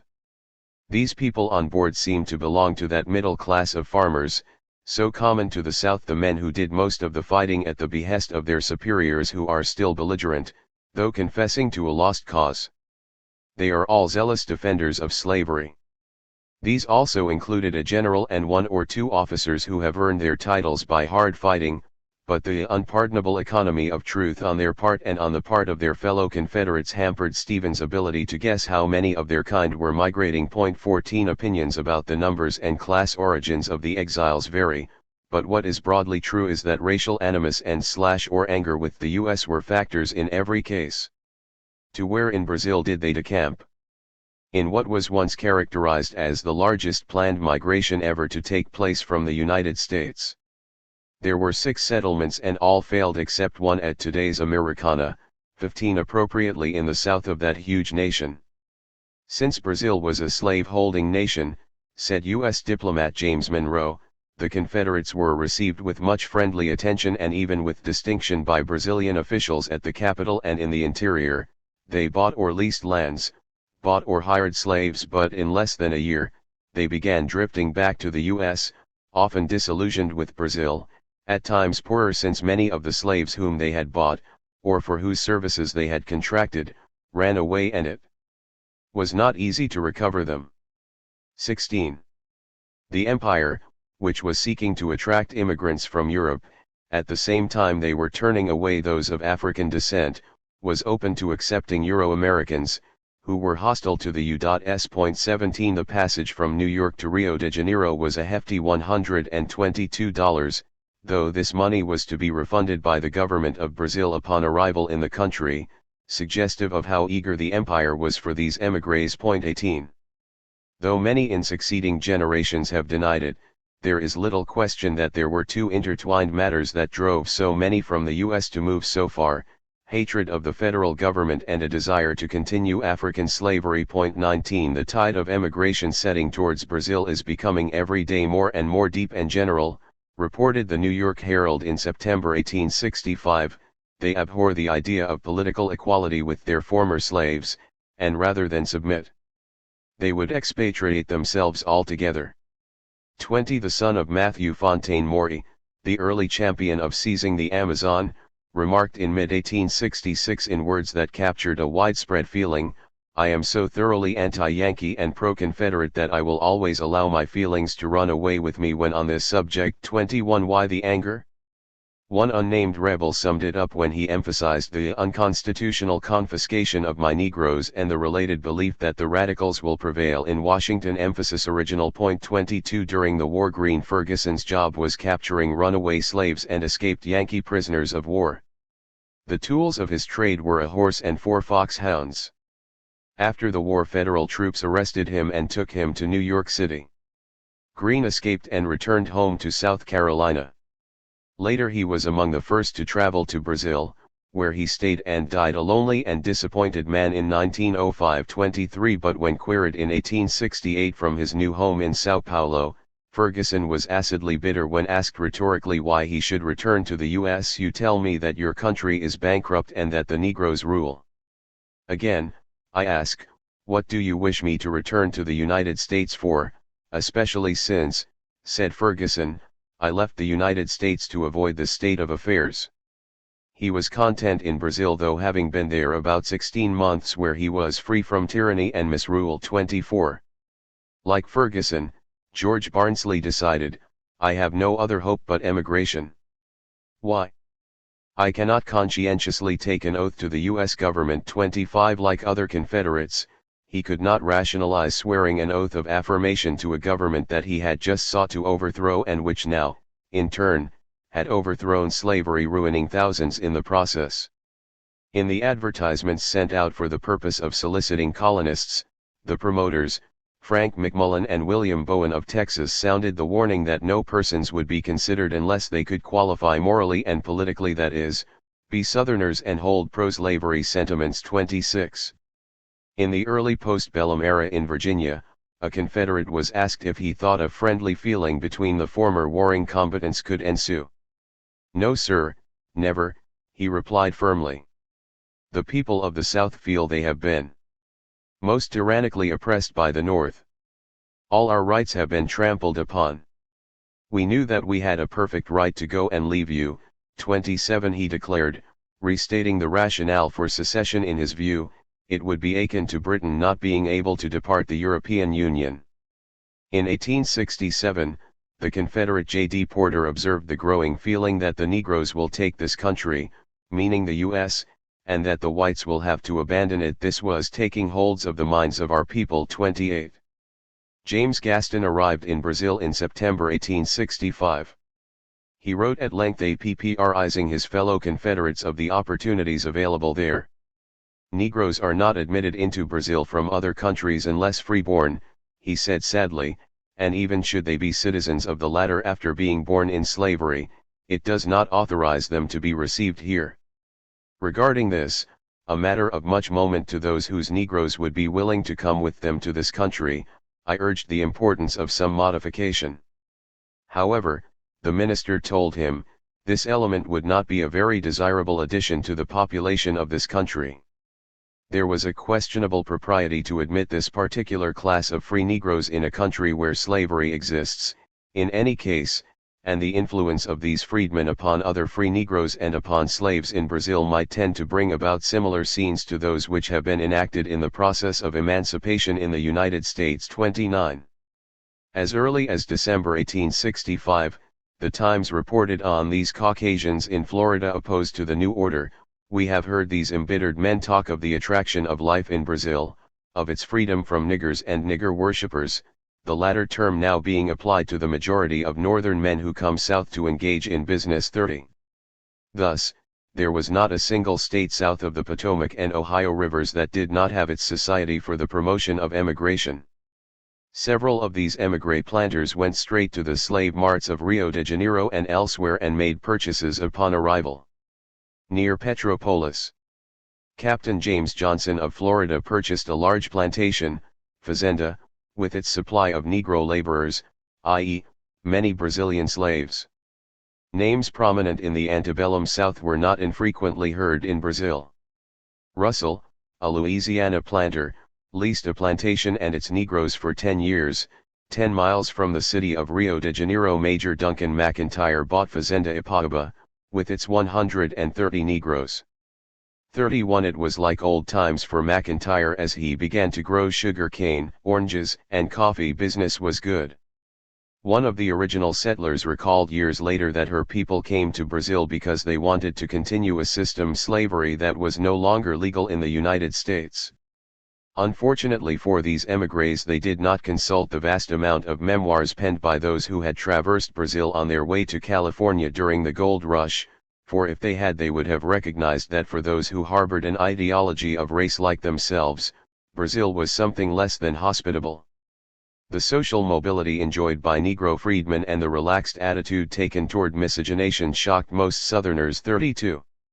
Furthermore, though some were able to circumvent this provision, Brazil was firm in asserting that no slaves can be imported into Brazil from any country whatsoever. 33. General Wallace Wood of the late so-called CSA has lately arrived here, said Edward Thornton of the British legation in Rio de Janeiro in November 1865.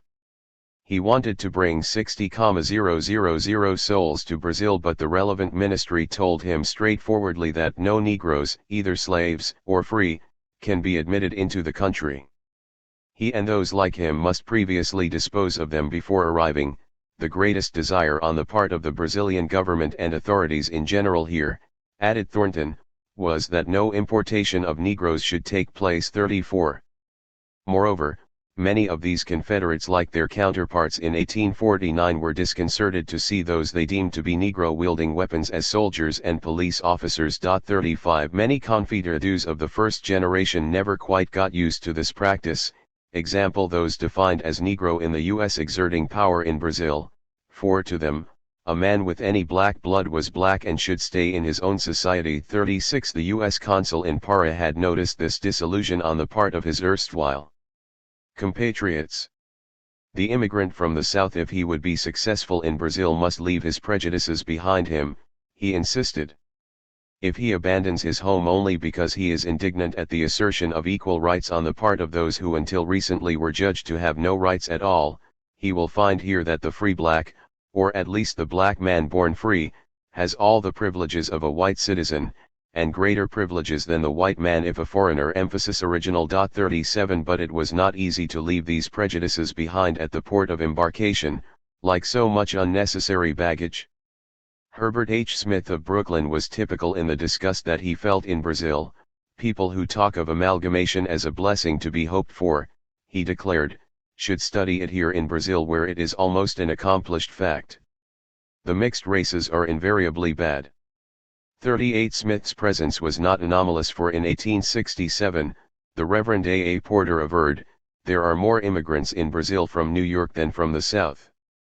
They come here to get employment in the government works and are disappointed.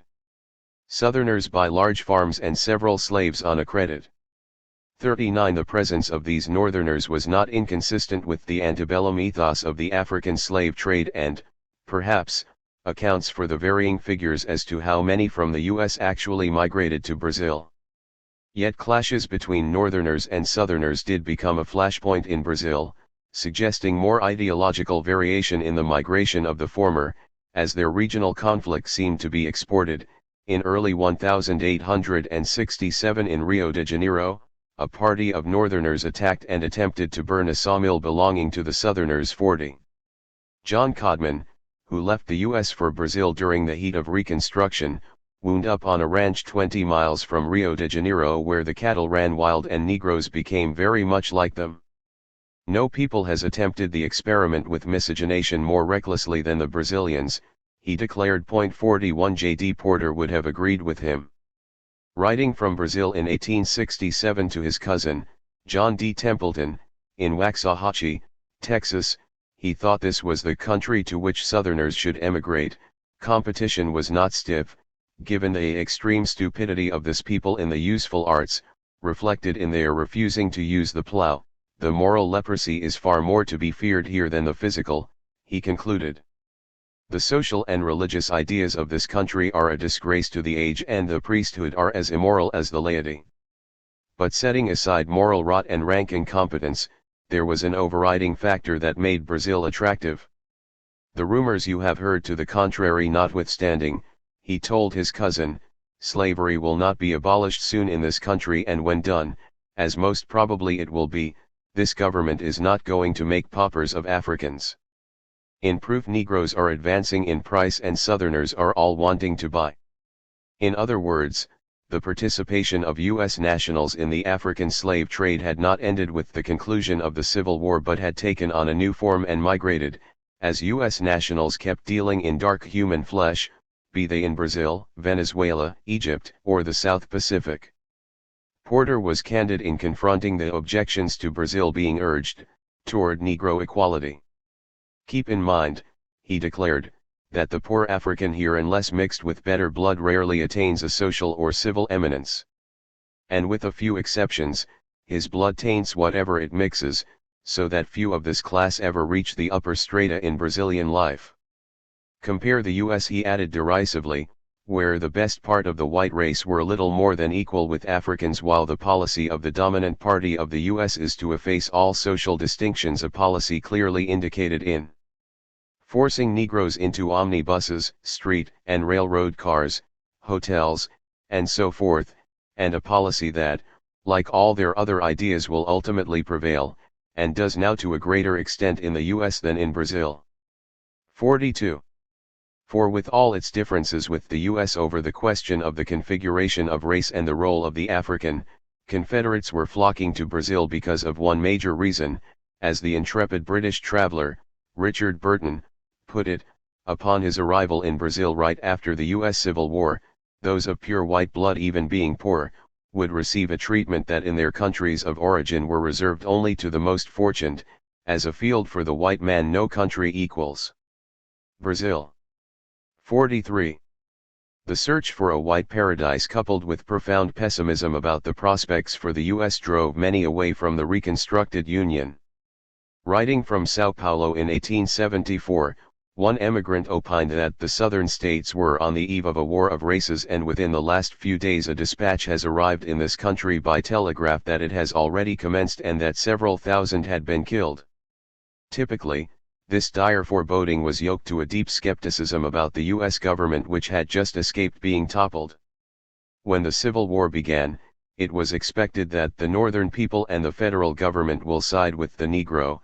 That it will come, I have no doubt, and the sooner the southern people may prepare for it the better.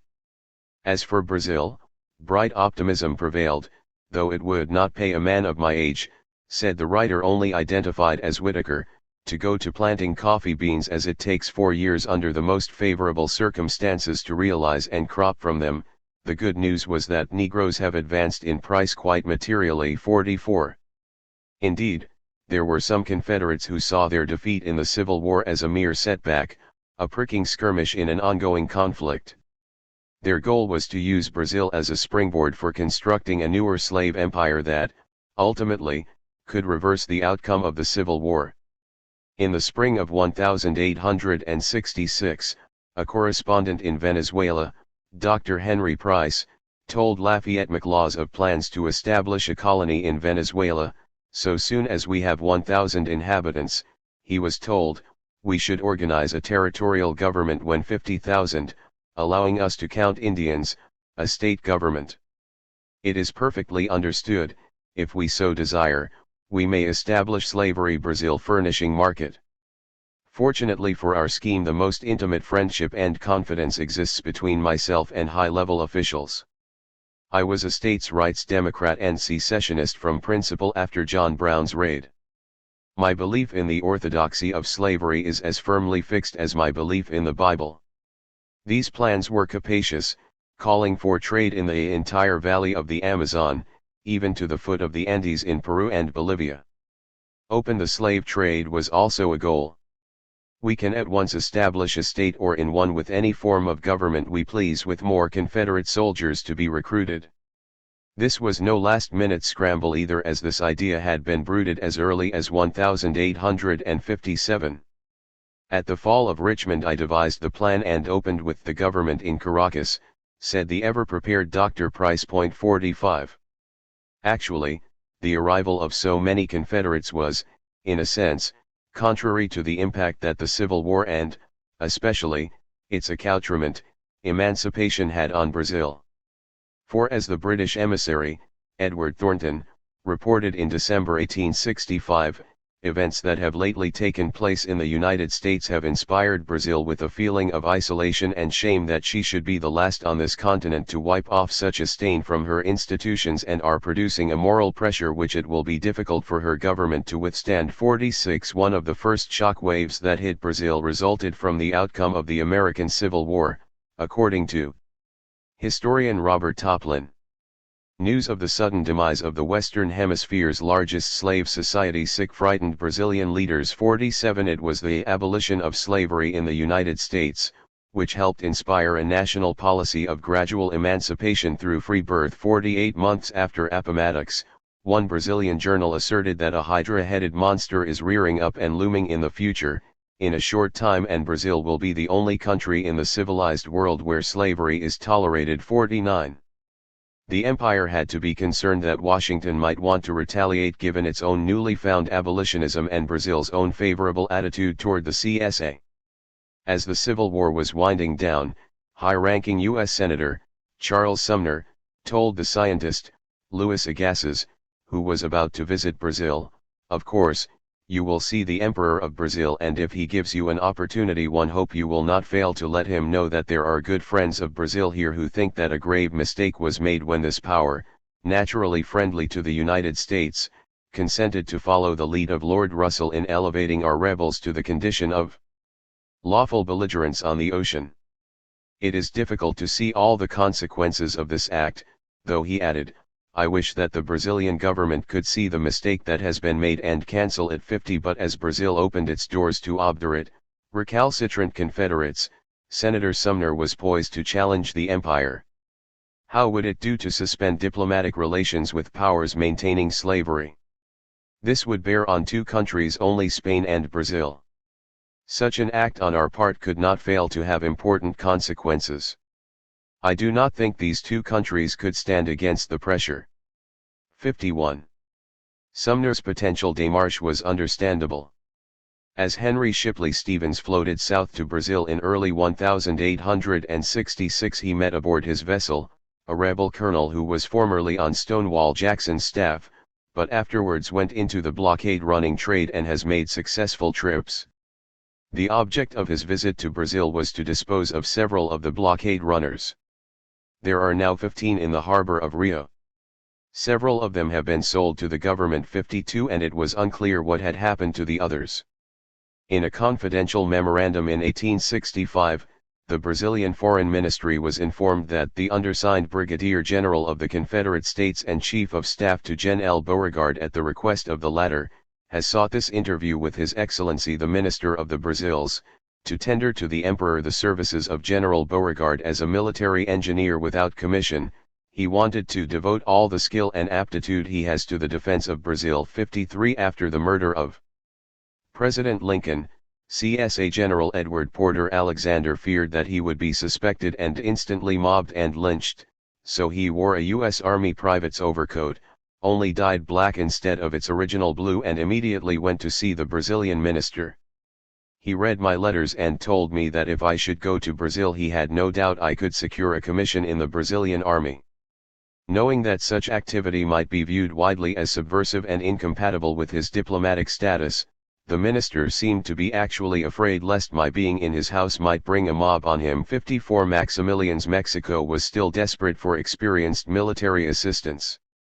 Some top Confederate generals and militarists were already serving in Mexico. More could be drawn there to assist his continuing plots for reclaiming land seized by the U.S. in 1848.55 George Barnsley, scion of a prominent Georgian family, groaned in August 1865, "I have not the shadow of an excuse. I am utterly ruined in hopes, in fortune, and all save honor gone. No, I must go," he insisted. "If there is no hope in Brazil, could I not do well in Mexico? I could get a position there in the army." Emphasis original point 56 Brazil, a veritable co-belligerent of the CSA, during the Civil War, was now accepting the most retrograde, unforgiving rebels, along with some of their military materiel. Washington would have been negligent if it had failed to view this as a further act of belligerence. Point 57. And even before the war ended, there was another concern. As the Dixie migration accelerated in some quarters of the United States, apprehension was felt lest the cotton industry in Brazil, stimulated by exiles from the South, might offer keen competition to the same industry. 58 The production of the Indies, Egypt, and Brazil, will be larger than ever the coming season, said one reporter in early 1868, and that it will be furnished cheaper than in previous years. Under all these circumstances, it may be hard to see where grounds of hope are to be found for the revival of American cotton. 59. The rebel émigré James Gaston certainly thought so too. The yield here is better than in the United States, he declared, and the fiber of the cotton is superior to the average quality grown in the South, which, taken with the fact that it grows 2 years in succession from the same stock, give that grown here an advantage over the plants in the United States. Our views as to the probability of failure in the labor of our Negroes in the South, lead us to think that cotton may be produced in this country cheaper than in the South, and that the market will be supplied principally by Brazil at no distant day. 60. Brazil in these mines would not only become an empire of slavery, challenging the U.S. in the vital economic sphere, but as well and, perhaps, more dangerous in the long run, a contra-base of opposition tailor-made for CSA diehards. Yet, as time passed, there was less incentive for Brazil to welcome these migrants warmly despite the apparent advantages they offered. Instead, these sojourners came to resemble a rotting mackerel in the moonlight that was shining brightly as it invaded the olfactory. Consequently, northern U.S. propaganda was unleashed against these Confederates, who were beginning to be seen not as quirky malcontents but as potential counter-revolutionaries. The New York Times in December 1865 warned that Confederates having thereby strengthened the empire, these Coriolanus shall return, leading a power against Rome, vowing revenge as spacious as between the oldest and the youngest thing. 61 This journal looked askance at the unsupported claim that 50,000 families would be moving south. They highlighted the Brazilian point that no slaves and not even free colored people will be permitted to enter. Was this hint necessary? Did our Southern friends expect to bring any part of this, their former wealth? I wonder, it was said, how they will like to find that such man a gentleman of color, as is most likely to be the case, as government officer, judge, or something like it? I wonder how the Protestant part of them will like to be excluded from voting for electors and other officers, it was said in reference to the blatant pro-Catholic bias of Brazil. The Southern slaveholder, the chivalrous aristocrat, will have now to begin to do what his despised Yankee neighbor never thought it a shame to do. He will have to work for himself. Confederates carried a secret longing to found another slave-holding power on this soil, speaking of Brazil, but seemed unaware that the Brazilians are beginning to talk very seriously of abolishing slavery legally and forever. 62. Undeterred, early on J. H. Blue of Missouri alerted the Brazilians and irked Washington when he announced in September 1865 that those potential emigrants, like himself, wished to align with the Emperor Louis Napoleon of France, the Emperor Don Pedro of Brazil and the Emperor Maximilian of Mexico. They were forming a triumvirate more mighty than ancient Rome and more hopeful than the Anglo-Saxon and the U.S. 63. Unsurprisingly, there was palpable enthusiasm initially in Brazil about the arrival of these rebel migrants. It was the leading topic of the journals throughout this empire for several months, said the U.S. emissary in Rio de Janeiro in 1867, representatives from the southern states, professing to be agents to locate lands for hundreds and thousands of people, have stated that not only thousands of families, but that even 100,000 families, would come to Brazil. These representatives were received with the utmost distinction possible to high dignitaries. Suggestive of the revenge they might seek against Washington was the boast of many of them, that they are secessionists, and of their hatred to the Yankees. They are, with few exceptions, de facto just as much rebels today as when in arms against it. Emphasis original. However, the emissary, William Van Vleck Ligerwood, envisioned difficulties ahead for these revenge seekers. Many Brazilian officials, and specially of the lower order, he said, are men of African descent, and the American immigrant from the southern states, especially if congregated in any number, being accustomed to order men of color, would soon make himself obnoxious to this class, and difficulties would ensue, and under such circumstances, though he had left the United States without a passport, intending never to return to it, cursing our country and its institutions, he would remember in his time of need that he was born an American citizen. 64. Nevertheless, when CSA General Wallace Wood arrived in October 1865 in Brazil with several other gentlemen of the southern states to fix upon a locality for a settlement of Southerners, he was greeted enthusiastically. A spontaneous demonstration was set up by the most influential merchants and brokers of Sao Paulo. When he appeared at the window of the Exchange Hotel, he was loudly cheered. Though Wood in his remarks to the assembled could speak to you in English only, that did not quell the cheering throngs.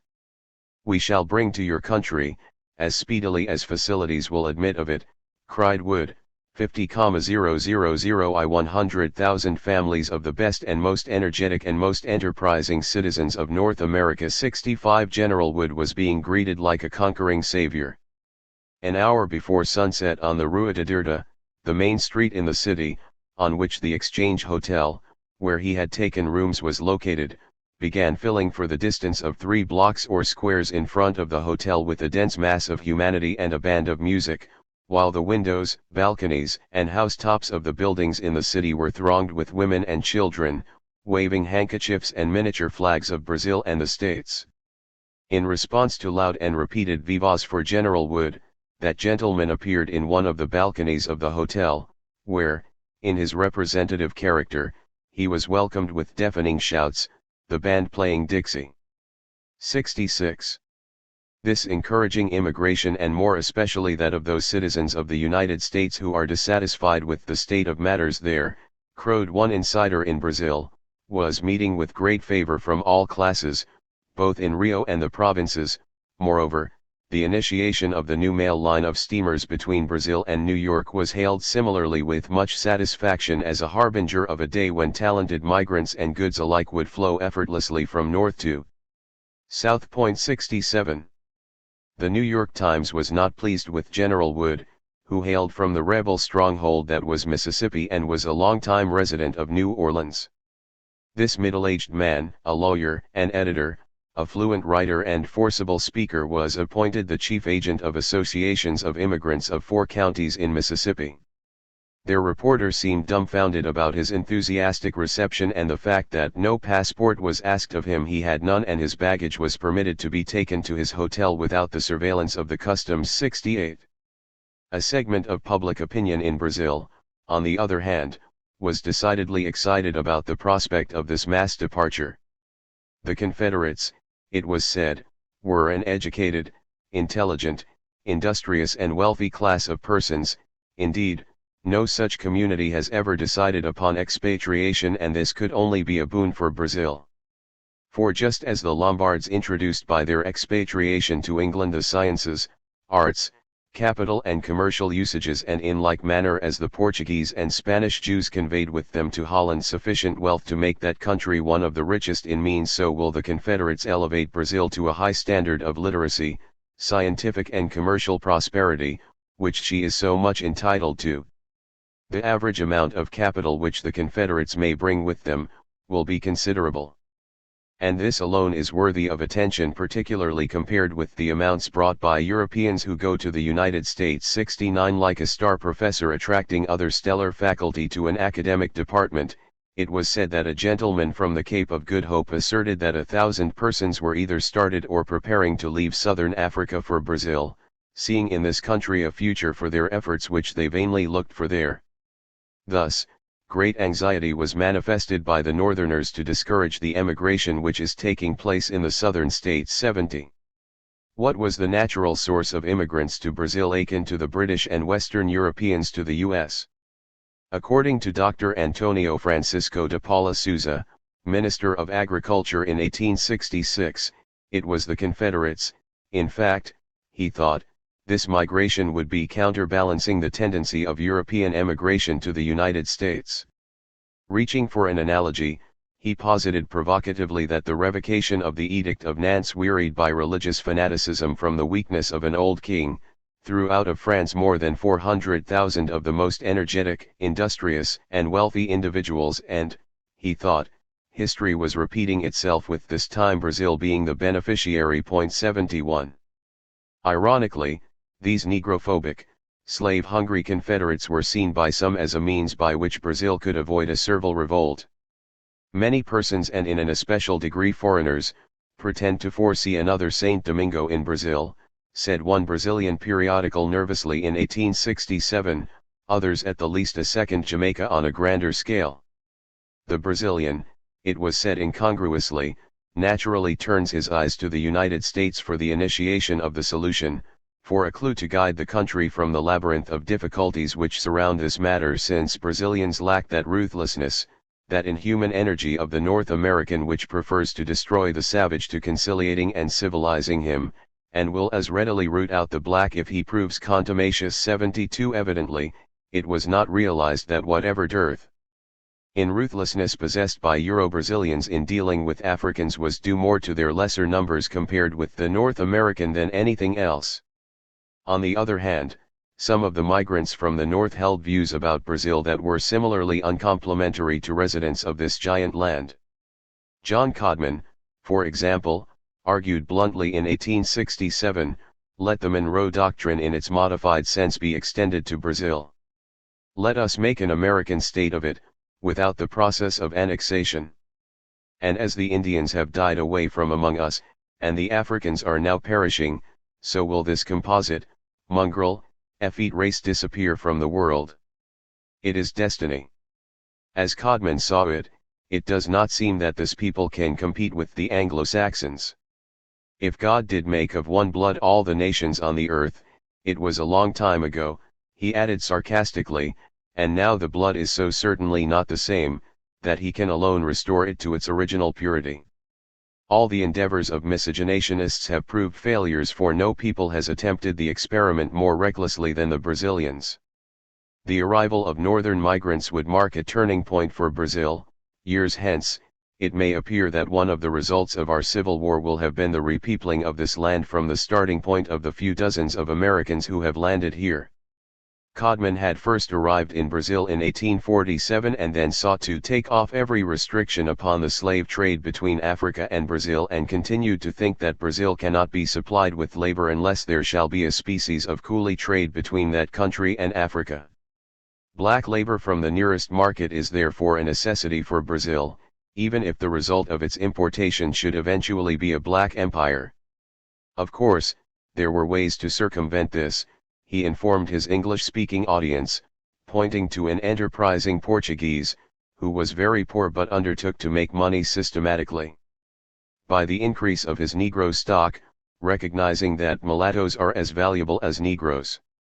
Think, then, by what double prostitution he succeeded in obtaining two in each season, one being the half of his own flesh and blood, the other belonging in the same proportion to his wife. So it went on, year after year, the children being sold when of suitable age, and by this commerce the worthy couple lived and prospered.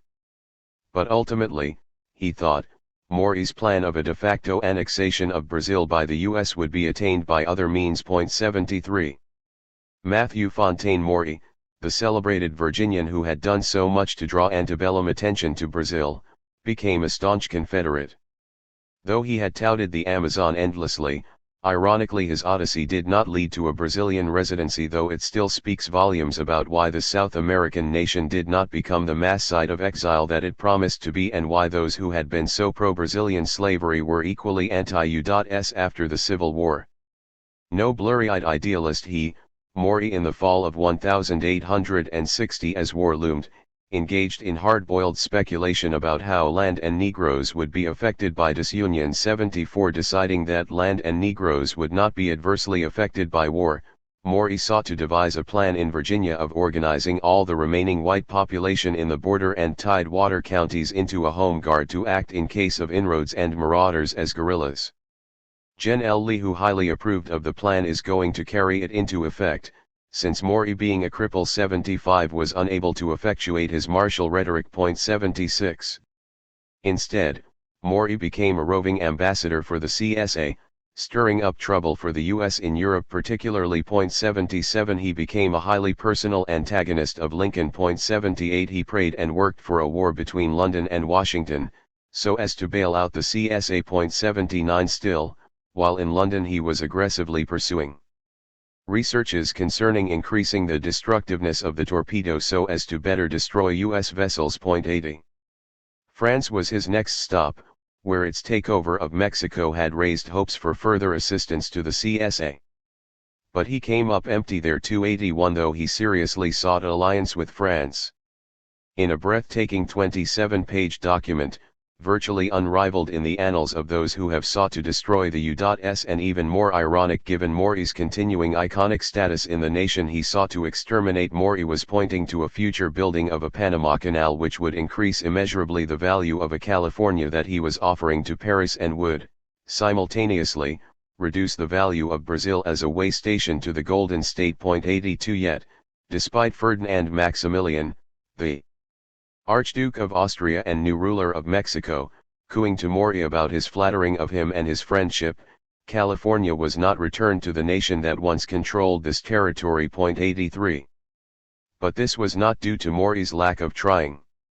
More than most, Maury had an acute sense of the power of geopolitics, to use the current term, and, as he saw it, the advent of the Panama Canal would be the new link between East and West in North America, thereby reducing somewhat the importance of Cape Horn and Brazil.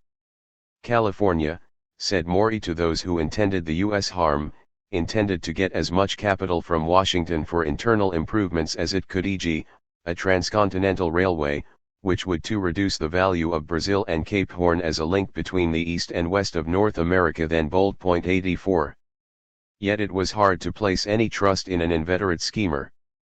For just as Maury first plotted against Brazil on behalf of the US, then against the US on behalf of the CSA, then against the interests of Brazil, he wound up scheming against his vaunted CSA on behalf of Mexico, offering to join the Archduke in Mexico, when it seemed that his treacherous revolt against Washington was failing ignominiously. Again, this was of a piece with the times, when so many Portuguese nationals, for example, gained U.S. citizenship for it seemed little reason beyond facilitating their participation in the African slave trade. Citizenship, patriotism, and allegiance to Washington had a different import back then to those who held slavery dear. The Archduke remained appreciative of Maury's valuable and friendly approach, and his flattering concern. He was particularly attracted to Maury's observations on the present state of affairs in California and was much indebted for his interlocutor's frankness and detail. 85 These glowing words were not enough for Maury, so he went a step further. Again, he held out the prospect of Mexico regaining California, which if it had happened would have helped to solidify French domination, and, the altruistic Maury would have been graciously willing to volunteer to administer this immense region on the Archduke's behalf.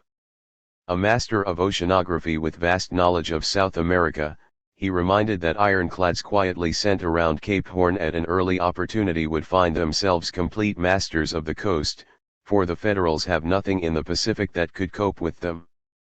Maury was ready to tender his resignation in the Confederate Navy. "Whenever you may require my services."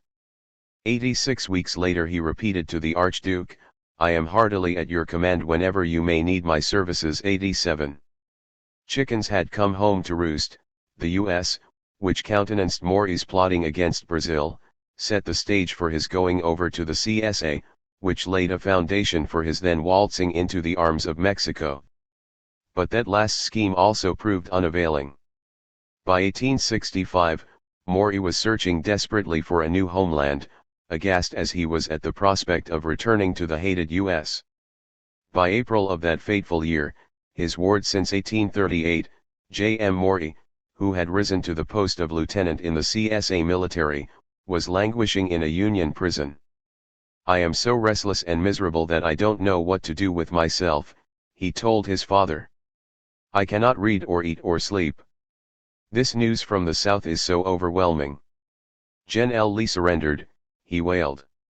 "Who would have ever have thought the noble army of Northern Virginia would have come to such an end? Oh, it is sad and humiliating to think of this terrible disaster. To be beaten in a quarrel of our own seeking was bad enough, but to think that all this blood has been shed, all this misery inflicted for nothing, is a sad, sad retrospect indeed.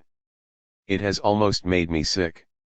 There is a weight at my heart which it seems to me I shall always carry, for how can we ever hold our heads up again, anywhere in the whole world? Can't you say something to comfort me? He asked Matthew Morey, who so boldly had led the South into war but now was equally bereft of answers. 88. A few weeks later, Morey was off San Domingo, on his way to Havana, groaning that this Confederacy has come to a miserable wreck. Morey was utterly astounded at the brick road tumble of our armies, and at the ignoble end of the Confederacy. He was grieved and mortified beyond expression. He was humiliated by the great calamities that have been brought upon us. The soil of Virginia has now for me no charms, he concluded, since its future is black with misery and utterly horrid. I have no wish to see it. What to do then? In my judgment, said Morey, the only course that becomes them and that is left to those noble sons and daughters who have graced the fall of the noble old state is expatriation, i.e., finding a new country.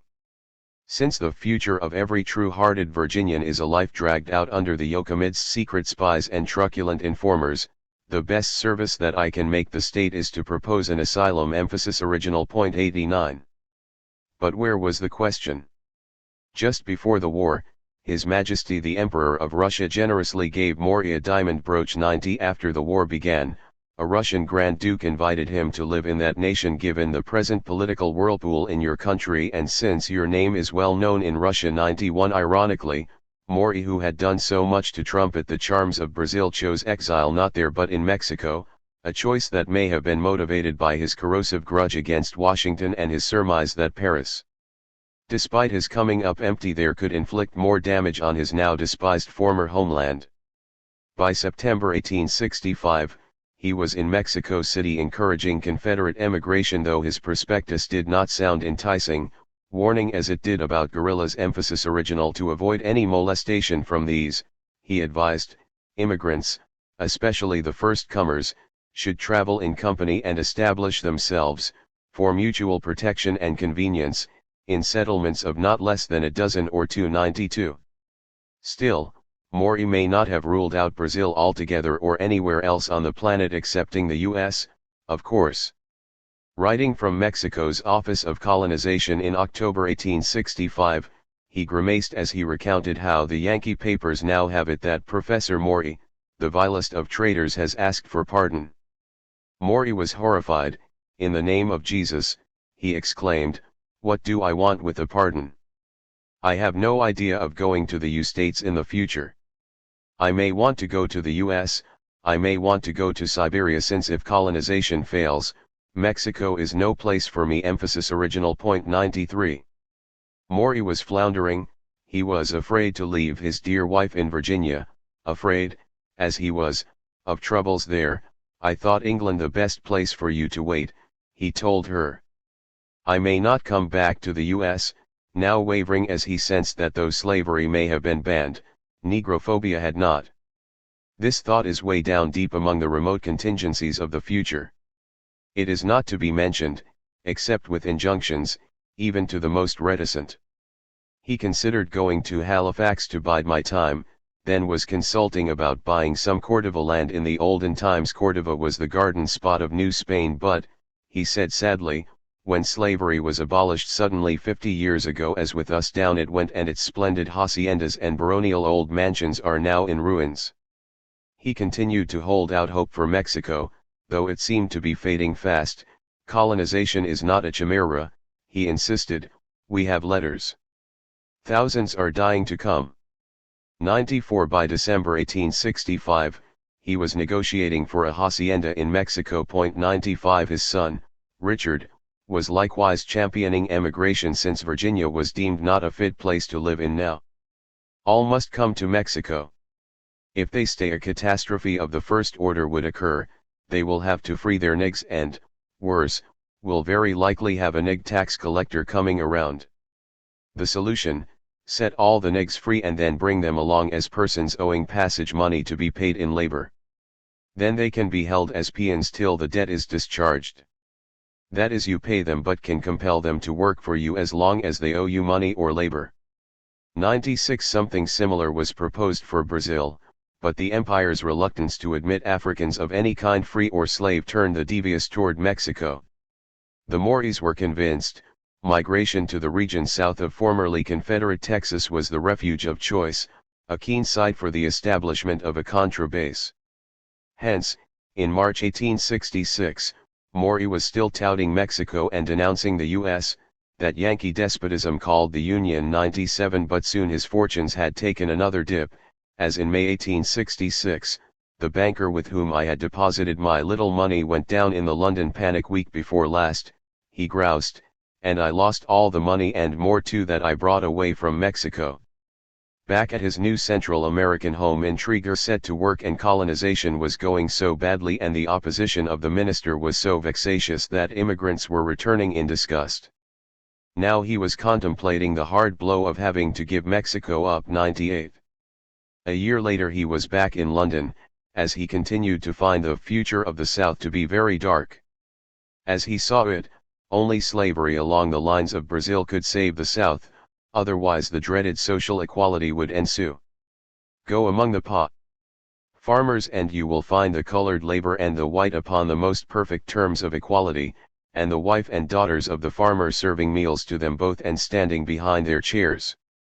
Maury did not think that va. Gentlemen were quite prepared for wife and daughter to do that, but that seemed to be where the nation he hated was going. Barriers have already broken down between the blacks and the whites which 2 years ago, your wisest statesmen did not have the sagacity to think were in the round of possibilities. 99. It was all too depressing. But Maury continued to plot revenge against Washington.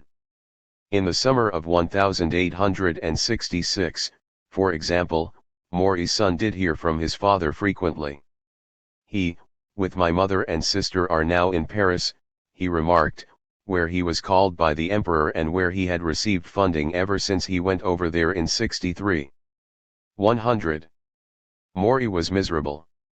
In 1868, he was still in London complaining about what had befallen his once beloved Virginia. The Jamaican planters were paid for their Negroes and had 7 years' notice to prepare for emancipation. None of them are there now who could get away. One of them told me last night, he said, that his plantations yielded him $30,000 a year, that he sold it on emancipation about 30 years ago for $5,000, and that the purchaser, his former manager, still owes some $25,000.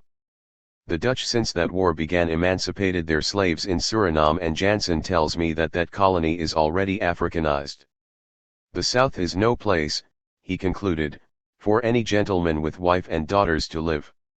Nor will it be until the contest is now brewing and going on there between blacks and whites, is finally settled. 101. With emancipation, Negroes had to depart, as he had proposed in the 1850s, or as Webb had proposed in the 1860s, for if they did not, North American would become Africanized in any case. But where was a man of this opinion to live if the Western Hemisphere was his goal? By 1870, Maury was continuing to carp. Napoleon has brought his dynasty to an end, he said mournfully, as ingloriously as Jeff Davis did the Confederacy.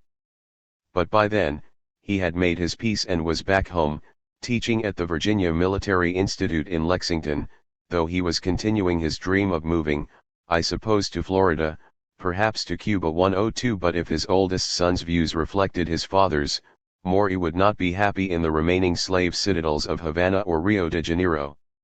Did you ever fall in with an educated Frenchman who was not an infidel? Emphasis original, Richard Maury asked his father. If you have, you are more fortunate than I have been. It may be all prejudice, but I have a very poor opinion of every country save those where the majority of believers are Protestants. Emphasis original, it was a very special providence, he added consolingly, that carried you away from Mexico and that prevented your linking your fortunes with those of El Napoleon. 103. Maury's peregrinations in Western Europe were far from innocent. After Appomattox, he felt himself at liberty to impart to the sovereigns there the secret of his discoveries concerning his new-made science of perfecting torpedo destructiveness. Most of the European powers sent representatives to his school of instruction. All of them have built upon his beginnings, the most powerful branch of their naval armaments. To France he also imparted his secret. His son, Richard, confessed, thereby jeopardizing the security of the nation, the U.S., he had come to loathe. 104. F. H. Farrar of Point Capi, Louisiana, also wound up in Mexico, where he observed presciently of the U.S. in 1866 that the time is not far distant when the West and South, politically united, will control this government for many a year to come. 105. Certainly the reactionary politics of Maury, who sought to deport U.S. Negroes to Brazil, then sought to split California from the Union, was not inimical to a subsequent conservative upsurge. Maury's odyssey was emblematic of those of his persuasion and generation. He first saw Brazil as a safety valve, sensing that the system of slavery could not survive unless it could expand. Then he signed on to the Quixotic CSA, which sought to build slavery in one nation in a nation based on slavery. Then he tried to return California to Mexico with himself as ruler. He found no solace in London and, finally, returned home to a changed Virginia. Why not move to Brazil, where slavery survived? The prevalence of a reviled popery was one deterrent, no figment for a man who descended from Protestants and who had endured unpleasant times in France. Like so many others, Maury found it hard to accept the eradication of the socio-economic system that was slavery and its complement, the African slave trade. Yet the dilemma of Maury and other rebels was more intractable, for they had to make the severe adjustment to accepting as human what had theretofore been treated as a commodity. The more profound adjustment sheds light on why Maury would seek to ally with France and Mexico against the U.S., while still others would seek to bolster Brazil as the ultimate redeemer of slavery and the African slave trade. Moreover, by the time Maury discovered that he was virtually a man without a country, the death of Reconstruction was returning Virginia to a time that he found much more agreeable, a situation that was impelling more migrants to Brazil to return to their erstwhile homeland. Though the statue to Maury in Virginia has yet to be toppled, he was emblematic of the treasonous anti-Washington sentiments that animated the Civil War. Like those thousands of rebels who fled the U.S., he was also symptomatic of the fluidity of citizenship that was not unusual during this time, a fluidity that facilitated anti-government revolts or, in an earlier day, facilitated switching flags in Medicine in order to more effectively participate in the African slave trade. Yet these rebels came to find that the despised U.S. had certain attractions: the English language, an advanced infrastructure, a significant number of Protestants that Brazil's tolerance of slavery could not overcome, and even that advantage was eroding rapidly. 11. The end of slavery and the slave trade? Steve was a freed Negro from the U.S. said to have come with his former master Judge Dyer to Brazil after the Civil War. But like many migrants, Dyer chose to return to the U.S., so Steve continued to work the lumber mill given to him when Dyer elected to return to Texas, and he found it to be very profitable. Steve adopted the surname of Columbus Wasson, Judge Dyer's son-in-law, and settled down on the Rio Una north of Iguape to operate his business. Hard work, patience, and good sense paid off handsomely, and he accumulated a considerable fortune. He became as well off as a Turkish pasha and died highly respected. He always held that he was a true American, though his surname was now Vasseo. 1. Steve was not alone. The John Cole family of Georgia took one of their former slaves, Aunt Sylvy, to Brazil because supposedly she refused to be left behind. Certainly, some of the American settlers who could afford to do so bought or hired Brazilian slaves to assist them in their labors. But the blacks were said to be slow workers, and many of them ran away to Sao Paulo or to other cities. Two such reactions were an incentive for rebel migrants to arrange for the importation of their former slaves, even though this was of questionable legality. Just as certainly, some of the rebels proposed that the Brazilian Empire encourage immigration of American former slaves because of their superior technical knowledge of cotton production. This was a continuation of Maury's old dreams about dispatching U.S. Negroes to the Amazon. 3. This chapter concerns the travails of émigrés from the former slave South in Brazil. Their adjustment was difficult. Some could not accept that those deemed to be Negro in the U.S. seemed to be viewed as being on their level in Brazil. Some could not overcome the formidable barriers of language and religion, while others could not adapt to a level of underdevelopment that was daunting. As a result, a considerable number swallowed their anger and pride and returned to the U.S. It is unclear how many U.S. Negroes migrated with their former masters to Brazil after the Civil War. It is clear, however, that after the Civil War Washington did make good faith efforts to squash slavery and the African slave trade. In June 1870, a pact was forged between the US and UK that indicated this trend.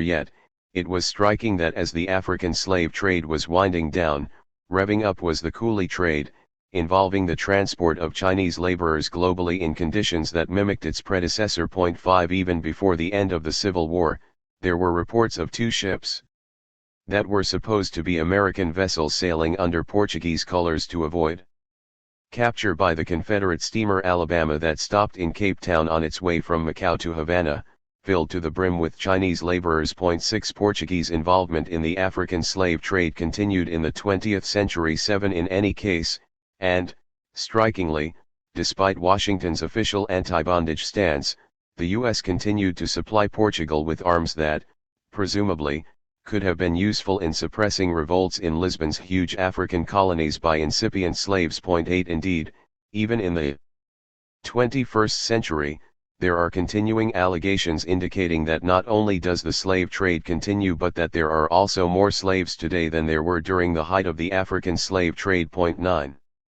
Godfrey Barnsley was born in Derbyshire in Britain in 1805, where he was part of the commercial aristocracy, then moved on to Savannah in 1824. A father of 7, he fought with the CSA at Manassas, an indicator of what he thought was at stake. He controlled 10,000 acres and 24 enslaved Africans. 10 But by early 1867, there was a cloud of apprehension and anxious doubt about our political future. It rests heavily on Georgia and on me alike, Barnsley was told, and which I strive in vain to shake off, a kind of vague expectation of some painful change. The question nagging Barnsley's comrade and other rebels was if the radicals will be able to effect what they propose. If they do, he assured, I am sure Brazil or any other land would be the refuge of all who could meet the costs of transportation. 11 By the spring of 1867, Barnsley's son, George, had accepted this advice and decamped to Brazil. There are now nearly 500 emigrants from the south at this hotel, he told his father.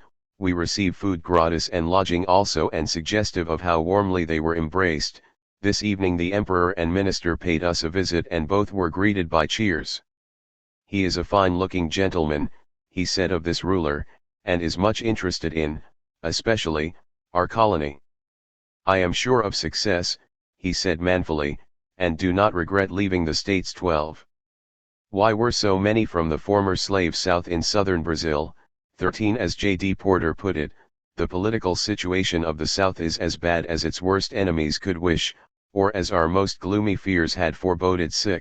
Thus the migration flow continued, contrary to all reasonable expectations. These southern merchants who say that the emigration feeling is somewhat abated, and especially as to Brazil. 14 He added that our leading southern papers have recently lost all federal printing by order of the military governors. They are very needy and might accept some from patronage from the Brazilian government, not least since Brazil had natural advantages over almost any other part of the globe. He urged the Brazilian government to install agents in the interior of this country, meaning the U.S., to encourage and facilitate emigration. 15 James McFadden Gaston was chief surgeon of the South Carolina CSA forces. Then the Reconstruction period was upon them, and he knew only too well how it would try men's souls. His personal property had vanished and his money was useless. Being in Confederate notes, what options did he have? Yet, despite the ill repute in which he was held, still it was necessary for Dr. Gaston to make this journey to Brazil very quietly, because of the suspicion with which all Southern men were watched at this time. especially those heading south who were often viewed as so many Coriolanus's, seeking revenge and a base for it. His Confederate uniform, still worn for lack of other apparel, was a passport among his own people, but might have detained him if he met Federal officers. Like others, Gaston was able to secure free passage in October 1865 from New Orleans south. He was only one among many, indicative of the general inclination among Southern people at this time to leave the scene of desolation around them. "There are many reflections crowding upon my mind this morning," he informed his spouse in December 1865, "high on the list was the blending of fear with hope as to your situation in the midst of comparative strangers, and surrounded by a race that has so recently changed its relations to the white inhabitants of the country." 16. J. Marshall McHugh concurred with the views of Gaston, Barnsley, and other migrants. He trumpeted the virtues of Brazil, stressing the liberality of the government of Don Pedro. The delightful climate and most luxuriant soil, with all the products of our North Temperate Zone, added to the delightful fruits and vegetables of the tropics, fine water, and extreme healthfulness all combined, cause thousands of our downtrodden people, sad as it may be to expatriate themselves and to leave the graves of their fathers and Virginia, proud, glorious noble old Virginia, and to find a home down there.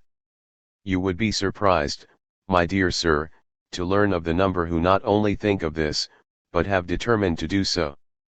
Your unworthy correspondent is of this number, he emphasized. But why?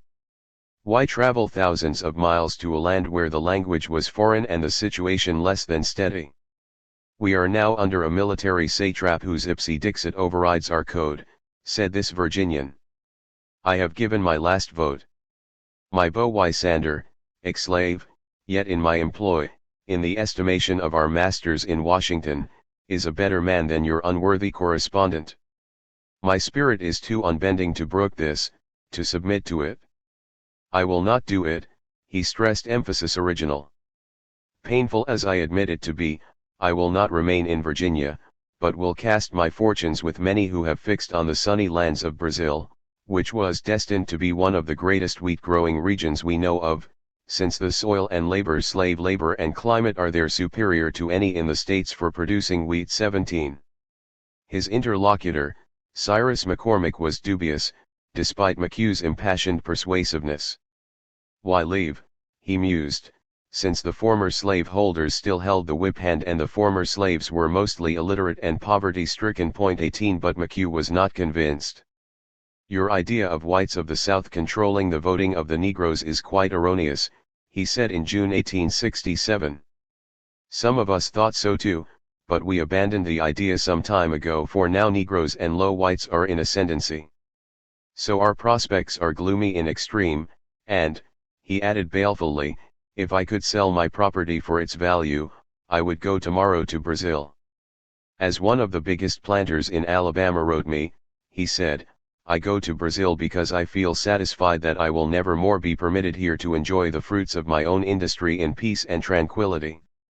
That was not all, as McHugh went on to cite words he agreed with zealously, we can't forget the past and I never expect to be reconstructed.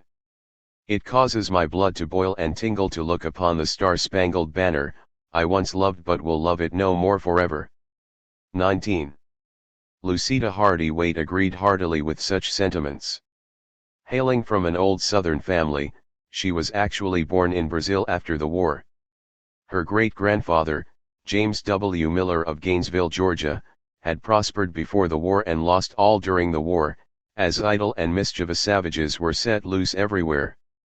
But like others, she and her family had maintained a Southern interest in the tropics that reaches back into the era of Manifest Destiny.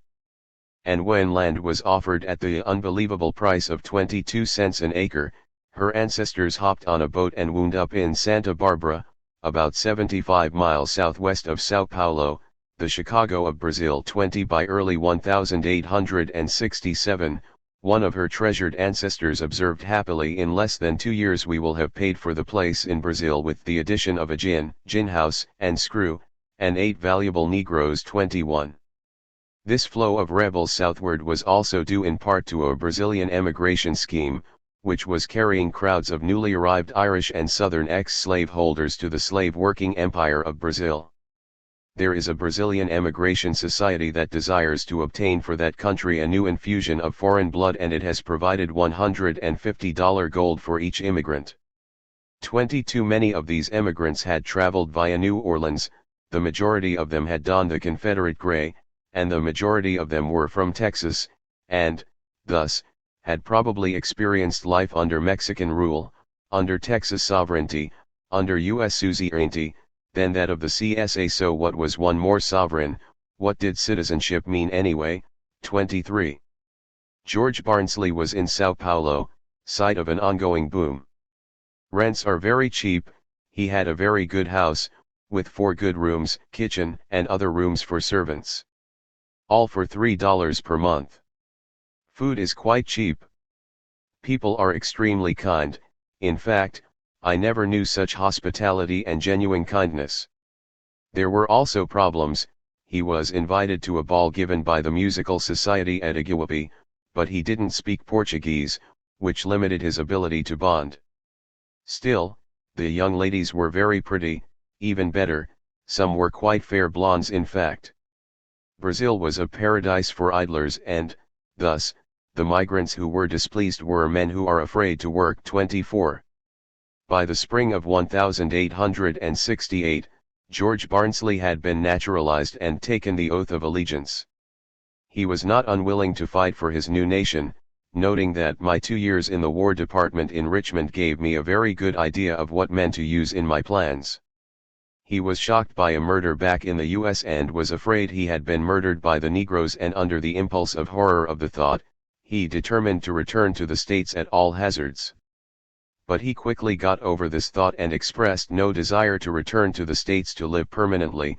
If after making money I desire another clime, I will go to Europe, he resolved. 25.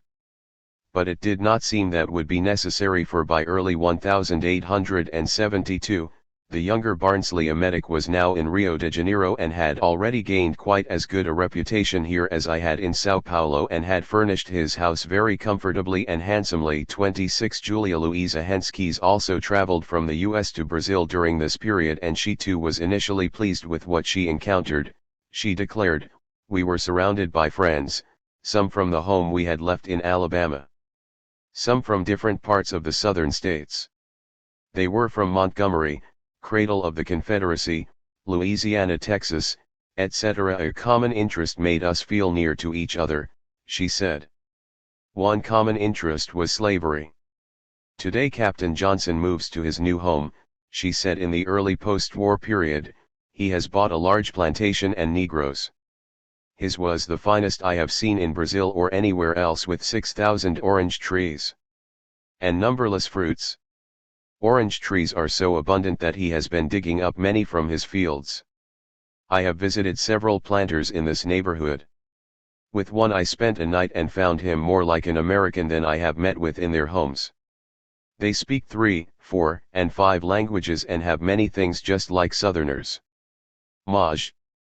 McIntyre has at last bought a place with 130 Negroes," she added. Capt. Johnson has bought one with 57 Negroes. He already had 6 or 8, presumably brought from the US. Russell has bought a plantation and Negroes also.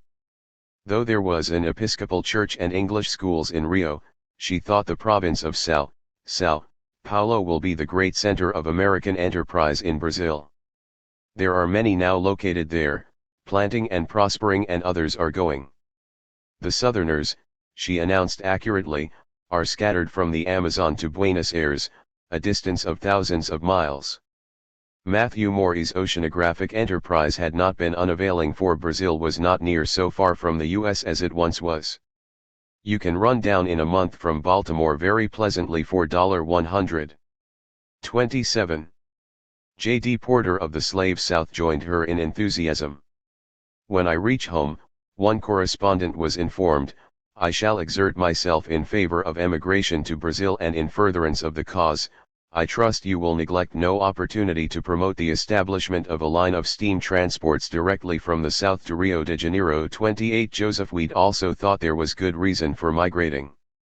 In 1874, writing from Rio de Janeiro, he found that the roads were built by Americans and are owned by them, and it was so profitable an investment that they have become suddenly men of large wealth. 29 In 1872, Robert S. Meriwether was elated to announce that the profits made in manufacturing cigars must be enormous.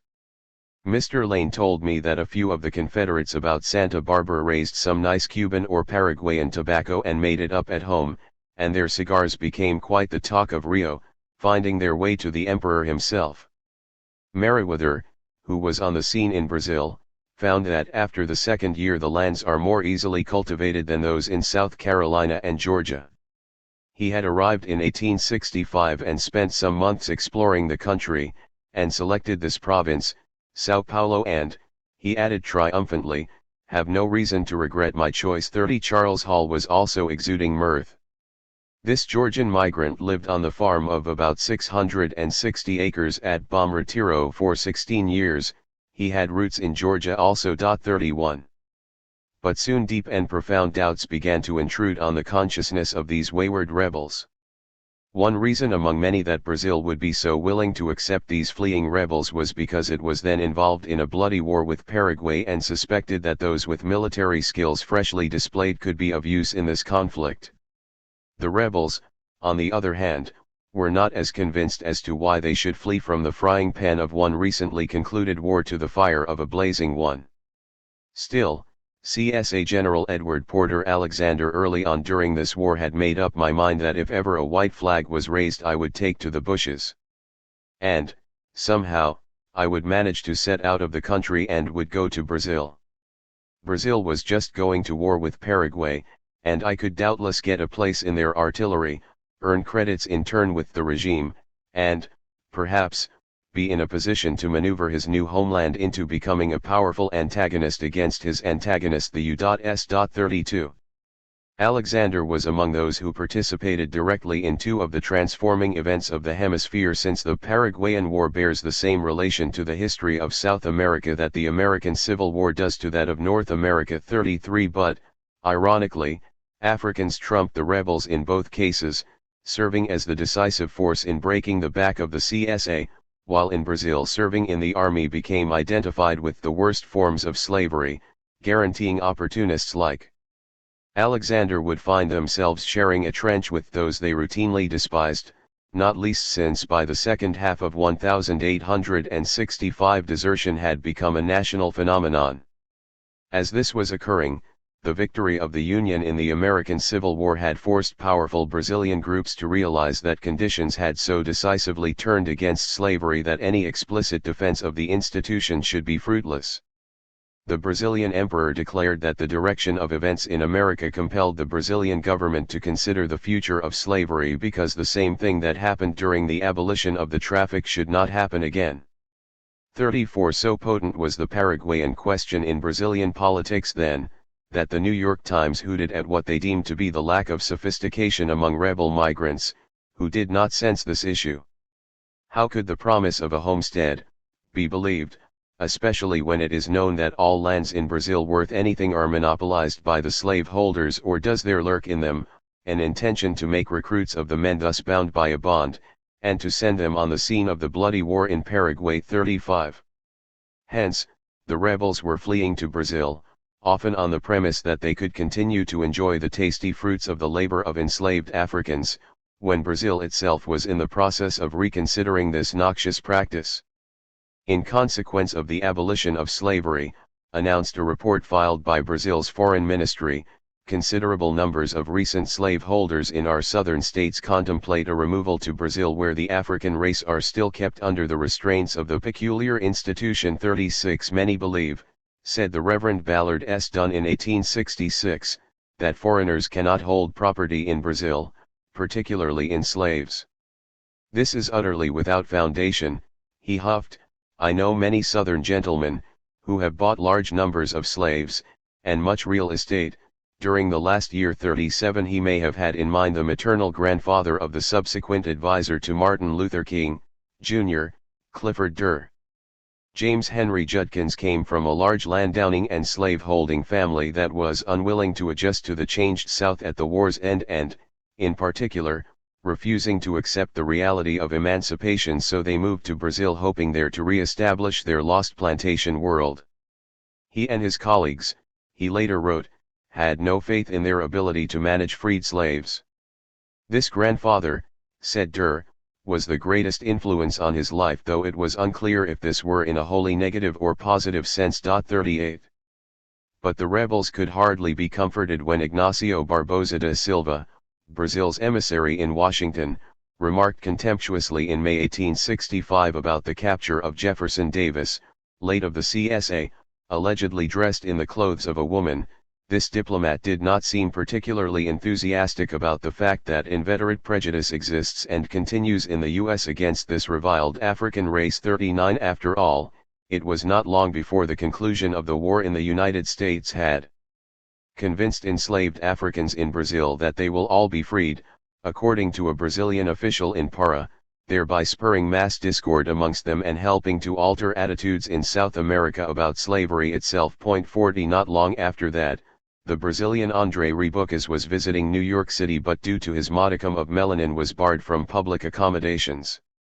I realized that the reason I was being refused rooms was a problem of color, he lamented.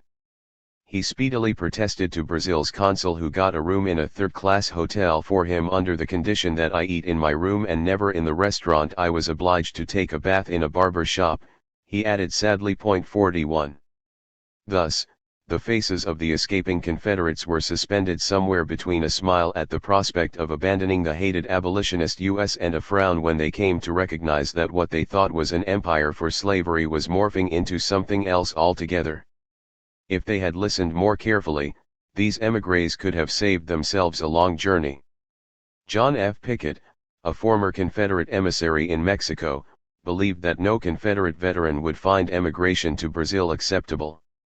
Brazilians, Pickett contended, lacked the same social prejudices against blacks that were felt by most Southerners.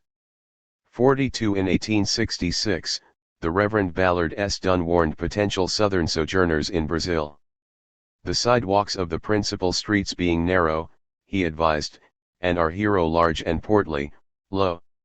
He is jostled, by a Brazilian citizen of African descent, who presumes to apologize, by raising his hat and moving politely on. He has scarcely recovered from this rude shock of free Negroism, when he espies, at the very next corner, a man, apparently white, conversing upon terms of perfect equality, with another citizen of the same extraction, as black as can be. Here is proof, positive, of the existence of that hateful thing, Negro equality. 43. Even the importation of free Africans is prohibited by law, declared Brazil's Minister of Agriculture. 44. Referring to a long-standing bar. On arriving, one northern U.S. journalist wrote jubilantly, "The migrant finds himself unable to go from place to place without a passport. He can buy slaves for 1/5 part, or less, than the former price in the South, but the slave cannot do 1/100th part as much work as an Alabama cotton slave, and worse, he finds officers of government, at the custom house, judges and officers in the army, are colored men. It is endurable to see a white man, or nearly white in such posts, but to see black men among chief officers of government and owners of slaves, this reverses all former theories and was profoundly unsettling.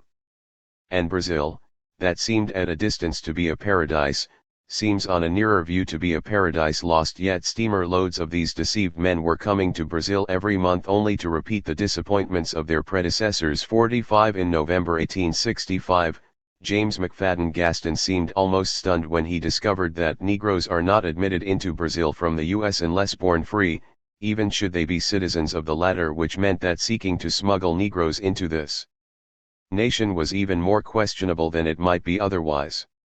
Then a few weeks later, he seemed even more surprised when we were called upon in the evening by the vicar of this municipality, who is a mulatto of more than ordinary intelligence. He is a native of Bahia, and I understand, he said, admitting his ignorance of where he was now residing, there are many people there of this mixed blood.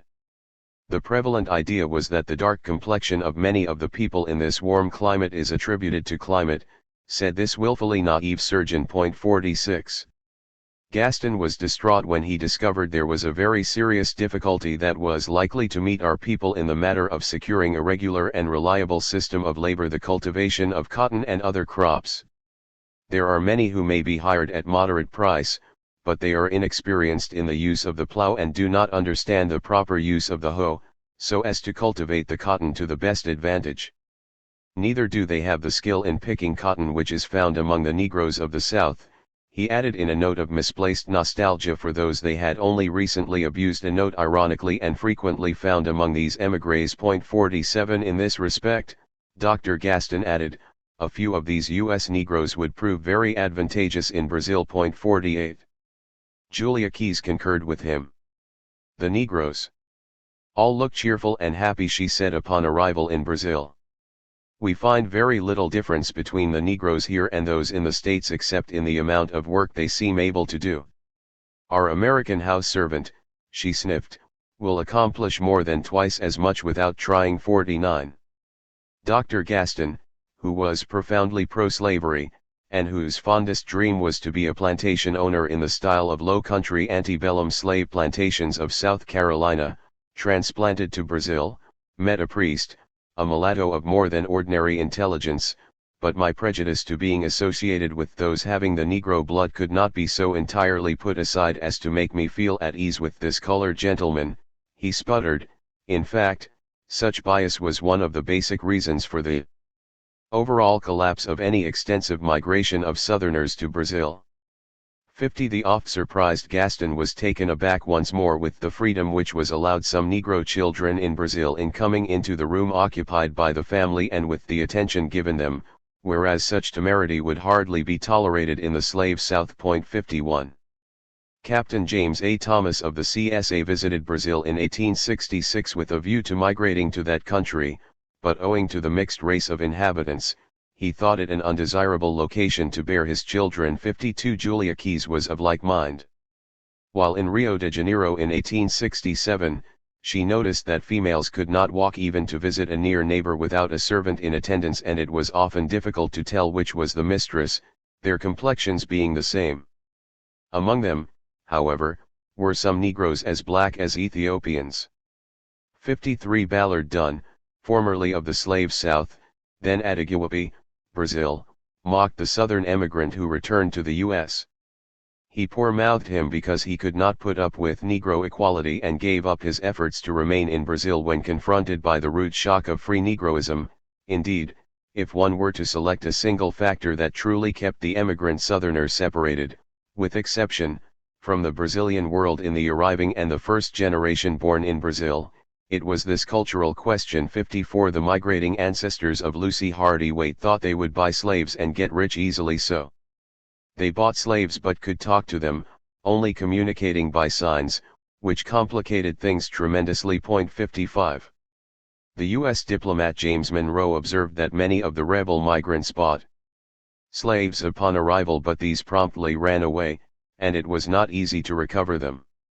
The fugitives secured places of refuge among their fellow slaves on other plantations, and the Brazilian planters themselves were thought to be unsympathetic and unhelpful in the work of rendition. The rebels, who may have counted on some sort of racial solidarity with their Brazilian counterparts, instead discovered ruefully that the snobbery evinced by Confederates towards their Brazilian neighbors was reciprocated in full by Brazilian planters who wished to discourage American competition. 56. Dr. Gaston detected a little feeling of jealousy on the part of those engaged in the cotton culture here, lest an emigration of Southern cotton planters to this country may lead to a cheapening of the Article 57 and a worsening of the already tenuous relations between Brazilian and former slave South planters. Though some Brazilian elites may have welcomed these migrants, others viewed them as unneeded competition. Thus, Joseph W. Weed found that many of the professions cannot be practiced without becoming a citizen of Brazil. 58. Professional men, doctors, and lawyers are required to undergo an examination in Brazil in coming from the U.S., which an aghast Dr. Gaston considered to be unfair and which also served to foil many potential competitors. 59. The recent arrivals were learning quickly that there was real meaning to Brazil being a former Portuguese colony, meaning that included language barriers and more. I have been so surprised to find so few Negro laborers outside of the coffee houses, as compared with what I expected, said the visiting Southerner, Joseph W. Weed, in 1874, sounding disappointed.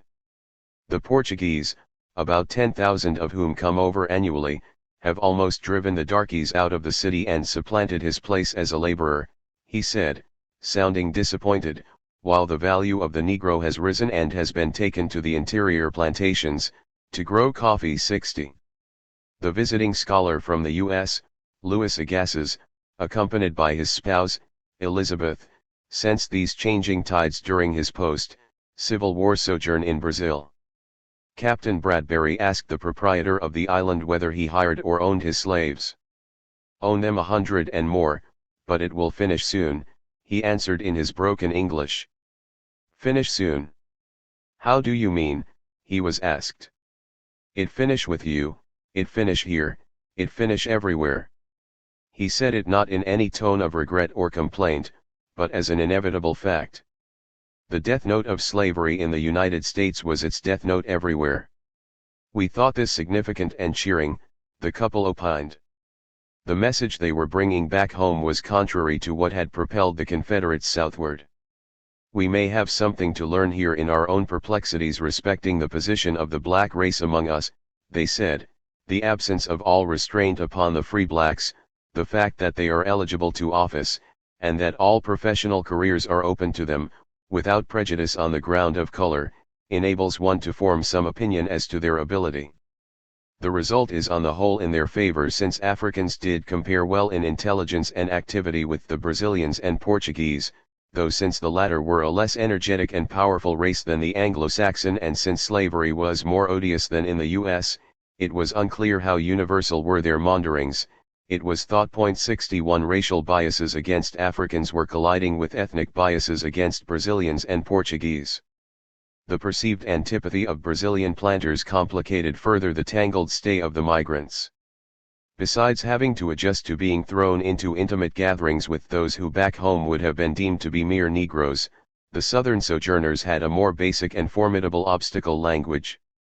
"The greatest trouble to an American is the language," concluded Julia Keyes, "for until he learns it he cannot succeed well at anything without assistance, or at any rate, he labors under a serious disadvantage." 62 Dr. Gaston studied French while en route to Brazil, which served as a means of communication in polite society or at court, then quickly picked up Portuguese phrases, but his wife, coming later, never obtained good use of the language, though he was able to take the oral and written examination for his profession and to write his thesis credibly in the Portuguese language. 63 The Southerners are the Jews of the American Republic, announced the New York Times, and yet they will never find a home in foreign countries where a different language, other customs, and the want of means prevent a barrier to their welfare. 64 Diehards, who no longer could stomach the hegemonic northern states, were more inclined to go to California, Texas, and the northwestern states, said J.D. Porter of Alabama.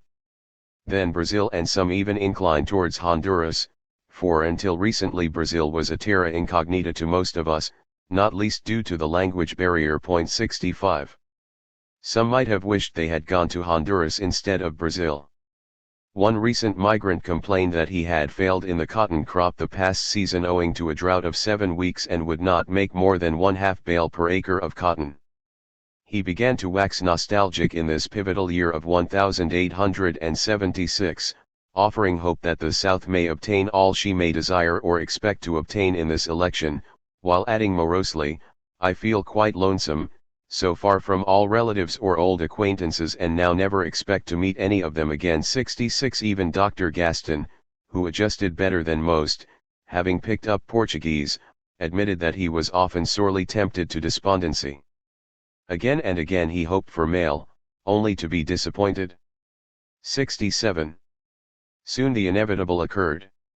Disgusted with the underdevelopment of Brazil compared to the U.S., upset with the state of race relations, unable to communicate in an alien tongue, bothered by the often less than friendly attitudes of the locals, and often bordering on misery, a growing number of rebel migrants swallowed their corrosive doubts about the U.S. and returned to their homeland.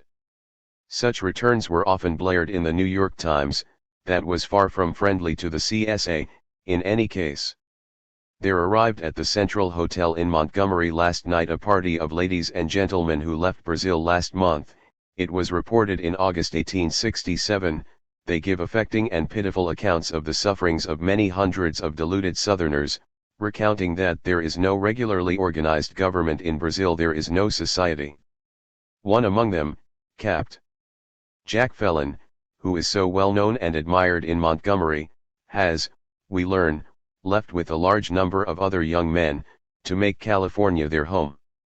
68 rebel colonies had been established throughout the hemisphere, including Mexico, Honduras, and the village of San Javier in the Argentine Republic, but it was Brazil that promised the most, and perhaps led to the bitterest disappointment. It is from Brazil that have now returned, disheartened and disgusted, 60 of those colonists who left comfortable homes here in 1867, it was said in early 1870.69. This souring was mutual.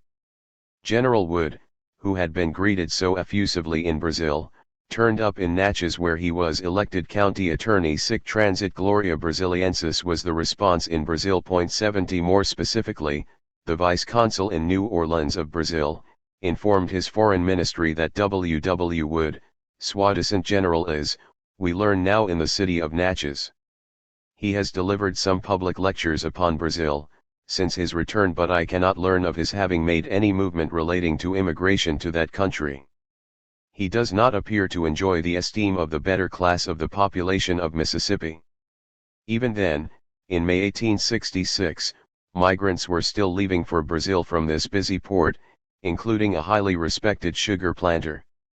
Several families, in all some 30 persons, mostly planters from the western part of Louisiana. 71 But already opinions of such an exodus were being transformed. One source in Rio de Janeiro in the year following these migrants' leaving said that we regret to say that many mere speculative Americans have been attracted hither by this liberality and kindness of the government towards their countrymen, and look upon it as a mine from which they can dig out favors and subsidies, on specious pretexts and without the slightest wish or intention to serve their emigrating countrymen or Brazil. Worry was now arising that the immigration, which was calculated at first hundreds, will be thousands, perhaps tens of thousands, thus reaffirming that old saw about being careful about what is desired. 72 There was, for example, Charles Edward Lewis Stewart, calling himself general of the late Confederate Army, who had forged and was also swindling by false representations. 73. The grumbling soon became louder. What can it be which makes United States diplomacy unappreciated and unsuccessful in every country, it was asked querulously. Is it that the manifest destiny is inscribed too strongly in the demeanor and language of their diplomats, i.e., the intention of its rulers to imitate the policy and the example of its Roman predecessor? And what about the Monroe Doctrine, now openly avowed to mean nothing short of the absorbing of all the independent American states into the Northern Republic? Worry was expressed about Washington's view of the all-important war in Paraguay. 74 Thanks but no thanks was Brazil's terse and telling reply to the U.S. offer to mediate this conflict. 75. Why should Brazil trust the U.S., a nation with a sworn policy of anti-slavery? Consider that in 1873, President U.S. Grant, who had led the victorious Union Army against the de facto Brazilian ally, the CSA, entertained the revival of the age-old radical Republican dream of placing a discriminating duty on slave-grown products, a measure that had Brazil in the crosshairs.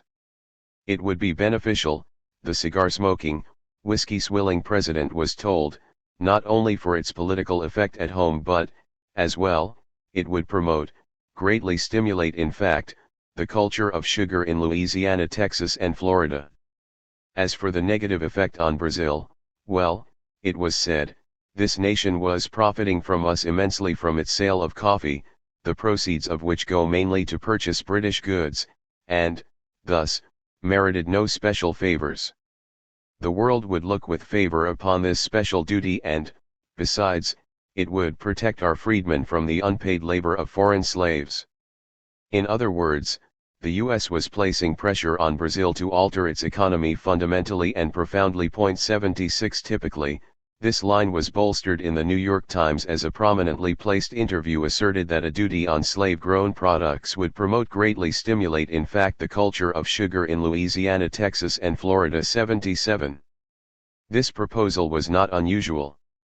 After abolishing slavery, the U.S. advocated for Brazil to do the same, not least so it would not gain a competitive advantage in certain markets, just as after London barred slavery it sought to squelch the African slave trade.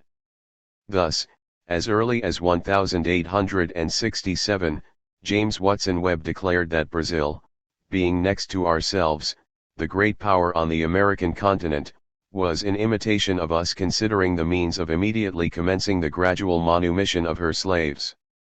The blunt Webb suggested, let her begin the work by at once manumitting 50,000 of her able-bodied Negroes. Let her, if need be, follow our example and buy them from their masters at our bounty rate of $1,000 per head, give them freedom, and make them earn that freedom as soldiers and as freedmen. Emphasis original, for he said definitively there can be no doubt that Brazil will get rid of slavery altogether within the next 30 years. As he saw it, the emperor was the head and front, the very soul of the movement for the emancipation of all slaves within 30 years, the work to commence now, by immediate legislation. Of course, if he should abdicate, the movement ceases, and therefore the advocates of the slave interest would be well pleased to get rid of him on any terms. They'll not succeed, said Webb confidently, though if the rebel migrants had anything to do with it, many of whom had come to Brazil precisely because it perpetuated slavery, the emperor would not succeed. 78. Thus, émigrés from the former slave South, were increasingly being seen as a threat to the security of the U.S. Perhaps, not coincidentally, the northern U.S. press at this moment began to unleash an inundation of inflamed accounts about their plight and the presumed questionable occurrences in Brazil itself, example their national currency being more extensively counterfeited than that of any other country in the world. 79. The New York Times informed its readers in May 1871, of established colonization agencies in New York, Richmond, Savannah, Mobile, and New Orleans. The Anglo-Brazilian Times, published in Brazil, was designed with these potential migrants in mind. Soon a number of very estimable gentlemen, among whom were tobacco growers from Virginia, Alabama and Mississippi, and extensive sugar planters from the famous Red River district of Louisiana and Middle Texas, emigrated with their families to the provinces of São Paulo and Espírito Santo, in Lower Brazil. Whole districts of the finest land in the South, from Maryland to Texas, were sacrificed for a mere song. Entire counties were almost completely depopulated by the great exodus of reputable emigrants and disreputable adventurers. But soon, said the Times, Brazil began to sour on these sojourners as they refused to comply with their contract by colonizing the interior, and remained in the vicinity of the capital, eking out a miserable existence, as best they could. After making the city of Rio a perfect pandemonium for nearly 2 years, they were sent home at government expense. These misled people have since learned a terrible lesson of sad experience, as every day in the gay thoroughfares of the Brazilian capital, are to be seen hundreds who have, years gone by, reveled in luxury and affluence, and who are now actually begging from door to door and making a poor, pitiful effort to drown their miseries by spending the pittance thus obtained in the nearest drinking booth, where potent libations of villainous aguardiente, the vilest decoction in Christendom, is peddled for the smallest fraction of a cent. In sentence after sentence, this journalist heaped mounds of scorn on this exile. The writer of this sketch was walking down the Rua Direita, the great boulevard of Rio de Janeiro, one evening last January, when he was intercepted by a miserable, ragged, and squalid-looking object, who implored him, for God's sake, give me only a vint, less than a quarter of a cent, to get something to eat. The wretched man said that he had been in Brazil 4 years. He had left a young wife and child in Baltimore, and had emigrated with many others, whom he said were then as destitute as he, hoping to repair his fortunes, but instead, he had been going rapidly downhill ever since he had first landed on Brazilian soil. The gentleman said that he was a graduate of the Jefferson College Medical School in Philadelphia, and had at one time a large and lucrative practice in Richmond, VA. When reaching Brazil, he had at first endeavored to practice medicine among the American colonists of the São Paulo province, but the colonists were as poor as he, and he was finally compelled to return to Rio de Janeiro sick at heart and much more sick in body. Wandering about the dingy streets, he at last applied to the city authorities for employment and accepted work on the public highways. Shortly thereafter, he was found dead in a filthy hovel in an obscure section of the city. Being a Protestant, he was denied a Christian burial by the ecclesiastical authorities. Worse was to come. In a remote quarter of one of the lowest precincts of the capital is a rickety little building. Over the door of the dilapidated hovel is a sign in glaring capitals reading "The Dixie Free and Easy Concert Saloon." There, as vile a set of scoundrels as ever cut a throat, is all that remains of a man, who was once a mite among his people, a man who has been the mayor of one of the principal cities of the United States, and also a prominent officer in the Southern Army. Nearby in the penal colony of Ferdinand de Noronha are 2 or 3 gentlemen criminals who were once respected citizens of the South, but who, having lost all their worldly possessions in the United States, were tempted to emigrate to Brazil by visions of speedy affluence and freedom from toil by dint of slavery. They recklessly plunged into an abyss of fraud and forgery, and as a consequence are now enduring a miserable existence on the lonely island of Noronha as Brazilian convicts. A very intelligent gentleman who was formerly an extensive sugar planter on the Bayou Serra in Louisiana, recently stated, while on a visit to Rio from his new home in the province of São Paulo, that he was not alone among the southern colonists when he said that he was intensely disgusted with the country and would willingly return to his good old home in Louisiana if he had but the means. In painful detail was recounted the story of the seizure of 2 daughters of a prominent citizen of Memphis and the subsequent enslavement of the fair Southerners, to satisfy the cruel claims of a hard-hearted Brazilian, to whom the father had become peculiarly indebted for a large amount. 80. Godfrey Barnsley, the Georgian migrant from a family once rich in enslaved Africans, took umbrage to this widely circulated article, as did many of his fellow émigrés. Contrary to the reporter's observations, Barnsley was outraged about the explosive allegation that white men's daughters and Americans were sold. The émigrés were wounded by the idea that they had descended downward on the level of civilization by moving to Brazil. "It is a great mistake," he said, "to consider this country in a semi-barbarous condition, for to say that white people are sold is beyond measure stupid. It is not even calumniative sick, for that word carries an idea of some basis to the assertion." He disputed the notion that the emperor himself was pro-abolitionist. He spoke of how well these colonists were doing, though he acknowledged that more than 100 Southerners went to Espiritu Santo and now that colony is totally abandoned, and, yes, in the Ribeira province of São Paulo, 3 distinct colonies were now totally deserted. But what about Santa Barbara, São Paulo, where 250 to 300, babies included, were doing fine, with some, he stressed, accumulating riches. The idea of seeing hundreds of Americans in Rio destitute was simply false, and those seen in such a state were not Americans, emphasis original, but mostly Irish, and it is possible the greater part of them were particular pets of the New York police. It was true that the Brazilian government sent them back to the States, as rubbish, but they were not Americans. However, reality was hard to ignore, even for the ideologically committed, so Barnsley's defense was as damning as the original indictment.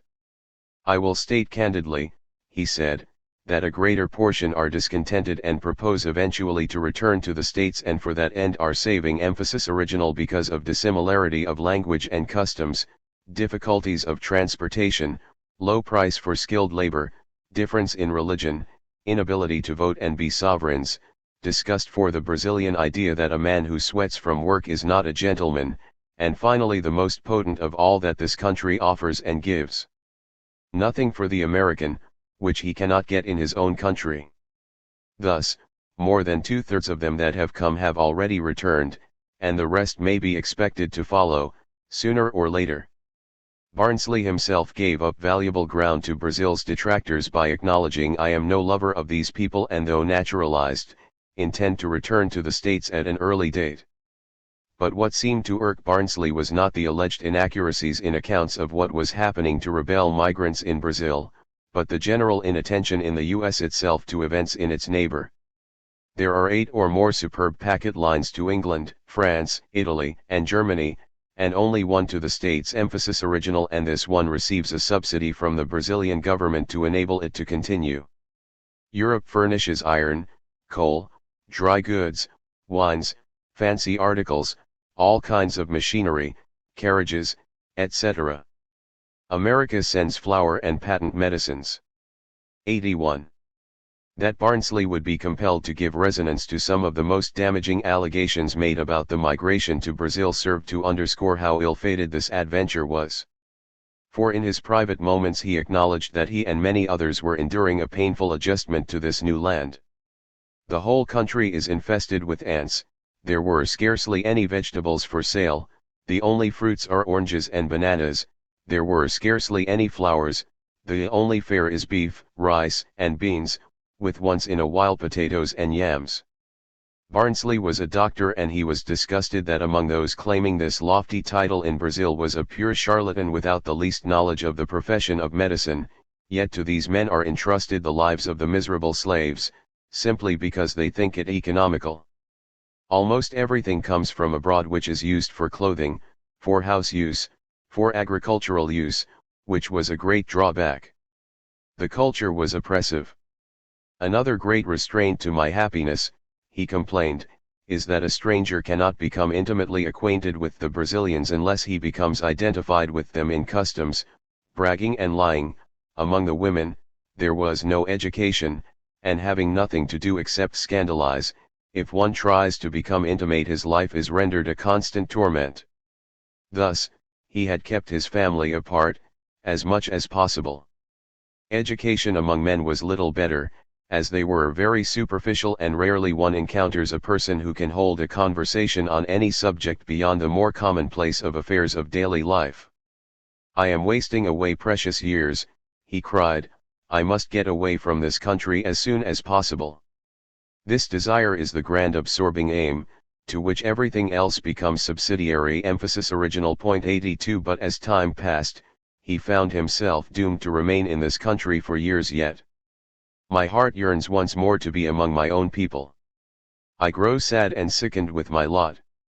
How could he be so foolish as to enter into voluntary exile, which had contributed to pecuniary embarrassment, since his whole career in Brazil has been one continued misfortune, dragging to the ground every time I attempt to rise. 83. But being blunt, Barnsley could not ignore that a bunch of slave holders were not humanity's best advertisement. The conduct of Americans in Brazil has not been creditable to themselves or to the nation which they represent, he admitted. They swindle when they get a chance, and the Brazilians, not being a stupid people, were fast learning this. 84. This dispirited adventure of Confederates in Brazil was reassuring to the national ego of the US, but in a contradictory manner. It served to discredit slaveholders and slavery, which both the CSA and Brazil represented, while it buttressed rudimentary notions of white supremacy, which their South American neighbor was thought to have violated by not penalizing sufficiently interracial sexuality. Writing from the U.S. legation in Rio de Janeiro in the summer of 1871, James R. Partridge seemed almost heartened to find of the between 300 and 400 rebel migrants self-exiled in Sao Paulo, very many were now exceedingly anxious to avail themselves of the generosity of our government, which they are now glad to call their government also, to return to the home they left. 85. They had lost everything, he said, were without employment or the means of returning. He was aware that to relieve persons from the consequences of their deliberate folly in leaving their own country was a discomfiting signal to transmit in a nation grounded in the idea of personal responsibility for one's actions, and if men alone were concerned, he would be silent, but there were too many women and children involved to do so. 86. While in Para, the U.S. emissary found exiles in destitute circumstances, both dissatisfied and living frugally, all of which underscored the value of remaining true to the U.S. itself. 87 Back in the U.S. newspaper columns were filling with tales of exiles returning disgusted with their Brazilian experience, though their reluctance to repudiate slavery itself meant the U.S. Negro would have been served better by their absence. 88 Treating the bedraggled return of these former exiles as the final victory of the Civil War, in late 1875, the New York Times, exaggerating for dramatic effect, found something significant in the return to the United States of the last detachment of the American emigrants to Brazil. No such exodus had ever taken place from this country, thus distinguishing the Loyalist exile after the Revolution, since these were actually British nationals who chose to remain so. Some timid people, it was announced victoriously, affected to see in this migration the beginning of a depopulation of the lately rebellious states. The total strength of the movement was finally put at 1,500. It now appears likely that not one half that number were left in Brazil, a nation whose primitive business habits seem excessively wasteful and dilatory. But now a benevolent Washington sent men of war after the Southern fugitives. But they were sent in answer to a call for help, not in anger, i.e., as reconciliation between the former slave South and the North at the expense of the U.S. Negro. 89 Thus, as the New York Times put it, 750 out of an estimated 1,500 U.S. nationals remained in Brazil as the pivotal year of 1876 approached. This may have been an underestimation, a reflection of the Northern press's antipathy to these émigrés and their concomitant desire to downplay their significance. The émigrés provided lethal ammunition to their detractors with their incessant complaining and their festering anti-Washington sentiments. Still, the devolutionary spiral of slavery in Brazil meant that any dream of restoring the equivalence of African and chattel was rapidly coming to a close. Epilogue. Despite the return to the U.S. of so many disgruntled exiles, others remained in Brazil, where they continued to shape their new homeland, just as they had molded their old. Thus, when a senator opposed to slavery was assassinated on the eve of Brazil's emancipation in 1888, the confederados, as they came to be called, were at first suspected. Those with U.S. ties may have been innocent in this instance, but others were a more troublesome presence in Brazilian internal affairs. In early 1888, a police delegate of the municipality who sympathized with the anti-slavery movement was sheltering refugees in his home. This was at a time when many plantations were being abandoned in anticipation of slavery's 1888 demise, and, thus, angry slave proprietors decided to take action. They were led by two naturalized Brazilians, James Oxworn and John Jackson Clink, immigrants from the United States, who had fought for the Confederacy during the Civil War. The two incited the planters by telling them that they had cockroach blood and that under such circumstances a revolution would have occurred in any other country. They bludgeoned the young man to death, along with others deemed to be abolitionist sympathizers. 2. As early as 1867, the exile, John Codman, had signaled that many of his fellow émigrés would not be enthusiastic about the demise of slavery and the concomitant final strangulation of the African slave trade in their new homeland. Soon the pressure of the abolition party in Brazil, aided by the influence of Brazil and the United States, will terminate slavery altogether, he said with rancor, referring to the anti-slavery party as already a disturbing political element. The shock upon society will not be so great there as it has been here, he added generously, and the absence of distinctions of color will aid in incorporating the black into the body politic, though he warned that coming as we did from a country where we knew too well how much of the pretended love for the Negro has emanated from that political ambition which has made him the mere tool for the purposes of party and of power, he advised Brazilians to adopt an alternative course. 3. The Confederates had seemed to be a people without a nation or a hemisphere, as their attempt to revive the peculiar institution ran aground on the shoals of Brazilian abolitionism. Unwilling to reconcile with abolitionism, they had even more difficulty adapting to a substantive role for the formerly enslaved in politics. The latter did not make it easy for them, for as in the U.S. they came to take quite seriously their newly forged citizenship rights. Thus, in April 1869, a group of African Americans petitioned President Grant. They wanted some of their number to be appointed not only for diplomatic posts in Liberia, Haiti, and other Latin American nations but, as well, wanted their leader Frederick Douglass appointed minister to Brazil, indicative of their viewing the South American nation as part of the Pan-African world. Point 4. As was to happen so often in coming decades, these petitioners were to be sorely disappointed. For continuing the antebellum tradition of appointing reliable white Southerners as chief diplomats in Brazil, the revival of this practice after the war was a troubling signal that though slavery and the African slave trade might have virtually disappeared, the ideology that underpinned both was very much alive. Thus, with Reconstruction's demise, dispatched to Brazil was Henry W. Hilliard, a strong, unrepentant rebel.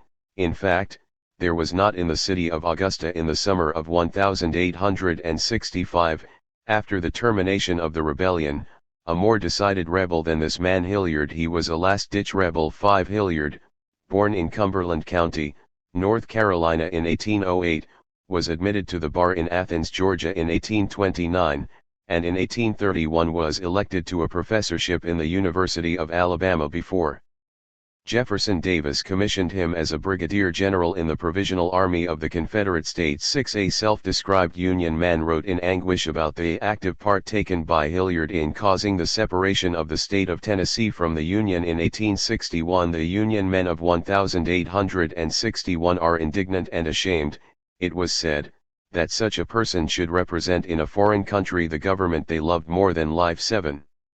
Hilliard sought to reassure the doubting, issuing a long statement as to the industrial results of emancipation in the U.S., his able and temperate letter, coming from a Southern man who was engaged in the rebellion, said one news report in 1880, has greatly encouraged the friends of immediate emancipation in Brazil, while it has somewhat offended the Brazilian Bourbons.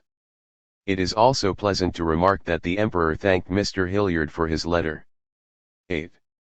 Even the approach of abolition in 1888 did little to alter the reinstated policy of sending white Southerners to represent U.S. interests in Brazil, reversing the wishes of African American petitioners. Thomas J. Jarvis of North Carolina represented a tightly woven strand of U.S. representation, reliable white Southerners providing undistinguished leadership. "I would gladly trade the magnificence of Rio for the simplicity of home," he said at one point. And when I say home I mean North Carolina. 9. He had expected a seat in the president's cabinet, but he was under obligation to the party and was bound to accept the post in Brazil. "I did not desire this place," he wailed, and wanted the party to withdraw his name, but he was refused. 10. And though he found Petropolis to be the prettiest mountain city I ever saw, 11. Jarvis's stay marked the beginning of a new trend in U.S. Brazilian relations, whereby the inflamed issues of enslavement and the African slave trade were no longer the defining characteristic, and third-rate politicians had to be cajoled to move southward. Even before the advent of abolition in Brazil, U.S. emissaries were getting increasingly grumpy about Brazil. Reporting from Rio de Janeiro in 1879, John C. White was not sympathetic to his host country, remarking that with the exception of the blacks, Brazilians do not perform manual labor, and very few of them are engaged in trade. A professional existence or a political office is the wish and work of the Brazilian. Yes, it was popular to say that this country is an El Dorado for Americans with energy and money, and many American newspapers have pictured Brazil as the land of plenty, but he disagreed. "Eventually the trade of this country will be controlled by our country," he predicted, "but it will take time." In the meantime, a replay of previous decades was still in play, as Britain and Brazil seemed to be in a virtual marriage. English capital, English goods, English subsidized steamship lines, and English influence remained to be met, checked and overcome. 12. Another perennial was Maury's dream of having U.S. Negroes develop Brazil. Hilliard reported that de Lesseps has applied to the Emperor of Brazil to supply him with laborers for construction of the Panama Canal, and was informed that 15,000 Negroes will be furnished. Under this arrangement, Hilliard was dismissive, however, observing that the application may have been made but it will lead to nothing. 13. Though not enthusiastic about Brazilian Negroes moving closer to the U.S. by coming to Panama, Maury's idea of sending U.S. Negroes to Brazil was another matter altogether. For at that moment a U.S. contractor had determined to send colored men to Brazil to work upon the Madeira and Mamori Railroad. It is more than probable that 500 will go out to Rio de Janeiro, and it was added a bit optimistically, the Brazilian government will make no objection to their landing 14 over 300 of these were residents of Washington, which may have been pleasing to those in the nation's capital concerned with the growing colored population there. 15 Yet this latest attempt to rid the nation of this problematic population was encountering a familiar roadblock, as the contractors for the Brazil Railroad were informed by the Brazilian Secretary of State that colored men would not be permitted to enter the empire as part of the working force of the contractors. 16 Then after that was negotiated, the Senate had to pass a bill authorizing the issue of passports free to colored citizens going to Brazil, as the previous $5 charge practically prevented many colored men from traveling southward. 17 As some in Brazil saw it, these men were best fitted for the work, to which the Brazilian minister in Washington would not consent, he doubting the legality of an introduction of free blacks into Brazil. Then the government telegraphed last week to declare to him that American citizens, whatever their color, can be brought. This is an important boon, it was reported, and will greatly facilitate the construction. 18 It seemed that Brazil and the US were evolving toward a more modern conception of the role of the formerly enslaved, i.e., they would not be barred solely because of their color but, instead, could be slated to labor in certain posts precisely because of that still disabling factor. Then other factors intruded. As excited Negro men began to meet in Washington, this gave rise to a report that secret meetings were being held by the working men of the district in furtherance of a labor strike to be started throughout the country in August next, and that these meetings were arranged by representatives of Western labor organizations. On the other hand, as an impression prevailed that colored men who would go to Brazil would be consigned to slavery, the requisition could not be filled. Rather vainly the agent explained that Brazil was averse to permitting the settlement of colored men in that country and that laws forbid such settlement.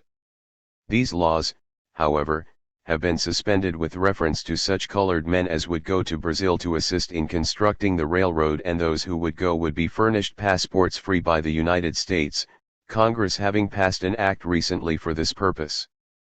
Pay would be $1.50 per day and their expenses to Brazil and return, provided they will remain 2 years. Finally, it was determined that about 60 laborers were obtained, who would depart soon, which lent optimism that such employment would mean labor strikes will be reduced in proportion to the number of idle men that will be given employment and taken from a community largely overstocked with laborers. 19 Maury's dream of Brazil as a safety valve for the U.S. was being realized, albeit not in the manner he originally intended. But the difference now was that U.S. Negroes themselves were beginning to look southward longingly, their interest stirred by both the atrocities they were forced to endure regularly and the spotlight being shown on Brazil as a result of the export of black workers to build a railroad. In 1886, the all-black AIM Church in the U.S. passed resolutions reviewing the history of Negro emancipation in the United States and expressing sympathy with the movement for the gradual emancipation of slaves in Brazil, which were unanimously adopted.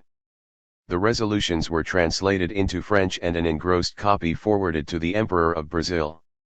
20 In the year of abolition, 1888, A. Jones, a prominent colored leader in Indianapolis formerly of Virginia, declared, "We are going to weed some of the southern states of the colored population." Why? Well, for starters, the democracy will not let them vote. They do not appreciate the value of colored labor, and we propose to get the voters and their families out of the country. We propose to send them to South America. Brazil is the objective point. Everybody down there is dark, and there is no trouble on the score of color. We will get many of them away this summer, he said sanguinely. Missouri Negroes would be an initial target. We have enlisted men with money in the enterprise, he added, and we are systematically preparing for the exodus. We will have plenty of funds when the time comes for action. 21. Reverend Jones was not singular in his desire for mass Negro emigration to Brazil.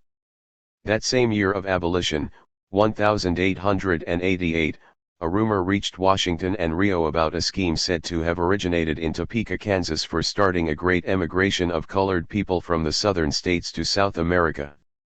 Apparently, there was a distinct fear of the probability of these potential émigrés being sold into slavery, though it was felt that President Cleveland's administration would not tolerate such a scheme for a moment. 22. This was part of a larger scheme of colonizing African laborers in South and Central America, affecting many states and hundreds of thousands of people. Several well-known colored men of means met 3 years ago to consult as to the best method of relieving their people from the condition that prevailed in the extreme southern states. They quickly arrived at the conclusion that South America was the land that would give them shelter and a home. These men, all with some wealth and some of them counting with 6 figures, sent out educated agents, as the Guyanas, Brazil, and the Argentine Confederation were examined. This was quietly effected by a secret organization whose head is in Topeka, as the idea was to carry off more than 1 million of laborers from the cotton, sugar, and rice fields. Important concessions would be made by the Brazilian and Argentine governments in the way of land and immunity from taxation, it was expected, while owing to the mixed blood already existing in some of those countries their color will not debar them from political and social preferment. The Rio Daily News, which reported this story, was skeptical. If these agents visited Brazil, it was said, they succeeded wonderfully well in keeping themselves and their purposes well out of sight, and if any inducements have been offered they have been verbal and through secret channels.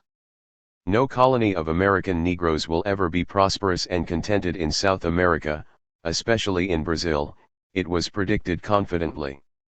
The language, laws, customs, and institutions of all these countries, except British Guiana, are foreign to them. Indeed, huffed this journal, it is our candid opinion that there is not one single country in South America where they will be treated as well as in the United States.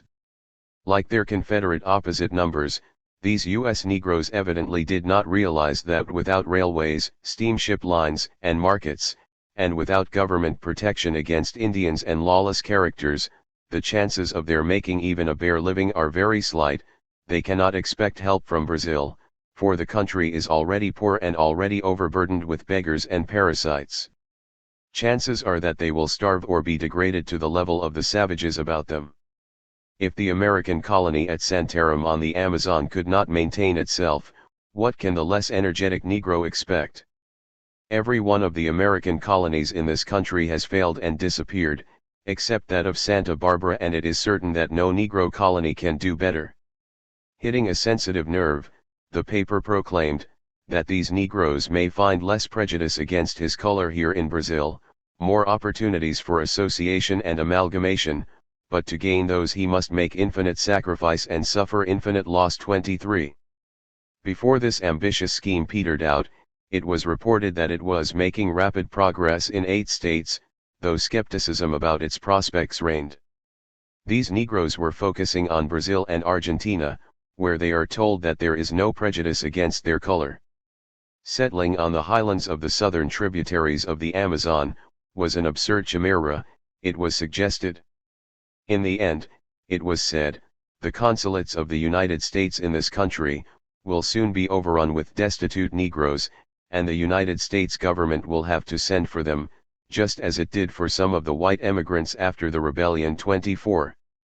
Thus, there was no takeoff for this ambitious scheme of colonization, though about 20 years later a number of U.S. nationals sought to revive the filibustering of the previous century. 25. For it was in 1907 that 9 men went to Brazil in November to conquer a state of 2 million inhabitants, a plot that also failed miserably. 26. All were dressed in khaki uniform of the American Army and were well armed with revolvers and Remington rifles.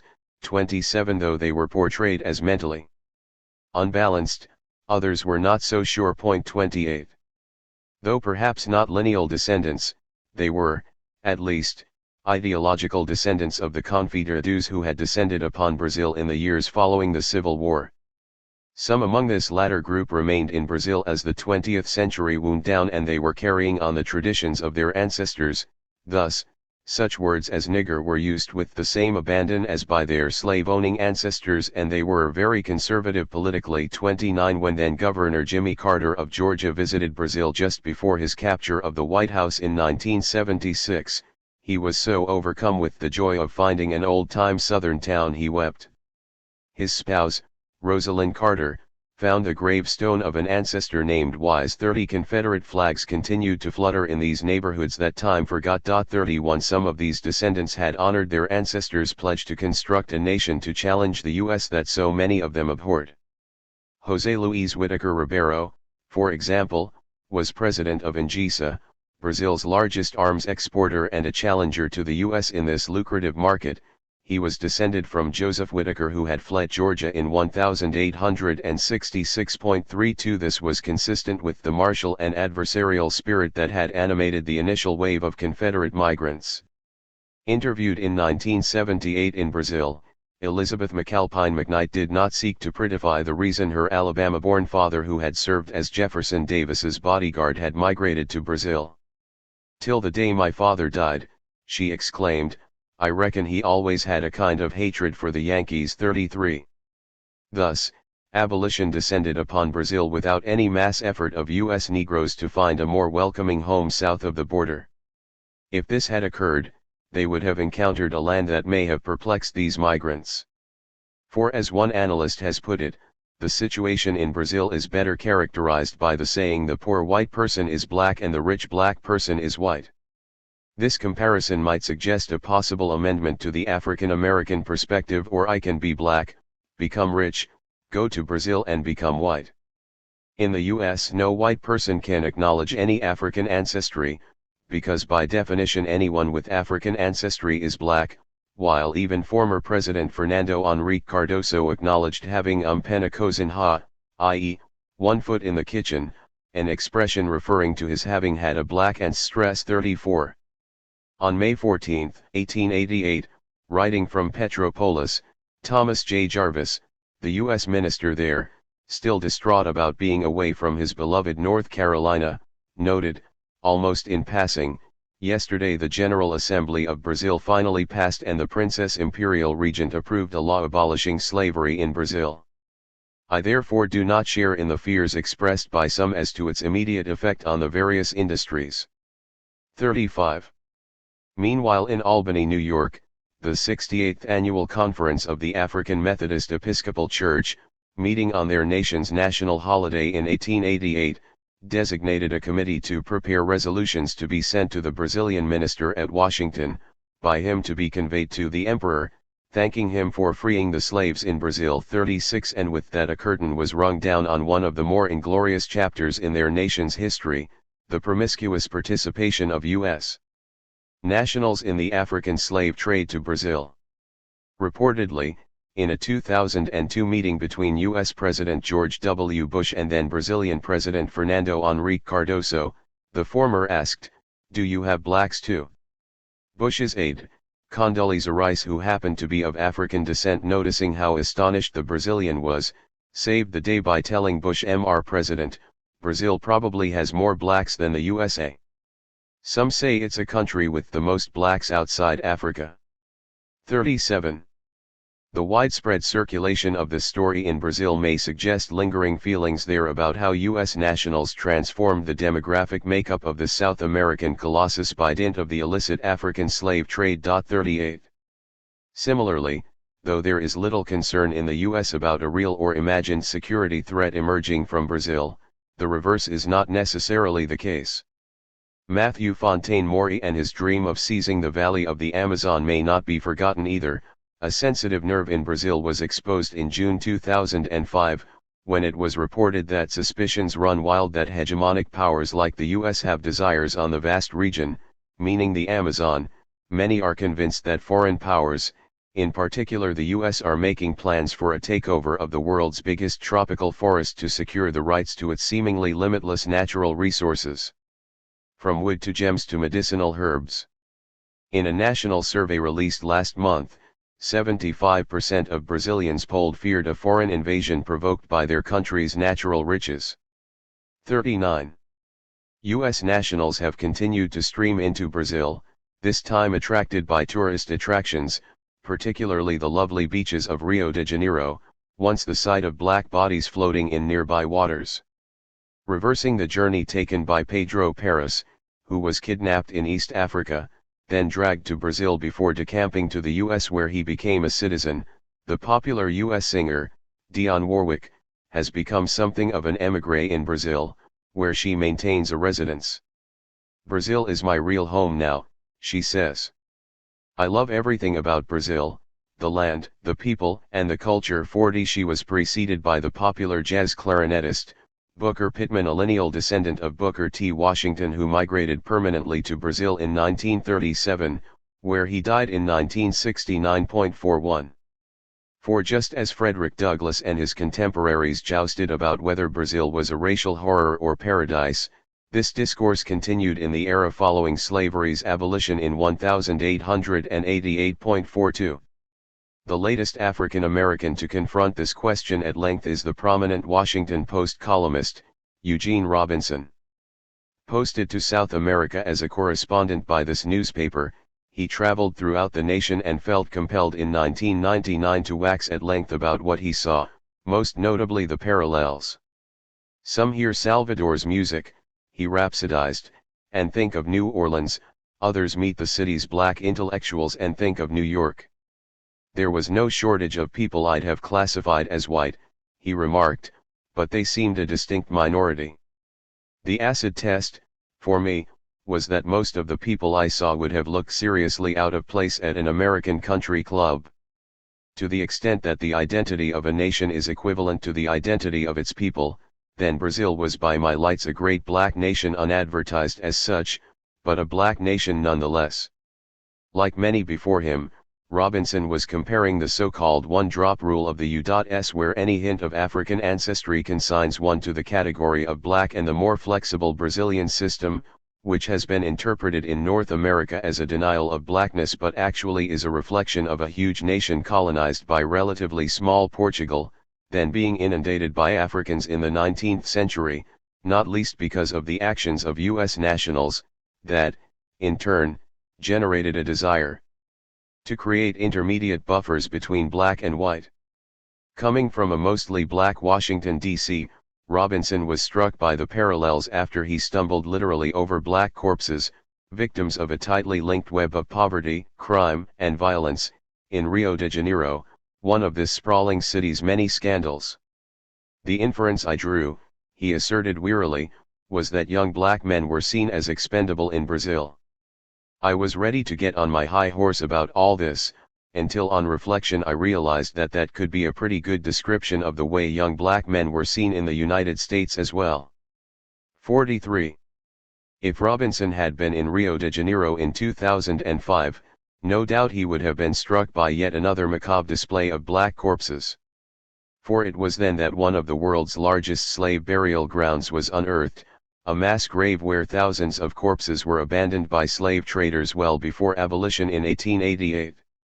Experts say that as many as 20,000 bodies may have been dumped ignominiously in the Cemiterio dos Prietos Novos or the Cemetery of the New Blacks. 44 Yet a mystery remained as to whether the burying of these corpses was the result of the depredations of U.S. nationals during the heyday of the illicit slave trade approximately 160 years ago.